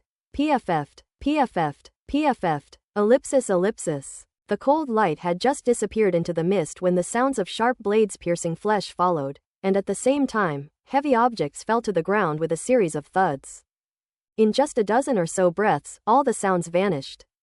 A dozen or so streaks of cold light emerged from the mist and returned, hovering above and below Wang Tengzhou, gently traversing the air and dispersing the surrounding mist. When Zhou Xuanwu saw the flying knife, he swallowed hard, his facial muscles twitching involuntarily, filled with dread. Divine Sense Master. A terrifying mind controller. Wang Teng is too monstrous. Not only has his force cultivation reached the planetary level, but he also possesses terrifying talent as a Divine Sense Master, and his realm is also extremely high. This is simply not giving anyone a chance to survive. Kill them all? He looked at Wang Teng and couldn't help but ask. Not that strong, it just relies on a strange hiding method. Wang Teng said casually, stepping into the mist. "Let's go, let's see what it is." Zhou Xuanwu was speechless. He had clashed with that monster before and was well aware of its strength. He didn't believe Wang Teng's statement at all. Wang Teng's so-called strength is completely different from the strength that ordinary people understand.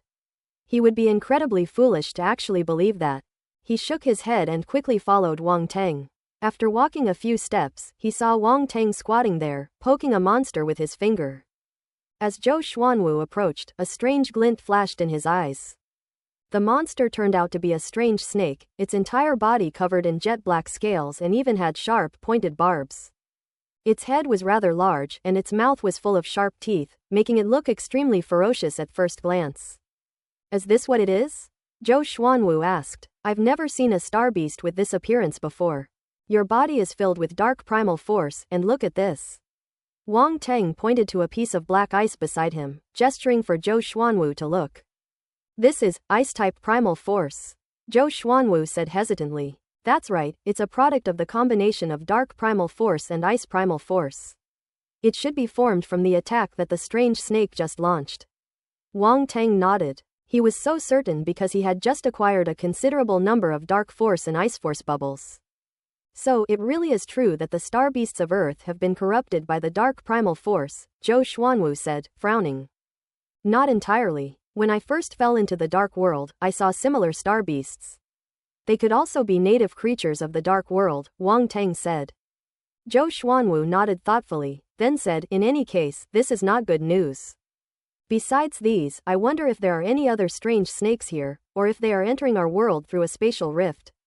We'll have to go check around the crack to find out," Wang Teng said, looking up, then suddenly his face froze. You jinx." Zhou Xuanwu was a little confused, not knowing why Wang Teng was scolding him. However, when he saw Wang Teng staring blankly at the sky, he couldn't help but look up, and then his whole body stiffened. Above their heads, from within the dark clouds, a gigantic head slowly emerged, its pair of cold, dark brown vertical pupils staring coldly at them. Did we alarm their ancestors?" Zhou Xuanwu swallowed hard and said. "It seems so." Wang Teng nodded. "Should we run away?" Zhou Xuanwu asked again. He sensed an extremely terrifying aura emanating from this behemoth, an aura that definitely surpassed that of a 13-star lord. You can try running one first, Wang Teng said with ill intent. Why don't you go first? Zhou Xuanwu said, his face darkening. I'm not afraid of it, why should I run? Wang Teng said calmly. Quote ellipsis ellipsis quote. Zhou Xuanwu suddenly felt that what Wang Teng said made a lot of sense, and he couldn't refute it. He also received a strong sense of malice from Wang Teng. Roar! Just then, the enormous creature overhead let out a terrifying roar.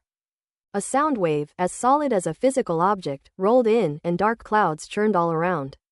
Suddenly, silver snakes danced wildly, and a huge part of its body was revealed in the dark clouds. This star beast was truly enormous.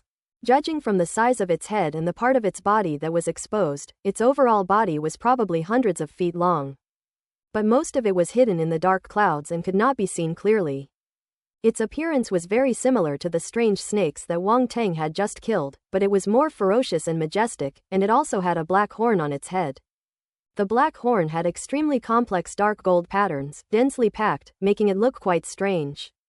Wang Teng activated his spiritual vision and saw an extremely large cluster of primal force light inside the giant python's body. It was a unique primal force formed by the combination of dark primal force and ice primal force, and its light was extremely dazzling. If classified according to human levels, it would probably be equivalent to the planetary level. At the summit of the snow-capped mountain, dark clouds loomed heavy.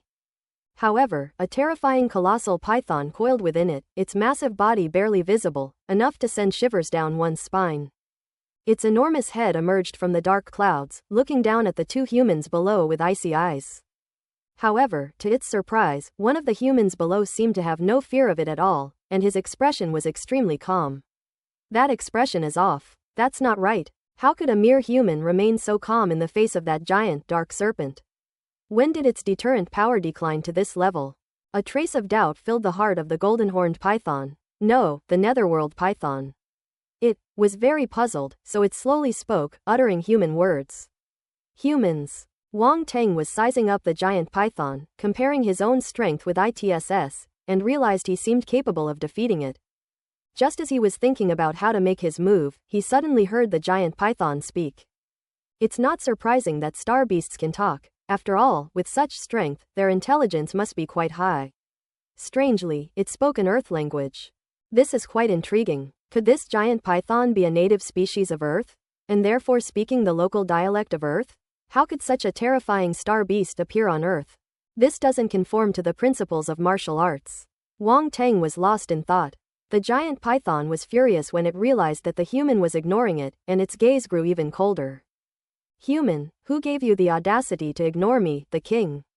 A roar came from the mouth of the netherworld python, and a powerful aura pressed down from the sky. Wang Teng and Zhou Xuanwu were the first to be hit, and were directly overwhelmed by that aura. Zhou Xuanwu's face paled slightly, and he involuntarily took a step back, his heart filled with horror.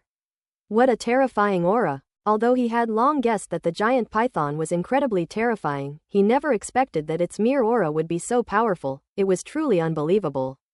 Why are you yelling so loudly? My ears are itching. At this moment, Wang Teng came back to his senses, picked at his ears, and said with disgust. Quote ellipsis ellipsis quote. Zhou Xuanwu looked at Wang Teng speechlessly, feeling that this guy's focus was a bit off.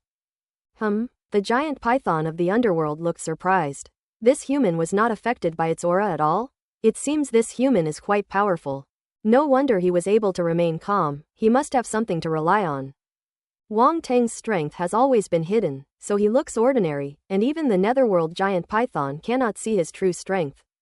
However, a hint of mockery and sarcasm suddenly appeared in the eyes of the netherworld giant python. The humans on Earth do not even have the corresponding inheritance, and can only struggle at the so-called war general level. No matter how strong this human is, he is only at the war general level. Human warriors at the general level are as weak as ants in its presence. This reliance that humanity considers reliable can be shattered with a flick of its wrist. This is the confidence of a king-level star beast. King level is equivalent to planetary level among human martial artists. The giant python suddenly recalled the hardships it had endured along the way. Tears welled up in my eyes, a deep sadness welling up inside me. Once upon a time, it was an innocent little snake, playing freely in the valley. When it got tired, it would go home to find its mother. Its life was ordinary but happy. But it didn't know that it was actually a little snake destined to be a protagonist. One day, out of curiosity, it climbed up the snow-capped mountain in front of it and discovered a magical little crack. It swears it was just for fun, so it carefully rubbed against her with its tail. I really just wanted to rub against it, I never intended to go inside. But things took an unexpected turn. A terrifying suction force emanated from the small crack, pulling it inside. So, you really can't blame it for this. The suction is so strong, it sucked right in. After being sucked into the small crack, the little snake fainted. When it woke up, it found itself in a strange place. All around was pitch black earth, and the sky was gloomy. It looked terrifying.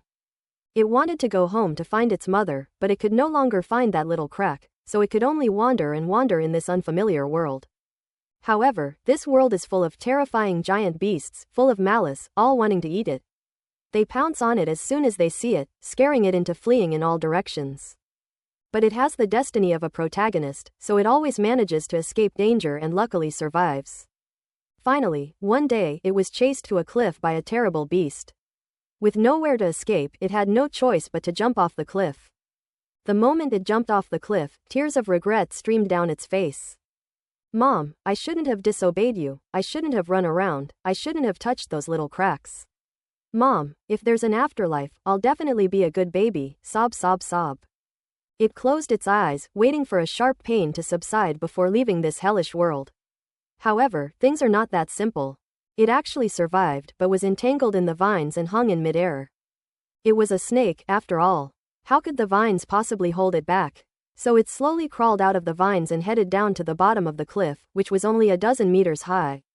Below was a deep, dark pool, its bottom unseen, exuding a chilling coldness. The little snake, naturally drawn to cold, felt its wounds heal and its unease vanish upon seeing the icy pool. Upon seeing the pool, it seemed to have found its home, so it hurriedly dragged its injured body and crawled, trying its best to crawl towards the pool. Thump! It finally crawled into the pool. The icy water would be deadly to other creatures, but it was a good medicine for the little snake. As soon as it entered the pool, it comfortably closed its eyes. In the days that followed, this pond became its home. Not only are there no terrifying giant beasts to eat it here, but there's also such a large swimming pool, making it practically its playground. As it spent more and more time in the icy pool, the little snake grew stronger and larger until one day it was no longer ignorant, but possessed wisdom like a human. It learned to think and became a thinking snake. It was no longer content to stay there and wanted to leave. However, before leaving, it planned to dive to the bottom of the icy pool to see what was going on. This cold pool is strange. The chill it exudes makes it grow stronger, as if it contains a peculiar energy. It didn't understand this before, but since it gained wisdom, it has come to understand. So it made up its mind and swam to the bottom of the cold pool. It swam and swam along the source of the chill until it finally saw a huge skeleton. The enormous skeleton was mostly buried in the mud and sand, encircling the entire pool and almost stretching to the horizon. It was located where the skeleton's head was. Inside the skull, there was a round, uneven crystal floating in the water, emitting a faint, eerie light, and a chill emanated from the crystal, permeating the entire icy pool. Upon seeing the crystal, it couldn't take its eyes off it, as if the crystal had a fatal attraction for it. That crystal made the snake drool. So it followed its instincts and swallowed the crystal whole. Boom! The moment it swallowed the crystal, a terrifying energy exploded within its body. At this moment, it finally came to its senses, feeling both surprised and frightened. It forgot that it was a smart snake. How could it eat random things? Eating random things will kill a snake. Before it could think any further, under the onslaught of that terrifying energy, another massive memory also erupted in its mind. Its pitiful brain capacity immediately reached its limit under the weight of this massive amount of memory, and then it easily lost consciousness. It didn't know how long it had been asleep. When it woke up, it found that its body had swelled to 3 times its original size. Although it was still far from the huge skeleton at the bottom of the cold pool, it was still an extremely large python. At this moment, it suddenly discovered that many memories had appeared in its mind, and these memories made it understand what cultivation and racial inheritance were. This race's lineage comes from a powerful star beast called the netherworld giant python. Because the race's reproduction is extremely difficult, it is very rare. However, the netherworld giant python with pure bloodline has a very high growth potential and is extremely valuable.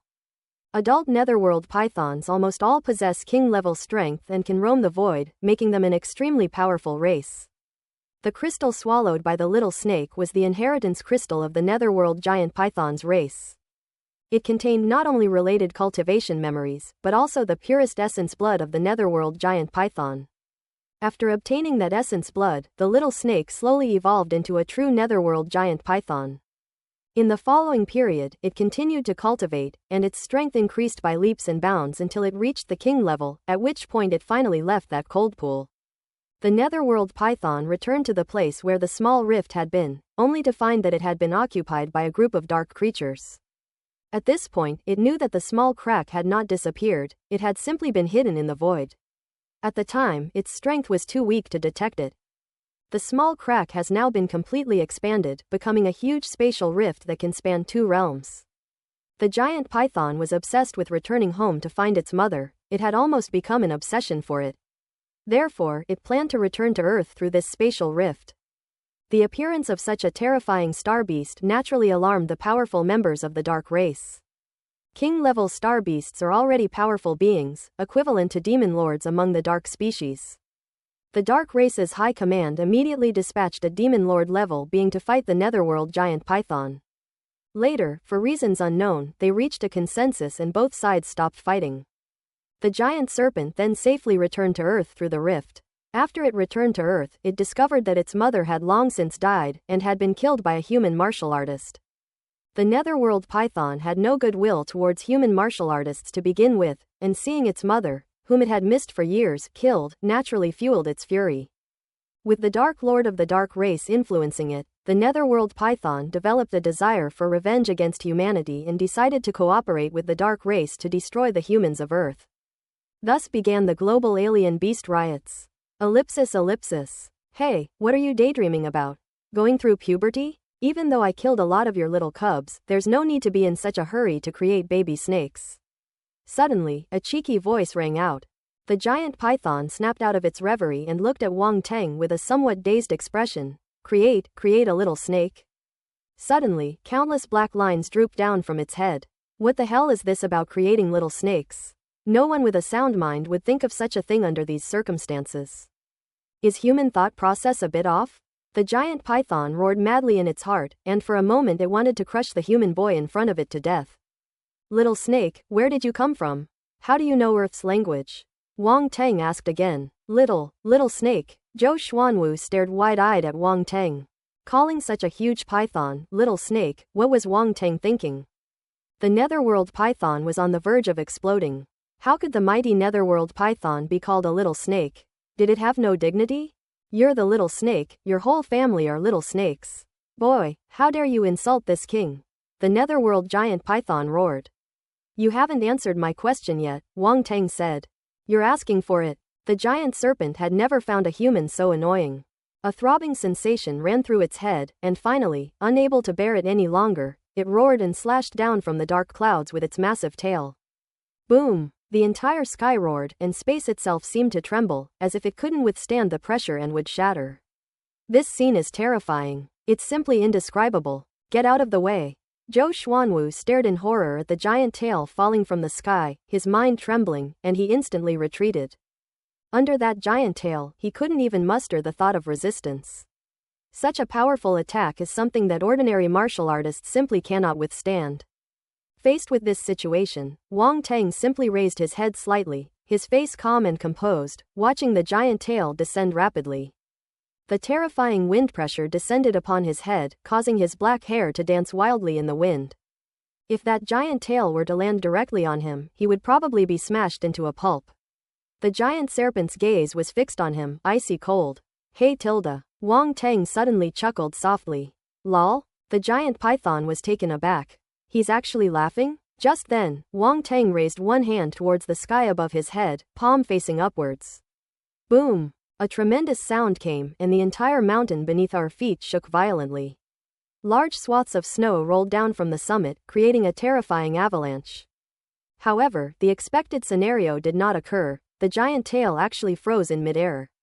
It was caught, and he caught it with one hand. Beneath that gigantic tail, Wang Teng's figure appeared incredibly small, yet he caught the tail with one hand and stood gently in place, unmoved.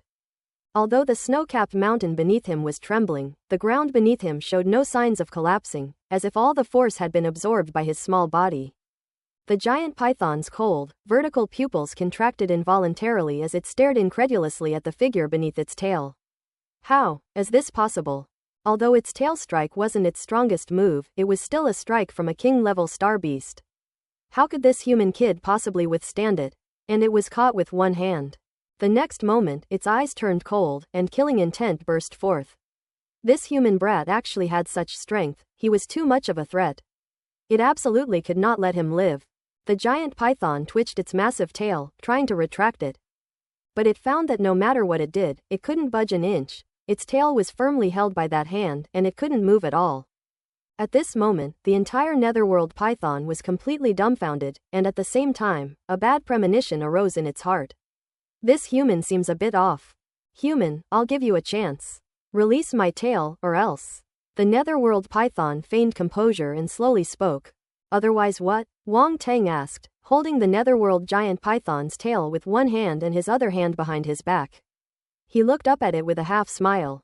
Human, don't be ungrateful. I only decided to give you a chance to submit to me because I saw that you are quite strong.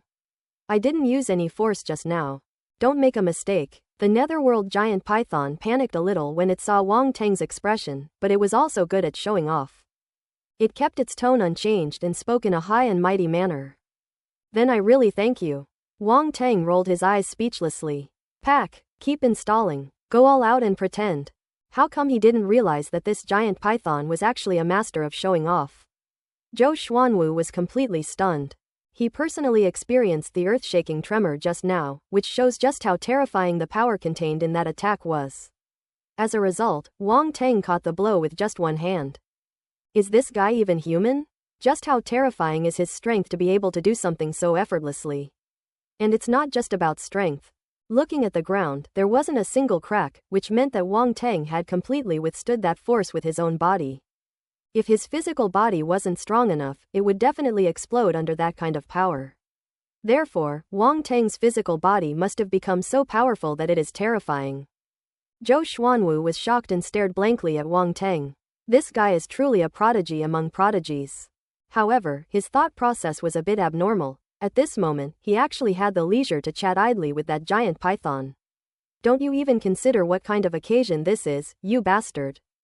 We're in a hurry. Zhou Xuanwu had a lot of complaints he couldn't express. Seemingly sensing Zhou Xuanwu's resentment, Wang Teng smiled sheepishly at him. Then his expression turned serious as he looked up and said, "Let's stop with the small talk. Now I'll give you a chance. Submit, or die." The netherworld giant python. Damn, how ruthless. Weren't we just talking? Why did you suddenly change your attitude? Is that really okay? Humans are indeed cold-blooded animals. However, it was clearly impossible to make the netherworld python submit. The pride of the netherworld python clan would not allow it to be so cowardly.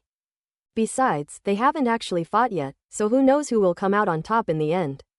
It was just a little wary just now. It doesn't mean it was afraid. It is a powerful, king-level netherworld python. That's really strong. Roar. To show that it wasn't afraid, the netherworld python roared first, its aura surging and its appearance incredibly fierce. Seriously, that's incredibly fierce. Die. The upper body of the netherworld python finally emerged from the dark clouds and pounced down at Wang Teng. The enormous mouth gaped open, seemingly poised to swallow the heavens. When Wang Teng looked up, he could only see the pitch-black opening and the enormous, ferocious fangs. Everything around him was obscured. He compared his size to the python's and realized that his small frame might not even be enough to fill the python's teeth. These chaotic thoughts flashed by in an instant. Wang Teng released his grip on the giant python's tail and vanished from the spot. Boom! The giant python closed its mouth and swallowed a mouthful of pure, cool air. It tastes great. Great my ass. It quickly raised its head, searching for the human figure. Just then, it suddenly felt its head sink, and then it heard the human voice in its ear. "Little snake, come on. Show me how to fly through the clouds, giddy up." Zhou Xuanwu was no longer worried about Wang Teng's safety. He could tell that Wang Teng was still in the mood to play with the giant python, which showed that he did not take it seriously. This demonstrates a strong sense of confidence. The only thing that left him speechless was that this guy was too unconventional. Drive? What the hell is this? Riding a giant python like a horse? How could he even think of that? The giant python was startled when someone silently stood on its head, but it became enraged after hearing Wang Teng's words. I'm absolutely furious. This human has some nerve, daring to use it as a mount. Get down here. In an instant, the giant python shook its head violently, trying to shake off the bastard standing on its head. Don't bother, you can't shake me off.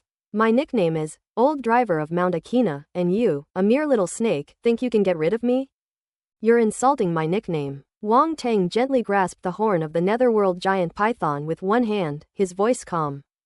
A seasoned driver on Mount Akina? The giant python had no idea what that thing was, but it could tell that this human was sure to say something unpleasant. But now is not the time to think about these things. It discovered an embarrassing situation. It shook its head frantically for a long time, but it just couldn't shake off the human on top of its head. This is a bit tricky, isn't it? However, when it felt the touch from the unicorn horn, a cunning smile appeared in its eyes. You're asking for it. The giant python sneered, and the golden patterns on its single horn suddenly lit up, emanating an extreme chill. In an instant, a thick layer of black ice froze on Wang Teng's palm. The black ice froze his hand and horn together, and even spread rapidly, engulfing Wang Teng's arm and heading straight for his body. Wang Teng's eyes flashed, and he actually felt the chill invading his body, as if it was going to freeze his blood, muscles, bones, and even his primal force. This is actually kind of interesting. The next moment, the azure jade-glazed flame within his body instantly boiled. Boom! Blue flames surged from his arm and burned fiercely within the black ice. The intense heat emanated from the black ice. The hard and icy black ice melted at a speed visible to the naked eye, and in a short while, Wang Teng's arm in the hand that was tightly gripping the horn returned to normal. You should also taste the flavor of my flames. A slight smile appeared on Wang Teng's lips, and then, as the flames surged, they completely enveloped the single horn.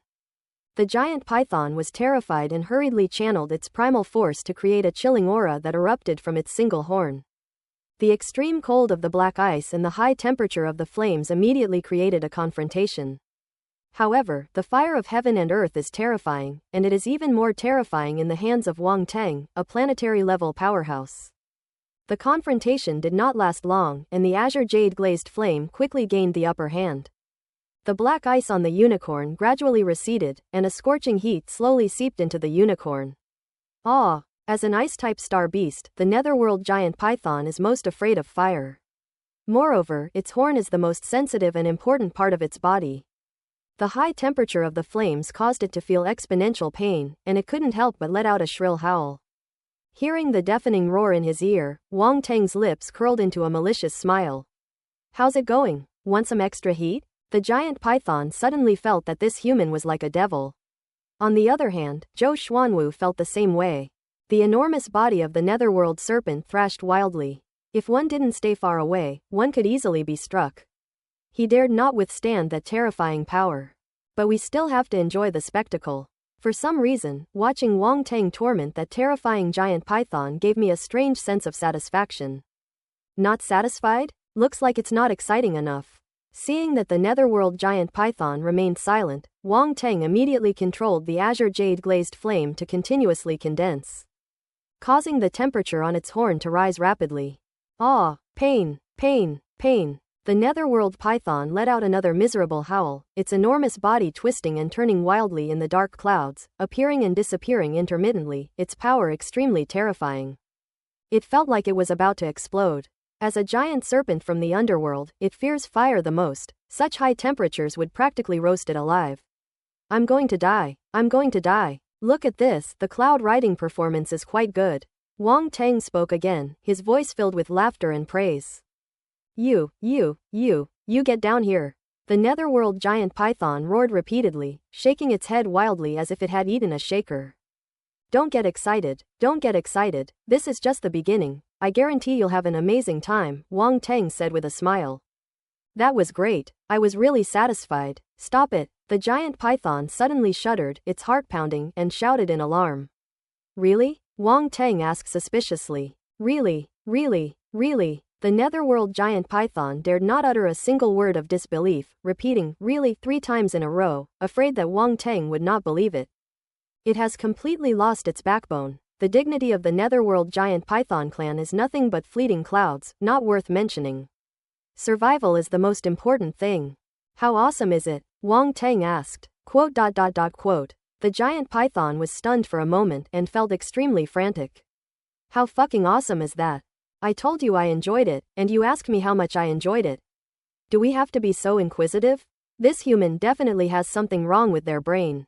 This kid is a total problem child. Can't answer? Looks like it wasn't satisfying enough after all.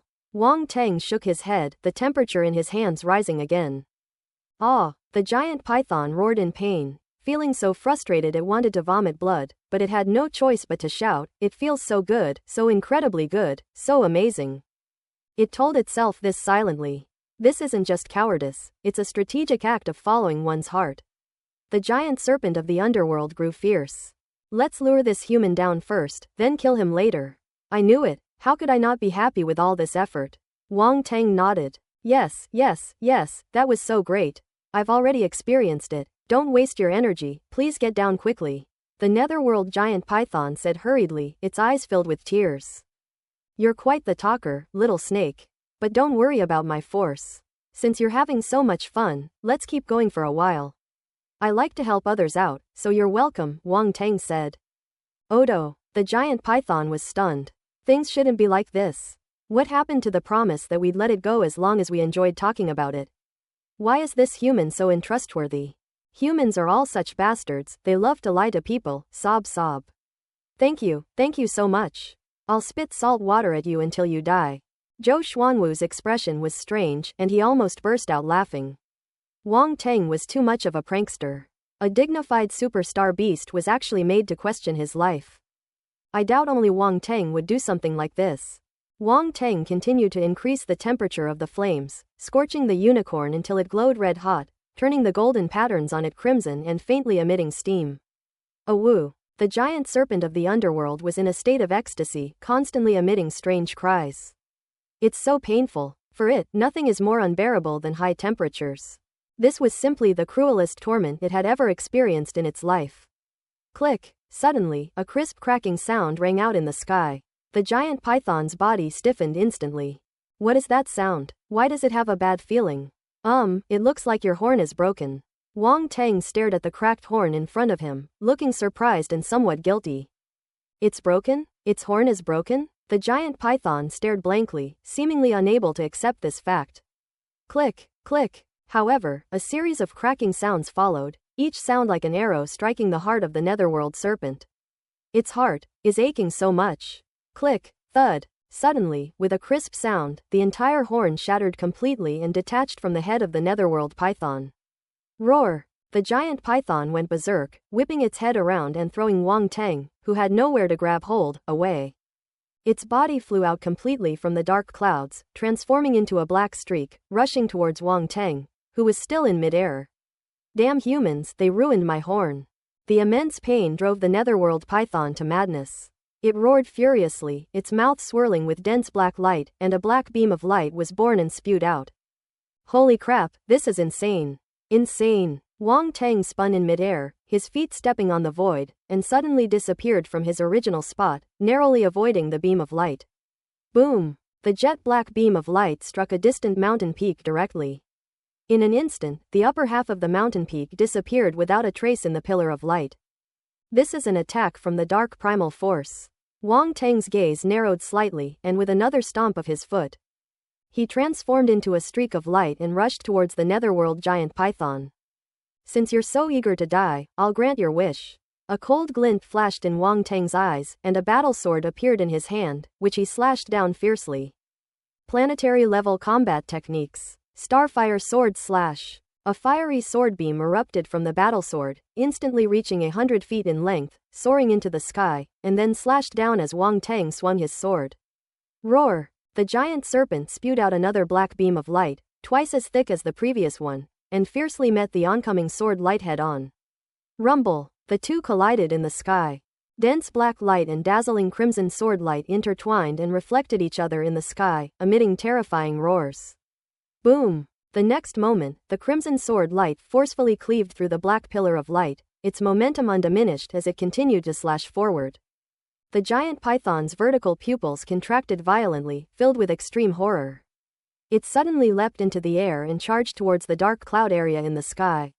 You want to leave? A cold glint flashed in Wang Teng's eyes as he unleashed his mental power, directing it off course and causing the sword light to tilt upwards.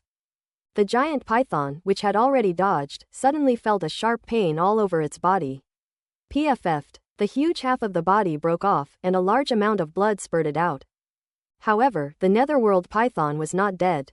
Dragging its half-dead body, it continued to flee towards the dark cloud area, letting out a furious roar. Wugu, aren't you going to make a move? The mournful roar of the giant serpent echoed in the sky, conveying a sense of helplessness and pitifulness. How can they not be pitiful? That huge body is now only half left. The excruciating pain constantly stimulated its nerves. Seriously, that hurts so much. However, compared to the pain of having a broken horn on one's head, this is secondary. Its horn is the most important part of its body, like a little brother, important yet fragile. But now it's broken. Imagine if your little brother were to break, the pain would be terrifying. Ugh. I can't even imagine it. The netherworld python originally had another ultimate move, but it required its single horn to activate. Now, however, this move died before it could even be used. Otherwise, it wouldn't have been so easily taken down by Wang Teng. It can only be said that Wang Teng's luck was too incredible. He grabbed its weakness right away, and unfortunately, he accidentally broke off its horn. In fact, the horn of the netherworld giant python is very hard. Ordinary martial artists simply cannot break it.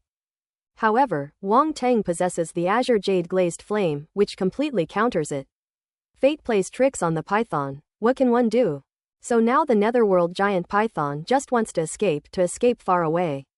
Survival is the most important thing. What about dignity? What about face? Can you eat that? Not only that, it disregarded the dignity of a king-level star beast and begged that treacherous fellow for help. It didn't care about anything else anymore, it just wanted to be alive. Now only that guy can save it. Wang Teng also heard the roar of the netherworld python, and his eyes flashed slightly as he looked up at the sky. Black bone? So there are other beings after all? Wang Teng muttered to himself, no longer in a hurry to make a move. The one who could make this giant python cry for help must be someone of the same level as him. He wanted to see who it was. Zhou Xuanwu, watching from afar, was tense. He was initially surprised and delighted to see the giant python slain, as Wang Teng's strength was indeed formidable, having slain such a terrifying giant python so easily. However, before he could rejoice for long, he heard the python's roar and his heart immediately tightened. There are still people here? Could it be another expert of Wang Teng's level? What's wrong with this world? In the past, you could hardly ever see a powerful person, but now they're springing up like mushrooms after rain. However, just as everyone was waiting for the unknown entity to appear, the sky was completely silent, without even a bird feather, let alone a person. Are you just bluffing and trying to fool me? Wang Teng asked, his face darkening. Quote. The netherworld giant python. I have no idea either. Its heart is broken. Damn it, is that bastard going to watch it die? As expected, all other races are unreliable. I didn't believe your nonsense. Enraged, the giant serpent of the underworld darted rapidly into the dark clouds. Closer, closer. We'll be able to get in soon. A hint of joy appeared in the eyes of the netherworld python. As long as it entered the spatial rift behind the dark clouds, it could escape back to the dark world, and the human behind it would have no chance of catching it. Human, once I recover, I will make you pay 100-fold for the pain you suffered today. As the giant python was about to plunge into the dark clouds, it couldn't help but think of its predicament that day. Its eyes immediately turned ferocious, and it couldn't help but roar and utter a harsh threat. Then we will plunge headlong into the dark clouds. You can make tough threats, but you can't slow down your escape.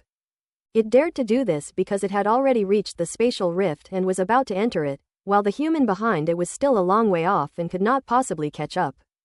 However, things seemed to be a little different from what it had imagined. It found itself unable to move.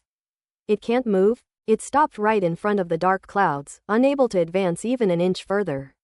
What happened? What's wrong with me? I'm totally losing it. The giant python was completely bewildered. It discovered that its head could still move, so it stiffly and slowly turned to look behind it. The human was watching it with a mocking expression, still standing in the same spot without moving an inch, but there was no doubt that it was him who had done it. It's definitely him. It's definitely him. There is no other possibility. Run, why aren't you running anymore? Wang Teng said leisurely. Quote. The giant python almost shed tears of regret. This human is so heartbreaking. It was filled with regret. If only it hadn't made those harsh words and had instead entered the spatial rift earlier to escape back, wouldn't that have been better? Now it's all over, there's nowhere to run away even if you want to. Wang Teng walked over step by step and stopped in front of the netherworld giant python. The giant python was terrified, feeling extremely panicked.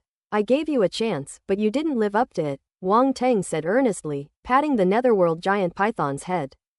Can you give me another chance? The netherworld giant python said, trembling.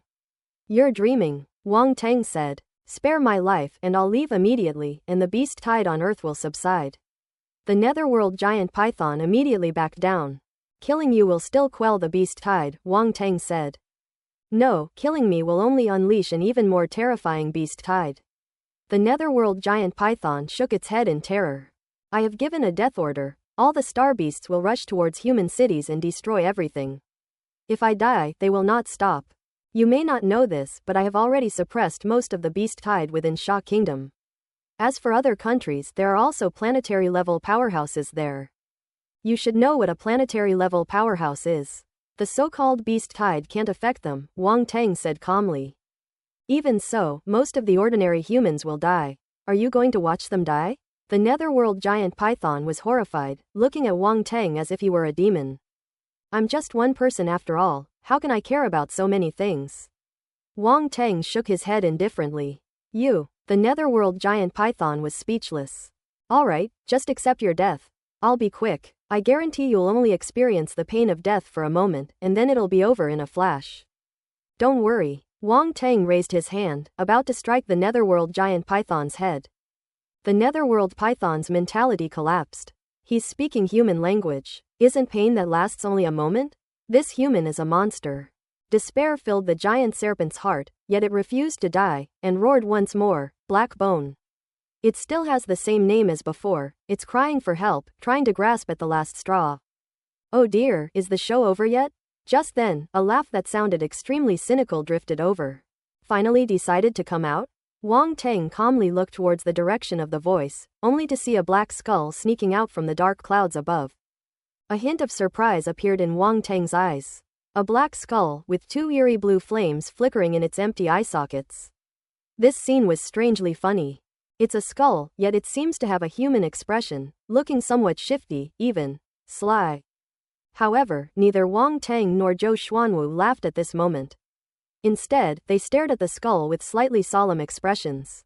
The giant serpent was overjoyed, as if it had seen a savior, and it cried out, Wugu, you finally came out. Save me, save me. Shut up, you're so noisy. Bang! Before he could finish speaking, Wang Teng slapped it on the head, causing its mouth to close involuntarily, and its sharp fangs almost bit its own tongue. Oh my, this guy is fierce. The skull above seemed to smile slightly, a skeletal arm stretched out from the dark clouds, 5 bare finger bones touched its chin. The upper and lower jaws opened and closed, and it actually made a sound. Wang Teng looked up, his eyes wide with surprise, and mimicked the other person's tone. Oh my, this skull can actually speak human language.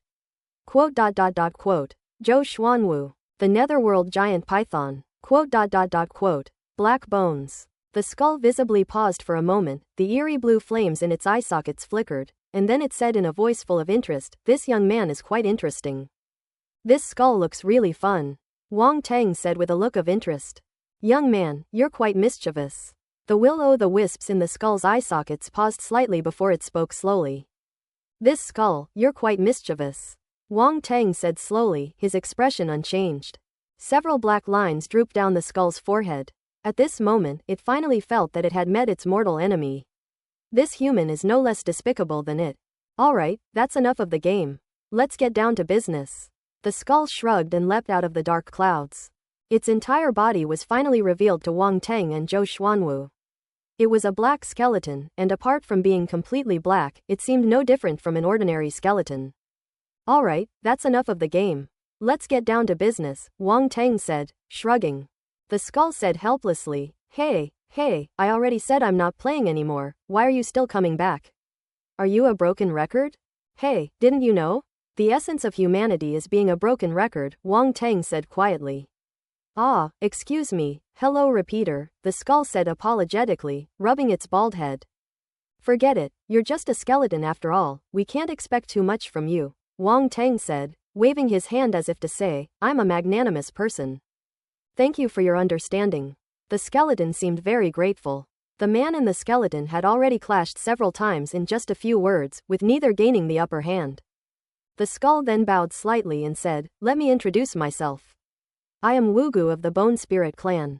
As he spoke, he straightened up, and a black top hat appeared in his hand at some point, which he then put on his head. The Bone Spirit clan, Wang Tang muttered to himself. This was the first time he had ever heard of them.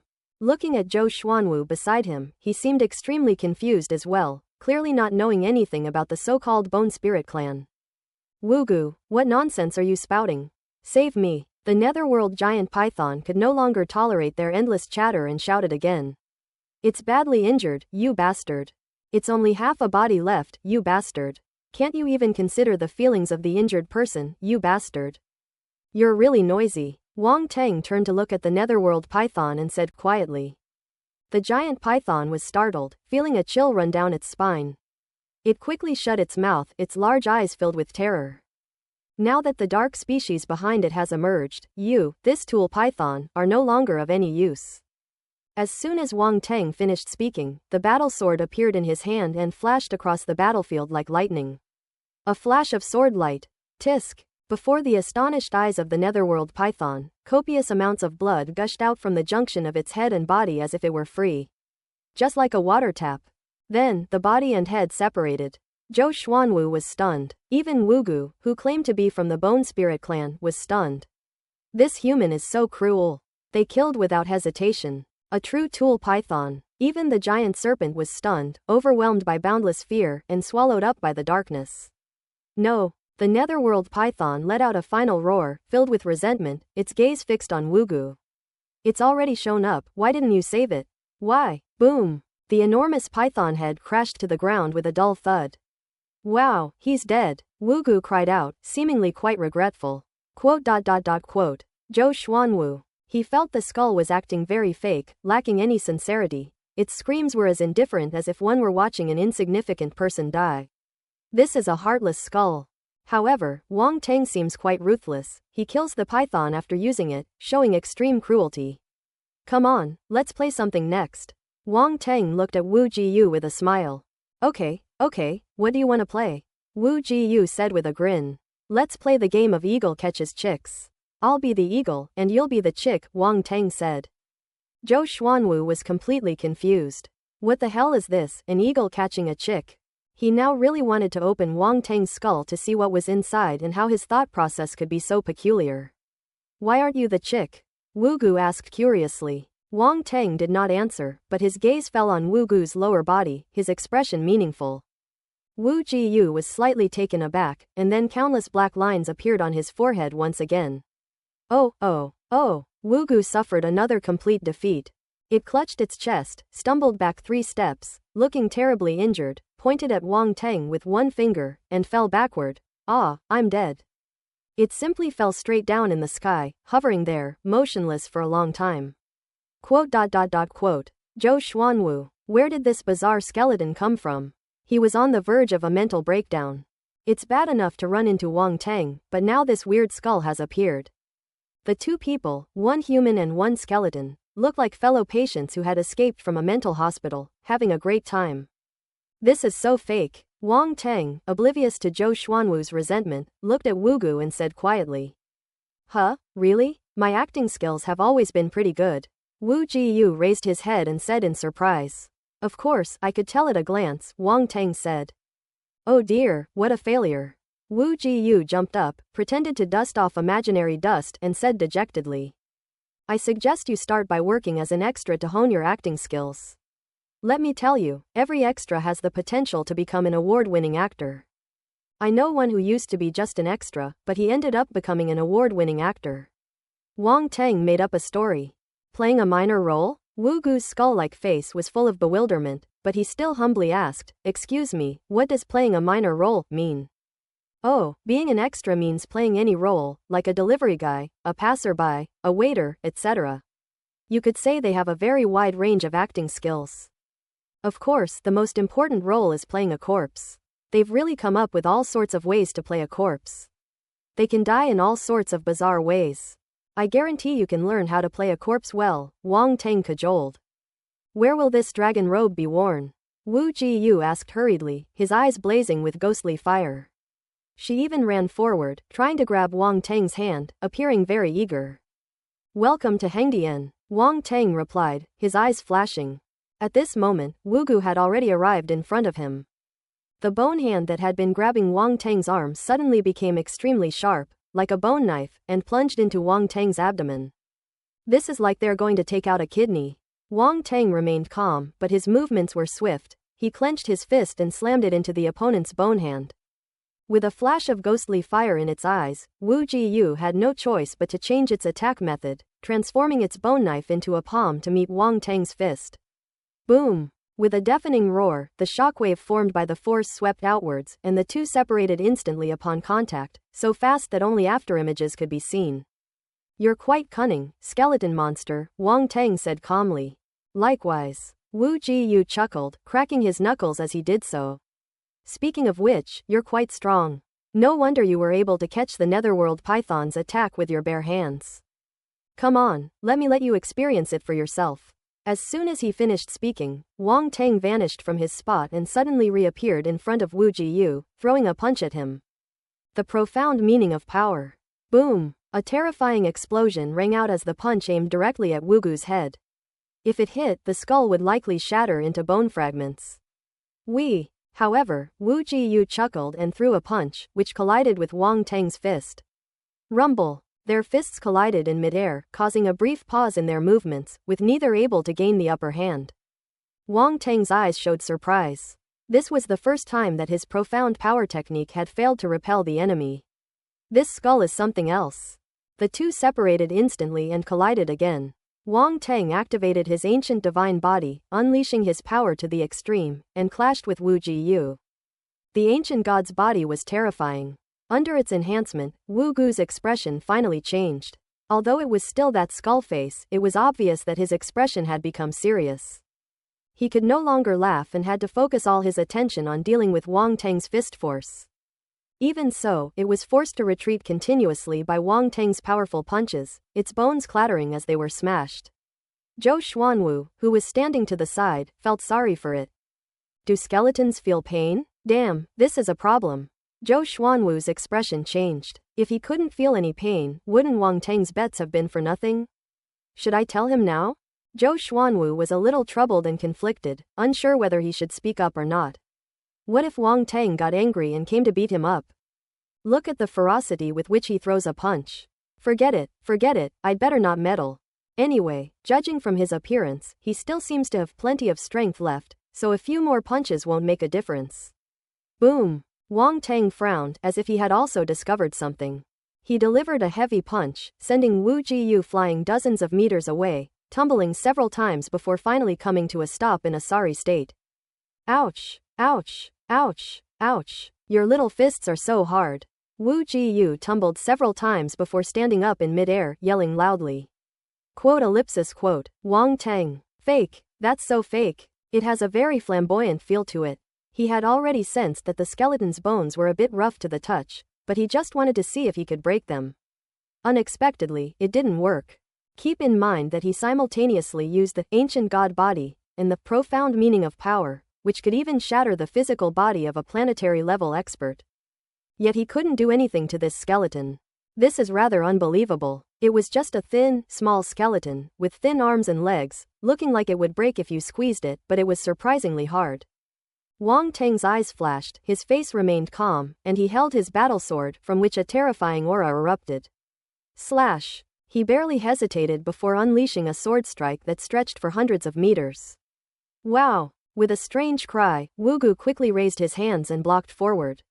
The black bones on his body began to wriggle rapidly and formed a huge black bone shield in front of him. The bone shield is prismatic, with a skull face on the surface and sharp bone spikes all around, making it look extremely ferocious. This happened extremely quickly. The sword light arrived and landed directly on the bone shield. Boom! A deafening roar resounded, and Wugu was once again knocked back dozens of meters, but the sword light did not harm him. However, the bone shield was already broken, leaving only the tattered main body, and the surrounding area was already in ruins. Even so, the bone shield still writhed and then reintegrated into Wugu's body, as if it had no effect on him whatsoever. Wang Tang's eyes flickered, and he was truly astonished.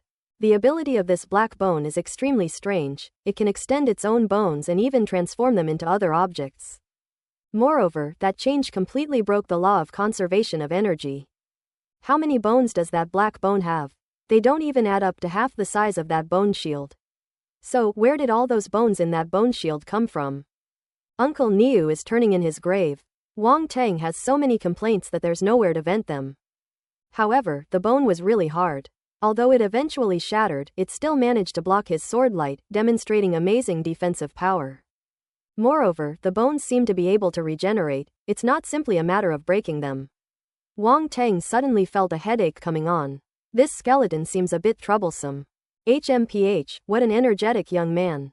Wu Jiyu twisted his bones a couple of times, making a series of cracking sounds, and said with a grin, "But I've already completed my mission. So I won't keep you company any longer." Upon hearing this, Wang Tang frowned. What does this skeleton mean? What is its mission? Suddenly, a bad feeling arose in Wang Tang's heart.